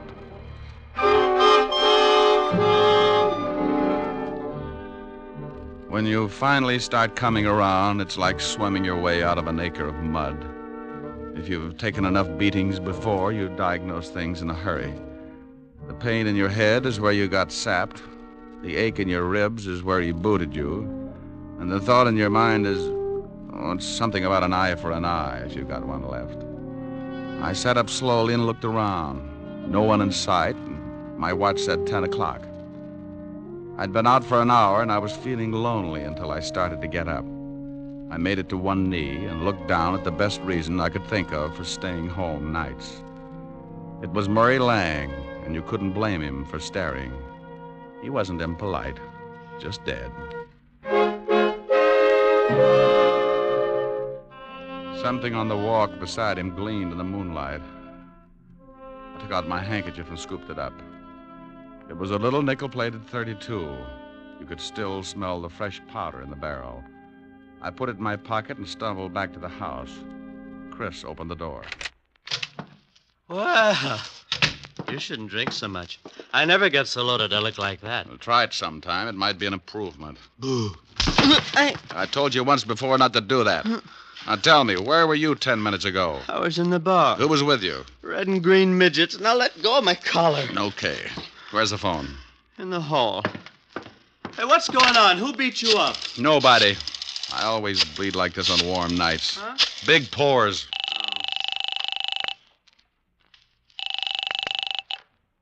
Homicide, Sergeant Otis talking. Who taught you how? Did you sit up nights with a parrot? Oh, very funny. Only one guy could think up a lousy joke like that. What do you want, Diamond? A picture of you. I'm going to show some doctors that mercy killing has its points. Now, let me speak to the lieutenant. Comic. Homicide, Lieutenant Levinson. Hello, Walt. This is Diamond. Oh, wait a minute. Let me get the bicarbonate. What's the matter? I get stomach trouble every time you call. Go ahead. All right. I got a killing for you. I know it. Why can't you be a good boy and stop finding corpses? I'm out at Sands Point, 82 Maple Drive. I think I've got the murder weapon in my pocket. Who's dead? An old friend, Murray Lang, and you better step on it. There's a drunk staggering around the place, and he's liable to spot the body and put it in the cold shower to sober it up. Oh, all right. We'll be right out. Hold the fort. So Mr. Lang's dead. You better stop sneaking up on people, Buster. And you'd better stop telling me what to do in my own house, Mr. Diamond. You sobered up pretty quick. I heard what you said about finding the murder weapon. May I see it? No. It stays in my pocket until Homicide gets here. Whose gun is it? It's a 40-pound broadsword. Now stop trying to look like a Chicago muscle man, or I'll start slapping there you. you are, Diamond. I've been looking for you. Great Scott, what happened to your face? Someone was giving away hints. Chris, did you have something to do with this? Hardly. Mr. Diamond has a decided advantage over me. He has muscles. I'll be in the bar. What's happened? Where's Elizabeth? I don't know, but her boyfriend's got troubles. He can't explain the hole in his chest. Lang? What do you mean? He's out in the garden. Someone shot him. Is he dead? And if he's not, he's trying awful hard. Then we'd better call the police. That's been taken care of. What kind of a gun do you own, Mr. Chase? You don't think... No, I don't. I just dig around till I come up with something. What kind of a gun do you own? Why, a 45... Now, wait a minute, Diamond. If you've got any ideas about this murder, you'd better wait until the police get here. Now, look, Chase, I've been insulted in your house, had the air let out of my ego by your beautiful stepdaughter, and beat up in your garden. That's a full night's work, and now I'm on my own time. Where can I find Elizabeth? I don't know. She may be up in her room. Oh, where is it? End of the hall, head of the stairs, first door. Thanks. It's beginning to rain. What about Lang's body? Well, if he catches cold, call me. I went down the long hallway to the foot of a massive staircase. The only light was the one burning in the room I just left. I looked over at over my shoulder and saw Mr. Chase framed in its dim glow, watching me. In that moment, I thought who Chase reminded me of. A triangle hat, his hand in his vest, and Napoleon had a twin. I went up the stairs 2 at a time. Yes? Pardon me for barging in, but some guy in the garden just beat all the bashfulness out of me. How dare you? You get out of my room. You better put on something a little warmer, honey. That thing would start a Harry Carey epidemic in Boston. What do you want? Yeah. What did you do after Lang left you in the garden? What? Big ears. I overheard everything you said. I see someone pushed your face around. It's an improvement. Did Murray catch you eavesdropping? Well, if he did, he won't have much time to gloat. What do you mean? If you've done anything to Aren't Murray... you getting ready for bed a little early? I don't know what you want. I don't have to answer any of your ridiculous questions. Now, if you don't turn around and get out of here... What's the matter, baby? The drawer empty? Lose something? No. Maybe this is it. Where did you get that gun? It was lying in the garden beside your boyfriend's body. Beside it? That's it, lover. Now sit down and relax. Is Murray dead? Like Jimmy Fiddler's gossip column. Didn't you hear anything after Murray left you? Oh, no. I was crying. I ran back to the house and came up here. Is there another way back to the house besides the path that Murray took? It's one that leads to those outside doors. I came right to my room. Please leave me alone. This is your gun, isn't it? Yes, but I didn't do it. I didn't. Murray and I were going to be married Monday. Ballistics will probably show it's the one that did the job. You better tell me everything you know. I don't know anything. I didn't shoot Murray. Someone stole my gun from the drawer. Oh, please find out who did it. If they hold me, I'll go to prison anyway. Please, Mr. Diamond, please. It's going to be tough if this is the gun. I'm pretty sure it is. You could still smell the powder when I... The powder. What's the matter, Mr. Diamond? Huh? Oh, nothing. Look, you stay in your room. Maybe I can do you some good. I promise you'll stay here. Sure. I'm not going anyplace. And try and snap out of it. Sometimes you keep losing until there's nothing left to play with. It breaks the jinx. I went downstairs and started looking for Chase. As I passed the doors leading to the garden, I stopped cold. A flash of lightning turned the garden flat white. Someone was standing over what was left of Murray Lang.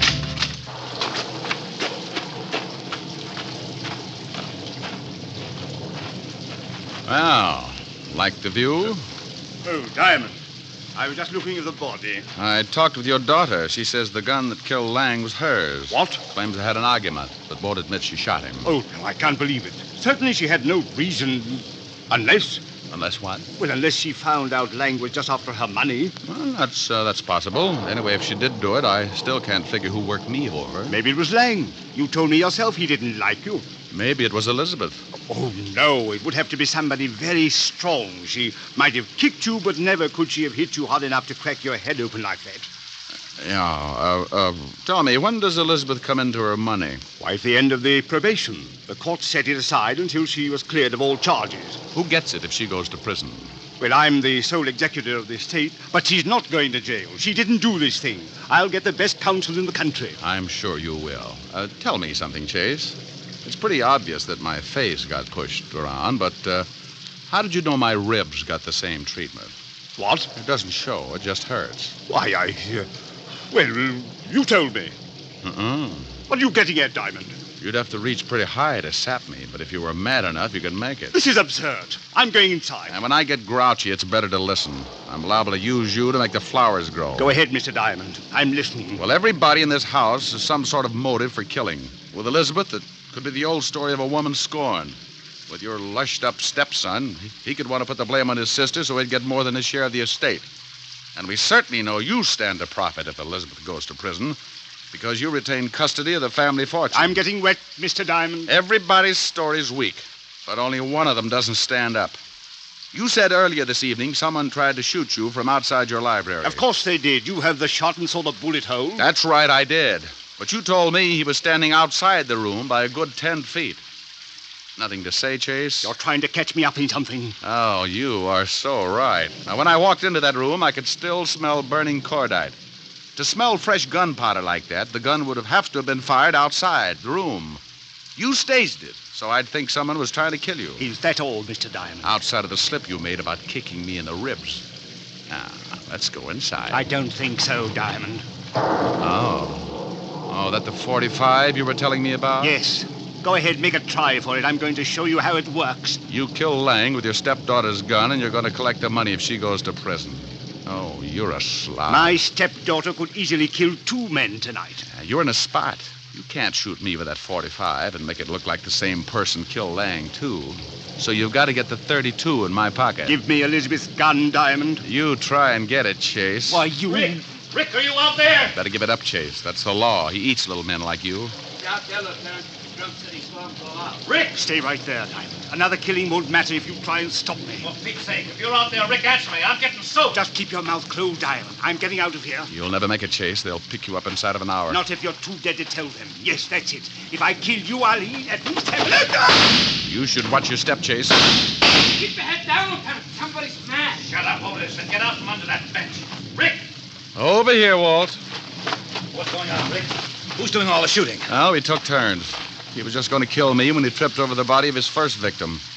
I used this .32 in my pocket, shot him twice. He's dead, Lieutenant. Give me my baking soda, Otis. Yeah, Lieutenant. Don't look so unhappy, Rick. He was going to kill you. Oh, I'm not unhappy. I'm just sore that I didn't have time to take the gun out of my pocket. I ruined a darn good coat.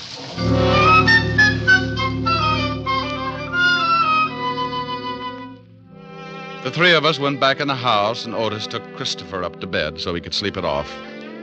Walt listened to the story as I told it to Elizabeth. She cried a little and thanked me with her eyes. Walt went downstairs to clean things up, and I sat by her bed until she went to sleep. She didn't even wake up when I kissed her goodbye. Oh, I guess it was better that way. I said goodbye to Walt and Otis and headed for 975 Park Avenue. I was late. My face could use a mile of bandage. I hoped Helen wouldn't mind. Yes? Oh, my goodness. Hello, Francis. Tell Miss Asher I brought a car back. Oh, how bad a wreck was it, sir? Give me a glass with a backbone, will you, Francis? Yes, sir, right away, sir. Miss Asher's in the study. Thank you. Goodness. Thank you. Hi. Well, it's about... Oh, Rick, not again. Mm-hmm. Your poor little face. Yeah, my poor little face. Well, you just stretch out on the couch, and I'll get you a nice tall drink. Francis is already on his way. Oh. Feel better? Yeah, oh, yes. Got a pillow? I'll hold your head up. How's this? Mm-hmm. Like some music to go with it? Sure. Turn on the radio. You comfortable? Mm-hmm. How about you? Uh-huh. That music sounds like San Francisco. Remember the top of the mark? Yeah, fun too. Mind if I turn off the light? The glow from the fire is enough. You're cute. Better? Much. The snow is snowing, the wind is blowing, but I can weather the storm. A little high. What do I care how much it may storm? I've got my love to keep me warm. Mm-hmm. Me. I can't remember a worse December. Just watch those icicles fall. What do I care if icicles fall? I've got my love to keep me warm. I like your singing, too. Thanks. Off with my overcoat, off with my glove. I need no overcoat. I'm burning with love. My heart's on fire. The flame grows higher. So I will weather the storm. Why do I care how much it may storm? I've got my love to keep me warm. That was nice. Hey, why did you turn the radio off? This is nicer. Come here, Rick. Oh, honey. Honey, you're reading my mind. Here's your drink, Mr. Diamond. Oh, my goodness.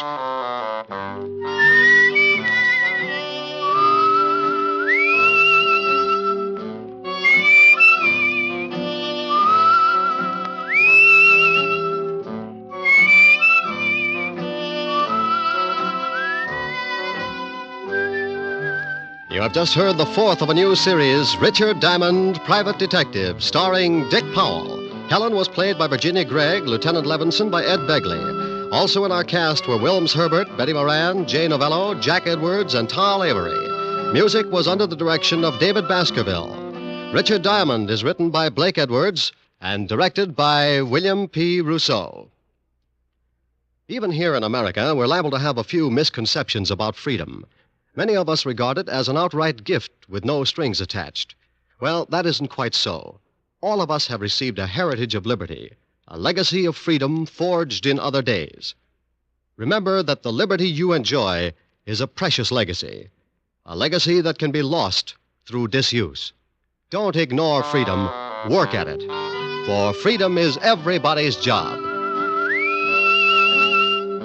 Now, this is Eddie King, inviting you to be with us again at the same time next week when we will again bring you Dick Powell as Richard Diamond, Private Detective. This program has come to you from Hollywood. This is NBC, the National Broadcasting Company.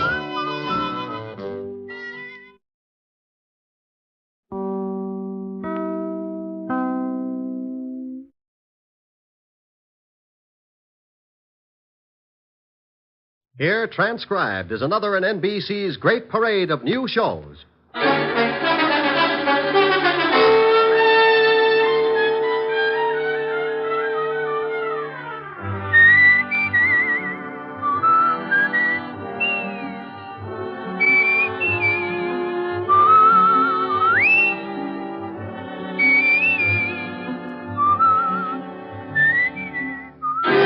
And now, Dick Powell as Richard Diamond, Private Detective.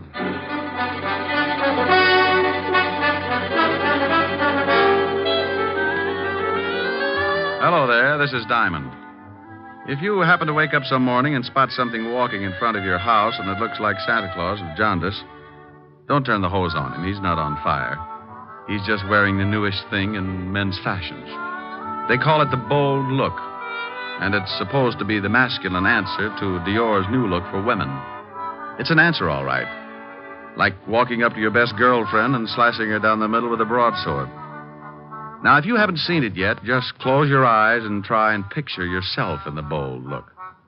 Imagine walking down Fifth Avenue, very casual, decked out in a new, bright purple, non-shrinking suit, pastel shirt, yellow maybe, hand-painted tie, and argyle socks.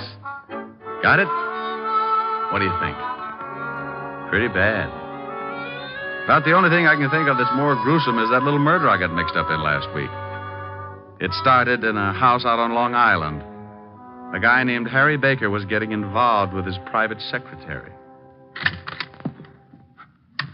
Here are the papers you wanted, Mr. Baker. Oh, thank you, Connie. What time is Mrs. Baker going shopping? She didn't say. This afternoon sometime. Where is she now? In her room. Come here, Connie. Harry, no.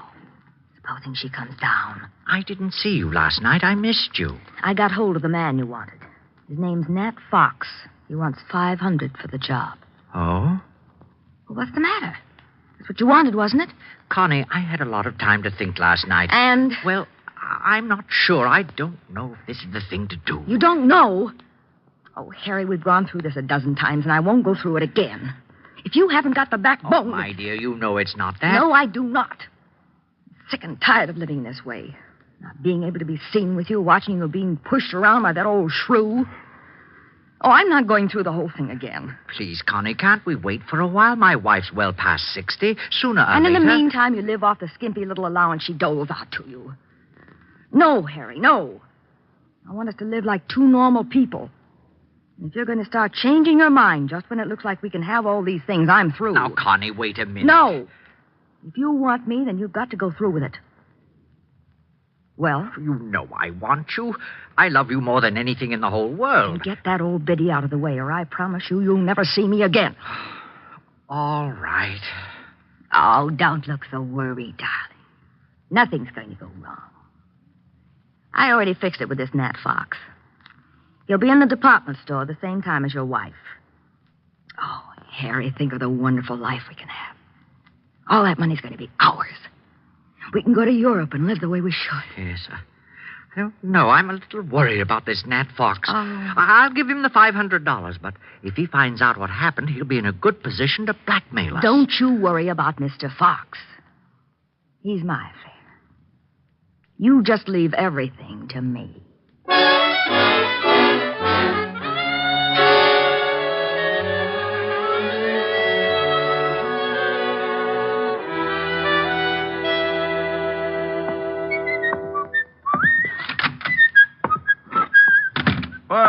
Well. Hello, Otis. What do you want, Diamond? I thought I'd drop in and see the lieutenant. Aren't you glad? You want me to make you feel good, or do you want the horrible truth? The truth, Otis. I'll steel myself. You turn my stomach. I couldn't without a bulldozer. Very funny. When are you going to go on a diet, Sergeant? Eh? You're beginning to look like Dumbo with a goiter. Hello, Walt. Oh, no. Who's dead this time? No, don't be silly. I just came down to talk to see how you were. I don't believe it. Say something without corpse in it. Your smile is like the first dawn of an Indian summer. You said Indian. So what? If you said it, he's dead. All right. If that's the way you feel about it, goodbye and good luck. Oh, now, wait a minute. Stop being an idiot. That's all right, Walt. I understand. Now, come back here. You know very well I'm glad to see you. And you think just because I come down to see you, I've gotten mixed up in some kind of a murder. Oh, a fine friend. Now, you stop acting like that. You're a worse ham than Otis. That did it. I'll never send you a good dead body again. Is that a promise? Is what a promise? That you'll never send me a good dead body again. Oh, want me to break the law, huh? Hold out police evidence. Of course not. You know I was only kidding. Just like the police force, making fun of a corpse. I have never made fun of a corpse. So that's what's the matter. What? Too serious. That's what's ruining your stomach. Oh, now stop that. You know what's wrong with my stomach. I've been working too hard, that's all. So the next time I find a corpse, you'll want to take a vacation. This precinct is more corrupt than I thought. What do you mean, corrupt? Just what I said.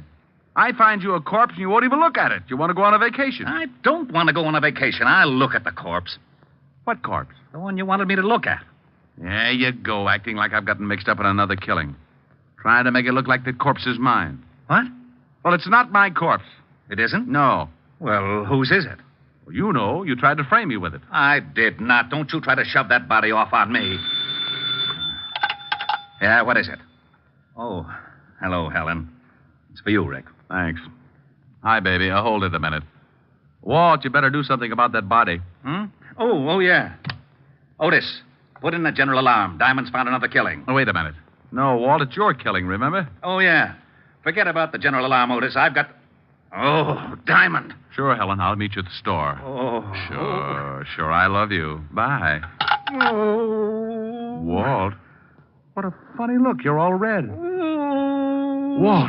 Walt, you're turning blue. Well, I got to go shopping with Helen. I hope you find the body. Bye. Lieutenant, I'm still waiting. Sergeant. Yeah, Lieutenant? Shut up.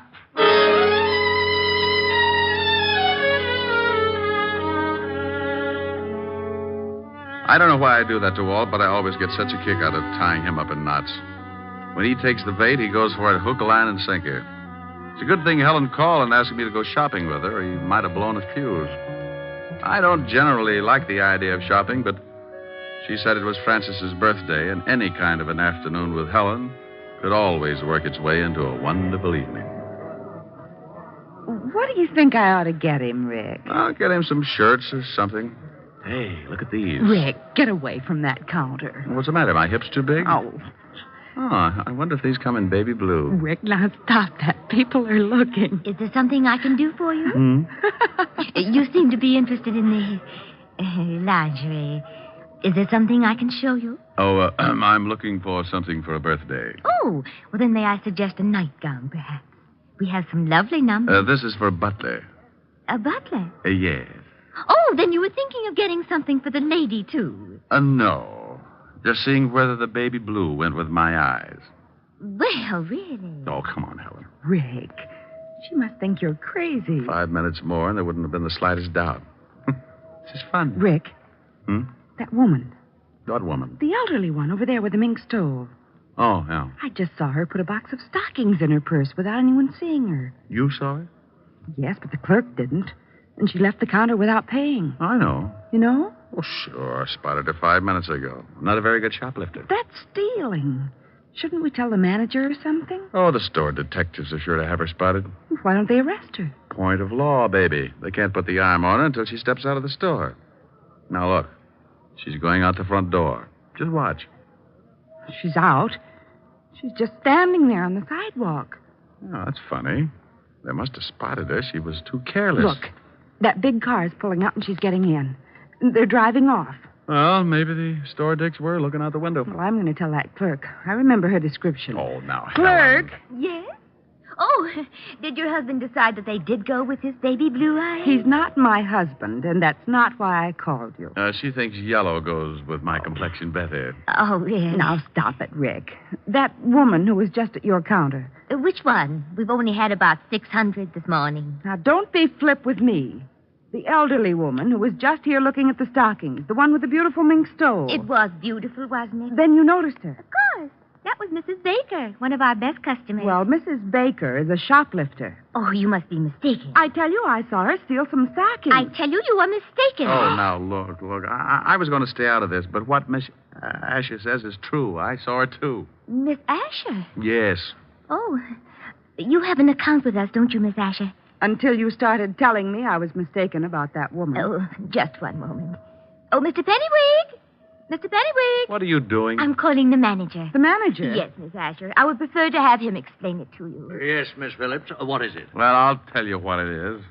Don't ever put Miss Phillips in the toy department. She's so nearsighted, she's liable to think the electric train is the 8th Avenue subway and climb on it at 5 o'clock. I beg your pardon? Mr. Pennywig, this is Miss Helen Asher. Oh, how do you do, Miss Asher? I heard a lot about you. You're going to hear a lot more. Oh, is something wrong? Yes. Yes, something is wrong. Miss Asher here spotted a woman stealing some stockings, and when she reported it to your clerk here, she said she was crazy. I saw it, too. Is this true, Miss Phillips? Yes, sir. It was Mrs. Lillian Baker. Oh. I was just trying to do the store a favor, but since you don't seem to think that the customer means anything around here, I'll see that my account is closed out. Oh, now, just one moment, Miss Asher. May I talk with you in private? I don't see why. Come on, baby. I know a joint on Broadway where we can get things without the lip that goes with it. Come on. Oh, please, Miss Asher. It's about the shoplifter, Mrs. Lillian Baker. You can tell me right here. I must rely on your integrity to keep this a secret. You see, we know that Mrs. Baker stole those stockings. She steals something nearly every day. What? She's very wealthy, very eccentric, and very much a kleptomaniac. Oh. Her husband handles all her affairs, and he's instructed us to watch her and send him the bills for the goods she steals. Oh. Well, can't you break her of the habit? Her husband must lock his pants in the family vault every night. She's under a doctor's care, and he advises letting her continue, but without her knowing that anyone else has found out her secret. She's quite old, you see, and her husband assures us that discovery might be very disastrous. Oh, I see.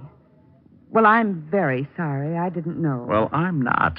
This pixie behind all the unmentionables can get a person steamed up enough to cause a minor explosion. I was just doing my duty, sir. Mr. Pennywig. Mr. Pennywig. Now what? Yes. What is it? Oh, Mr. Pennywig, we've had a jewel robbery. What? Yes, sir. 3 of our most priceless gems are missing. Oh, dear. Mrs. Baker? I don't know, sir. We watch her very closely when she's looking at jewelry. But 5 minutes after she'd gone, we discovered the loss. Was it of any consequence? Was it? $300,000 worth. Oh, Lord. Hey, wait a minute. Who else was in the jewelry department? Oh, several people. I'm so upset. Take a look over there. Where? Over there. The man in the wide pinstripe near the linen counter. Excuse me, I've got to go call Mr. Baker. Now, wait a minute. Yes? Maybe Mrs. Baker didn't lift those rocks. That man over there, was he in the jewelry department? Why, come to think of it, yes. Oh. Now, wait here. Rick! Hello, Nat. Hey, what are you doing? Now, take it easy. I just want to see what you got in your pockets. Well, Richard Diamond. You must think you're still on the force. Someone just lifted some stones out of the jewelry department. You still in the racket? In a store like this? Are you crazy? No, but I thought maybe you were. Now, let's see your pockets. You ain't no cop. Go on and peddle your papers. You look pretty silly with a broken arm. Okay, you don't have to get rough. I'm clean. Now, well, that's better. Now, turn them inside out. Hey, what's going on here? Now, meet Nat Fox, one of the better-known jewel thieves. Yes. He was in the shop about the time Mrs. Baker was. Oh, I've quit the rackets. I just like to look now and then. Oh. Well, at least he hasn't got them on him. Oh. Now, what have we here? Gum wrappers. I like to chew gum. Ah, well, you chew a lot of it. Better call the law, Mr. Pennywig. Or if you say right away. Go to the devil. Why, Rick, he's getting away. Stop him. Oh, relax. We can always pick him up. I want to take a look at your jewelry department. Nat Fox didn't have the jewels on him, but as he did have a lot of gum wrappers, the first thing I wanted to do was to case everything in the jewelry department. It was an old stunt. The thief chews a lot of gum, palms some jewels, and sticks them in the gum. Then he sticks the gum under something, and a Confederate comes along later and scoops it up. If the thief gets spotted at the scene, he's clean, just like Fox was when I searched him. Well, I looked under everything, on everything, in everything. There was a lot of gum, all right, but no jewels in any of it. Rick, couldn't someone have picked it up already? Well, that's the only thing I can come up with, unless this Mrs. Baker really did steal them. Well, the police will be here in a few minutes. No, clerk. Yes, sir? Can you remember who was in the jewelry department when you discovered the jewels were missing? Well, this Mr. Fox and Mrs. Baker had already left.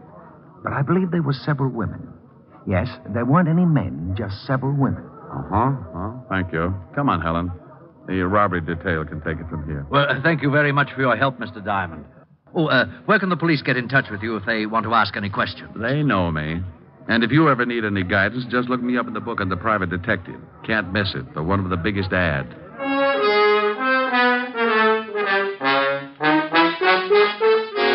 Helen and I got out of there just as the prowl cars were pulling up at the curb.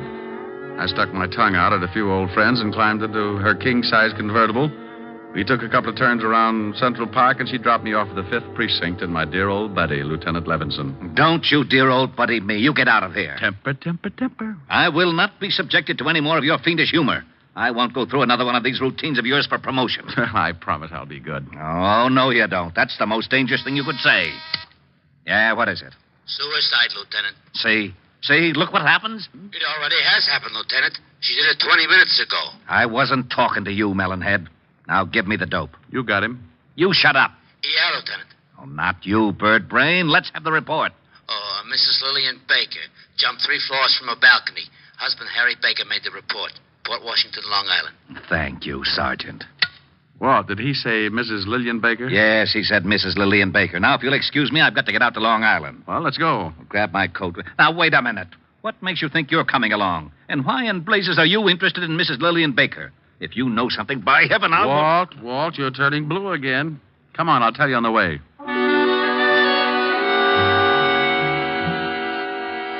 I briefed Walt on what had happened back at the store when Helen and I saw Mrs. Lillian Baker lift the hosiery. We reached the Baker estate about 3 o'clock in the afternoon and drove up a long circular driveway to the big house.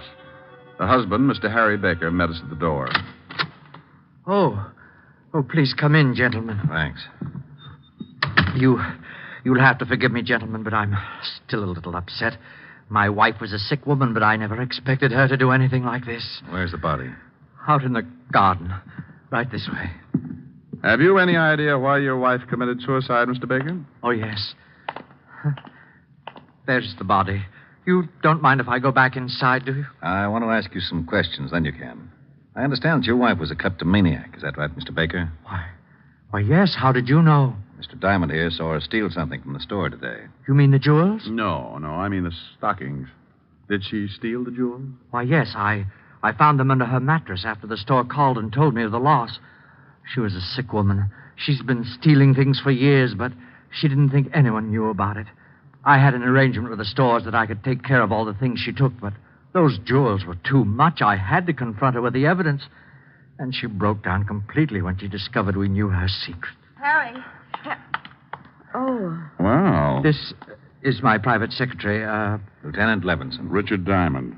Oh, Miss Constance Loring. Lieutenant Levinson, Mr. Diamond. How do you do? Well, pretty good. I'd like to tell you about it sometime. Don't dead bodies make you a little nervous, Miss Loring? What? Miss Loring was here when my wife jumped. She's already gotten over the initial shock. Oh. She's been in the library calling some of my firms to tell them I won't be at work for a while. How long has she been here? Why, all afternoon she's been taking some dictation. With her hat on? Oh, well, you see... Forget it. tell me, did your wife jump from that balcony, Mr. Baker? Yes. 3 floors. About a 4-foot railing around the balcony. If you think that there's been any foul play, you can check with her doctor. He'll tell you she could easily take her own life if her secret was discovered. I'd like to talk to him. What's his number? Evergreen 54469. Dr. Leonard Bischoff. Thanks. While you're calling him, Rick, I'd like to see those stolen jewels, Mr. Baker. Certainly. Right this way. Phone's right over there on the stand, Mr. Diamond. Would you open the safe for the lieutenant, Connie? Mr. Loring?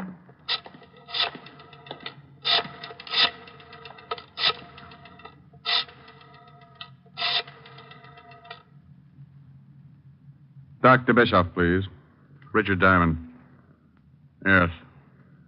Hello. Dr. Bischoff, this is Richard Diamond. Here they are, Lieutenant. Now, you can easily see why I wouldn't, or should I say, couldn't pay for them.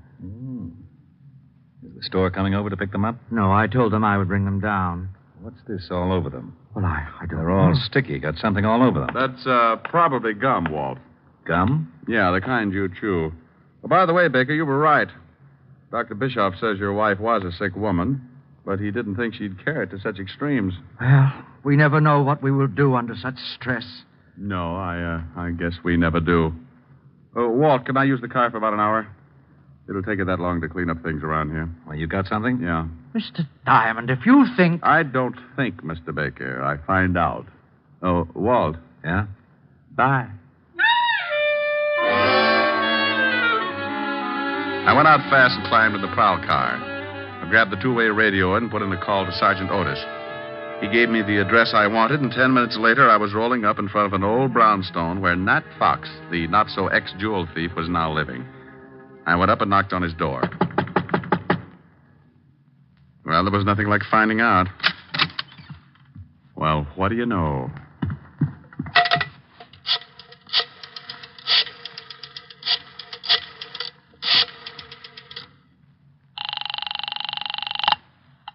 Mr. Baker's residence. Let me speak to Lieutenant Levinson, dear. He's right here. Hello? Walt, I'm over at Nat Fox's place. Now, don't say anything. Right. You remember I told you I spotted him right after the theft and shook him down? Yeah? Well, he's through giving the police department headaches. What do you mean? He can't explain the 2 bullet holes in his head. I called the station and had them send over the wagon, then I took off for the department store. I was sure that Mrs. Baker hadn't jumped, and I was pretty certain that whoever had knocked off Nat Fox was in on the Baker killing. Oh, hello again, Mr. Diamond. Have you heard we found out who stole those jewels? Nat Fox? I know. It was Mrs. Baker after all. Mr. Baker called us back and said that he'd found the stones. Oh, well, that's dandy. Well, I'm going to take your clerk who was in the shop at the time of the robbery. Take him? Yes, I want him to identify someone. I'll have him back in about an hour. Oh, well, I suppose it'll be all right. George? Yes, sir? I want you to go along with Mr. Diamond here. He wants you to identify someone. It's official, I guess. It's official, all right. When you point out a thief and a killer, it's always official.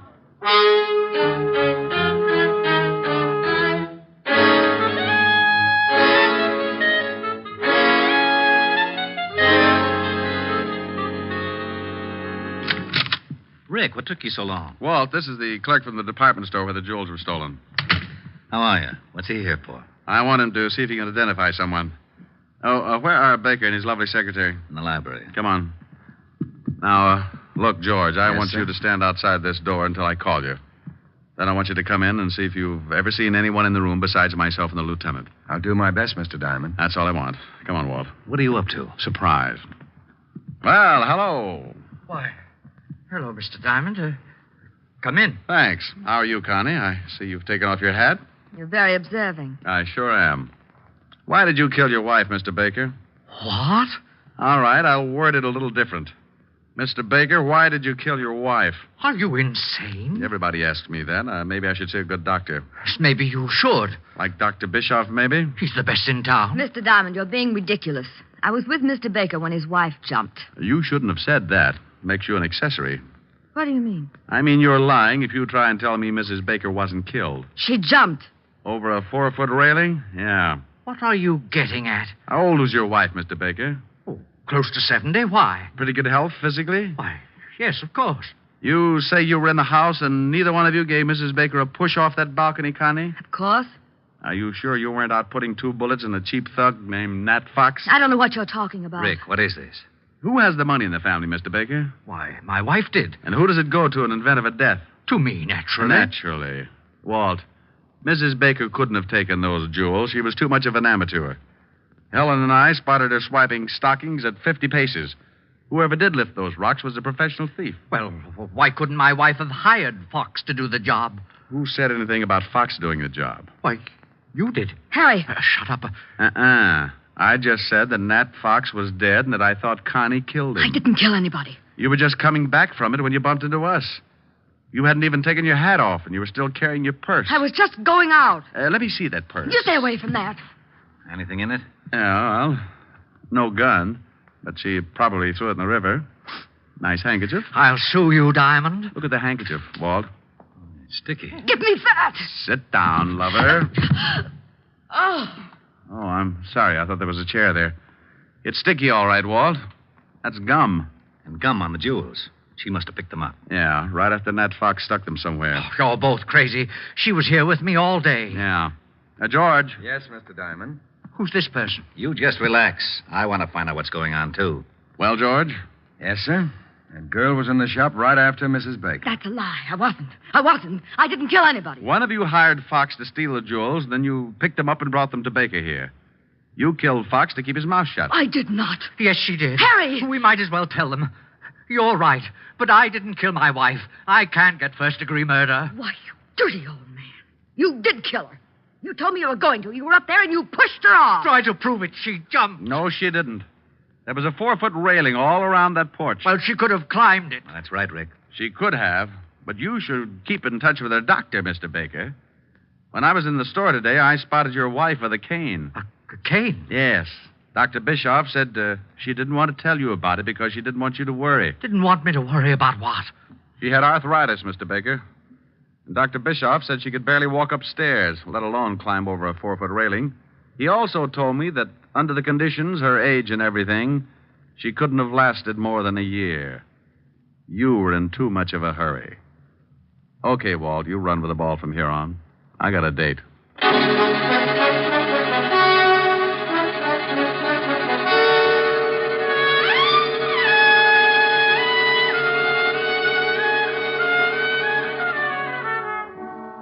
Rick, Hmm? you didn't tell me what you did after you left me this afternoon. Oh, I just fooled around with Walt for a while to kill the time.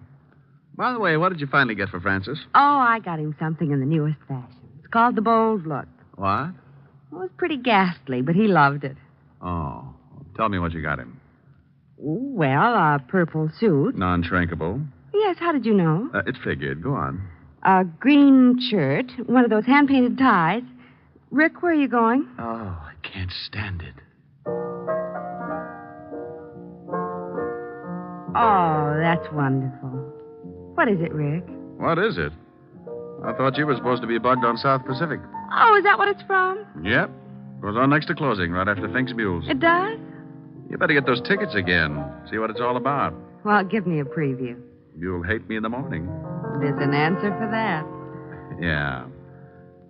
Younger than springtime are you, softer than starlight are you, warmer than winds of June are the gentle lips you gave me, gayer than laughter are you, sweeter than music are you, angel and lover, heaven on earth are you to me. And when your youth and joy invade my arms and fill... Hey, what's that? What? That standing in the corner. Oh, Francis. That's Francis, Rick. What are the odds? Oh, yes, sir. It's me. Now, Rick, be careful what you say. That's the new Bold Look. Well, turn it off. It's getting bilious. Don't you like it, sir? Now, Rick. No, well, Francis, I think it's, yes, it certainly is. I think it's rather gay, don't you, sir? The gayest.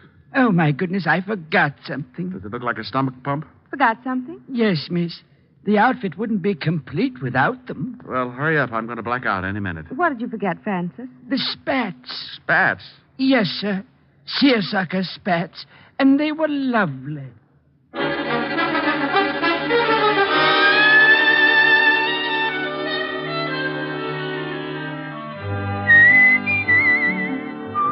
You have just heard transcribed Richard Diamond, Private Detective, starring Dick Powell. Helen was played by Virginia Gregg, Lieutenant Levinson by Ed Begley. Also in our cast were Wilms Herbert, Lorene Tuttle, Joseph Kearns, Peter Leeds, and Joe Forte. Music was under the direction of Frank Worth. Richard Diamond is written by Blake Edwards. Dick Powell soon will be seen in the screen version of the best-selling novel, Mrs. Mike. Now, this is Eddie King inviting you to be with us again at the same time next week when we will again bring you Dick Powell as Richard Diamond, Private Detective.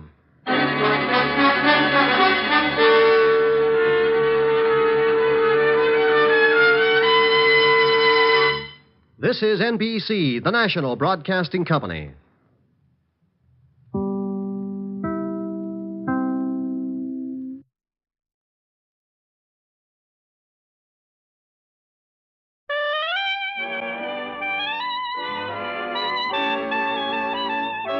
The makers of Camel cigarettes present Dick Powell as Richard Diamond, Private Detective.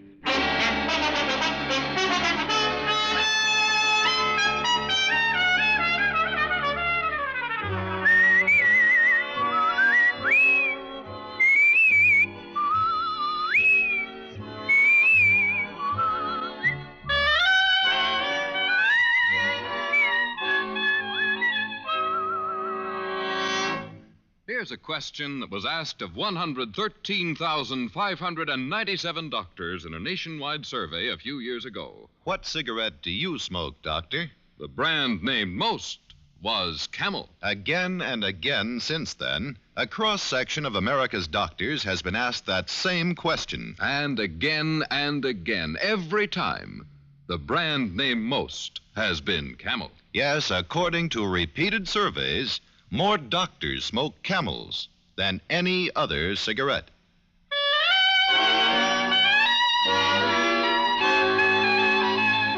Now we bring you another transcribed adventure with Richard Diamond, Private Detective, starring Dick Powell.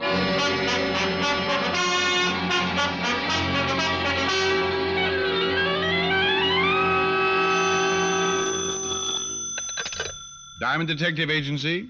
Our fee deductible on next year's income tax. Richard Diamond, Private Deduction speaking. I beg your pardon? Sorry, it's much too wordy to go over again. Yes. Mr. Diamond, this is Fred Lane speaking. You once did a job for a friend of mine. Well, if your friend wants his money back, tell him I've already spent it. Oh, no, nothing like that. He recommended you. Well, wonders never cease. I'd like to hire you, Mr. Diamond. May I inquire as to your fee? You may. $100 a day in expenses. Oh, well, that is rather steep. But I think I can manage. Spoken like a true millionaire, Mr. Lane. I live at 1482 Riverside. Please get here as soon as possible. Well, I'm pretty busy, but I'll try to. Please do, Mr. Diamond. I'll have a check waiting for you. Mr. Lane, go to your front door. I'm there.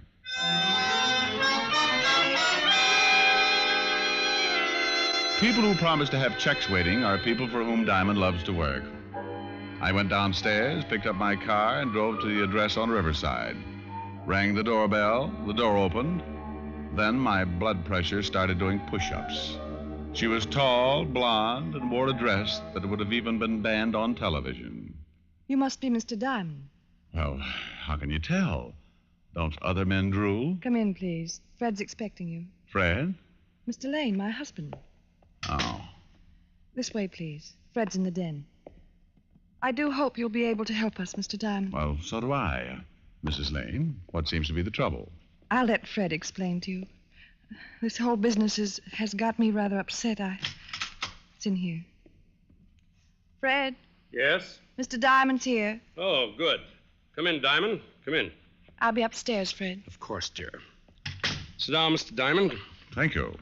Well, you got here in a hurry. You're certainly true to your word, sir. Well, I owe it all to my Boy Scout training. Well, here, as I promised, check. Good. Now that we're both men of our word, let's make with some more words. Why do you want to hire me, Mr. Lane? It's about my wife, Mary. She's being blackmailed, Mr. Diamond. Oh, I see. It's been going on for a month now. Finally, last night she broke down and told me all about it. All about what, Mr. Lane? Why is she being blackmailed? She made a few mistakes before I met her. No reason to go into that now, but the blackmailer knows all about those mistakes. You speak as if you knew who the blackmailer was, Mr. Lane. I do. Perhaps I should clarify that a bit, however. I don't know the man personally, but Mary tells me he was a classmate of hers during her college years. Mm-hmm. She told me his name was Louis Dixon and that he was staying at the Brewster Hotel on 35th. I went there this morning to have it out with him. And? He checked out last night. Huh. Mr. Lane, I still don't see why you hired me. Now that your wife's told you about the blackmail, you could just report it to the police. Next time this Dixon guy calls, they'd nab him. I'm not interested in turning him over to the police, Mr. Diamond. I don't quite follow you. I'm only interested in seeing that he doesn't bother Mary anymore. When you locate Dixon, let me know. I intend to give him a thrashing he'll never forget. That's letting a blackmailer off pretty easy, Lane. Perhaps, but if we prosecute, well, publicity and all, I think Mary's gone through enough. Like I say, all I'm interested in is seeing that he doesn't bother her anymore. Call me about 5 and let me know what progress you made. Good day, Mr. Diamond, and good luck. And that was that. Go find a blackmailer, Diamond, so your client can beat him up. Screwy? You bet. But the $100 check in my pocket made up for my own feelings on the case, and I set out to find one Louis Dixon blackmailer. Lane seemed to think Dixon would have a record, and if he was right, Lieutenant Walt Levinson could give me a lead. It was almost noon when I parked in front of the 5th Precinct and walked into Walt's office. Well, hello, Ricky boy. Pull up a chair. Just in time to watch me finish my lunch. Oh, you are so generous, Walter. No thanks. No thanks what? No thanks. I won't have a piece of your pie. What's wrong with this pie? My wife made it. That's what's wrong. You insinuating my wife's a bad cook? Of course not. She just bakes fattening pies. They're too doughy for How do me. you know it's too doughy before you taste it? You can tell by looking at it. That's ridiculous. Here, now let me cut this piece in two. There. Now try it. Oh, Walt. Go on, try it. Well. Yeah. Is it doughy? Not in the least. I guess that proves she... Wait a minute. Something wrong, Fatty? You've eaten my wife's pies at the house before. You never thought they would do... Pour me some coffee, please, Lieutenant. You know, I should book you for swindling. What do you want down here, anyway? Oh, just a little peek at your files. Who is it you're looking for this time? Guy by the name of Louis Dixon. Ever hear of him? Dixon? Well, Ralph Dixon, a pickpocket. Herbie Dixon, a con man. Well, I can't place a Louis Dixon offhand. What's his racket? Blackmail lately. Oh, charming. Why haven't we been called in on the case? My client doesn't want publicity. Besides, he just wants to poke the guy in the snoot a few times and tell him he's been a bad boy. What? Yeah, that's right. Finish what's left of your pie while I go through the files. And, Walt. Yeah? Have your wife bake lemon meringue next time, huh? Oh. I checked the files. There was nothing on Louis Dixon. I thanked Walt, went to my car, and drove across town to a little bar called the Bat's Cave. The Bat's Cave was as dingy as the name implied, but I didn't go there for entertainment. I was looking for Rabbit Jones, a guy who knew more about the underworld than Rudolph Halley. Like most informers, Rabbit Jones was a mean, whining character, and he didn't like me any more than I liked him. But he did like my money, and I liked his information. It was always a fair trade. I found him in the last booth, nursing a half-filled glass of beer. Ah, hello, Rabbit. Come here, huh? Oh. Well, now that's a cheerful greeting. You must have won a horse race today, or weren't you running? Big joke. Ha-ha.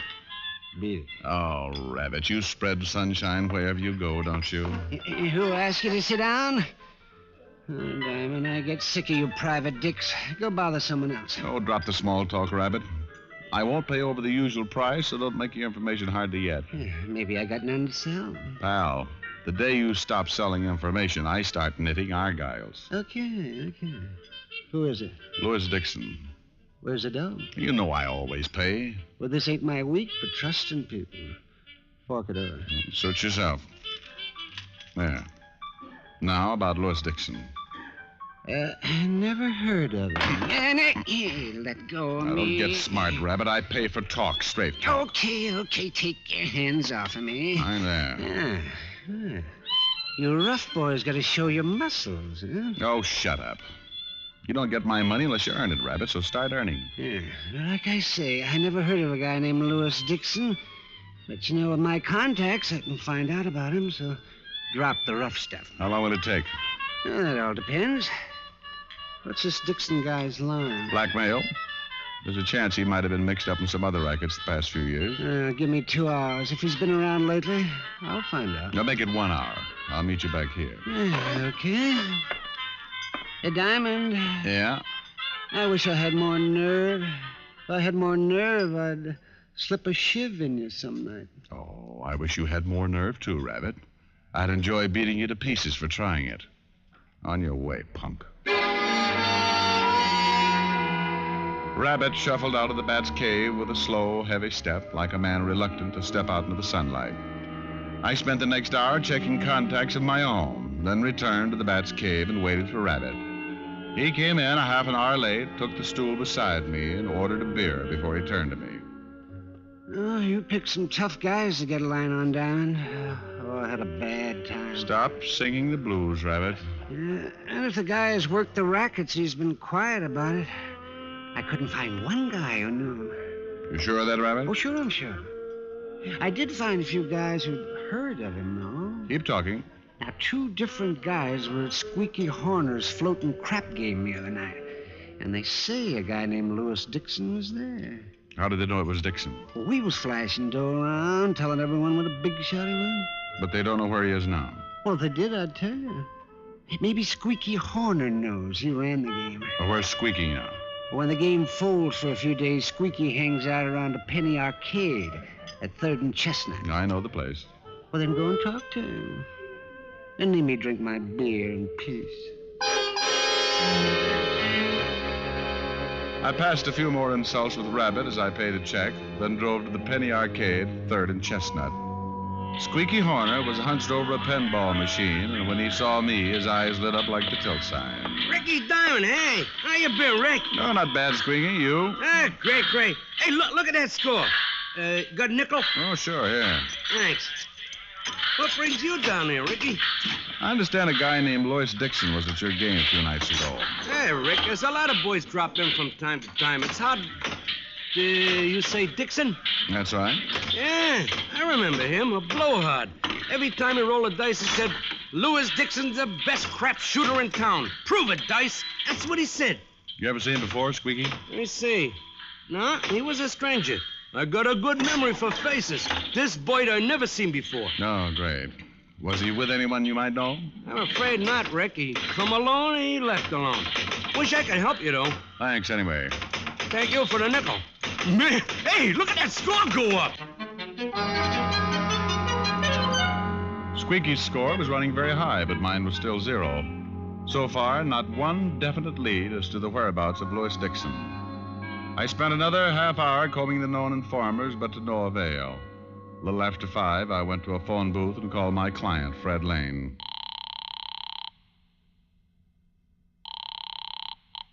Hello? Mr. Lane? Who's this? Richard Diamond. It's Walt, Rick. Walt, what are you doing there? Can't you guess? Oh, no. Uh-huh. Red Lane, your client, Rick? Yeah? Better get over here right away. You are now unemployed. Lane? That's right. Murdered.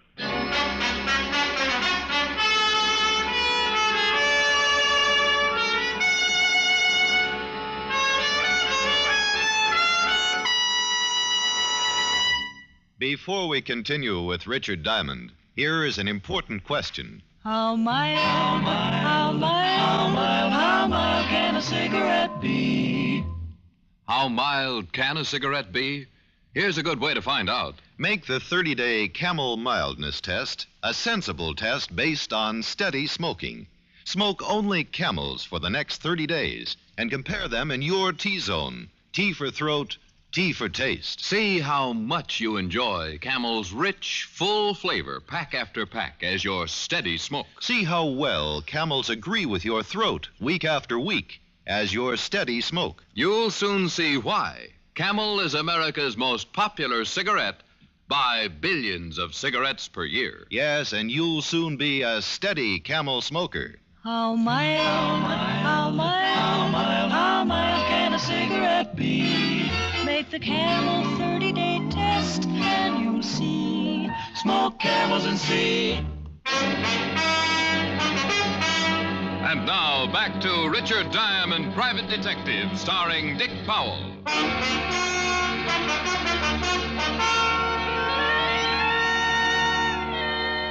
Fred Lane's body lay on the floor of his den. There was a letter opener lying beside the body, and it fit the hole in his back. Tomorrow morning's paper would carry Fred Lane's obituary. It would tell where he was born, what he did with his life, and when he died. But it wouldn't tell who killed him. And that's what I wanted to find out.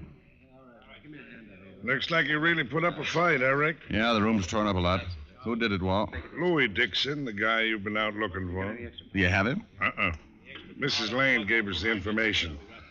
Seems Dixon came here to the house about 2 hours ago. He wanted more dough for Mrs. Lane. Pretty nervy to come right here. Yeah. Guess she figured Lane might be out. Anyway, Mrs. Lane called her husband. Fred came in, invited Dixon into the den for a talk, and sent Mrs. Lane upstairs. Oh, well, that fits. Lane starts beating up Dixon. Dixon grabs the letter opener and kills Lane. That's the way it figures. Mrs. Lane said she heard the struggle, but her husband had told her to stay in her room, and then she heard Dixon run out, so she came down and found the body and called us. Did you get the prints off the letter opener? No. Miss Lane said Dixon was wearing a pair of gloves when he came in. Chet's sorry he never took them off. Oh, that's great. Well, Fatty, I hope you have more luck picking up Dixon than I had. Nobody around town seems to know him. Well, Miss Lane gave us a good description. I put out an APB. What about you? You still on the case? I was about to give it up when I phoned. But I can keep going as long as my legs hold up. Good. I'd like to nab this Dixon guy as quick as possible. Me too, Walt. I don't like people to go around killing my clients. Just isn't good for business. The boys were taking a body down to the morgue as I left. It looked like a hard day for my shoe leather. The only thing I could do was keep pounding the pavement in search of someone who knew or had known Lois Dixon. Cigarette stands, bookie joints, cheap boarding houses, nothing. Down to the Bowery, missions, small bars, guys on the corners. Louis Dixon? Yeah, never heard of him. And so it went. I headed back for my office in the comfort that comes when you sit in a chair with your feet on the desk. But when I reached the entrance of the office building, Squeaky Horner was standing there waiting for me. Hey, Ricky, where you been? I've been waiting here a long time, almost an hour. Oh, what's on your mind, Squeaky? You still looking for Louis Dixon? That's a silly question. Why? Because I seen him about an hour and a half ago. Are you sure? Sure, I'm sure. I got a good memory for faces. After I leave the arcade, I'm walking up 3rd and I see him. Big as life. Where is he now? I tail him, see? He goes into Henry's flop house. He's staying in one of Henry's rooms. Not in a hall like most of the guys. He's under another name. What name, Squeaky? Jack Layton. You want I should take you to the place, Ricky? Yeah, Squeaky. I want this you should.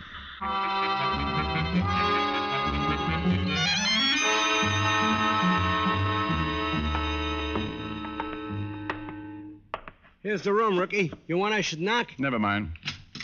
What? Just hold it right there, Layton. Or is it Dixon? What are you talking about? What's the idea of busting in here like this? What about it, Squeaky? Is he the guy? No doubt about it, Ricky. He's the same guy who was at the game a few nights ago. What game are you talking about? I never seen you before in my life. All right, Squeaky. I can take it from here. Thanks a lot. Anytime, Ricky. Hey, what gives anyway, Bud? Suppose you tell me, Dixon. Why do you keep calling me Dixon? The name's Jack Layton. Well, we'll see about that. There's one person who should be able to identify you for sure. Fred Lane's widow. Get your hat, pal.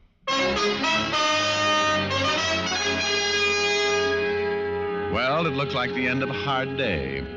I forced Layton, or Dixon, outside and into my car. Then we drove to the Lane house on Riverside. The police had left, and Mrs. Lane was alone. I took my man inside, and Mrs. Lane looked at him closely. I knew it would be just like the movies. She'd point and say, "That's him. That's the man, Mr. Diamond." I'm sorry, Mr. Diamond. What? I've never seen this man before in my life. This, dear children, is the story of why a detective gets ulcers. But as I was driving Leighton back toward town, I began thinking. Squeaky Horner had never been wrong about a man before. And why had Dixon been so hard to locate? I hadn't been able to turn up one man who knew him. So instead of driving Leighton back to his room, I drove to the Brewster Hotel, where Lane said Dixon had been registered for a week. There it was a different story. The desk clerk positively identified Jack Leighton as the man who had registered as Louis Dixon. At last, things began to shape up.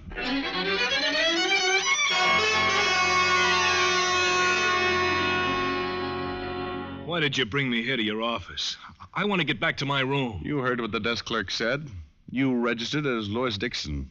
Why? Oh, that desk clerk was loony. He made a mistake. You heard what Mrs. Lane said. She never saw me before. So she said. But I think differently, Leighton. And up here all alone, we can have a nice little chat. You're going to tell me all about it. I got nothing to say. No? Well, then suppose I open the conversation. Now, that was the first sentence, Leighton. Now, do I start on a paragraph, or will you talk instead? I don't know a thing. Okay, stupid. We'll do it the hard way.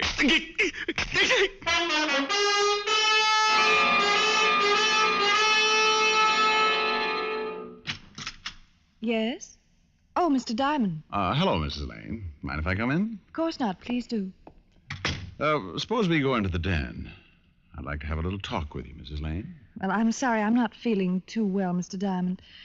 The shock and all. Oh, yes, of course. It must have been trying, my bringing that Leighton man here for you to identify. Well, yes, it was.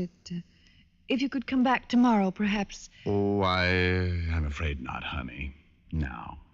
Very well. I'm sorry you picked up the wrong man, Mr. Diamond. Oh, sure, yes. It's funny. 2 other people swore he was the man known as Louis Dixon. Well, it's hard to identify someone accurately, I imagine. But I was certain he wasn't Dixon. Mm-hmm. Well, you've tidied up the den quite a bit. Just what is it you wanted to talk to me about, Mr. Diamond? Well, there's no hurry. Say, this is a handsome room. Nice house, too. And all yours, along with everything else your husband owned. It's rather a cruel thing to say. Oh, come off it, Mary. It was a wild scheme. What do you mean? I mean that you invented a phony character, a Louis Dixon, and set up a murder with every clue pointing to a man who never existed. You're crazy. No, Mary. You were crazy to think a stunt like this would ever work. You hired a bum named Jack Leighton, gave him money, had him register at the Brewster Hotel as Louis Dixon. Then you had him hit some of the gambling joints and make sure people heard his name as Louis Dixon. Then he was to disappear. I won't stay here and be insulted. No? Oh, soon I'll take it down to headquarters. You can be insulted there. Well, I hope you have proof, Mr. Diamond. You'll need it. Well, Leighton was reluctant at first, but let's say I persuaded him to talk.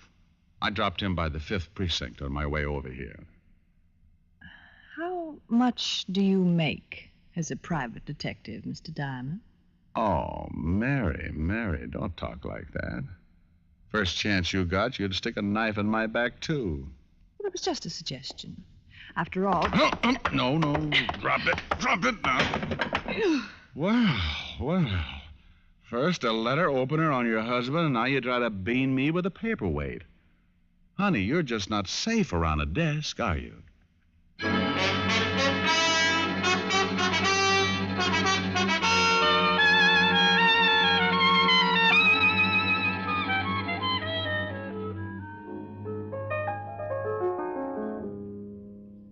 Rick? Yes, Helen, dear? I've been thinking. Show off. No, really. I think you should put your business on a more dignified level. You don't say. You should try and attract a higher type clientele. Oh, I don't know. This Lane fellow I work for today was no slouch. But what happened to him? He got killed. That's the trouble with your cases. They're too dangerous. If you don't get into trouble, your clients do. True. You should concentrate on more simple cases for wealthy clients, like divorce cases and inheritance claims. Oh, great. Maybe I should even carry a powder puff in my shoulder holster. All right, so it wouldn't be as exciting. Get the same fee and you wouldn't get so many black eyes. Then I couldn't come here to you for sympathy, dear. Rick, I'm serious. Okay, honey, okay. Now tell me, just how do I go about attracting a higher type clientele, as you put it? Well, you start off by putting on a more pretentious front. Meaning I eat more? Meaning you act a little more dignified. Well, do go on, Miss Asher. You should also have someone at the office to answer the phone for you. Oh, Helen, it only rings once or twice a day. I think I have enough strength to pick up the receiver that often. Well, it's strictly for appearances. Oh, I see. Anyone in mind for the job? Well, I have a lot of free time. Oh, fine, dear, fine. I'm glad it's free. I should be able to afford that. And then after we build up the business... Rick, are you listening? Hmm? Oh, sure, baby, sure. You are not. You're just waiting for me to take a pause so you can sneak in a song. Oh, honey, how can you be so suspicious? But, since you did bring up the matter... I should have known better. Oh, live and learn, dear. Live and learn.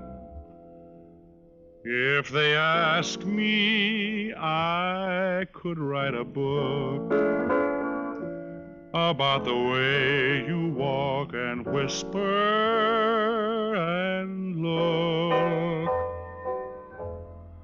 I could write a preface on how we met, so the world would never forget. And the simple secret of the plot is just to tell them that I love you a lot. Then the world discovers, as my book ends, how to make two lovers of friends.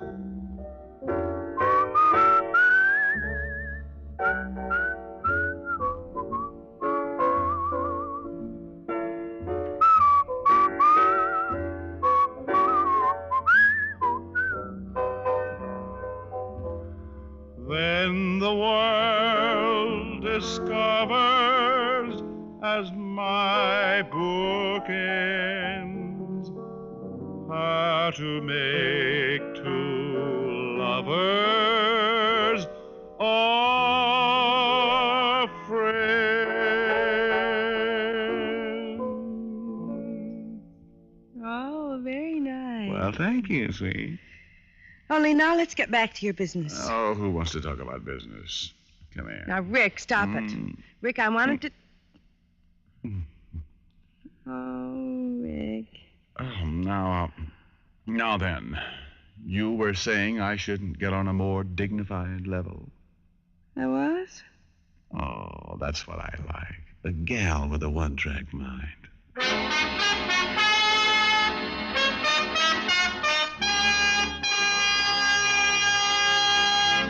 Dick Powell will return in just a moment. What's America's most popular cigarette? Camel is in the lead by billions of cigarettes per year. One reason is that America's smokers have found out how rich, how flavorful Camels are, pack after pack. Another reason is that America's smokers have discovered how well Camels agree with their throats week after week. Are you smoking the cigarette America enjoys most? If not, start smoking mild, flavorful Camels tonight. How mild, how mild, how mild can a cigarette be? Make the Camel 30-day test and you'll see. Smoke Camels and see. Here's Dick Powell with a special message. Thank you. Ladies and gentlemen, as a token of friendship and to help show hospitalized veterans and service personnel that America remembers them, the makers of Camels send thousands of packs of Camels to service and veterans hospitals every week. This week, the gift Camels are going to Veterans Hospitals, Minneapolis, Minnesota, and Bay Pines, Florida, U.S. Naval Hospital, Memphis, Tennessee, to all hospitals operated by the Alaskan Air Command. Now, until next week, enjoy camels. I always do.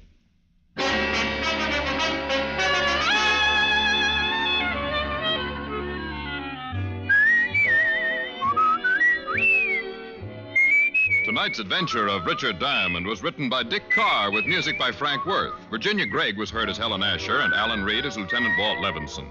Others in the cast were Benny Rubin, Mary Jane Croft, Howard McNear, and Peter Leeds. Richard Diamond, Private Detective, is transcribed in Hollywood by Jaime Del Valle.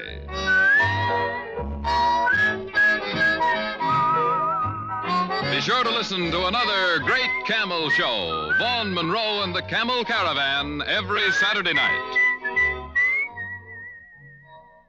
Listen next week for another exciting adventure of Richard Diamond, starring Dick Powell. Now stay tuned, for This Is Your FBI, followed immediately by Ozzie and Harriet over most of these stations.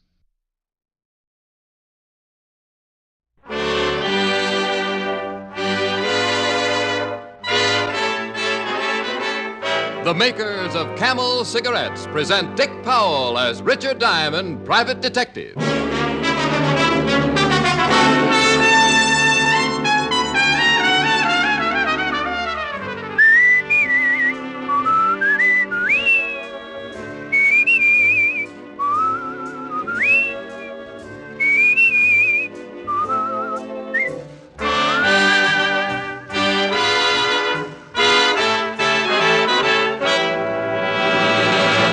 How mild can a cigarette be? One puff won't tell you. One sniff won't tell you. It takes day in, day out smoking to find out how mild a cigarette is, how well it agrees with your throat. Make the sensible cigarette test, the thorough test. Smoke only Camels for 30 days and see just how mild a cigarette can be.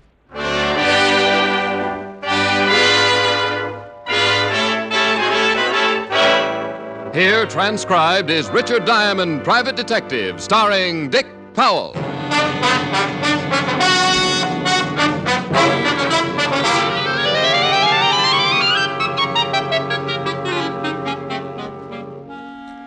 It was about 2 o'clock in the afternoon. It was cold out, and it had been raining. When it got a little warmer, it would probably snow. The whole city was covered with a heavy sheet of ice, and the steam heat in my office gurgled and clouded up the windows. I was feeling pretty good. I was warm. I'd had one client in the past week, and my bank account was on its way to recovery, and a good breakfast in the drugstore downstairs had made me comfortable and drowsy. I put my feet up on the desk, leaned back in my chair, and closed my eyes. Mr. Diamond? Mr. Diamond? I must have been napping and didn't know it. I hadn't heard the door open, but there he stood, framed in the door, resting his weight on the jamb, and looking across the room at me with tired eyes. Mr. Diamond? Yes, what can I do for you? My name is Abel Gunther. I want to hire you. All right, Mr. Gunther. I charge $100 a day in expenses. I don't think I can pay it. I can pay you some, but I don't think I can pay you that much. Well, that's my fee for you or a Rockefeller. I got expenses. I see. Well, I'll keep looking. I need help. Perhaps you could recommend someone? You'll pardon me for saying so, but you don't look too well, Mr. Gunther. I'm pretty sick, Mr. Diamond. Maybe you'd better sit down and tell me what your problem is. I can't afford the money. That's all right. Tell me about it anyway. I think I had better sit down. Yes, you better. What's wrong? You got the flu or something? No. I'm afraid it's a little more serious. Would you really like to hear my story? I think I really would. I'm a farmer, Mr. Diamond. My home is Haiti, near Saint-Nazaire. Haiti? Yes, the West Indies. I was born there, raised there. My parents died when I was 13. I have a wife. She's there now, and she's the main reason I have come here seeking help. My wife is dying, Mr. Diamond. I must get help quickly before it is too late. I have a farm. He kept talking, telling me about his life on Haiti. He told me about his farm, a fairly good-sized farm by his description. He told me how in the past 2 years things began to go wrong on his farm, and soon all the farms in the area were also having trouble. The cane fields would burn every year. Then it was the cattle. One by one, they became sick. Then my wife, And now me. And you don't know what's wrong with either of you, huh? Yes and no. My Christian religion fights it, but my life on Haiti has taught me deep respect for it. Respect for what? Voodoo, Mr. Diamond. Oh, I know just what you're thinking. But a doctor in Haiti has examined my wife and can find nothing wrong. Well, I don't particularly believe in anything like that, Mr. Gunther. But if you do, why have you come to me? I said I have a healthy respect for it. I don't entirely believe it, but some of the things I've seen make it difficult to disbelieve. I came to you because I suspect a possibility of something more. Immediately after my wife was taken ill, I received an offer for my farm, a very low offer from a Saint-Léger banker. I investigated, found it had been made in the interests of one Arthur Cotswold. Arthur Cotswold? Haiti's biggest planter. Oh.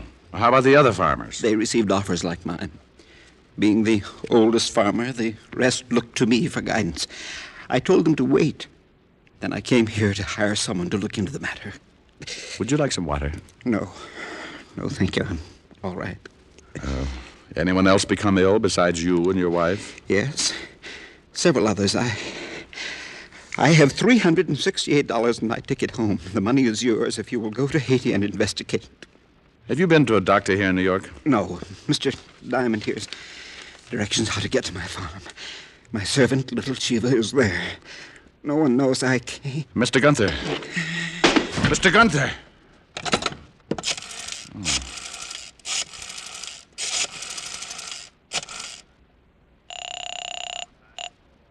Levinson homicide. Hello, Walt. Oh, Rick. Yeah. Better get up to my office. I've got a dead man for you.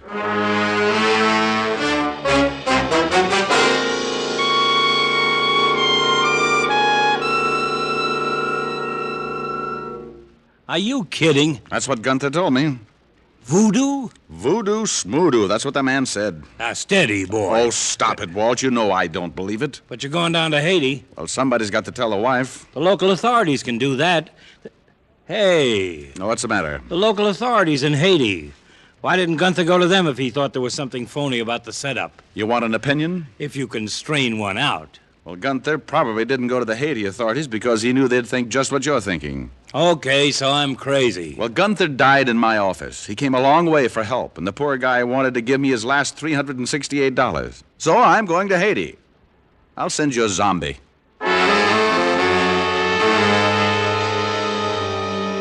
Walt promised to send a wire and care of the authorities in Saint-Léger as soon as he got an autopsy report on Mr. Gunther, and I headed for the airline's ticket office.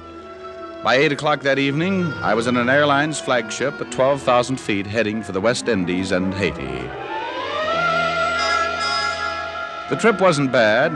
We landed in Miami, where I grabbed a cup of coffee and then climbed aboard a clipper for Port-au-Prince. At Port-au-Prince, I took a bus to Saint-Léger, and from there a beaten-up taxi to the Gunther farm about 10 miles into the country. As we neared the farm, I could see a crowd of people standing around in front of the house. And as I climbed out of the cab and approached them, they turned, and their hushed conversations were suddenly stilled. I didn't know what it was. No one said a word. But something was wrong. I could feel it. I walked through the crowd to the house and stopped cold as the door opened. Who are you? I'd never seen anything like him. He was a native, and he ducked his head as he stepped out of the door to face me. He was a good 7 feet tall, or maybe more, and must have weighed close to 300. He stood on his bare feet, his long, muscled arms hanging loosely at his sides, and looked at me with dark, shining eyes. Me, little Chiva. Who are you? Oh, me, very little Richard Diamond. Mr. Gunther hired me to come here. You from New York? Oh, yes. Mr. Gunther couldn't come back. He died? That's right. How did you know? You come in? Sure. What are all those people doing out there? Their friend's madam. She died, too.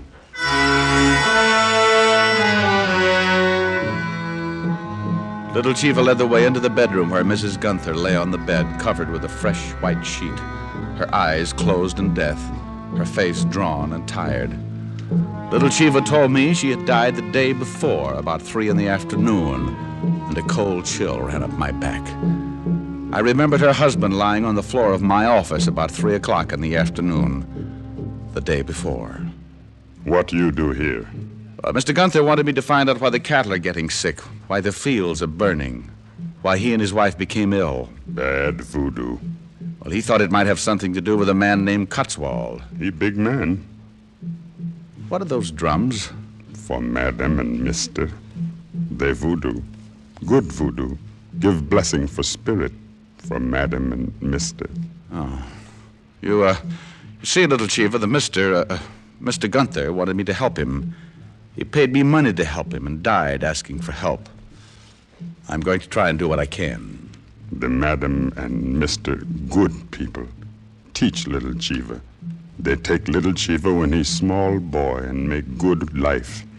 You good man, little Chiva help you.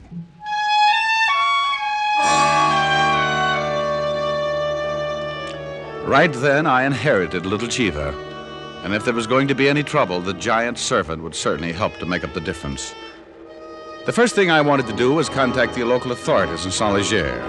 And little Chiva told me my man was one Inspector Laplanche. A very fine person, Mr. Gunther. I am sorry he's dead. Well, how'd everybody know he was dead? On Haiti, things of such nature are never a secret. The natives know. Voodoo? Being a stranger to Haiti, Mr. Diamond, I expect you to be a skeptic. But you believe in voodoo? Let us say I have been in Haiti too long not to believe. Well, Gunther thought the whole thing might have something to do with a man named Cotswold. I would suggest you forget Mr. Cotswold. Then I suggest you give me a good reason to forget him. Mr. Cotswold is a very big man on Haiti, the largest plantation owner on the West Indies, and a self-made man with a considerable temper. Well, thanks for the advice, Inspector. But supposing I come up with something incriminating. If Mr. Cotswold has breached the law, it would certainly be my duty to arrest him. But I am not considering the arrest. More, the necessary steps that would have to be taken to prove the guilt. Dangerous steps, Mr. Diamond. One might trip on those steps. And break his neck. Yes. You like the middle of the road, huh? It is much easier to see what is ahead. It's possible to get run down from behind. I do as much as I can to prevent that possibility. Example, my suggestion, you forget Mr. Cotswold. I left the philosophical inspector and went outside where little Chiva had been waiting. Every time I looked at Chiva, it was like a little kid spotting the Empire State for the first time. He smiled a mouthful of white teeth as he said, The inspector. He say forget Mr. Cotswold. That's right. What do you think, little Chiva? I think I do what you want. You know what I want? You want to go see Cotswold. Think I'm crazy? You're not afraid. You're not strong like little Chiva. But little Chiva think of all the men he know, you would fight hardest. I don't like to fight, little Chiva. Little Chiva know that. We go see Cotswold.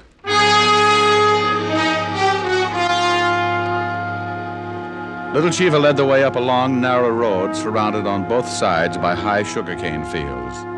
Somewhere from not too far away, I heard the drums start again. Little Chiva stopped, looked off to the north. He began moving his shoulders, slowly, keeping time to the steady rhythm of the drums. He began to sing softly. Oh, hey, c'est Papa nous qui peut passer. Oh, hey, c'est Papa nous qui peut passer. What does that mean, little Chiva? It means in your language, it is our Papa who passes. Papa? Papa Dambala, the great source. Voodoo? Yes. Later I must leave you. Today is Wednesday. This is the day of Papa Dambala. Oh, hey, c'est Papa nous qui peut passer. He continued his little chant until we reached the beginning of a long, high fence running along next to the narrow road. Chiva leaned down and swung a gate open. Then we walked up the path that led through the Cotswold property until we reached the house. There, sitting back between two huge trees, was the Cotswold mansion. I walked up to the front door alone. Mr. Diamond. Yes, Chiva? Watch out for Mr. Jocelyn. He guard Cotswold. Thanks, I'll do that.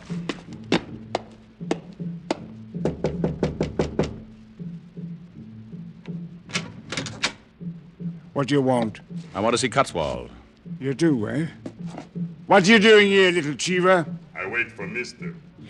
Found himself a new governor, what? You must be that fella Diamond. I must be. Well, come in. Mr. Cotswold's been expecting you. He introduced himself as Jocelyn and led the way into a large panel study. And I met the big man himself, Arthur Cotswold. The drums stopped. Today is Wednesday. It belongs to the great god Damballa. So I understand. Most days of the week are significant in voodoo. Will you have a drink, Mr. Diamond? No, thank you. Jocelyn, mix me a gin and tonic. Yes, Mr. Cotswold. Thursday and Saturday belong to Uzile Frida, the goddess of love. I'll have to remember that. I know why you are here, Mr. Diamond. I'm glad you do. For some reason, Gunther and the rest of the miserable farmers think I'm responsible for their trouble. Of course you're not. I simply tried to help them. With their cattle sick and their crops gone, I had my banker make them an offer. Have any of your cattle taken sick? None. Pretty strange. Haiti is a strange land. Now, you're not going to start talking voodoo. You're a stranger, Mr. Diamond. There are many things that you would not understand, and I would certainly not try and convert you. Well, I appreciate your interest, but I intend to find out why Gunther and his wife died. This point I would most certainly give you advice on. Go home, Mr. Diamond. Leave well enough alone. After I come up with an answer. Mr. Diamond, I am not a patient man. I have gone out of my way to give you some healthy advice. Heed it. For your sake, heed it. Well, thanks. I'll let you know what I find out. You persist in this investigation? I always persist. In fact, I'm the persistentist.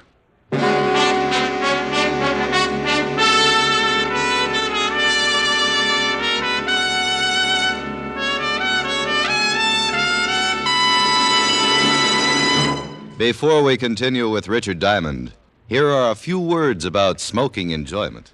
The things we look for most in a cigarette are mildness and flavor.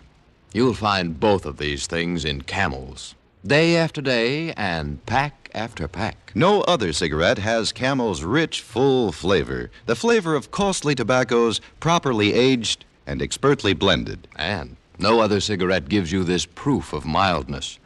In a coast-to-coast test of hundreds of people who smoked only Camels for 30 days, noted throat specialists reported not one single case of throat irritation due to smoking Camels. Make your own 30-day Camel test.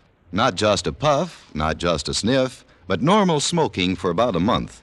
You'll enjoy every puff, and you'll know without question how mild Camels are, how well they agree with your throat. Yes, and you'll see why. More people smoke Camels than any other cigarette. How mild, how mild, how mild, how mild, how mild can a cigarette be? Make the Camel 30-day test and you'll see. Smoke Camels and see. And now, back to Richard Diamond, Private Detective, starring Dick Powell.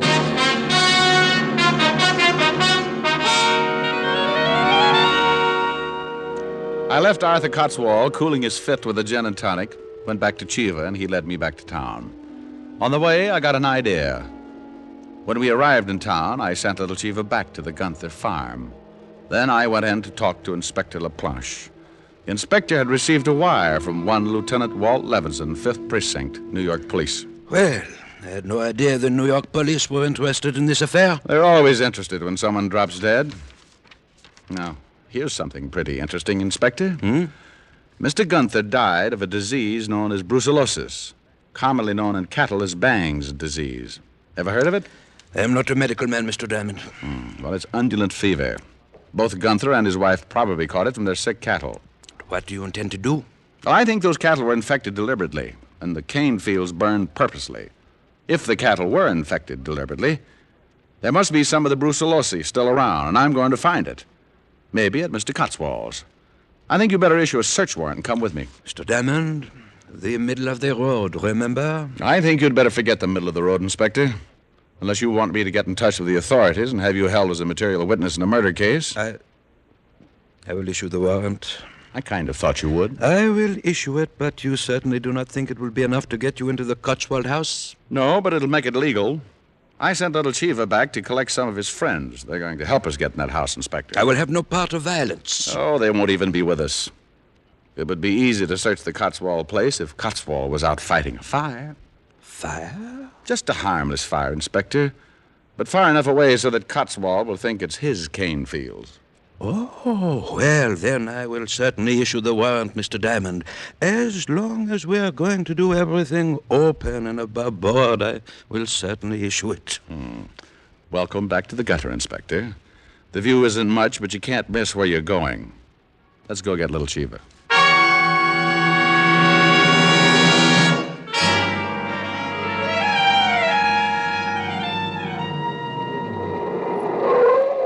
What are all those natives doing at the Gunthers? I don't know. Looks like something's wrong.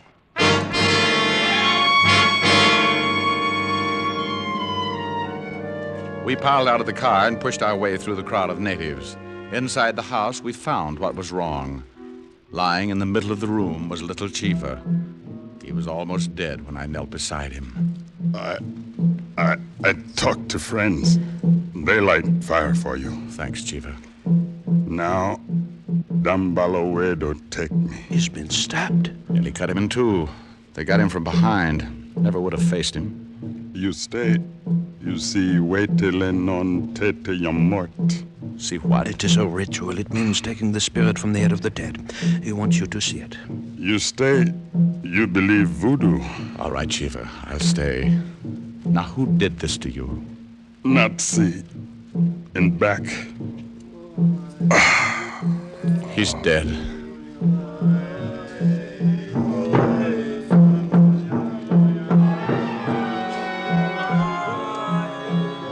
The next few hours I'll never forget. The inspector knew what was coming, and he wanted no part of it, so he waited outside. I don't know whether I can describe it, but I'll try. And even though I saw it with my own eyes, I still don't quite believe it. The natives came into the house and picked up little Chiva. They placed him on a bench, and the ceremony began. Some of them had already obtained the necessary items used for Waitiloan on Teti Yum Mort. They included several live pigeons, olive oil, 30 pieces of fat pine wood, a pair of chickens, some coarse cornmeal, and a saddle blanket, and a large white plate. Little Chiva's body was covered by the blanket, and then the pigeons were killed and cooked without seasoning. The cornmeal was roasted, then placed in the white plate. The 30 slivers of pine wood were lighted and carried by the natives like candles. Then one of the natives took the white plate with the meal in one hand and the pot with the chicken in the other and approached the fire chanting a strange dirge.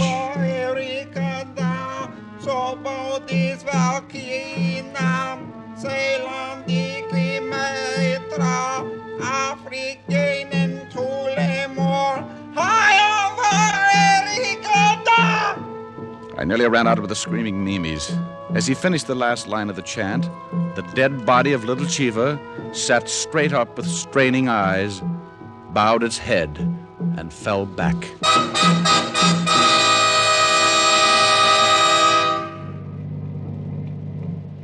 You look a little pale, Mr. Diamond. Well, I can't understand why. Probably because my blood's hiding in my feet. What do you think of voodoo now? Well, let's forget it, shall we? I haven't got the money for a good rest home. Yeah. We're close to the Cotswold house. Good. Let's park it here and wait until the fire starts.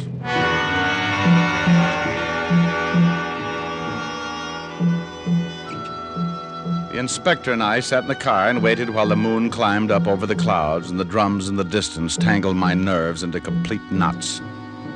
After about an hour of waiting, a dull glow to the south started the expected commotion in the Cotswold household, and we climbed out of the car. Fire, Mr. Cotswold! The cane field! Fire! Get the servants! Get every man out there to fight that fire!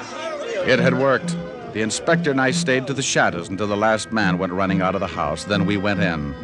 We worked as fast as we could. We took the place apart. And I must say, the timid inspector had really gotten out of the middle of the road. He tore the place apart like he'd spent most of his time on a wrecking crew. I have not found a thing. Oh, the house is clean. There's a barn. Then let's go. We went out of the house and headed for the barn about 50 yards away. The drums were louder now. and the dull glow of the fire had nearly vanished. It was obvious that the inspector and I had to work fast. He took one end of the barn, and I took the other. We worked toward each other. Just about the time I was ready to give the whole thing up. Diamond! Diamond! Inspector, you find something? This hypodermic for cattle. That's not enough. This bottle hidden under this box. Well, it's more like it. Let's get it back to town and have it analyzed. That won't be necessary, Mr. Diamond. Cotswold. It was Cotswold, and he had 3 things on his side that made the situation very uncomfortable. His bodyguard, Jocelyn, and 2 guns. They stepped through the open door and moved up to us. I see you found my secret, Mr. Diamond. This is the stuff you've been infecting the cattle with. And this is what killed the Gunthers. That's correct. You see, you should have really taken my advice and returned to the States. You'll be held for murder, Cotswold. Who will convict me, Mr. Diamond? No evidence, no one to testify. I'm surprised at you, Inspector. I thought you had more sense. Sometimes a man finds his pride and does the best thing.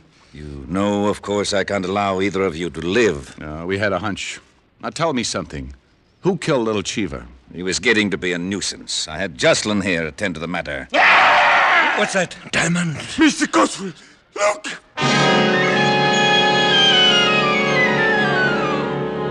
Well, now, I want to tell you, I'd seen a lot that day, but that was just a little too much.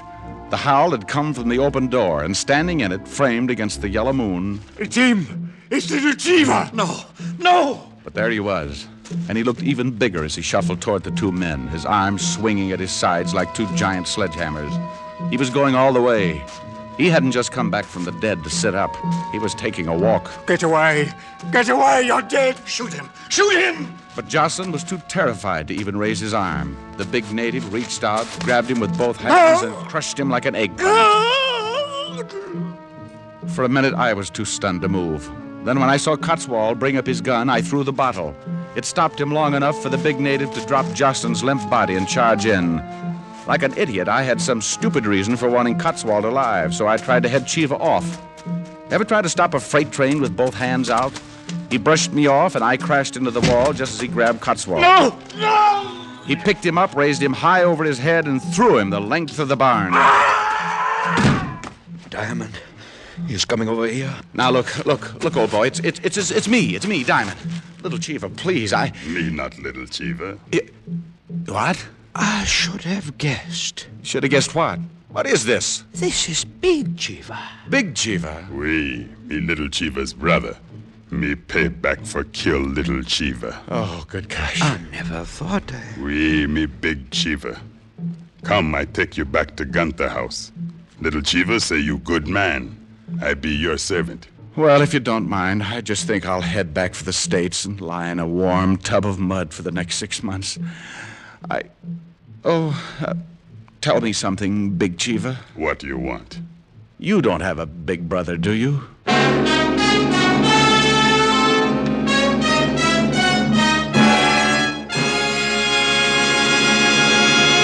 Dick Powell will return in just a minute. More doctors smoke Camels than any other cigarette, according to a repeated nationwide survey. Doctors in every branch of medicine, doctors in all parts of the country, have again been asked what cigarette they smoked. Again, the brand named most was Camel. Yes, according to this survey, more doctors smoke Camels than any other cigarette. Friends, try Camels and discover for yourself the reasons behind Camel's great popularity. You'll enjoy Camel's rich flavor and cool mildness pack after pack and week after week. How mild, how mild, how mild, how mild, how mild can a cigarette be? Make the Camel 30-day test and you'll see. Smoke Camels and see. Here's Dick Powell with a special message. Thank you. Friends, nothing can boost your morale like a gift, especially if you're in a hospital bed. That's why the Camel people send gift cigarettes each week to hospitalized servicemen and veterans in this country and overseas. This week, Camels are on their way to Veterans Hospitals, Rutland Heights, Massachusetts, and Lyons, New Jersey, U.S. Naval Hospital, Quantico, Virginia, and to all hospitals operated by the Far East Command of the U.S. Air Force. Now, until next week, enjoy Camels. I always do.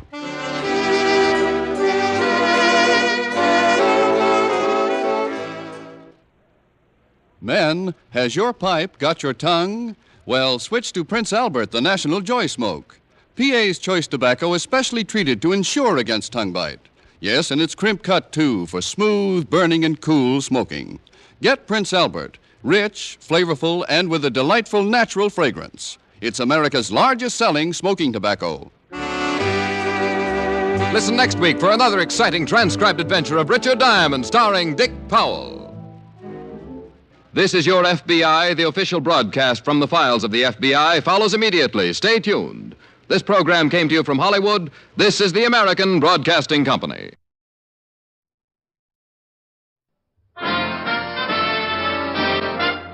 Listen while the makers of Rexall drug products and 10,000 independent Rexall family druggists bring you Dick Powell as Richard Diamond, private detective.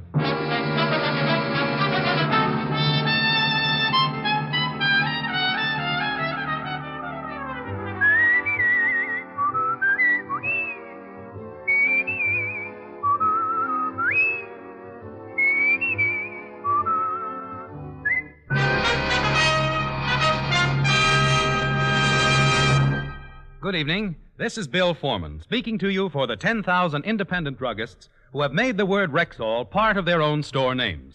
They've done that because they recommend and sell the 2,000 or more drug products made by the Rexall Drug Company. This month, Rexall family druggists are introducing 10 great new products direct from the famous Rexall laboratories. One of them is Rexall Multivitamin Formula V10. Here's a really pleasant-tasting, really easy-to-take liquid that supplies twice the minimum daily requirement of vitamin B1, 5 times the requirement for iron, plus the minimum daily requirement of vitamins A, D, and B2, plus red crystalline vitamin B12. Rexall Formula V10 aids in the formation of hemoglobin, stimulates appetite, and is especially good for convalescents. Remember and ask for it by this name, Rexall Formula V10, at Rexall drugstores everywhere. Good health to all from Rexall. Now, your Rexall family druggist brings you a transcribed half hour with Richard Diamond, private detective, starring Dick Powell.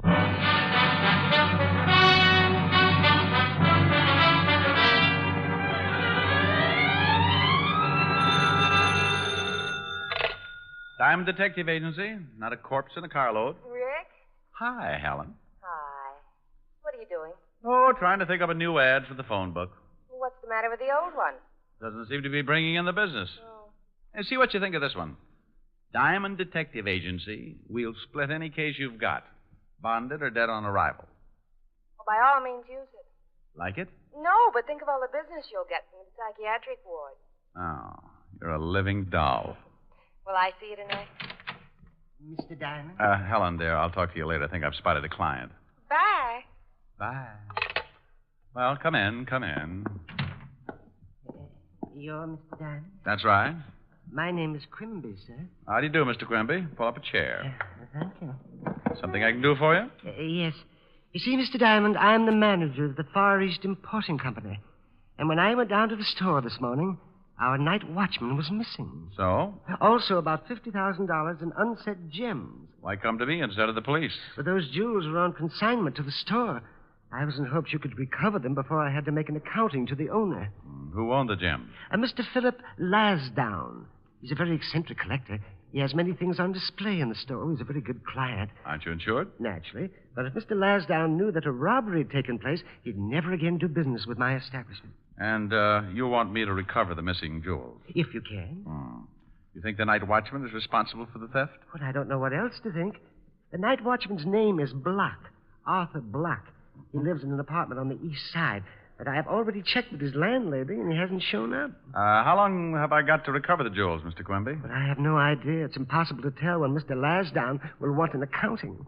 Well, I charge you $100 a day in expenses. Oh, yes. Well, 100 be enough for now. Well, if you have nothing to do for the next few minutes, I'd be more than happy to grovel at your feet. I beg your pardon? Now, I want the night watchman's address, also the address of your shop. Then you go back to the shop and wait to hear from me. Quimby gave me what I wanted, then minced happily out of my office. I locked up, grabbed a cab for the east side of town, and 20 minutes later I was talking to the missing night watchman's landlady. Sure, honey. Arthur Block lives here. You're the second one to come asking for him this morning. He killed somebody or something? Is he in? No, we ain't been in since yesterday evening before he left for work. Can I take a look at his room? Well, I don't know, Blue Eyes. It's against the rules. Oh, my goodness, I dropped a $5 bill. My goodness, so you did. Don't hurt your back bending over, honey. I'll get it. Boy. Little rheumatism, but anything for a fin. Say, you got any more loose ones around? I'll show you every room in a joint. Just the one where Block lives. Right down here. You ain't no cop, honey. Shamus? Yep. Figured. Right in here. There you are, handsome. Thank you, Mother. Mother! When you're done, stop back at my room and have a beer. I never touch anything stronger than opium. Never anything stronger than opium.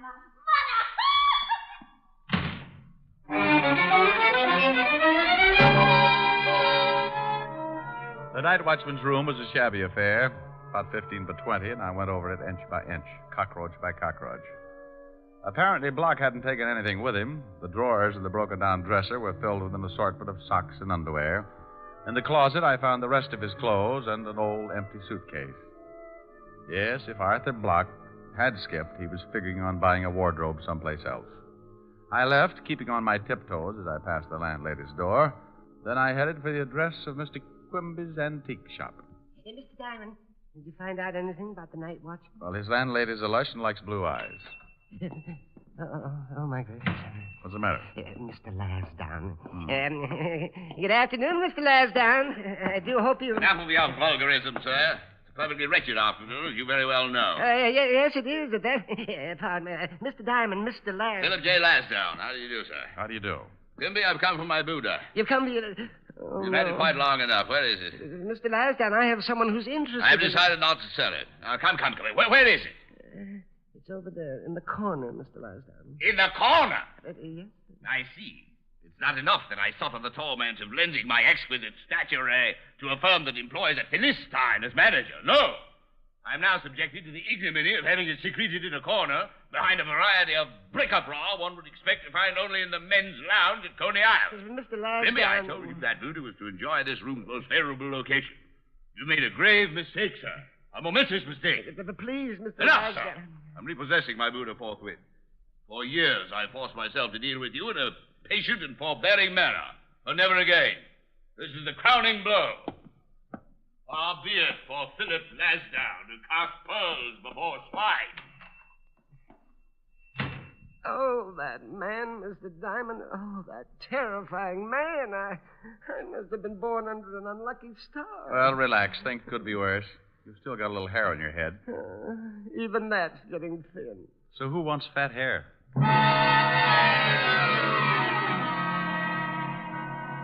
I left Quimby wringing the cold sweat out of his hands and took a cab over to the 5th Precinct Police Headquarters.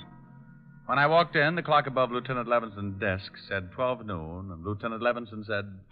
Oh, no. Well, what's the matter, Fatty? I remind you of your lost youth? No, lost cause. Well, you might as well face it, Walter. You hate me because I have an athletic waistline. Ha, ha, ha. Eureka. At last, a 3-syllable word. I knew you could do it, Otis. I'm going to let you do me a favor. Yeah? Mm-hmm. I want you to check with the morgue and all hospitals and jails for an Arthur Block, lately employed as the night watchman of the Far East Importing Company. Oh. Well, I'll check, but not because you told me to. Then why? Because I'm stupid. I guess I told him. What's all this about, Rick? That's a busy night watchman and $50,000 in jewels, Walt. But you can't stick your nose in it yet. Nobody's dead. I've got a sergeant who could make a liar out of you. What do you know about a guy named Philip J. Lasdown? Never heard of him. Shove me that phone, will you? Yeah. Thanks. Forget it. Just leave a nickel. Oh, he's a collector of rare art objects and nasty dispositions. Want me to check on this Lasdown for you? Might be a good idea. Okay. Yes?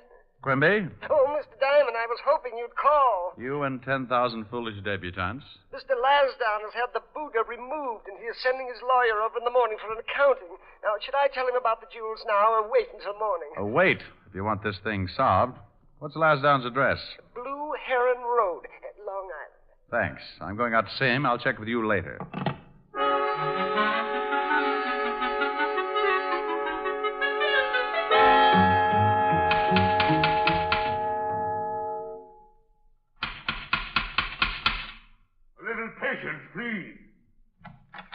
I do not read Pick, Look, See, Quick, or Popular Mechanics.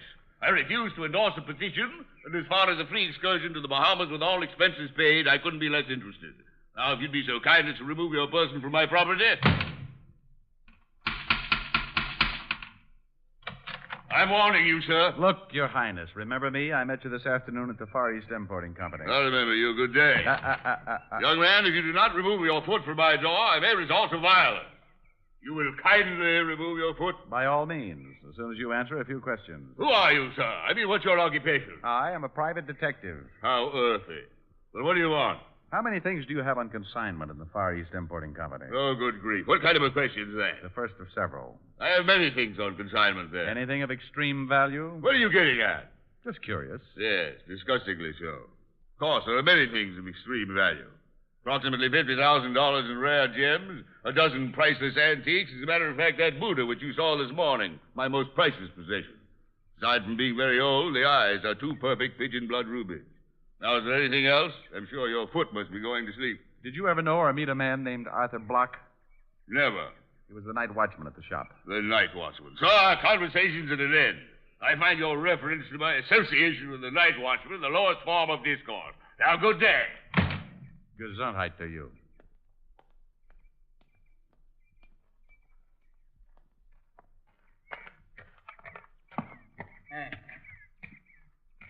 Hey, Bud. Sorry, I do not read pick, click, quick, look, spook. Hey, who's taking the census? Just want to know if a party named Larsdown lives here. You could hardly call him a party. More like a friendly street fight. Look, friend, I got to pick up some luggage. Does Larsdown live here? Yeah, with a bosom Buddha. Lansdowne's the one with the toupee.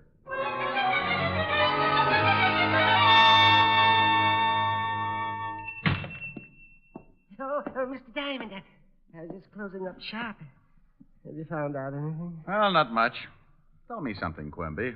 Where do you keep those jewels? Away in the safe. Did the night watchman have the combination? Yes, in case of fire. There are also some perishables in with the gems. Did he know much about the rest of the merchandise in the store? Yes, of course. He had a list and made inventory every night. Did he know Lansdowne's Buddha had ruby eyes? But I don't know. Well, how'd you find out? Lansdowne told me. If the night watchman knew about those rubies, I wonder why he didn't pry them out and take them along. I never thought of that. Have you touched that safe? Yes, when I opened it and discovered the loss. Well, don't do it again. It may have some of the night watchman's fingerprints on it somewhere. Tell me, did you know Lansdowne was planning on leaving town? Leaving town? No, I didn't. Well, I'm not sure that he is, but I've got a hunch. Are you going home after you lock up? Yes. Well, give me your phone number. I'm going down to the precinct and may want to reach you later.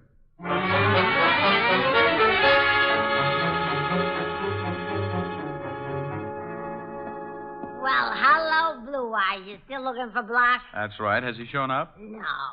Hey, honey, you just skipped off without saying goodbye. Had a beer all open for you. Oh, I bet you were so unhappy you poured it down the drain. You sure are the one. I sure am. Look, sweetheart, if a Block shows up, call me at the 5th Precinct Police Station. Name's Diamond. Sure, handsome. Oh, you fracture me. Well, that's an idea.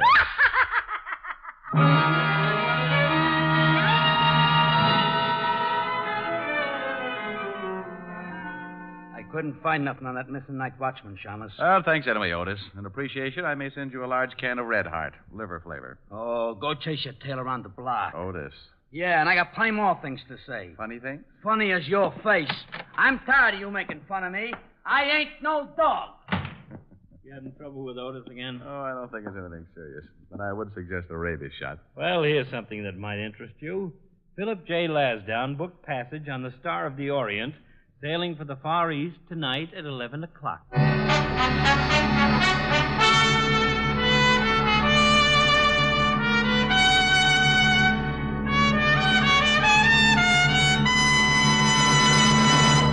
Famous beauty expert Ann Delafield says that women are tired of endless jars and bottles that cost so much time and money.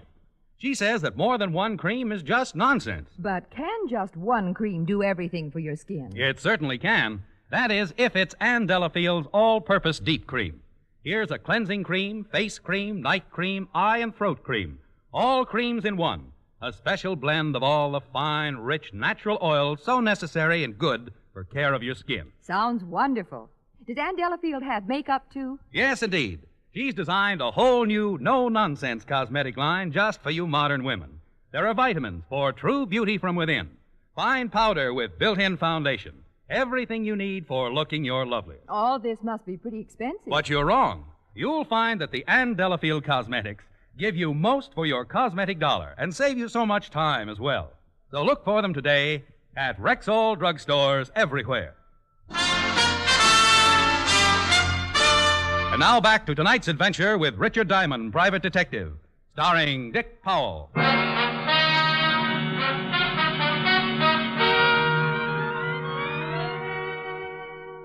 Well, Walt's enlightening bit of information certainly seemed important, so I sat down to try and figure out exactly what I had to date.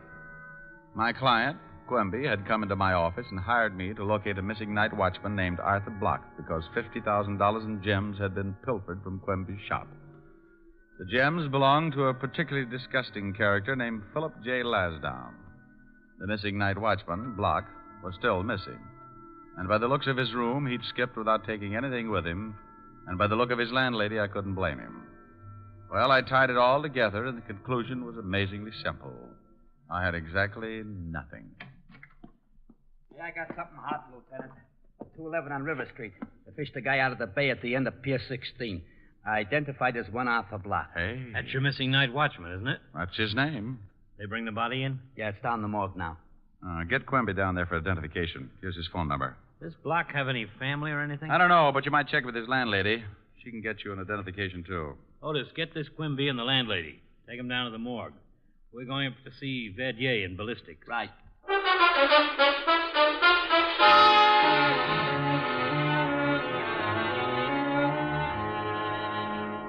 Here's the slug, Lieutenant. Huh? Almost like a ball. This is really most amazing. That slug was fired from a weapon made in 1831 by Samuel Colt.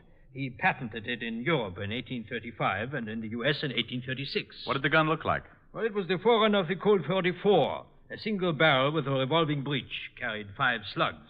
During the Fieschi Revolution in France in 1834, Fieschi had a rifle made like it. Tried to assassinate Louis Philippe. Lieutenant. Well, what is it, you mallet head? Call just came over the hotshot. That guy, Philip Lasdown, said someone had busted into his house and tried to rob him. He said he chased the guy off, but he was screaming for protection. Come on, Walt. I think we better go over there.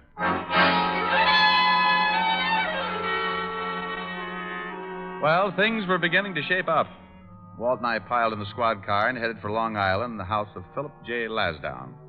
When we got there, Lasdown was hopping around like a kangaroo with a hot foot. Fine state of affairs. It's getting so a man isn't even safe in his own home. What's the city coming to? A police force is obviously second only to the Boy Scouts. Now, calm down, Mr. Calm down, my Lasdown. good fellow. I have no intention of calming down. How would you enjoy walking into your own living room and there, slinking around in the dark, a pathological fiend intent on robbing you of your most priceless possession? What was he after? My Buddha. The object of your particularly uncouth interrogation of this afternoon, Mr. Diamond. By the way, where were you 40 minutes ago? Oh, relax. Did you get a look at this guy? The lights were out. Well, did he take you, Buddha? He most certainly did not. But had I not walked in at the precise moment, he would probably be carrying it piggyback through the middle of Times Square. And your observing police force would undoubtedly stop traffic for him. That's the Buddha right over there, Walt. Keep your hands off it. Now, look, Lassie, you called the police. The police are here, so relax before someone puts their foot in that big mouth. Well, really? Yeah, really. You're getting ready to leave town, aren't you? I don't see that that's any concern of yours, Lieutenant. Well, Buster, in case you don't know it, you're the number 1 suspect in a killing. I beg your pardon. Do you own any antique guns? Guns? Sir, I do not collect weapons of any sort. I demand to know what you mean when you say I'm suspected of a killing. The night watchman at Quimby's antique shop was shot to death and dumped in the river. The night watchman again. I told Mr. Diamond once that my association with the night watchman was as ridiculous as General MacArthur sending Stalin a charm bracelet. Nothing's been touched on the Buddha? Nothing. I assume that the thief knew the value of the ruby eyes. Has there been any publicity about the Buddha? Some. Walt, come here. You excuse us a second, Mr. Lasdown? You couldn't make it a year, could you? Charming fellow. Yeah. Look, Walt. In some way, the night watchman, the missing gems, Lasdown, and his Buddha are all mixed up together. Okay, so what? We haven't even got the murder weapon. Well, if the night watchman did swipe the jewels out of the safe, then someone probably killed him for them. Yeah, that figures. If he was planning on stealing them, wouldn't he be all ready to skip town? Sure. Well, he hadn't packed a thing. His apartment hadn't been touched. Oh, that's not much. Okay. If someone wanted to get that Buddha, why not break in the store? Because it's easier to break into a house out on Long Island. The Buddha was just moved this afternoon. Who knew Lasdown took it? Yeah. And if the potential thief is mixed up with the original jewel theft, why didn't he grab the rubies in the store? I never thought of that. No. I think he wanted that Buddha for something else. Oh, Lasdown, What do you want? is there anything else about that Buddha besides the eyes? I told you once it's a very rare piece. Yeah, aside from that. Could anyone hide something in it? Hide something? Why, yes, of course. It's hollow. The whole back swings open. Wealthy families used to place their valuable possessions inside the Buddha for protection. Show us. Certainly. There you are. You see, the space inside is quite... Good grief. Don't touch it. Isn't that a gun? Certainly is, and there may be fingerprints on it. Well, I assure you that does not belong to me. Do you know anything about a gun like this? Well, only that it's apparently very old. An antique. 8 to 5, that's the one that killed the night watchman. Give me a handkerchief. Yeah. I'm afraid you'll have to postpone your trip, Mr. Lasdown. Well, I've already purchased my ticket. Have you any idea why the night watchman was killed last night? Not whatsoever. All of those uncut gems you had consigned to Quimby were stolen. What? That's right. Well, why wasn't I notified? Because Mr. Quimby thought I could recover them before you found out. That Shylock, that deceitful little pipsqueak. After all the business I've given him. Come on, Walt. I shall personally take extreme delight in exposing him as a discredit to his profession. Come on. You won't leave town, will you, Lassie, old boy? You have my word, sir.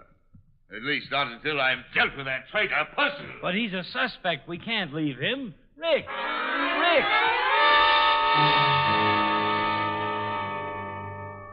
With Walt protesting all the way, we climbed in the squad car and pulled it down the street to wait. In about 2 minutes flat, Lasdown came streaming out of the house, piled into his own car, and took off for the city with us right behind. A half an hour later, we watched him go into a building on the east side, and we followed. The mailbox gave us Quimby's apartment, and by the time we reached the floor, we could hear Lasdown raising his blood pressure up past the boiling point. How dare you! How dare you! Please, Mr. Lasdown. After all these years, Quimby, this is He's unforgivable. really going at it. But Mr. Listen. Lasdown, you couldn't blame me. I couldn't do anything else but blame you, Quimby. There's no excuse. Please, the neighbors. I assure you your neighbors will only be the first to hear of this atrocity. When they find the night watchman... They have found it. You are? Floating in that filthy river out there. And who put that gun in my Buddha? You found it? False one. You knew it was there. That does it. No, Wait. I don't know anything about it. Liar! Why did you think I found it? The police discovered it. The police? Yes. They believe it's the same gun that killed... Quimby, you didn't. What's going on? I don't know. We'd better get in it. Quimby, no. We'd sure better. No, don't shoot! Stop it, Quimby! No. You all right, Rick? Yeah, I'm all right. You imagine such effrontery? That assassin's apprentice was going to shoot me. Here's his gun, Walt. Looks like I got him in the leg. I can't believe it. I, Philip J. Lasdown, being subjected to such distasteful melodrama. I'll call an ambulance. I haven't viewed such a spectacle since I was 8 and a half. Sitting in the balcony of the Savannah Opera House, watching a third-class road company chase Little Eva across the ice. I can imagine, Lassie. Now, let's have a look at Quimby. Come on, Quimby. Better tell me about it. You killed the night watchman with that antique gun. Yes, I kept the gun in my desk at the office. I was taking the jewels from the safe to make it look like robbery when Block came on duty. He was early, and he surprised me. Shot him and hid the gun in the Buddha. That's why you were so shocked when Lasdown came and got it today. Yes, when you told me he was leaving town, I feared he would take the Buddha with him and discover the gun inside. It was you who broke into my house this evening. Yes, Mr. Lasdown. The wagon's on the way. Well, Mr. Lasdown, you were pretty lucky. What a revolting display of uncontrolled emotion. Lasdown! Oh, my goodness. Mr. Lasdown's fainted.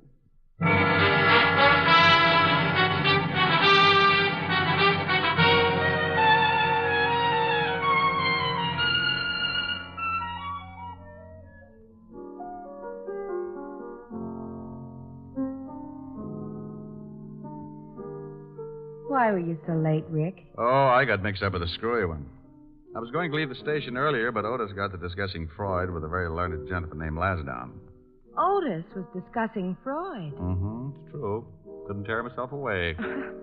Seems, according to Otis, that this year Freud plays second base for Brooklyn. Then we got around to Kenzie and discovered he was batting 200. Oh, I don't believe it. Neither did I, but Otis explained he'd been in a slump all season. You and your friends. I hate to mention it, but you qualify in that league. Oh, but you love me. I do not. I just breathe hard from an irritated sinus condition.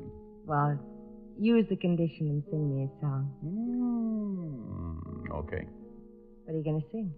I don't think it's any of your business. Oh, that's a nice song. How does it go? Well, you pick one. All right. Let's see. No. I like New York in June. How about you? That's cute. I like a Gershwin tune. How about you? I love it. I love a fireside when a storm is due. I like potato chips, moonlight motor trips. How about you? I'm mad about good books, can't get my fill. And Doug MacArthur's looks give me a thrill. Holding hands in a movie show when all the lights are low may not be new, but I like it. How about you? I like it. You like me? Well, Come here. Oh, well, do you? I don't think it's any of your business.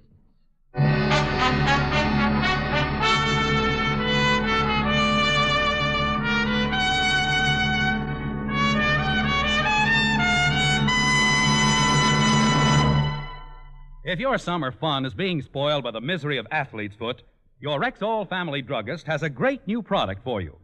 It's Aerosol Fungi Rex, a greaseless, stainless spray-on relief that's easy, quick, and clean. Fingertip-controlled spray eliminates messy application, gives positive coverage to the entire infected area, and all the burning, itching, and discomfort of athlete's foot are quickly relieved. Ask for Aerosol Fungi Rex. That's Fungi-Rex. Aerosol Fungi Rex at Rexall drugstores everywhere. Good health to all from Rexall.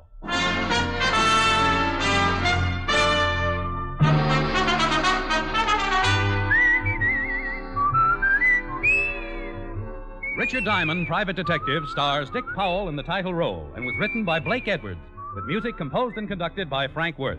Dick Powell directed the RKO production Split Second, which is now in release, and his latest film appearance was in the Metro-Goldwyn-Mayer award-winning The Bad and the Beautiful. Heard in tonight's cast were Virginia Gregg, Howard McNear, Jeanette Nolan, John McIntyre, Arthur Q. Bryan, Wilms Herbert, and Harold Dianforth. Richard Diamond, Private Detective is transcribed in Hollywood by Jaime Del Valle.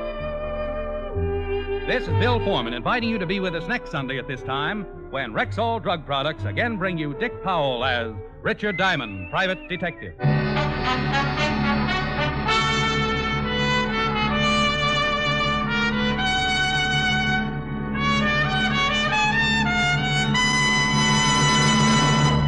Now get new and better relief from acid upset stomach. Try Bismarex Gel, the new liquid antacid that gives four-way relief. Bismarex Gel contains aluminum hydroxide for the plus benefits of absorbing and neutralizing excess stomach acid and leaving a protective covering. Ask for Bismarex Gel, Bisma-Rexgel, Bismarex Gel at Rexall drugstores everywhere.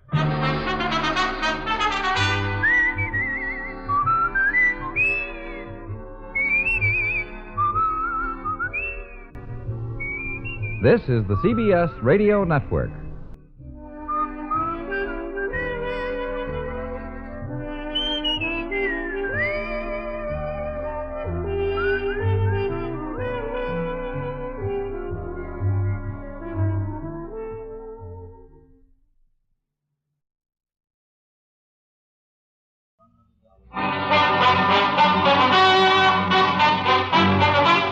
Richard Diamond, Private Detective, starring Dick Powell.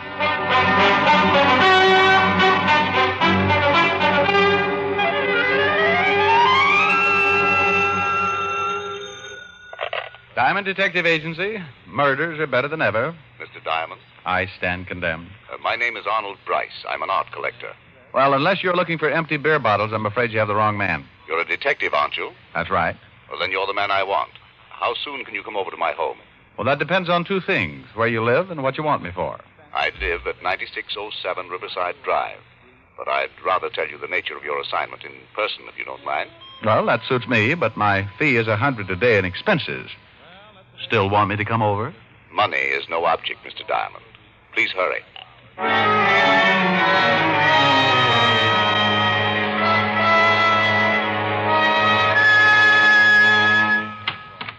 Yes? My name's Diamond. I'd like to see Mr. Bryce. Mr. Arnold Bryce? That's right. Well, come in, sir. Thank you. Mr. Bryce is busy with an art dealer in the library, sir. You can wait in the gallery. The gallery? The art gallery. This way, sir. He led me down the hall and into a room that looked like it was once a den.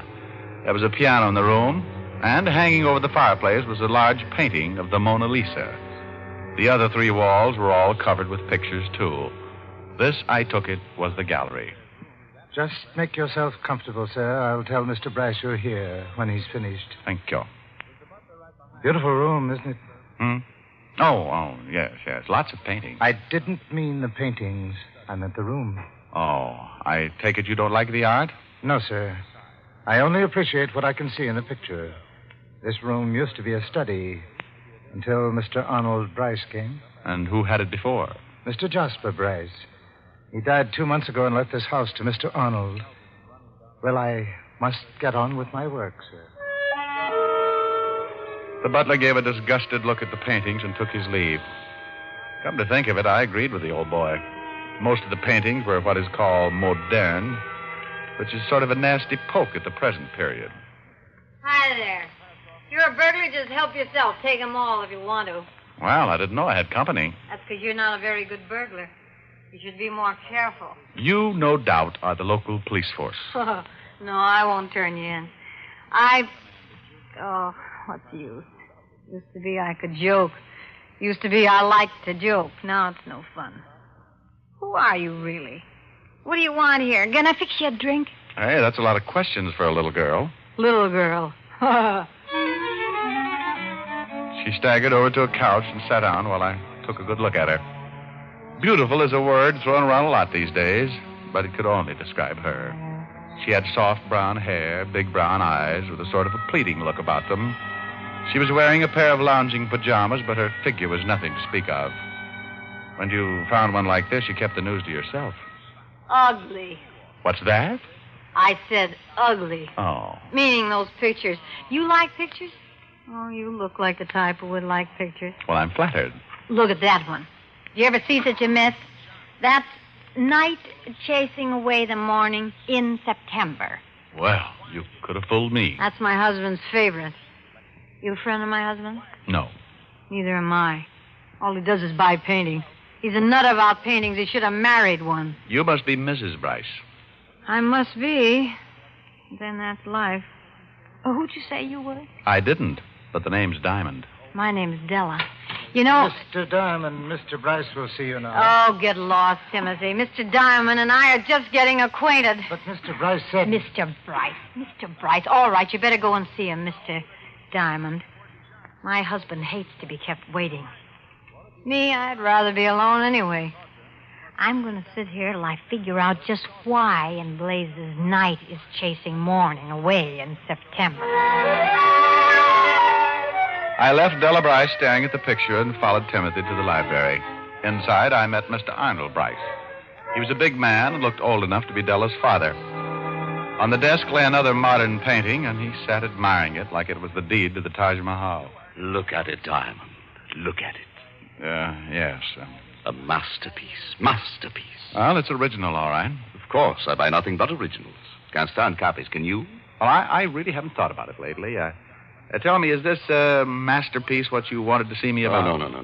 Just thought you'd enjoy seeing it. Mm-hmm. Well, now that we've had our kick, suppose we get on to business. Fine. Mr. Diamond, I'm number 34 on this city's social register. Do you follow me? No, I'm about 6 millionth. Please, sir, I'm very serious. Sorry. Now then, one in my position must be discreet. Divorce, heavens knows, is scandal enough, but, well, to have a roustabout for a wife, that I cannot tolerate. Heavens, no. I was married a little over 6 months ago, and to be frank, Mr. Diamond, my wife doesn't like me. Go on. That's all. I want to get rid of her. Mr. Bryce, I'm a detective, not an assassin. Of course. I want you to help me find grounds for divorce. Oh. Well, a case like this can take a long while. At 100 a day, that can add up to quite a bill. I hired you because I've heard you're the finest detective in New York. Oh, well, thanks for the flattery, but the fee is still 100 a day, and... I told you over the phone money meant nothing to me. Here. Here's a check I made out to you. It's for $500. That should serve as a retainer. Well, yes, that's... Now then, we can get on with this. I think my wife is in love with another man. No. Yes. And I think that... I keep forgetting these walls are soundproof. We've only lived in this house a few weeks. My Uncle Jasper left it to me. Yes, your butler told me. Timothy? Queer duck, Timothy. Uncle Jasper left me him, too. Oh. Well, let's get back to your wife. Oh, yes. Mr. Diamond, when I married Della, I thought we'd be well suited. She's very beautiful. And, guess where we met? I have no idea. In an art gallery. Naturally, I thought Della would be an art lover like myself. I could just picture us sitting in front of the fire on cold winter evenings, gazing at my originals. Thrilling thought. Yes, but it wasn't to be. Della deceived me. She hates my paintings.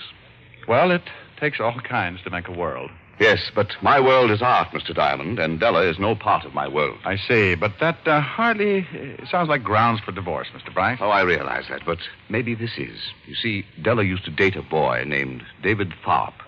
Now she's been going out a lot lately, and I think she may be seeing him again. Mm-hmm. You think? Well, I know it really may be nothing, but if she should be seeing him and we could prove it, wouldn't that be grounds? Well, possibly. Now, this boy used to work for the Gorman department store, and if he's still in town, I want him watched. All right, I'll check with the store and report to you later. Good. Timothy will show you out, Mr. Diamond. I left Mr. Arnold Bryce admiring the monstrosity he had purchased earlier. On the way out, I took another peek into the gallery to see if Della Bryce was still around. She wasn't. And then I noticed the Mona Lisa again. Somehow it seemed so out of place.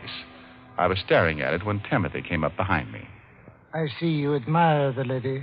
Say, don't you ever make noise? Beautiful, isn't she? The Mona Lisa? Yes. Look at that face. The most lovely face in the world. I thought you didn't like art. Not what Mr. Bryce calls art. Only that picture. Do you know about it? Do I know about it?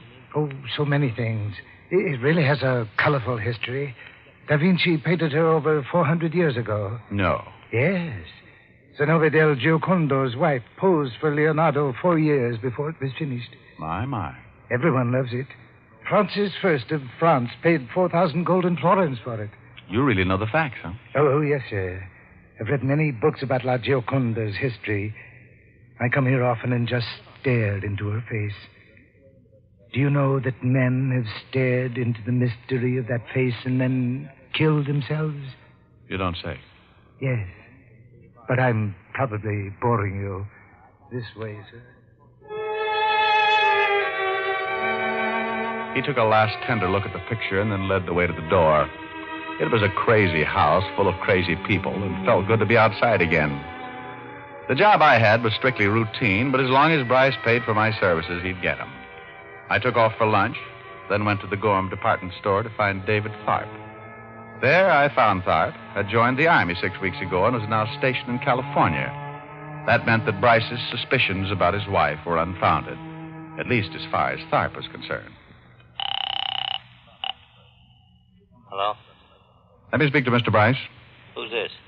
Oh, that worn-out voice sounds familiar. Walt? Yeah, is this Diamond? Yeah, but what are you doing there? Or did I dial the wrong number? You calling Arnold Bryce, Rick? That's right. Then you have the right number. Was he a client of yours? Uh-oh. I don't like the way you said was. You guessed it. Better get over here, Rick. Arnold Bryce has been murdered.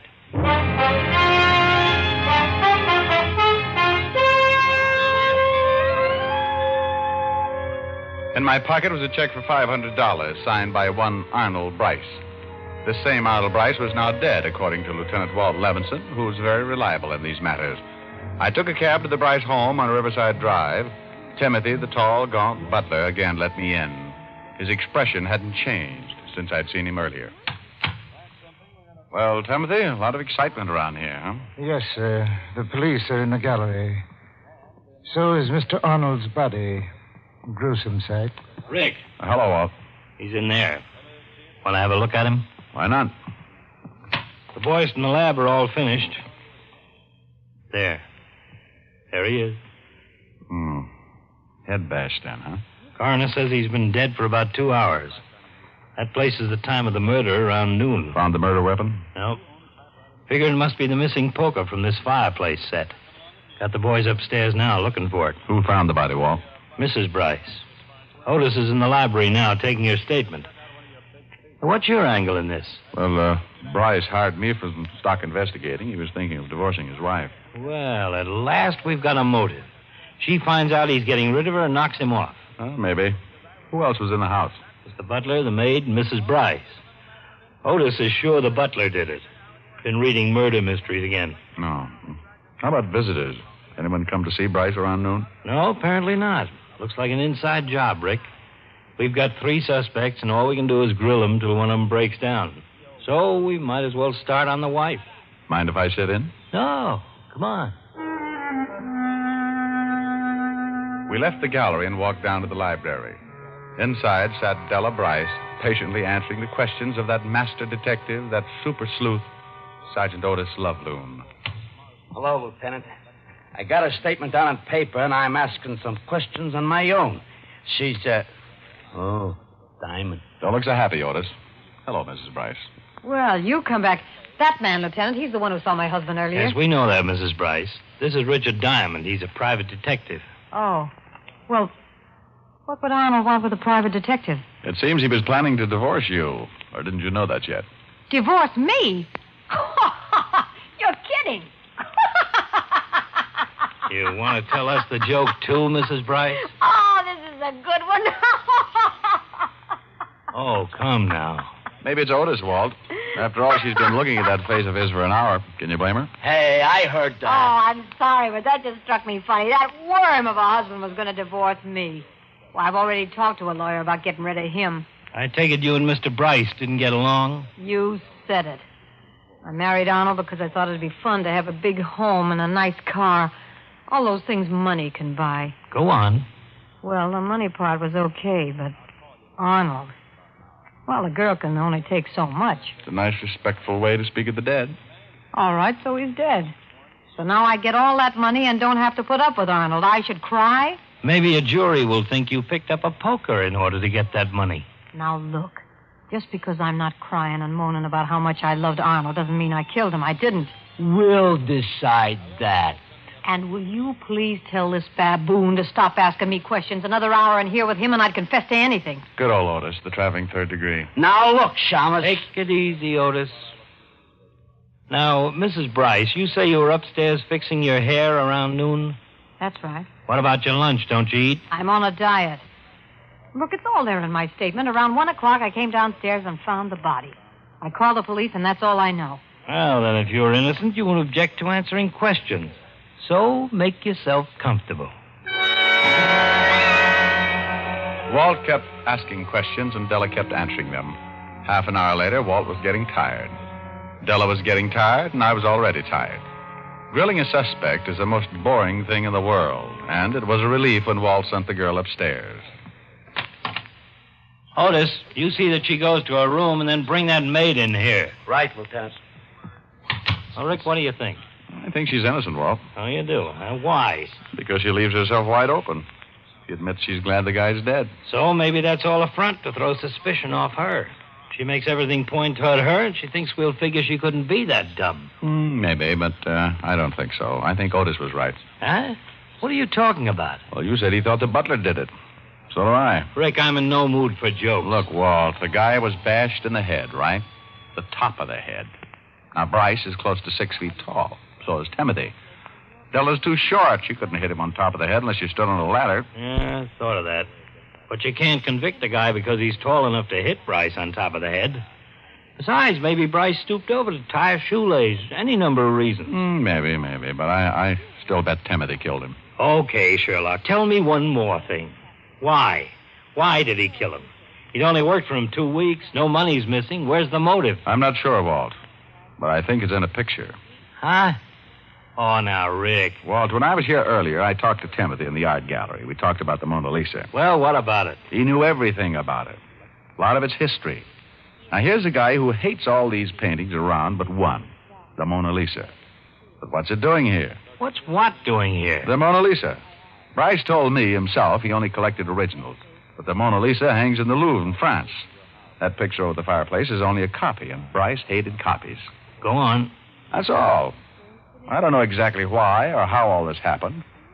I only know things don't add up. Timothy's admiration for that one painting and what's it doing here. And somewhere in there you think there's a murder motive. Why not? Sure, Della might have killed him for the money. That's a nice, big, fat motive. But, Walt, how many murders have big, fat motives? Darn few. Well, you're right there. A girl kills her sister because she called her fatty. A man shoots his wife for nagging. A woman poisons her neighbor for gossiping. A lot of little things can turn a twisted mind into a murderous mind. Okay. But this picture angle doesn't impress me. Where's the motive, even a small one? I can't... Here's the maid, Lieutenant. In here, miss. Oh, Lieutenant, I am so sorry about this thing. I am feeling to cry. Please, you can't think I have anything to do with it. I hardly know, Mr. Rice. Just sit down, miss. We just want you to answer some questions. Now, don't be frightened, dear. We don't think you killed Mr. Bryce, but you might help us find out who did. Oh, well, I'm glad to help. Good. Now, how long have you worked here? Oh, well, let me see. It has been 5 years. 5 years they have been here. I worked for Mr. Bryce's uncle. Then when he died, I stay on. Uh-huh. And Timothy, how long has he worked here? Oh, goodness. Timothy has been here all his life. He has told me about it. His father worked for the old Mr. Jasper Bryce and his mother, too. Timothy, he grew up in that house. Then when his father died, he'd take over his job. I see. Now, about the young Mr. Bryce, Arnold. Was he easy to get along with? Well, I don't know him so well, but they have no trouble with him. Timothy does not agree with him at times, but they have no trouble. Timothy doesn't agree with him? What do you mean? Well, Mr. Arnold changed a lot of things. Moved furniture and such. Timothy thinks they look better where they have always been. Just this morning they argue. Mr. Bryce wants Timothy to get rid of something, but they do not remember what it is. Oh. Then one more question. The room with all the paintings. Do you remember that room before Mr. Arnold Bryce came here? Oh, yeah. He used to clean there. But there was not all the paintings there then. No painting? Not all there is now. Just the one. The painting of the pretty lady. The Mona Lisa. What did you say? The Mona Lisa. Yeah, that's it. That is what Timothy and Mr. Bryce was having words about this morning. The Mona Lisa. That was it. I looked at Walt, and I could see that he was interested. Now there was a motive. Oh, not the big headline motive, just the kind you'll read on page 6 of your local paper. The kind of story that usually says the murderer is now undergoing sanity tests. Otis showed the maid out and left Walt and me with our little brains racing a mile a minute.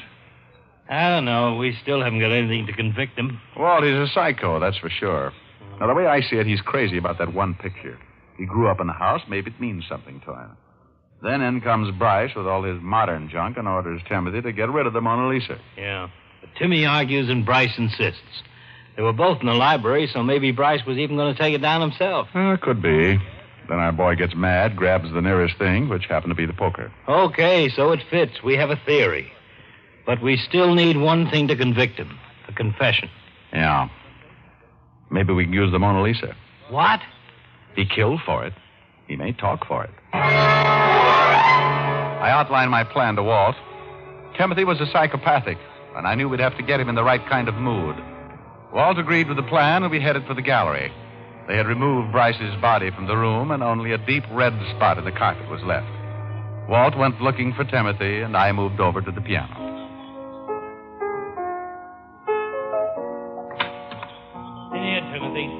hello, Rick. Hi, Walt. Just thought I'd pass the time at the piano. It's all right. Just sit down, Timothy. I want you to wait here where I can locate you. We'll want to question you later. Yes, sir. I'll call you if I need you, Rick. Okay, Walt. My playing bother you, Timothy? Oh, not at all, sir. I like music. Oh, me too. You know, that painting up there reminds me of a song I heard not long ago. Pretty thing. Went like this. Mona Lisa, Mona Lisa, men have named you. You're so like the lady with the mystic smile. Is it only 'cause you're lonely they have blamed you for that Mona Lisa strangeness in your smile? I watched him carefully as I sang. At first he stared at me with a strange look in his eye, but gradually he settled back in his chair and listened to the words. His eyes rested on the beautiful painting over the mantelpiece. This was the mood I'd wanted. Many dreams have been brought to your doorstep. They just lie there, and they die there. Are you warm? Are you real, Mona Lisa? Or just a cold and lonely, lovely work of art? Well, did you like that? Hey, Timothy. Hey. Huh?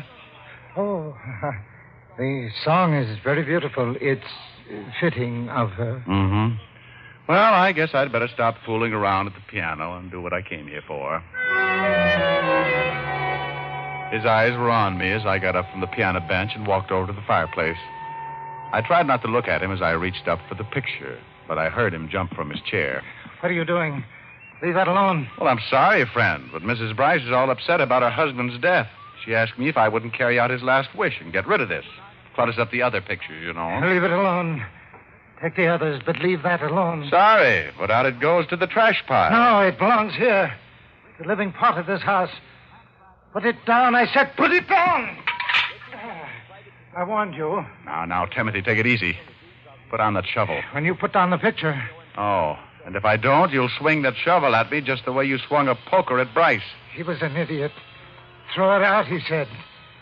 Throw it out and leave that other trash on the walls. Now you want to throw it out, too. No, give me that painting. All right, Timothy, you've got it. Rick, are you all right? Yep.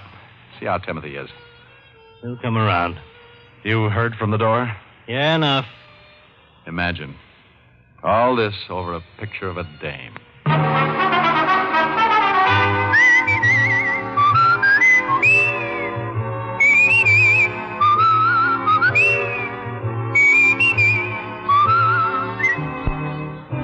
Richard Diamond, Private Detective, stars Dick Powell in the title role. It was written by Blake Edwards with music composed and conducted by Frank Worth. This is Bill Foreman speaking. Richard Diamond, Private Detective, is transcribed in Hollywood by Jaime Del Valle. Richard Diamond, Private Detective, has come to you through the worldwide facilities of the United States Armed Forces Radio and Television Service.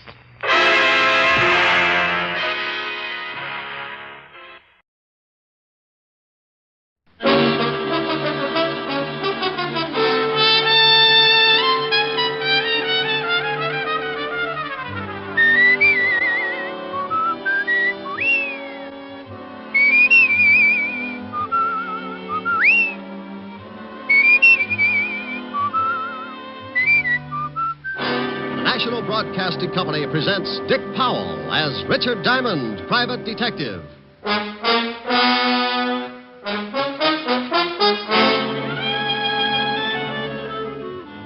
Diamond, this is Walt. Where the devil are you? Where I started out to be, down on River Street, looking for Well, the you guy... stay right there and wait for me. But you might as well stop looking. Why stop looking? Take my word for it, he's not there. Well, if you're so smart, where is he? The city morgue. We fished him out of the river 10 minutes ago. Here's another exciting case from the files of Richard Diamond, Private Detective, starring Dick Powell.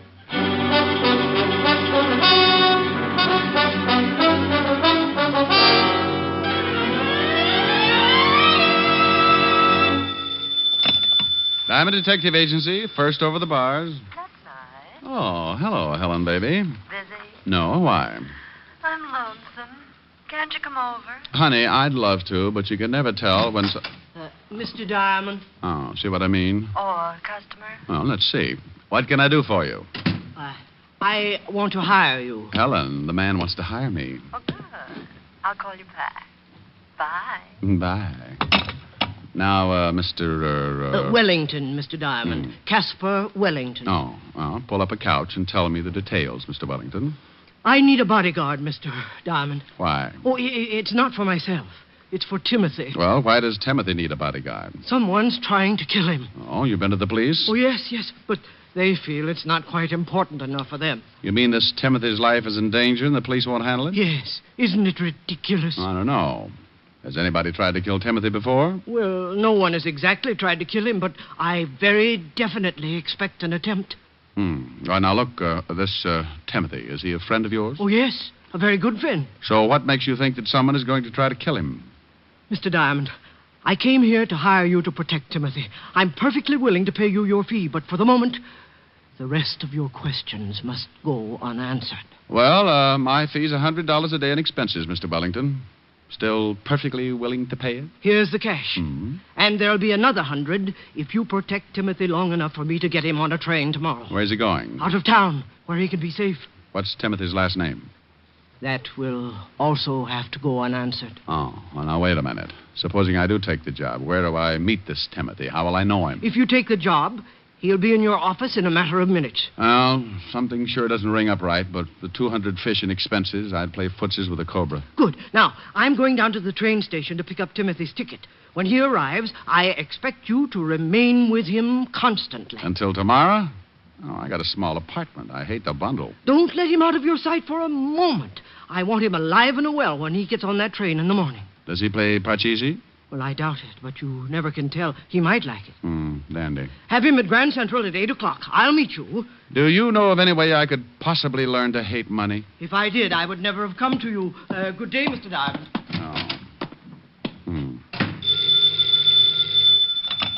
Atlantic Bone and Fertilizer. Oh, that's a pip. Just wondering how a new business would work out. Now what's wrong? I have a very unhealthy feeling that I've just let myself in for something I won't like. Oh, the client? Well, kind of. I've got a guard, a friend of his. What's the matter with that? Oh, I'm not going all through that again. The client just came on like Secret Service. I got the name of the guy he wants guarded, and I know that someone's going to try and kill him. And that's it. Rick, you be careful. Honey, the client shoved $200 in my rural hot hand. Oh, good. What do you want me to do? I'm trying for capitalist this year. Didn't your client go to the police first? Sure. He went to the police, but then... Hey, you. Me? What? Yeah, you. Rick, are you listening? Yeah, I'm listening. Put down the phone, friend. We want to talk to you. Well, if you're listening, why don't you answer my question? If your client went to the police... That's better. Well, now, I'm a sport, especially when someone's got a gun pointed at me. Oh, the gun ain't gonna hurt you, chum, if you answer a couple of questions. Where's Caspar Wellington? Who? You gonna be difficult? Look, you got a gun on me. Who wants to be difficult? You don't know Caspar Wellington, friend? Never heard of him.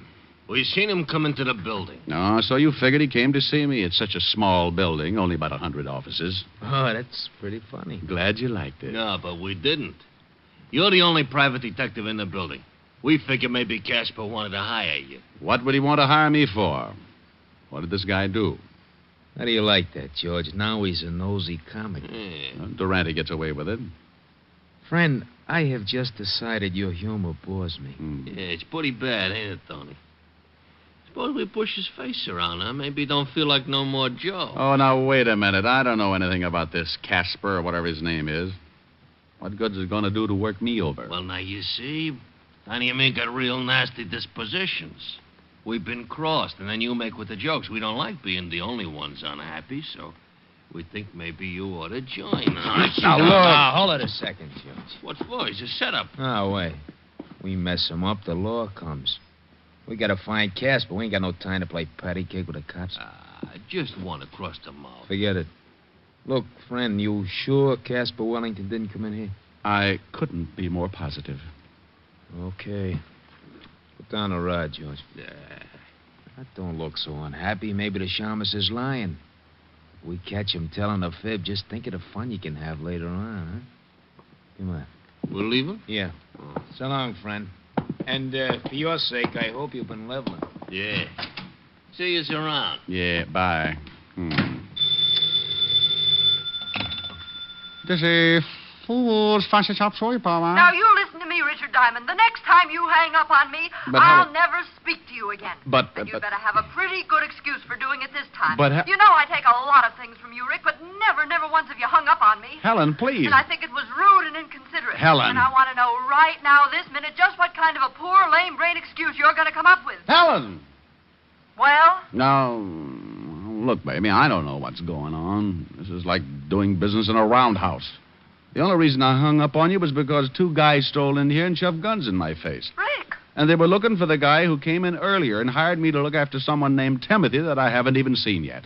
It sounds awfully confusing. It is. Oh, hold the phone. Here's somebody else. Come in with your hands up. You Richard Diamond? Yep. You got a crate there addressed to you. Well, that figures. Bring it in.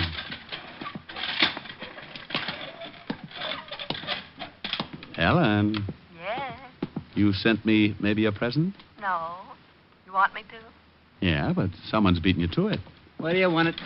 Good grief. Put it down right there. What's the matter? The present.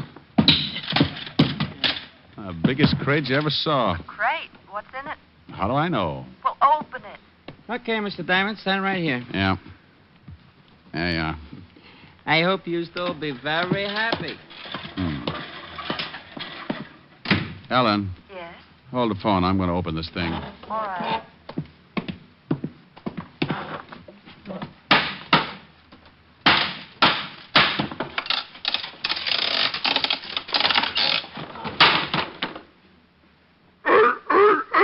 Oh, no. Oh, get away. Get away. Now get on. Get on. Don't come up here. Don't. Oh, Helen. Rick, what in the world's the matter? Helen, if this is your idea of a joke, Please calm down and tell me what's wrong. what, can't you hear it? Well, I heard something, but I thought you must have eaten your lunch too fast. Well, I'm standing on my desk trying to fight off a monster. What? Call up Charles Adams right away. A monster? Yes. I'd swear it was a seal, but I know my friend's better than that. This thing has got to be poisonous. A seal? Yes, a seal. Hey, he's not so bad. He's applauding. You must have liked that remark about Adams. Now you stop it. Do you expect me to believe all this? She doubts you, fella. Say a few words. Rick, who in the world would send you a seal? I don't even need to look. This has got to be Timothy. Oh, it is Timothy. When he heard his name, he made like a curtain call. Sounds like one Richard Diamond. Hey, that's pretty... nothing. I'll call you back. Where are you going? I'm going to take Timothy right back to Mr. Casper Wellington and tell him that... Yes? Oh, for the love of... I don't know where to find Mr. Casper Wellington. Well, there it was. It was pretty silly.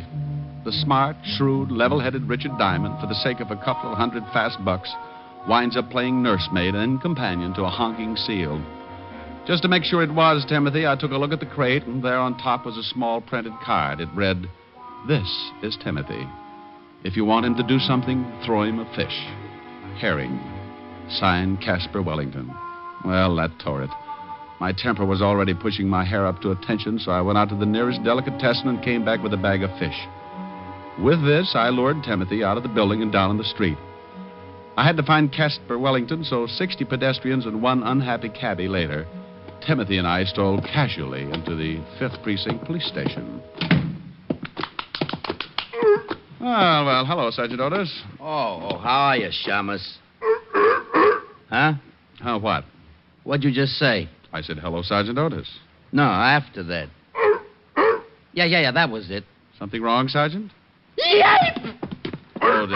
Otis, say hello to Timothy. Timothy, this is Sergeant Otis. Lieutenant! Go on over and kiss the Sergeant, Timothy. Go on. Oh, no. Get him away from me. Get him away. Oh, Otis, he's not so bad. Lieutenant! Help! Now, Otis. Come down off that desk. You look sillier than I did. He's trying to eat me. Oh, be quiet. You too, Timothy. You'll wake up the lieutenant. Here's a fish. Throw it to Timothy. Not to you, Diamond. You'll probably take my arm along with it. Get away, get away. What the devil is going on out here? Otis, what are you doing up there? Hello, Walt. What are you doing to my sergeant? And you shut up, Otis. That wasn't me. What do you mean it wasn't you? Of course it was you. Walt, meet Timothy. How do you... I'd hate to think what would happen if someone wandered in here with a walrus. Come on, Timothy. Let's go see the brave old head of homicide. Yeah. Get him out of here. Oh, relax, Otis. Timothy's as scared as you are. Oh, yeah? What makes you say that? He's probably thinking there's more like you. That would be a horrible shock to anyone, even a SEAL. Oh. Come on, Timothy.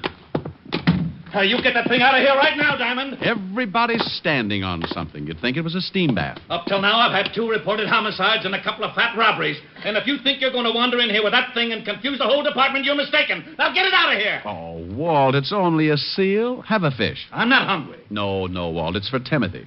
Feed it to him. He'll love you. Yeah? Do you think so? Sure, Walt. Go ahead. Try it. Okay. Here, Timothy. Hey, he's applauding. Sure, he's a nice little fella. Now, climb down and help me. Give me another fish. Oh, won't come down without it, huh? Okay, Walt. Speak. Oh, don't be ridiculous. I want to feed it to Timothy. He likes me. See? Oh, lovely. Why don't you two get engaged? Oh.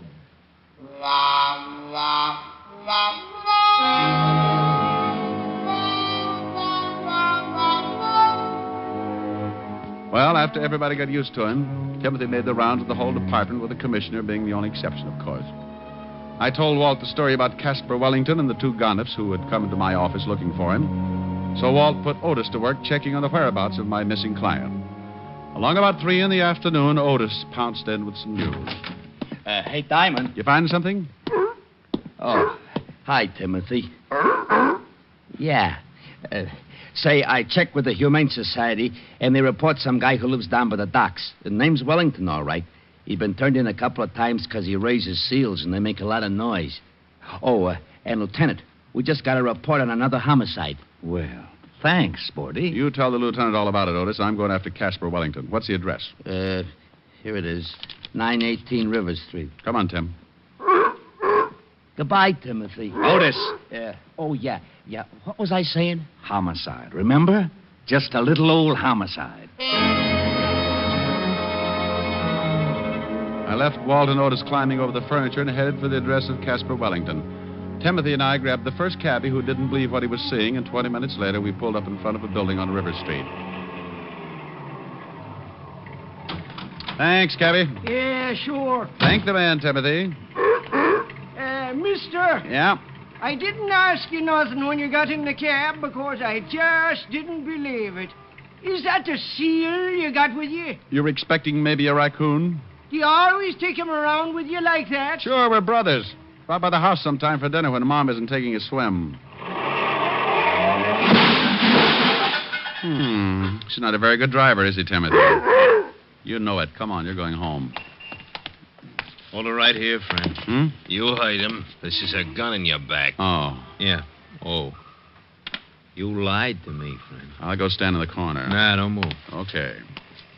George, grab the seal. Oh, now, wait a minute. Wait a minute. You can't do that. Want to bet? Come here, you. Take your hands off that seal. Shut your mouth, friend. Next time you don't get it across the neck, I'll give you the rat on the skull. Okay, friend. I got him. All right, get him in a car. And you, stay put. One bad move, you're going to get shot up very bad. Come on, George. You got that thing in the car? Yeah, he's saying let's get out of here. All right, friend. Yeah. You see this I got pointed at you? I see. Good. Forget about today. You won't see it again. Open that big yap of yours and it goes boom. Now turn around, because when we leave, I don't want you looking back for no license number.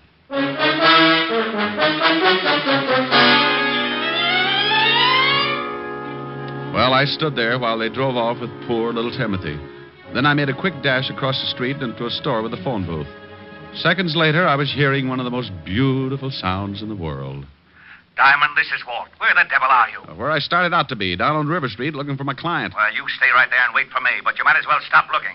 Well, why stop looking? His house is just down at the end of the block. Well, take my word for it, he isn't there. Well, if you're so smart, where is he? The city morgue. We fished him out of the river 10 minutes ago. What? He was suffering from a hole in his chest. Dead before he was tossed in. Oh, Walt. Remember those two guys who came into my office earlier? Yeah? Well, they just put the snatch on Timothy and belted me across the neck for my trouble. They swiped the seal? Yeah, so get on here. I'll meet you at Casper Wellington's house.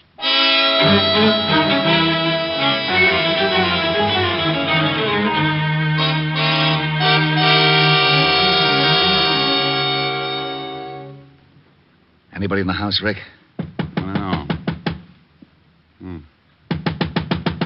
Well, no answer. Well, let's case the place. I've got a skeleton key. Walt. It's open, see? Now, if you'll notice as I walk in, at no time do my feet leave my legs. Very funny. Whew. Yeah, smells like somebody's been cooking up a fish stew. Crummy joint. Ooh, get a load of that kitchen. What a mess. Oh, weren't cooking fish, Walt, just cleaning it. There's still a mess of them left in the sink. Well, Casper raised seals. Where are the rest of them? Walt. Yeah? Come here. What is it? Get a look at this backyard. Holy cow. Bunch of dead seals. Who in the world would do anything like that? Maybe your two friends. Hey, what's this? What's what? This bag on the floor, leather bag. What's in it? Nothing. Wait a minute. There's some kind of dust at the bottom. Well, save it. We'll have it analyzed when we get down to the station. We've got to check up on those two guys who kidnapped Timothy. This is the craziest case. I got a hunch. Sure, it's crazy, but if I'm right, it's also pretty smart. Let's go to the station.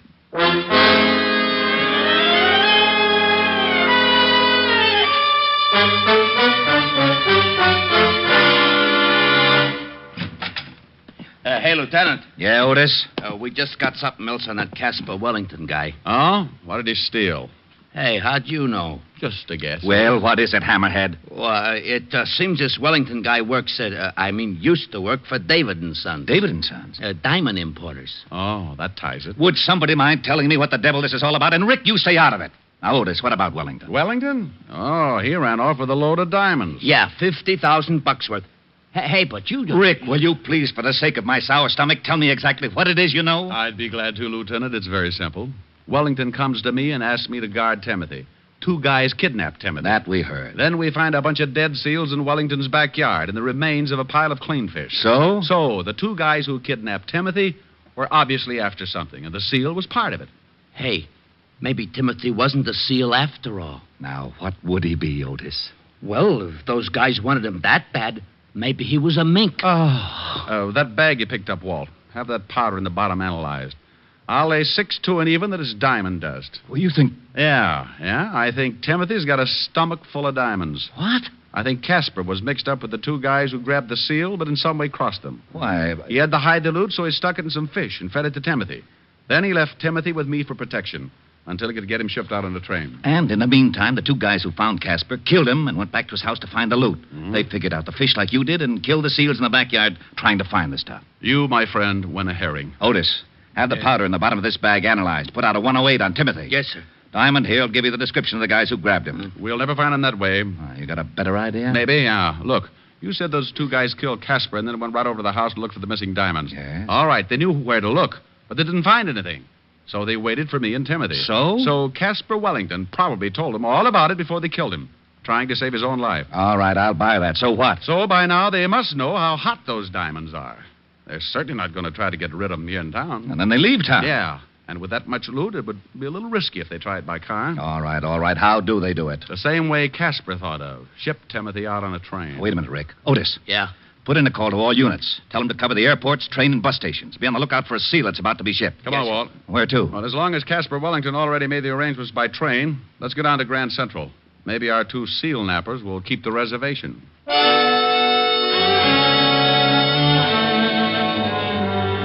Well, Walt and I piled in the squad car again, and 20 minutes later we were standing in the middle of Grand Central Station with a bag of fish and a weather eye out for the missing seal and his two abductors.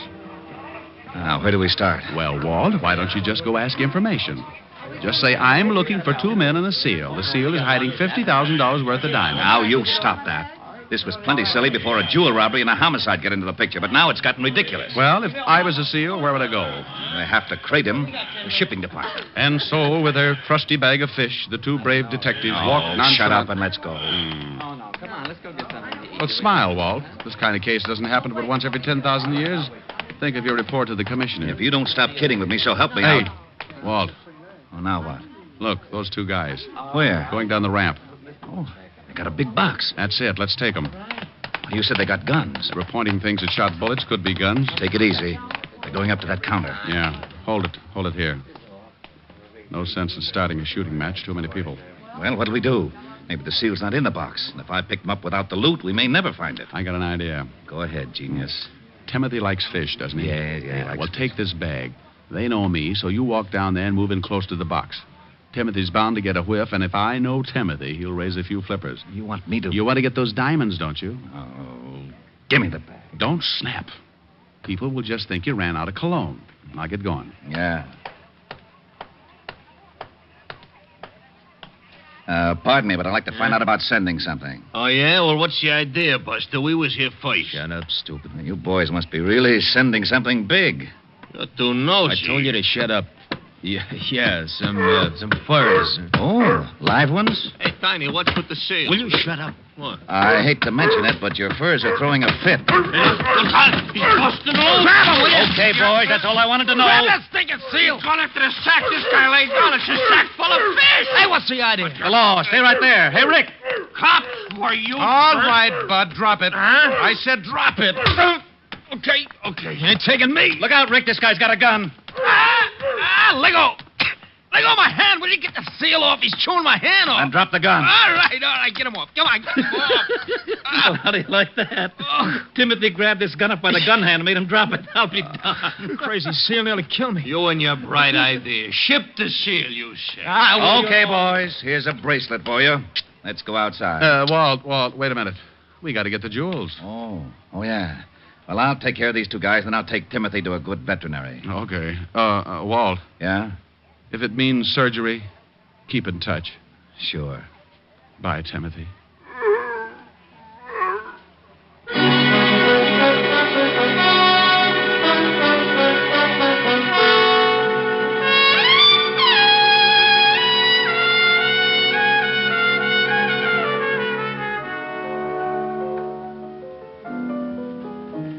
Rick. Huh? Now, don't be unhappy. Oh, how can I help it, honey? He's been in surgery for nearly an hour. Oh, but he'll be all right. They got a good vet. Oh, I hope so. I was getting attached to that seal. Oh, I got it. Yeah? Rick, Yeah, Walt. Yeah. How's Timothy? he had the diamonds in him, all right. Oh, but how is he? Well, Go ahead, Walt. You can tell me. I can stand it. he's very weak. Doctor says he thinks he doesn't want to live, no will. Oh, well, what's the matter? He was such a happy seal. I think he misses you, Rick. Every time someone mentions your name, he kind of honks and raises a weak flipper. I better come right down. He's sinking fast. Oh, you think maybe if he heard my voice, can you get a phone near him? Yeah, wait a minute. Okay, I got it next to his ear. Say something. Hello, Timothy. Oh, Walt. Yeah? Walt, ask him if he's seen a picture called Mrs. Mike. He says he saw it. Didn't like the leading man. Oh. Loved Evelyn Keyes. Oh. Ask him if he liked the music. Yeah, he liked that. Well, put the receiver next to his ear and I'll sing him the theme song. Well, go ahead and try. Anything in case of an emergency.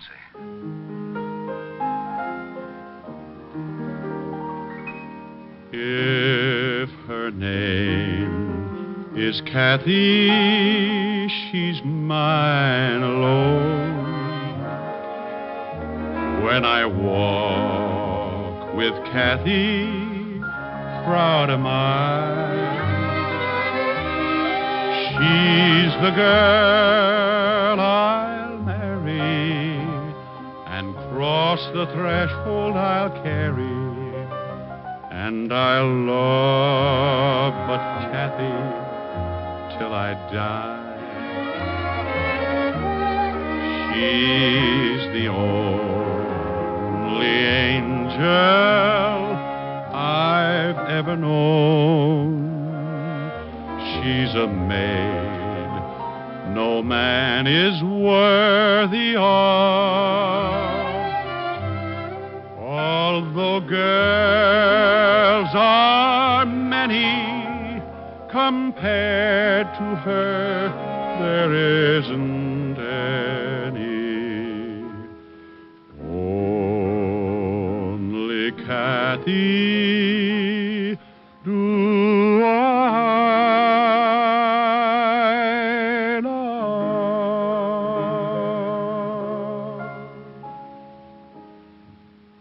Well, Walt? I did it. He's better? Listen. Good old Timothy, that a boy. I guess the singing did it. What do you mean you guess? When I sang with the Peter Pan Five, we played 2 weeks at the Coral Gables Hotel in Florida. So what? So what?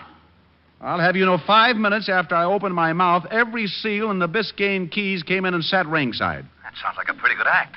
Well, what'd you give it up for? Well, I got a sore throat one night, and the place was up to its ears in alligators. Rick. Yes, Walt? Bye.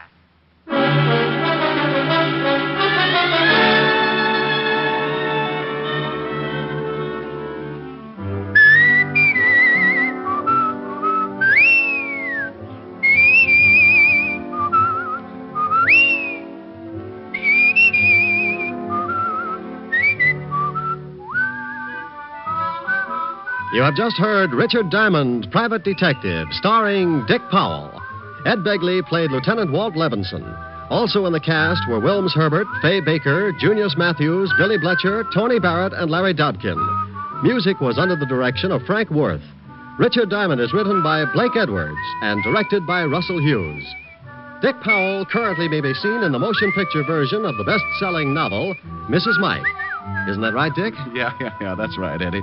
Oh, by the way, Ed Begley, who plays Lieutenant Levinson on our show, would like to say a few words to his old friends in Hartford, Connecticut. Well, I just want to say, on behalf of all of us here on Richard Diamond, congratulations to radio station WTIC in Hartford, Connecticut, where I got my start in radio, and which this week celebrates its 25th anniversary of service to the people of southern New England. Thank you, Ed Begley. Now, this is Eddie King inviting you to be with us next Sunday at this same time when we will again bring you Dick Powell as Richard Diamond, Private Detective.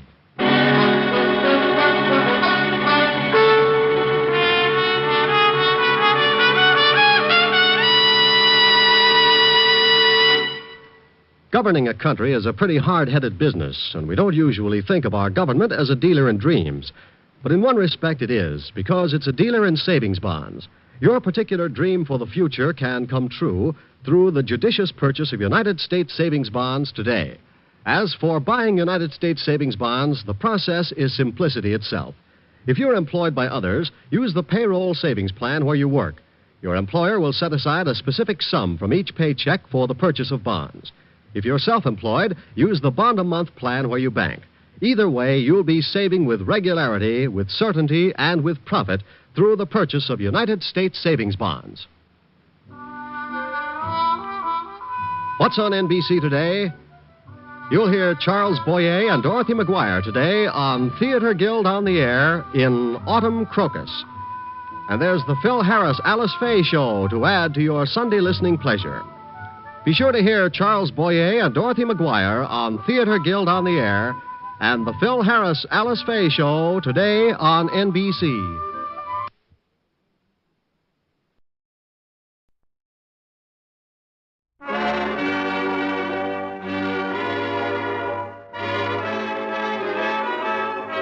The makers of Camel Cigarettes present Dick Powell as Richard Diamond, Private Detective.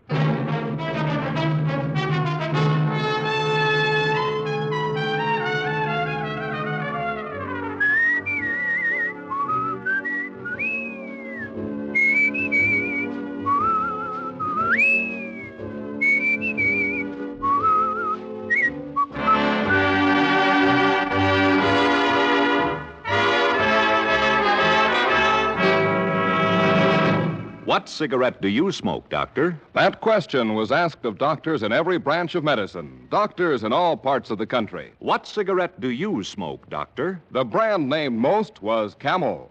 Yes, according to this recent nationwide survey, more doctors smoke Camels than any other cigarette. Make your own Camel 30-day test. the sensible cigarette test, and see how mild, how flavorful, how thoroughly enjoyable Camels are.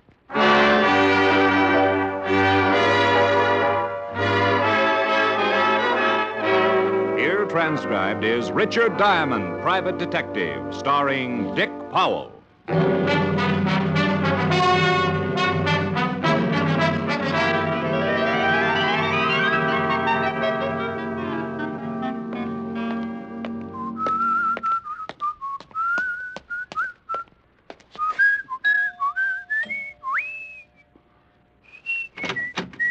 Yes? Oh, Mr. Diamond, come in, sir. Well, thank you, Francis. How's the pantry Einstein tonight? Oh, my goodness, sir. That was a dandy. Oh, you like that, huh? Oh, yes, sir. Well, chuckle along and tell Miss Asher Sweet and Frostbitten is downstairs. Right away, sir. I'll be in the study. Yes, sir. The snow is snowing. The wind is blowing. But I can weather the storm. Why do I care how much it may storm? I've got my love to keep me warm. Hi. Hi. What's new? Nothing with me. I want to know about you. Nothing much with me either, honey. What have you been doing for the last couple of days? Case. Oh. Got a nice big fat retainer. Oh. Yeah, oh. Look at the eyes light up. Well, I'm happy for you. Mm-hmm. Well, I don't want your money. But now that I'm independently wealthy, you figure you don't have to feed me anymore. Rick. Don't have to take me to any more shows. Stake me to an occasional chocolate malted. Oh, don't be silly. You know I don't mind. Just because I made a couple of $100. Couple of $100? Stop kissing my hand. Rick. You idiot. I have tickets for the ballet tomorrow night. Dinner at 21 after the show. Oh, Rick. Afterwards, we neck. I love you. Of course. Now, I suppose you want to hear all about the case. Well, not unless you want to.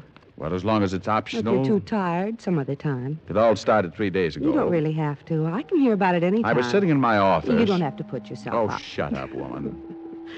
As I was saying, the whole thing started 3 days ago. I was sitting in my office reading Gaylord Hauser and soaking my feet in a tub of blackstrap molasses when the door opened and in walked 6 feet of mink cape wrapped around 5.5 feet of what little girls are made of. I remember thinking about the sugar and spice and everything nice, and even with the mink cape covering most of it, I decided that this little girl could have given a bee farm a nervous breakdown. Mr. Diamond, You have been reading the sign on the door. I'd like to hire you. Well, I'd like you to. I'll charge $100 a day in expenses. I want protection. From what? My husband. What's the matter? Can't he stand the pace? He's getting out of prison at 5 o'clock this afternoon, and he's threatened to make trouble. I think you better tell me the whole thing, Miss... Connors, Marilyn Connors. Okay. Who's your husband? His name's Joe Connors. Oh. You know him? Helped send him up 10 years ago. Armed robbery, wasn't it? Yes. He hasn't served all of his time, but he's being paroled. Go ahead. Well, since Joe was sent up, I had to find work. A man Joe used to work for gave me a job in his club. Martin Cope? Yes. Do you know him? Slightly. We're hating acquaintances. Mr. Cope has been very wonderful to me. I'm sure he has. I don't think I like that. Your husband doesn't either, huh? You're very blunt, aren't you? Like the front of a streetcar. I don't like your boss, and I don't like your husband. I think it's better that you know now before you make any investments and then have to fire me. You're the best private detective in New York. Only because I'm brilliant, shrewd, and loaded with talent. And a little ridiculous. Oh, sure. Add that on and just think what you're getting for a lousy $100 a day in expenses. Even though you don't like Joe and Mr. Cope, you'll still take the job? Look, Mrs. Connors, I've been honest with you about your husband and Cope. I never let personalities interfere in my business. A job's a job. Besides, I'm starving to death.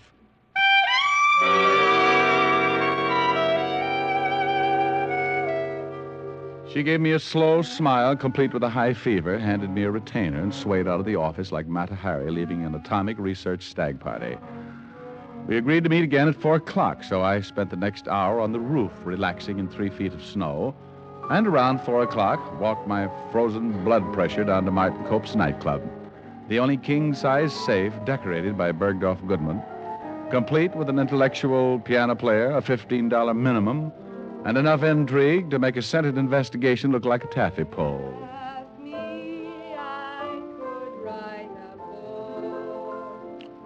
The girl who had been to my office earlier was standing on the edge of the empty dance floor rehearsing a song while the piano player was trying his best to overdo the accompaniment.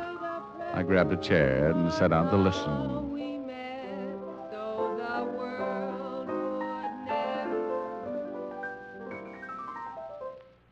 Something wrong?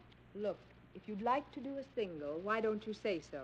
You're unhappy? When you're playing for me, I would appreciate it if you just backed me up quietly, simply. Stop hating Art Tatum. Darling, I'd be happy to do anything you say except for one thing. Yes? You can't sing. Why, you anemic excuse for a musician. You couldn't get a song right if you ran it through a player piano. Temper, darling. You listen to me, Bernie. I've put up with you for a long time. You've put up with me? Yes, with you. Oh, I've let you mess me up night after night. You did that all by your little lonesome, honey. You just better remember who's paying your bills, honey. I get out here and break my neck to try and give a good show. Don't you get cute with me. You better wise up, Buster, or you're going to end up playing for your meals down on Skid Row. For Pete's sake, Marilyn. No, Bernie, I'm... They kept going round and round. And about the time the piano player looked like he might possibly throw caution to the wind and stamp his foot, a door opened at the other side of the room, and Martin Cope, big-time gambler and owner of the club, walked over to the piano. Look, if you two insist on raising the roof, take it to the back room where nobody can hear you. I'm sorry, Martin, but Bernie just won't... Mr. Cope, I can assure you that it wasn't I. You stay out of this. Oh, wait a minute. Oh, I'm sorry. You two can kick the walls in when I'm not in my office, but, honey, when I've got work to It do... won't happen again. What's the matter? Who's that? Who? Sitting over there. Well, I'm surprised, Cope. I thought you'd spot my blue eyes. Oh, it's Mr. Diamond. Diamond. Yes, he says you know each other. You mean Diamond, the private detective? Sure. You remember, Cope, all those times down at the precinct, playing 20 questions? What are you doing here? I got tired of talking to nice people. Beat it. I asked Mr. Diamond here, Martin. You did? Well, I know you're not worried about Joe, but I am. And you had this two-bit gum chewed?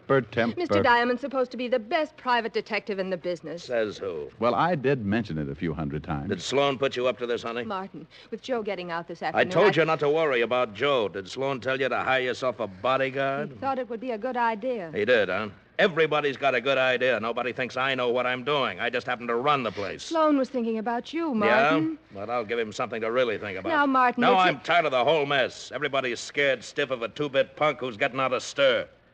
Hiring an ex-cop who couldn't protect an old lady from a Boy Scout. Have you been tested for rabies lately? Look, Diamond... Martin, I'm afraid of what Joe might do. Oh, but hiring a private cop, and to top it off, you gotta pick this one. Look, Mrs. Connors, I don't want to cause a lot of trouble. Well, you're trying real hard. Maybe you'd better just take your retainer and we'll forget the whole thing. That is the only bright thing you've ever come up with, Mr. Diamond. How about it, Mrs. Connors? Well, you keep the retainer, Mr. Diamond, but maybe under the circumstances it would be better Sure, if we... keep the money, Diamond. Go buy yourself a new joke book. I don't want it.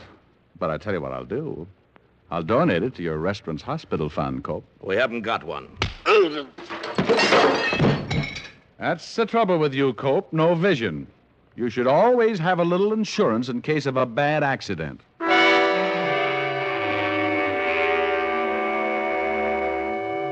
I left the club with Martin Cope stretched out on the dance floor and Marilyn Connors looking too startled to say much. Bernie, the piano player, accompanied my exit with a fast course of the funeral march, and I headed for my quiet little apartment. I napped for the rest of the afternoon, and by 8 o'clock I was appropriately dressed in my best blue suit.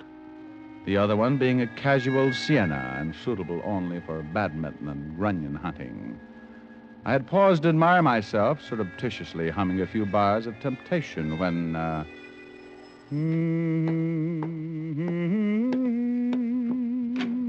Yeah? Richard Diamond? Depends on who wants him. My name's Sloan, William Sloan. I'm Diamond. What can I do for you? I'm here because Miss Marilyn Connors asked me to come by and talk to you. Well, come in. Thank you. I believe Martin Cope mentioned your name earlier this afternoon. In all probability, he did. I'm Mr. Cope's attorney. Have a seat. Thank you. Cope seemed a little unhappy with you, Sloan. That was because I suggested that Marilyn hire herself a private detective. I gathered as much. I picked you because of your reputation. I had no way of knowing that Martin didn't like you. Why are you here, Mr. Sloan? To ask you to go back on the job. Protect Marilyn until we're sure that her husband is not going to cause trouble. I'd like to know something, Mr. Sloan. Why do you expect Marilyn's husband to cause trouble? Isn't it obvious? Maybe I'm a little dense. Why, but- Marilyn and Martin Cope have been in love since Joe Connors was sent to prison. You think that's enough to make Joe Connors try something? Well, it goes a little deeper than that. How deep? Joe Connors used to work for Martin. Oh, yeah. Wait a minute. I'm beginning to remember. Joe Connors swore Cope had him framed. That's correct. He swore that when he got out, he'd get him. Well, it's a little tough under the circumstances. It'll just cause another argument between Cope and Marilyn if I show up again. Why don't you get yourself another boy? A lot of good private detectives in New York. Because you'd be about the only one who wouldn't be afraid of Martin. And Marilyn has a great respect for you. Even after I belted her boyfriend? Well, I think that convinced her you were the one for the job. Joe Connors got out this afternoon, didn't he? That's right, at 4:30. Where's Mrs. Connors? At the club. Well, if I go down there, there's going to be more trouble. Martin went out about an hour ago. That's why we want you to come down. Martin got a phone call. He seemed worried. Marilyn was in the office with him. She said that when he left, he didn't say where he was going, but he took his gun with him.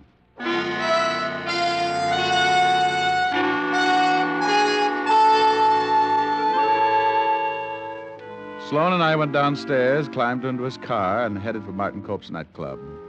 When we went in, Marilyn Connors was on stage. So we went to the back of the building and sat down in her dressing room. About 10 minutes later, Marilyn came in. She was wearing something thin enough to make a silkworm commit a harry-carry. Hello, William.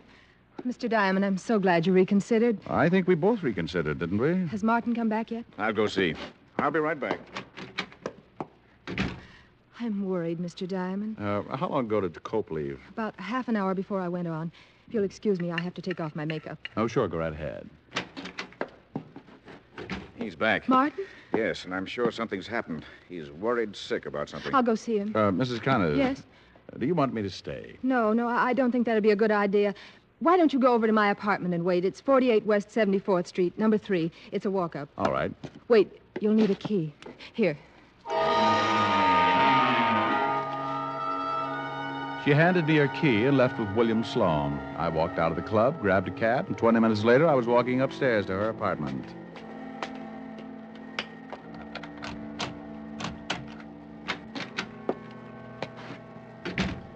The room was in darkness. I felt around for a light switch near the door. Then I froze. The room was still and quiet, but there was a smell in the air, a heavy, pungent odor that a gun leaves after it's been fired. The smell was cordite. I flipped the switch on and looked down at the dead body of Joe Connors, lying on his back, shot through the head.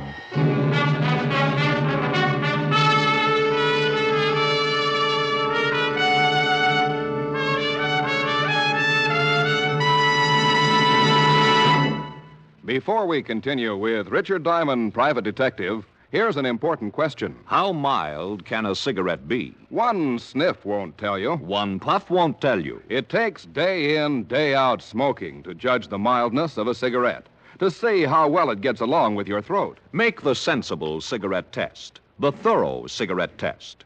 Smoke only Camels for 30 days, and you'll know how mild Camels are. Pack after pack, week after week.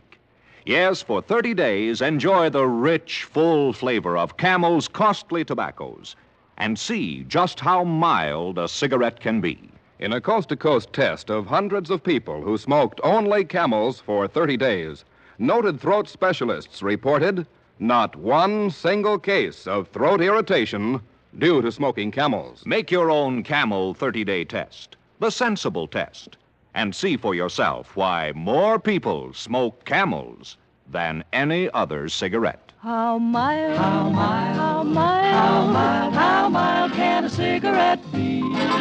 Make the Camel 30-day test and you'll see. Smoke Camels and see. And now back to Richard Diamond, starring Dick Powell.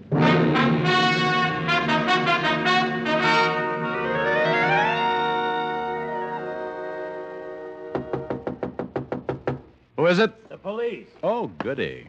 Otis, Yeah. you're standing on my foot. Oh, sorry, Lieutenant. Well, good evening, Lieutenant Levinson. Who's dead, Diamond? Right over there, name's Joe Connors. Shot in the head, Lieutenant. Well, Otis is getting brighter. Who did it? How do I know? Whose apartment is this? Mrs. Marilyn Connors. Same name as the dead man. No, his name's Joe. Oh, I mean the last name. Look, meathead. Well, it is. Well, he's right, Walt. They were married. What are you doing here? Me? Well, I come with you. Otis. Oh, sorry. Yeah, what are you doing here, Diamond? Well, Marilyn Connors asked me to wait for her. And let's all wait. Walt, have you noticed all the windows are locked? So it's cold out. Well, let's not wait. Let's go over to Martin Cope's nightclub. What's Martin Cope got to do with it? Leave Otis here until the coroner arrives. Put a tag on him so the coroner will be sure to get the right body, and I'll tell you about the whole thing on the way over to the club.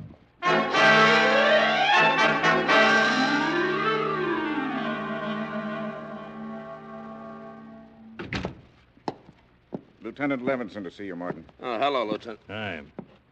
What are you doing here, Diamond? He's with me, Cope. You own a gun? What is this? He said, do you want a gun? Yeah, so what? Mind if I look at it? Okay. It's loaded. Let's see. Been fired. You're nuts. Rick. Has been. What is this? I haven't fired that gun since I owned it. You took it out of here with you, didn't you?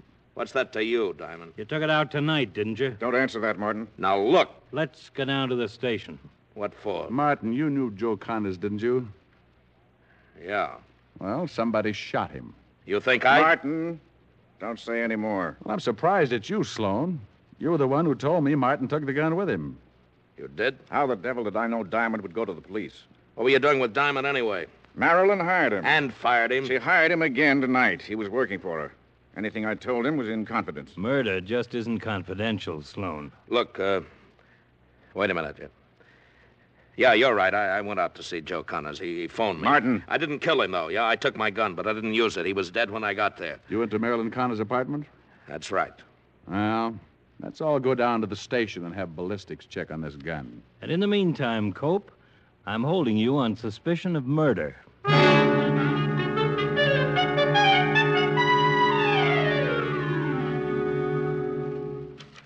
Well, here's the ballistics report, Rick.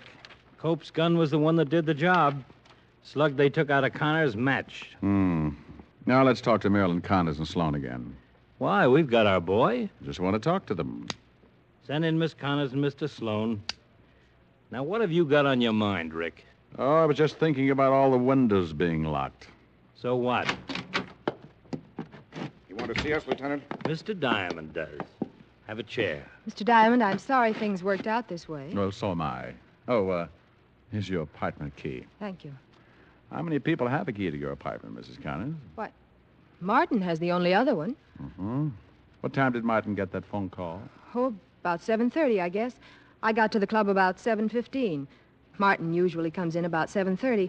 I met him in his office, and he got the call. And he took the gun and left right away? It's all right. Martin has already admitted taking the gun. Yes, he took the gun and left almost immediately. Mm-hmm. Where were you, Sloan? At home. I got to the club just after Martin left. Marilyn told me what had happened, and I came right over to you. Oh. Well, all right. Thank you very much. That's all? Are you going to defend Mr. Cope? I doubt it. I don't think he wants me to. Well, thank you very much. We'll be talking to you. Goodbye, Lieutenant. Mr. Diamond. So long. Goodbye. Bye. Now, what was all that about? I want to talk to Martin Cope. Rick, now look. I want to talk to him. I want to find out how Joe Connors got into a locked apartment without a key.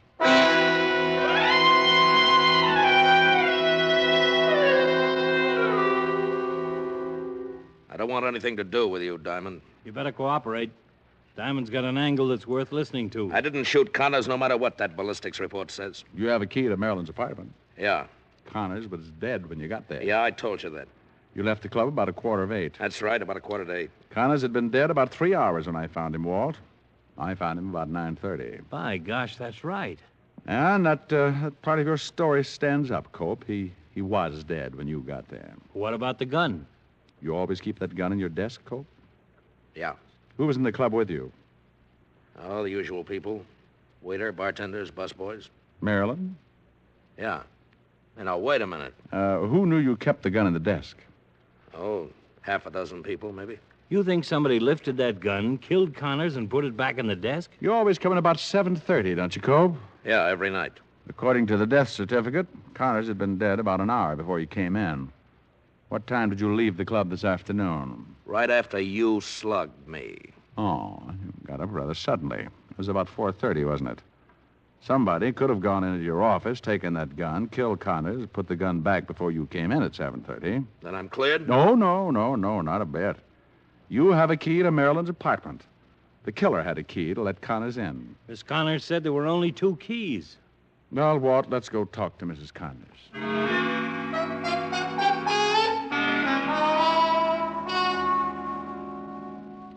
Mrs. Connors, where were you around 7 this evening? 7? Where were you? Why, downtown. You weren't in your apartment? No.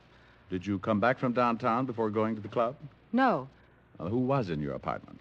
Why, no one that I know of. Have you ever given your key to anyone except Cope and, me, of course? Yes.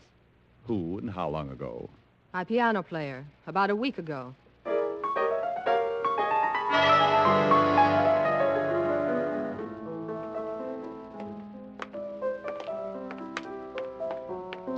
Hello, Bernie. Hello. Oh, hello. You're the nice man who slugged Mr. Cope this afternoon. Let me buy you a drink. No, thanks, Bernie. This is Lieutenant Levinson. Lieutenant? Hi. What time did you get to the club this evening, Bernie? Oh, about 7:30. Why? The cook says he saw you come in around 7:15. 15 minutes one way or the other. Where were you at 7 o'clock, Bernie? My house, I guess. Bernie, we checked with the state prison. They censor letters up there. Do they? Mm-hmm. A man named Joe Connors got a letter 2 days ago telling him to meet someone at Mrs. Connors' apartment around 6:30 this evening. What's this all about? Well, we'd like to have you come down to the station for a paraffin test, Bernie. A paraffin test? Yeah, we can determine if anyone has shot a gun in the last 48 hours. Oh. When did you take Mr. Cope's gun, Bernie? Right after he left this afternoon.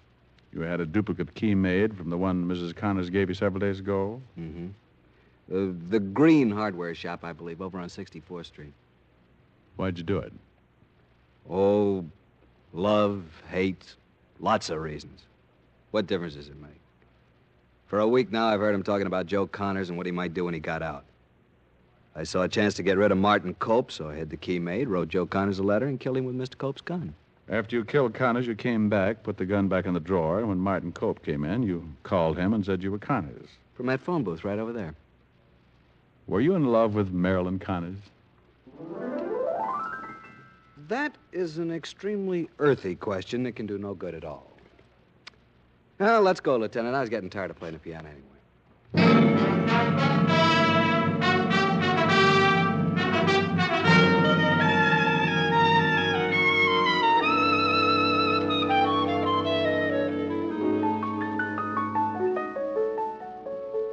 Oh, that's kind of sad. Yeah. In a way, it's too bad it didn't work. Think what Marilyn Connors in for when she marries Martin Cope. Oh, speaking of Marilyn Connors, you certainly did take a lot of pains describing her attributes. Oh, really? Well, it wasn't painful at all. Was she really that pretty? Pretty. Well, I'm jealous. Well, don't be. She had one thing that was wrong. What was that? She had long blonde hair that hung all the way down to the floor. Well, that sounds beautiful. But it was her mustache. Better sing something, huh? I think you'd better. What would you like? Anything that will make up for that last remark. I thought it was pretty clever. Just sing. Okay. How about this? Maybe I'm right, and maybe I'm wrong. Maybe I'm weak, and maybe I'm strong. But nevertheless, I'm in love with you. Maybe I'll win, and maybe I'll lose. Maybe I'm in for crying the blues. But nevertheless, I'm in love with you. Somehow I know at a glance the terrible chances I'm taking. fine at the start, been left with a heart that is breaking. Maybe I live a life of regret, and maybe I'll give much more than I'll get. But nevertheless, I'm in love with you. Oh, that's better. Thank you. Rick, I'll bet she really did have pretty hair. Oh, I guess so, but she kept it all rolled up on her head. What's the matter with that? I like yours better. I wear mine up. Yeah, but I've seen you with your hair down. Rick. Come here. Rick?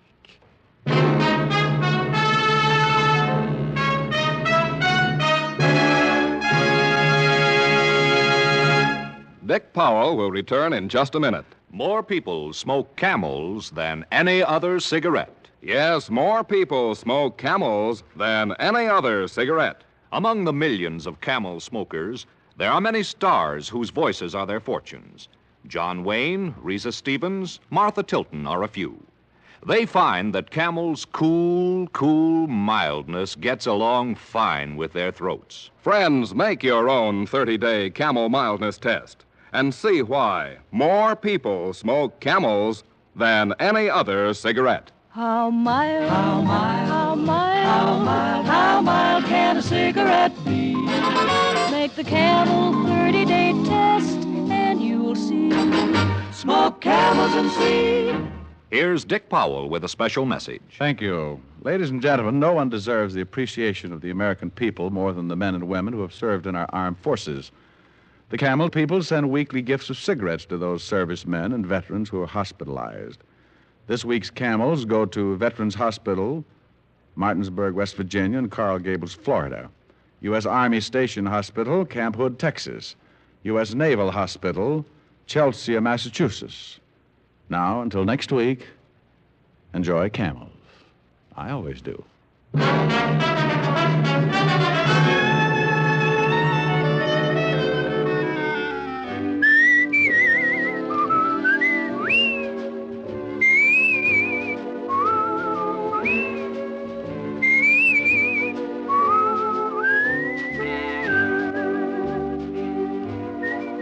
Tonight's adventure of Richard Diamond, starring Dick Powell, was written by Blake Edwards. Our director is Helen Mack.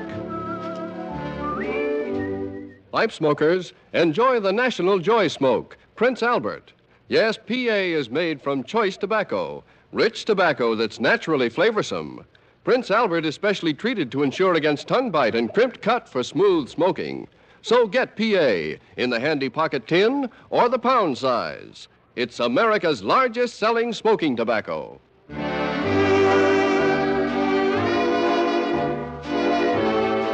Listen next week for another exciting transcribed adventure of Richard Diamond, starring Dick Powell. This is Your FBI. The official broadcast from the files of the FBI follows immediately. Stay tuned. This program came to you from Hollywood. This is the American Broadcasting Company. Here is another in NBC's great parade of new shows.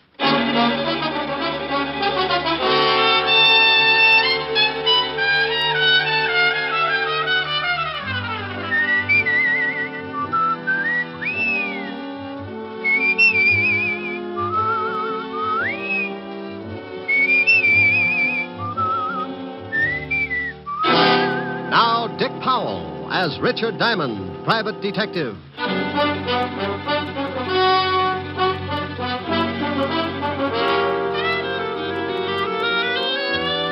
Hello there. This is Diamond. You know, I'm sure a lot of you people have never seen this big city of New York that I live in, but you ought to. It's really worth seeing. I don't mean a 4-bit tour in a bus. I mean that one time that you stop along the way and really take a good look. Maybe it's from a building 40 floors up. You brace yourself against the stiff morning breeze and you lean out and watch the biggest city in the world wake up, stretch, roll up its progressive sleeves and go to work. Or maybe it's 6 o'clock in the evening and you're on your way home. You hold up at a busy intersection and you feel the colossus even before you see it. You look behind, to the right, the left, and then up. And there it is. You could only take in 3 blocks, maybe, but the pushing crowds and towering buildings are a common denominator for the Bronx, Park Avenue, and Flatbush. The rest you have to imagine because your dinner's waiting. Well, I'm lucky in a way. My dinner's ready when I start throwing nickels in the automat. My meals and my time are freelance, and my work is a ringside ticket to the biggest city in the world. Sure, it's lonely sometimes, and trouble walks the streets on a 24-hour beat. But that's how I pay my rent. Trouble's my silent partner, and he sends me everything from divorce labels to some marked City Morgue, DOA, dead on arrival. One night last week, old man Trouble was sitting curled up on a doorstep watching 2 thugs hiding in the shadows of a building. Trouble had a big smile because he was cooking up a king-size mess for yours truly. Hey, Lou. Yeah? Ain't he ever gonna come out? He'll come out. We just gotta wait, that's all. Hey, Lou. Yeah, what is it? I hope he comes out soon. That cop car is due in a little while. Yeah. Hey, supposing they drive up the street just when he comes out. And we don't use the artillery. We don't? We follow him and get him someplace else. Okay. Hey, Lou. What? Here he comes. Yeah. You ready? Yeah, sure. Look, he's got his 2 big watchdogs with him. Get set. Now. We better get going. Don't run, stupid. You think we was being clocked? Hey, Lou. There's that lousy cop car. Come on. Where you going? In this club. Come on, hurry. Hey, Lou, supposing the cops come down here. Shut up. Table, gentlemen? Yeah, for my friend and me. Right this way. Picture, like a souvenir picture to take. Lou, are you crazy? We can't sit down at no table. They'll have the whole neighborhood covered in a few minutes. We can sit for a second, then we'll go out the back door. Here you are, gentlemen. Is this all right? Oh, just standing. Yeah, this is just fine, thank you. Very good, sir. I'll send a waiter right over. Oh, now, come on, Lou. Let's blow this joint. Wait till he gets further away. Please, Lou. Okay. Now you go first. Take your time. I'll follow you. Picture, sir? Huh? No, miss. We don't want no photographs. Yeah, we don't want none. Thanks, just the same. Oh, that's okay. Picture? Like a souvenir picture to take home? Yes, thank you. Well, come on. Right behind you. Now, hold it right there. No. Don't move. Thank you. That will be developed shortly. Hey, Mel, hold it a minute. Yeah, what is it? It's that dame. This is no time to start looking at dames. No, you fathead. The one with the camera. So she's got good-looking legs, but we got... Uh-oh. What's the matter? There's a cop in the door. Get going, but take your time. I'll tell you about the dame later. Oh, Lynn, Yeah? What is it, Monsieur Davis? where are you going? Back to the dark room to develop these pictures. You always said not to keep the customers waiting, didn't you, Monsieur Davis? I'm glad to see you listen to your employer. I'll just come along to see how this batch turns out. This batch isn't any different from the last 100 batches. We'll just go along and see. Oh, that does it. I beg your I pardon. said that does it. You cornered me in that dark room once, and it was all I could do to keep you away from me. Lynn, If you think that just because you run this place, you got a right to make passes at me, you better get yourself a new girl. maybe that isn't such a bad idea. Come to think of it, I kind of go for it myself.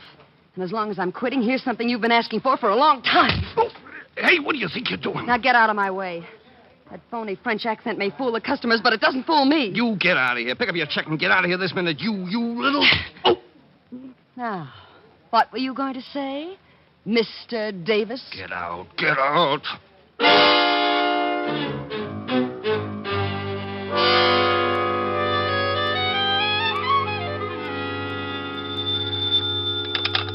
Diamond Detective Agency. If you've lost a body, let us dig it up. Oh, Rick, that's awful.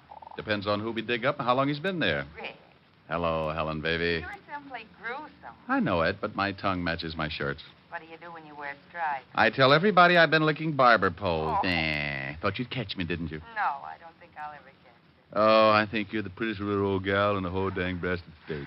Flattery will get you nowhere. Have we got a date tonight? Only if the elevator's still running. Mr. Diamond? Hmm? Oh, I'll call you back later, honey. I think I just sighted the client. Mr. Diamond, please, I've got to talk to you. Well, honey, go back and shut the door. If too much smoke gets out of here, the ceiling will cave in. What? Oh, yes. All right. Rick, did I hear a girl's voice? I think so. But maybe she just wears those clothes because her mother never had a haircut. What does she look like? I can't tell you right now. I'm parked behind a curb. Where? The door is closed, Mr. Diamond. Now, may I speak with you, please? Helen, I'll call you later. I don't care if she is a prospective client.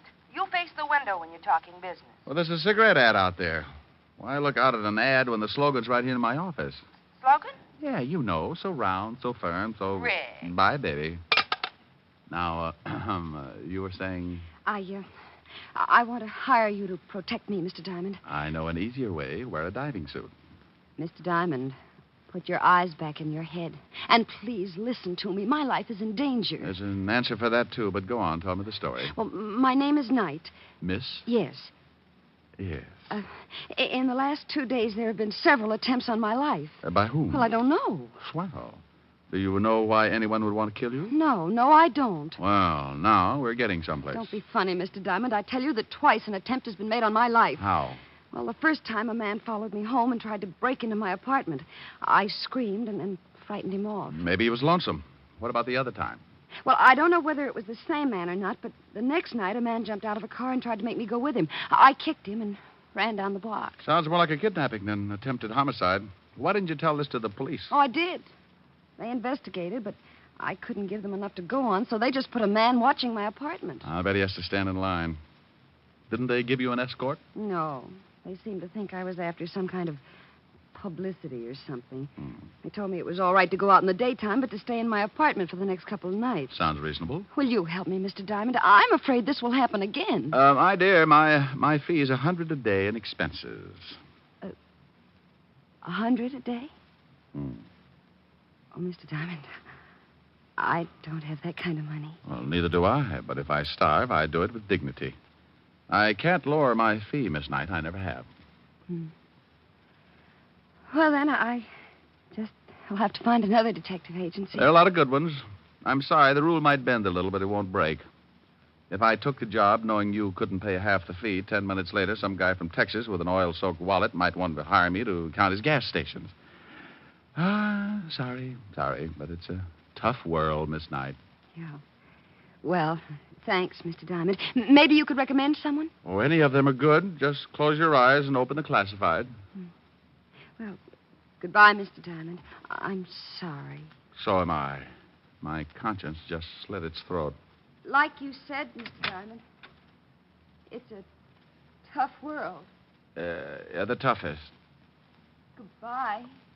Yeah. No, nuts. Yeah, what is it? Diamond? He's hiding his head in the desk. I'll get him for you. Come on out, you heel. Look, I don't know who this is, but put Diamond on the pipe. This is Diamond. Wait till I get the bad taste out of my mouth.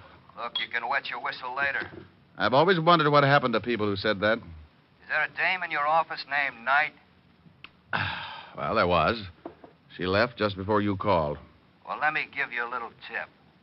If she hired you, you're going to start feeling overworked right now, so tell her you don't want the job. Oh, I am, huh? Yeah.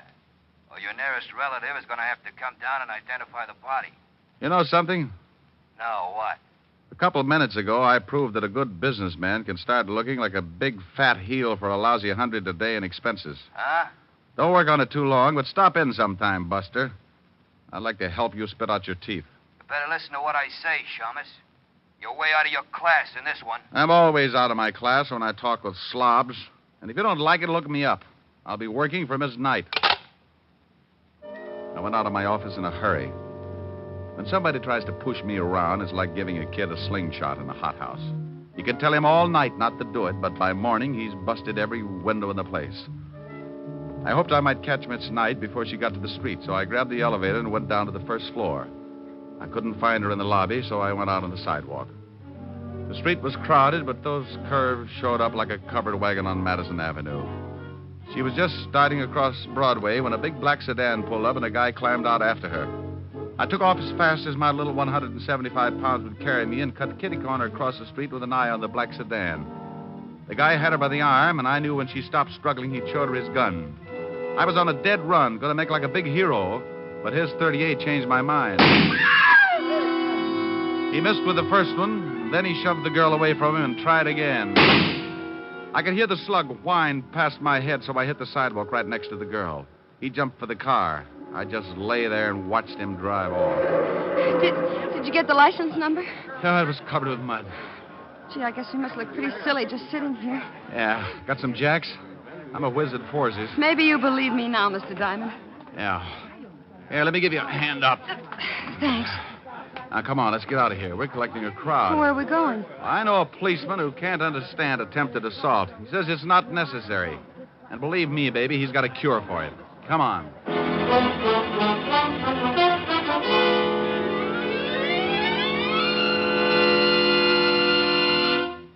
In just a moment, we will return to Richard Diamond, Private Detective, starring Dick Powell. But first, the National Safety Council reports that in almost every motor vehicle accident, there is one or more violations of the law, speed, drink, and carelessness being the worst offenders. The difficulty is that people continue to think of the horror of accidents as always happening to someone else. It never occurs to us that we may be killed dashing out to lunch tomorrow. Yes, it can and does happen, for it's the careless little chances each one of us takes every day that cause the big accident totals. Every motorist and pedestrian is urged to support actively the safety movement in his own community. Be careful. The life you save may be your own. And now, back to Dick Powell and the second act of Richard Diamond, Private Detective. Diamond is hurrying with his pretty client to see Lieutenant Levinson, head of homicide.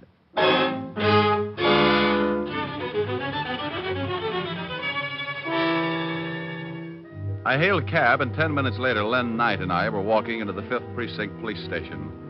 Sergeant Otis looked up and started to say something, but when he saw what I was with, he changed it to a low whistle. Oh, stop puckering, Otis. You look like you've been unstopping sinks. Oh, very funny, wise guy. How about the introduction? Miss Knight, Sergeant Otis. Homicide's answer to mercy killings. Hello, Sergeant. Yeah, don't pay no attention to him, Miss Knight. He was born with a nasty disposition. Is the lieutenant in, Sergeant? Yeah, go ahead. He'll see you. Nice meeting you, Miss Knight. Nice meeting you, Sergeant. Otis. Yeah? Stop clucking. You'll have every rooster in town in here. Hello, Walt. Who's that with you? This is Miss Knight. Is she dead?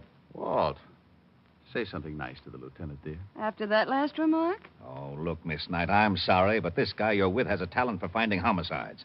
I'm suspicious of everyone I see him with, because even if they walk into my office with him, he'd do it just to confuse me. Well, I'm quite alive, Lieutenant. Then let me give you a friendly tip, Miss Knight. Stay away from this guy. His sense of humor will turn your hair white. Oh, isn't he a dream? Walt, Miss Knight wants protection. Yeah, I see what you mean. Walt, now stop gnawing on the desk and listen to me. Miss Knight is in line for a murder or for kidnapping. I knew it. She wants protection, and you're going to give it to her. That's not my department. This is homicide, isn't it? Of course it is, but you know very well we don't go to work until you're dead. Well, honey, I guess you'll just have to run out and get yourself killed. It's the only way. Now you stop that. Send her to another department. They'll give her all the protection she needs. She's been there. They stuck a guy out in front of her apartment. Now, look, I just saw a hood try to muscle her into a car. He took a shot at me, and you know bullets give me that let-down feeling. Now, put one of your boys with her until I can do something about clearing this thing up. What's your full name, Miss Knight? Lynette. Lynn, for short. Where do you live and where do you work? I live at 419 West 48th Street, apartment 309. I quit my job 3 days ago. Where was this job? The Circus Club on 52nd Street. I took pictures. Took pictures? Yeah, you know. Souvenirs of the customers. Oh. Why'd you quit? Well, my boss got grabby. I slapped him around. Hey, wait a minute, honey. Did you say Circus Club, 52nd Street? Yeah, what about it? Walt, didn't somebody gun down Al Rigoletta and two of his boys right near there? Say, you're right. 3 nights ago. You didn't see that shooting, did you, Miss Knight? Well, no, but I read about it the next day. Well, if you didn't see it, they couldn't want to get at you just because you were a witness. Oh, this is screwy. What have we got to work on? You just put a man to guard her. I'm going to see what I can do. All right, but only because I owe you a favor. Otis. Yeah, Lieutenant? Get in here. Otis? Yes, Otis. He's not as stupid as he looks. Want to bet? He couldn't be and live. You want me, Lieutenant? Not for keeps. I want you to stay with Miss Knight here until I tell you to come home. Somebody's trying to get rough with her. Got it? Yeah. Walt, have you found any eggs around the office? Eggs? Otis, where do you hide your nest? Oh, Lieutenant, make this guy lay off for me. Yeah, Rick, lay off the poor guy. Otis. Yeah, Lieutenant. Stop standing on one leg and wait outside, you mallet head. Oh, yellow. Walt, I'll keep in touch. Okay. Mr. Diamond, Yes? thanks. I'll make it up to you some way. Don't strain yourself. I like an obligation to be fun. It will be. Rick. Yeah? Bye. I left the 5th precinct and headed for the Circus Club. It was a small place with sawdust on the floor and colored decorations like the inside of a circus tent. The place was still closed, but a short, dapper little guy in a gray business suit answered my knock. Yes, you're from the police? Why? You need them? I just put in a call. Someone burglarized the place last night. Oh. You know a girl named Knight? Lynn Knight? That's it? I most certainly do. I fired her 3 nights ago. If she's in some kind of trouble with the police, she deserves it. You must run this place. That's right. My name's Davis. Would you like to take a look at the room that was broken into? I certainly would. What did they steal? That's just it. I don't know. They turned it upside down, but I can't imagine what they were after. It's a dark room. A dark room? Yes. I have several girls that take pictures of the customers. They developed the prints in the back of the cafe. Right this way. Forget it. But I thought you wanted... I'm not from the police, Mr. Davis. I'm a private detective. Tell me, did Miss Knight turn in all her film the night she quit? I fired her. Difference of opinion. Did she turn in all her film? I know. As a matter of fact, she didn't. She left with her camera, and several customers got rather angry when their pictures weren't developed. You mean her last roll was still in that camera? It must have been. She didn't leave it in the dark room. I looked. Where's the phone? Right over there.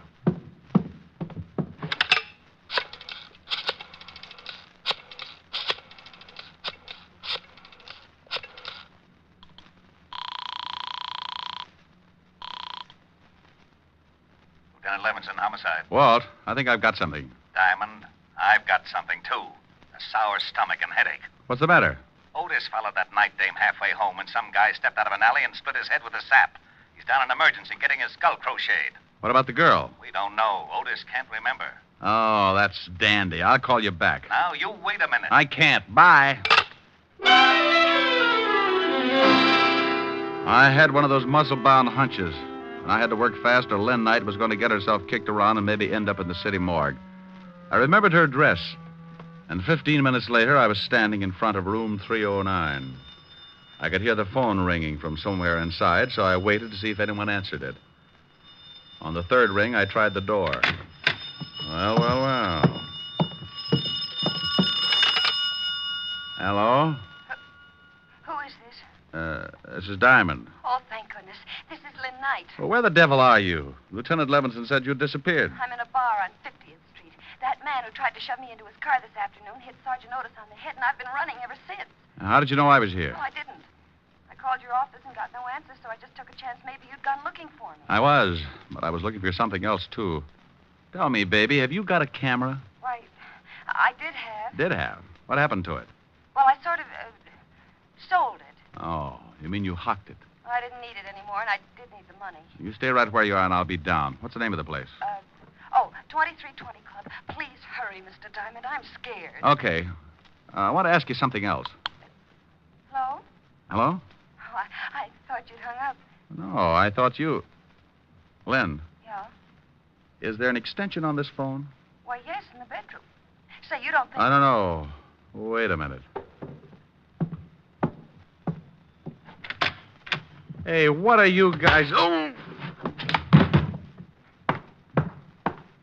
Mr. Diamond? Mr. Diamond, are you still on the... Okay, Mel. Let's go get the dame.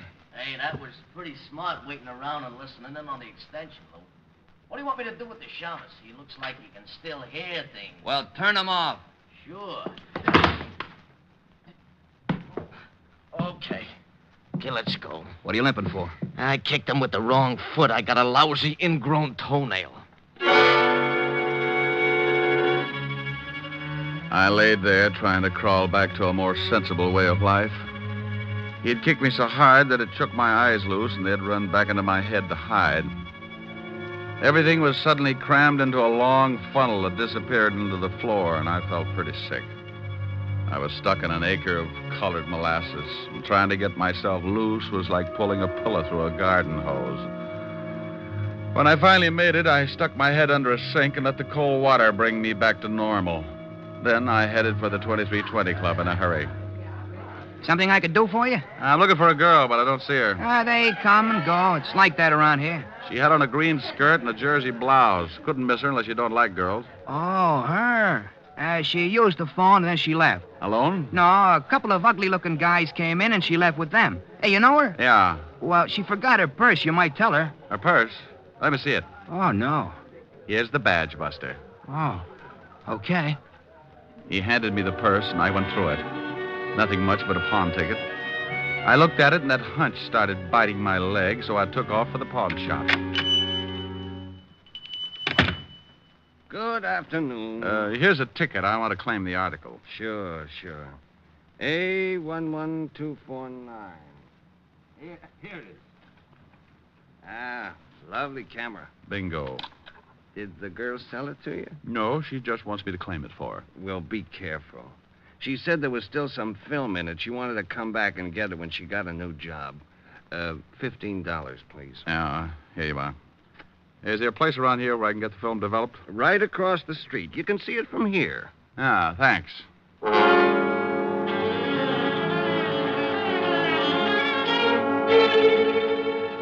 Here it comes.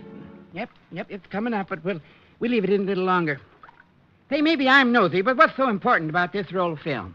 I'll tell you better when I look at it. Well, I'll turn on the light. There you are. Yeah. Well, nothing on this one. Nope. Hey, look at this. Oh, some old guy with his wife. Is that what you wanted to find? You see those two guys in the background that look like they're just sneaking out of a chicken house? Yeah, so what? The one in the back is Lou Garzoni. The gangster? Yeah. Give me that negative. Let's get out of here. Well, you two holding hands in there? Hey, who are you and what's the gun for? Take it easy, Doc. He shoots people. That's right. Now back into the room. All right, but take it easy with that gun. Give me that negative, Shamus. Okay. Yeah. Now, where's the picture? It's still in the juice. Well, get it. I'll get it. That's better. Well, come on. I can't seem to find it. Oh, yeah? Look for yourself. I'll look. See? Say, you threw it in his face. That stuff might blind him. So now you can't see to kill you. My eyes. Get me to the doctor, quick. After you tell me where the girl is. 212 West 45th Street, apartment 513. Harry, I can't stand it. Call a doctor for this guy and then get hold of Lieutenant Levins in 5th Precinct. Tell him to meet me in front of 212 West 45th and to step on it. Yes, all right. I'll take those pictures. I can't stand it. I'm Ah, sure you can. It's no fun looking at the electric chair anyway.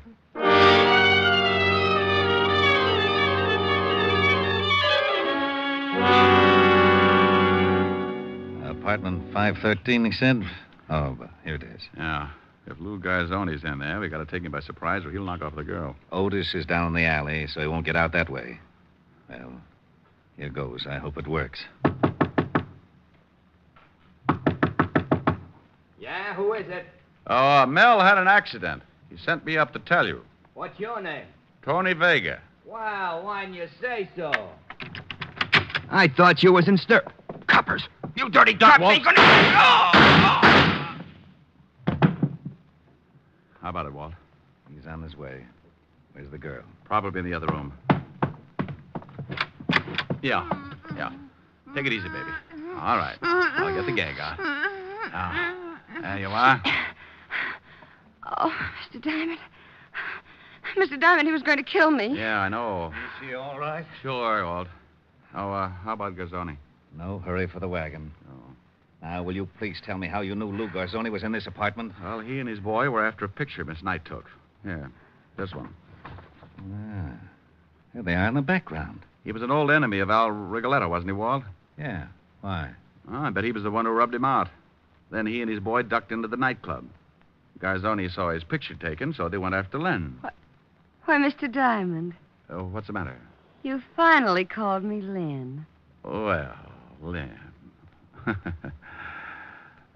You go home and take it easy. I might stop by tomorrow. What's the matter with tonight? I've got a piano lesson. Bye. Otis! Yeah, Lieutenant? Is it all over? Yes, you hammerhead. Now get out of that garbage can and see if you can find your way back to the station.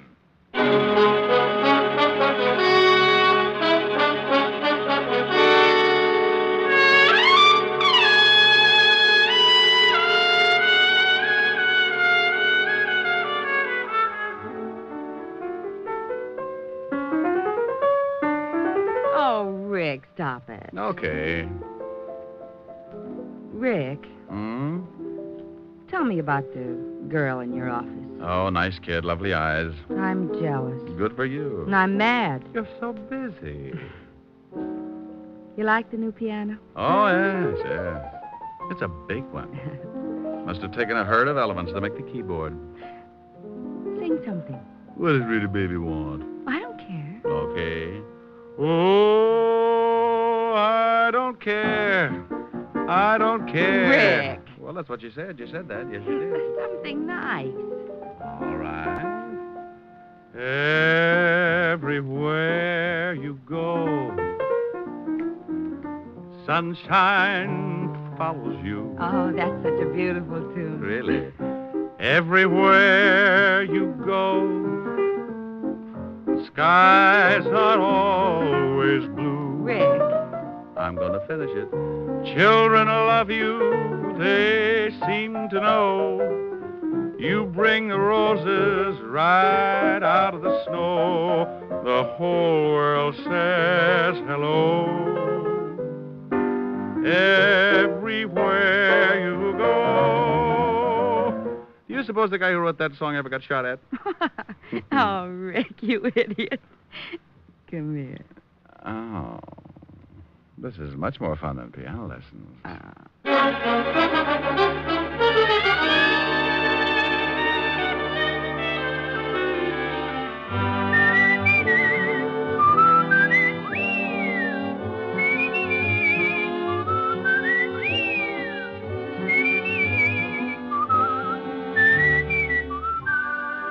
You have just heard Richard Diamond, Private Detective, starring Dick Powell.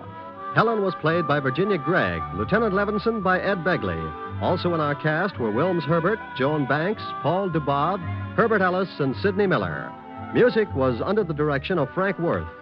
Richard Diamond is written by Blake Edwards and directed by Richard Sandville. And now, Dick Powell. Friends, I want to remind you of the wonderful group of programs NBC has on tap for tomorrow afternoon and evening. Shows like Hollywood Calling, Guy Lombardo, Four-Star Playhouse, The Ethel Merman Show, and the NBC Symphony. For the best in radio listening tomorrow and always, keep your dial tuned to your favorite NBC station. Dick Powell soon will be seen in the screen version of the best-selling novel, Mrs. Mike. And don't miss the interesting story, My Mr. Powell and His Mr. Diamond, in the September issue of Radio Mirror, now on your newsstands. Now, this is Eddie King, inviting you to be with us again at this same time next week, when we will again bring you Dick Powell as Richard Diamond, Private Detective.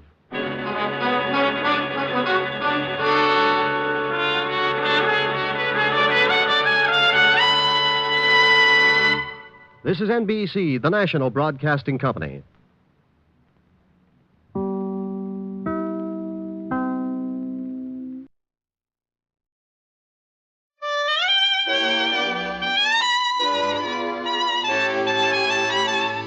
The makers of Camel cigarettes present Dick Powell as Richard Diamond, Private Detective.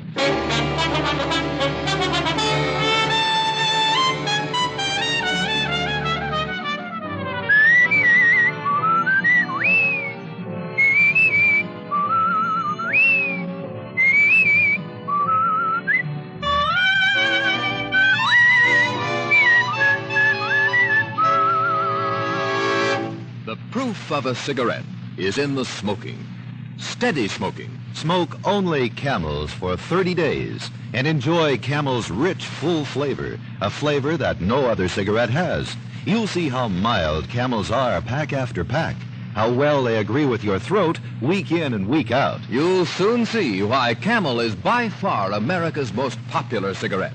Why Camel is the steady smoke for you.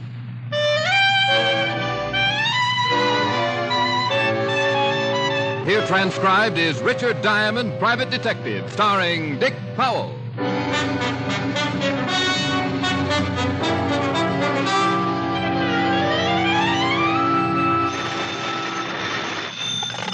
Diamond Detective Agency for mayhem of distinction. Ooh. Yes. Oh. No. Ooh. Why? Mayhem of distinction. I said that. And I said ooh. Was it that bad? Mm-hmm. Say it. Diamond Detective Agency for mayhem of distinction. See? Yeah. But what am I going to do? About what? About slogans. Gets tough after a while. How about when I call you up, I give the slogan instead? Well, I don't know. What do you mean you don't know? Well, I'll have to give you an audition. All right. I need a new one every morning. Fine. Starting tomorrow morning. I'll call you back the minute I have one. Bless your heart. I'm going to see you tonight. Sure, about 7. Now, I'll call you back the minute I have one. Diamond? Well... What? Can I talk to you? Sure, come on in. Rick? Somebody just came in. Oh. Bye. Bye. Wow. It's been a long time, Tiny. Yeah. What can I do for you? I got a proposition. You do, huh? Yeah. How'd you like to make yourself $2,500? Tiny, I like money, but when a guy like you has a proposition... It's on the up and up, Diamond. Well, if it is, it's the first time. Well, all you got to do is listen. If you don't like it, you don't take it. For $2,500, I'll listen. You read the papers this morning? Yep. Al Brenner's skipped. I read that. Yeah, Al Brenner's was supposed to appear before the grand jury. They had enough on him to put him away for 20 years. There's a reward. $5,000. Yep. Uh-huh. $2,500 would be half of that, wouldn't it? Just half. Where is he? That's what you wanted me to listen to, isn't it? But I'm not sure I know where he is. I just think. You want me to make sure? Then I want you to help. I got the lead, but I don't want to turn him in. You know what happens if the boys find out you tipped me? Well, I give it a lot of thought. Look, Tiny, I got to be honest. I don't like you. Well, that's okay. I never did. Well, I done you a few favors when you was a cop. You came out all right, and I still didn't like you. I don't like professional stoolies. Well, okay, I'm not... And especially, I don't like one for a partner. Well, then take the whole $5,000 and pay me for my services. No. If I can do Walt Levinson a favor and bring in Brenner's and still make $2,500, we'll split it right down the middle. It's a deal? As long as I don't have to see you too much. Now, this is what I've got. There's a guy named Stringer. You heard of him? I don't think so. Well, he's not a local boy. He's an import. Used to work for Brenner's back in St. Louis, 1929-30. When Brenner's moved east, he stayed and did himself some good. That's before my time. Well, Stringer's in town. So what? I hear Brenner's ain't even skipped town. I hear he's hiding out right in town somewhere until the heat cools. That'd be smart. He knows they'd cover everything in and out. Well, Brenner skipped yesterday morning. The law didn't spot it until the afternoon. I heard about Stringer, and I started thinking. Brenner's needs a contact. He's smart, and he wouldn't trust none of his local boys. So Stringer's it? Yeah. That's all you've got? No. I followed Stringer last night, and I lay 10 to 1 he saw Brenner's. Where? You meet me tonight at the corner of Maple and Palm. Maple and Palm? Long Island. Well, what's out there? You'll be there. I'll show you. Oh, look, Tiny, you... Yeah, I'm just playing it safe, Diamond. I tell you everything. You could make the score alone, and I couldn't open my mouth. Okay, Tiny. What time? 8 o'clock. Well, I'd made a deal with Tiny Gillespie. Half of a $5,000 reward for Al Brenner, one of the biggest hoodlums in the business. I'd known Tiny for a lot of years. He was a professional stoolie who knew the underworld like the inside of his shirt and didn't have a friend to his name. It was dangerous doing business with Tiny, but $2,500 can take the edge off a lot of danger. I went home, changed my clothes, and was about to pick up the phone to call Helen. Yeah? I called your office. Oh, hi, dear. How's this? Diamond Detective Agency. If you can't get Sherlock or Perry Mason for $100 a day, I start chasing. Helen. Pretty good, huh? Oh, it's great. I thought so. Just great. Why did you leave your office so early? I was just going to call you. Rick. I can't make it until later, sweetheart. I'm sorry. But I started such a wonderful dinner. And I started making $2,500. $2,500? Yes, dear. Well, you just take your time. The dinner's not that important. I knew you'd understand. Now, work hard and don't worry about me. I'll see you when you solve the case. And get the $2,500. Rick, you don't think that I'm only interested in the money? Not in $1 million. Years.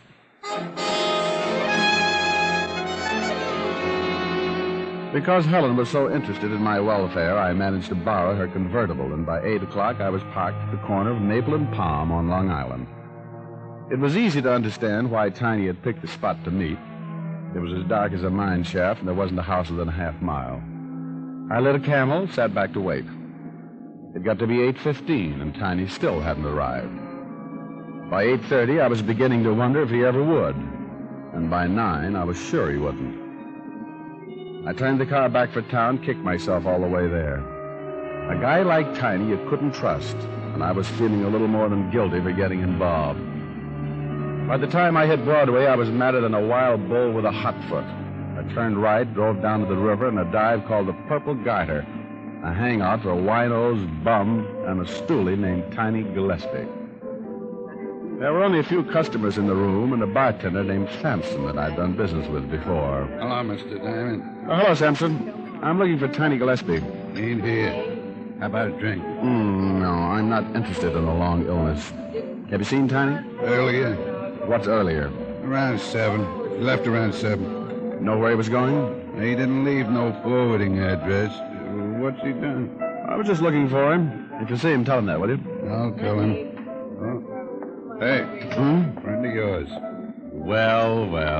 Hi, Rick. Hit the skids? What are you doing? Looking for a chocolate malt? Hello, Sampson. Hi, Lieutenant. Not thirsty. You guys are turning into snobs. You don't give us much choice, Sampson. It's that or a stomach bump. Huh. I shoulder your insults with complete disinterest. Who are you looking for, Fatty? Who says I am?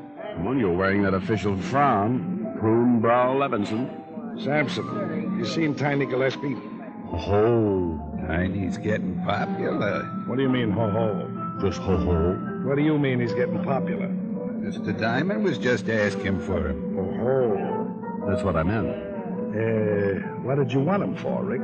He was supposed to meet me. Why? Just to talk. About what? Oh, stop acting like a cop. What's it all about? I'm just in checking on Tiny's activities prior to 8 o'clock tonight. And just what did Tiny do prior to 8 o'clock tonight? For one thing, he got himself killed.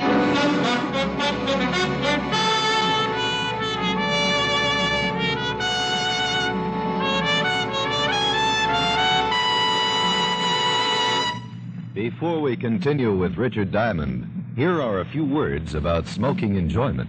For proof of the mildness of camels, the makers of camels went to noted throat specialists. These doctors made weekly examinations of the throats of hundreds of people with normal throats from coast to coast who smoked only Camels for 30 days.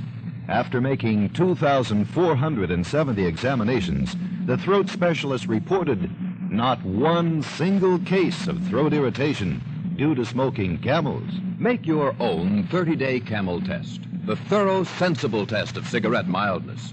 Smoke only Camels for 30 days and enjoy the rich, full flavor of America's most popular cigarette. See how mild Camels are, how well they agree with your throat, pack after pack, week after week. You'll soon see that Camel is the steady smoke for you. How mild can a cigarette be? Make the Camel 30-day test and you'll see. Smoke Camels and see. And now back to Richard Diamond, Private Detective, starring Dick Powell.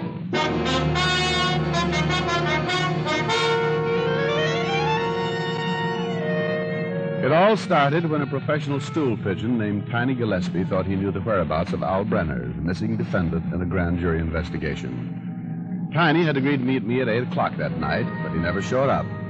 And when I went looking for him, I ran into Lieutenant Walt Levinson, 5th Precinct Police. Walt told me Tiny had been killed. We went down to the station where we talked more about it. He was killed sometime between 7:30 and 8. Where? About a half mile from where you say you were supposed to meet him. How? Beaten to death. What? That's right. Somebody really worked him over. Wait a minute, I got a medical report here, son. Yeah, here it is. Broken back, fracture of the femur, fracture of... Okay. He was a mess. Want a cookie, Bright Eyes? No, thanks, Fatty. Help yourself. Is that part of your diet? Yeah. Rips the weight off you. That's obvious. Tell me, Skinny, you ever hear of a hood named Stringer? Stringer? St. Louis. Worked for Al Brenner's in 1929 and 30. Well, what's she got to do with it? Tiny's been following him. Tiny thought Stringer was working as a contact for Brenner's. Tiny say Brenner's were still in town? He thought so. He said he followed the Stringer someplace, and he believed he met with Brenner's. Rick, you ought to know better than to get mixed up with a guy like Tiny. You ought to double date with my conscience. I take better care of it than you do. Want some coffee? Yeah, black. Sugar? The usual, 12 lumps. Listen, sweetie pie, if Brenner's is close and Tiny was supposed to meet you a half-mile from where he was killed... It's a good bet Brenner's could still be in that area. Unless he skipped again and found out Tiny had him spotted. Well, he knows he'd never get out of town now, and I don't think he's too worried about killing Tiny. I don't think he'd ever figured Tiny would tell anybody what he knew. He knows Tiny's done business with the law.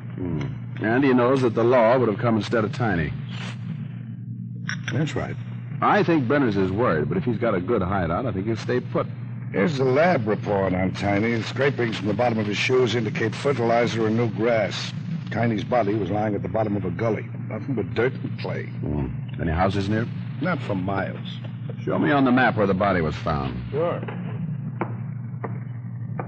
Right there. I was supposed to meet him there. Maple and Palm. Sure isn't much in that section. Tiny couldn't have been too far from me before he was killed. He wouldn't have picked Maple and Palm if it was very far from what he wanted to show me. That makes sense, but they sure wouldn't dump his body too close to Brenner's hideout. Okay. Maybe they drove him 5 or 10 miles. 5 or 10 miles in every direction from Maple and Palm. Yeah, that's a lot of territory. Yeah, I know. Well, you better start checking it. I've got a hunch you'll dig up Brenner's. I'll put out an APB on this stringer guy as soon as I check the records and talk with St. Louis for a description. Fine. I'll see you later. Where are you going? To see if I can beat you to Brenner's. Now, look, Bright Eye. Oh, honey, with Tiny dead, there's a big old 5,000 all in one chunk. I'll let you know if I find Brenner's. I don't want the glory, just the loot. I left the station, climbed in the car, and a drive to a gas station where I filled up with gas and picked up a map of the Long Island section. Then I went back to my office and started checking the Long Island phone directory. I knew it would take me a week to find a new loan, and Walt was already doing that, so I concentrated on something else. I looked for some place that might sell fertilizer and grass seed. There was one such place in that area, Hudson Garden Supplies, and there was a phone. I took a chance that maybe the owner or someone lived there and called it.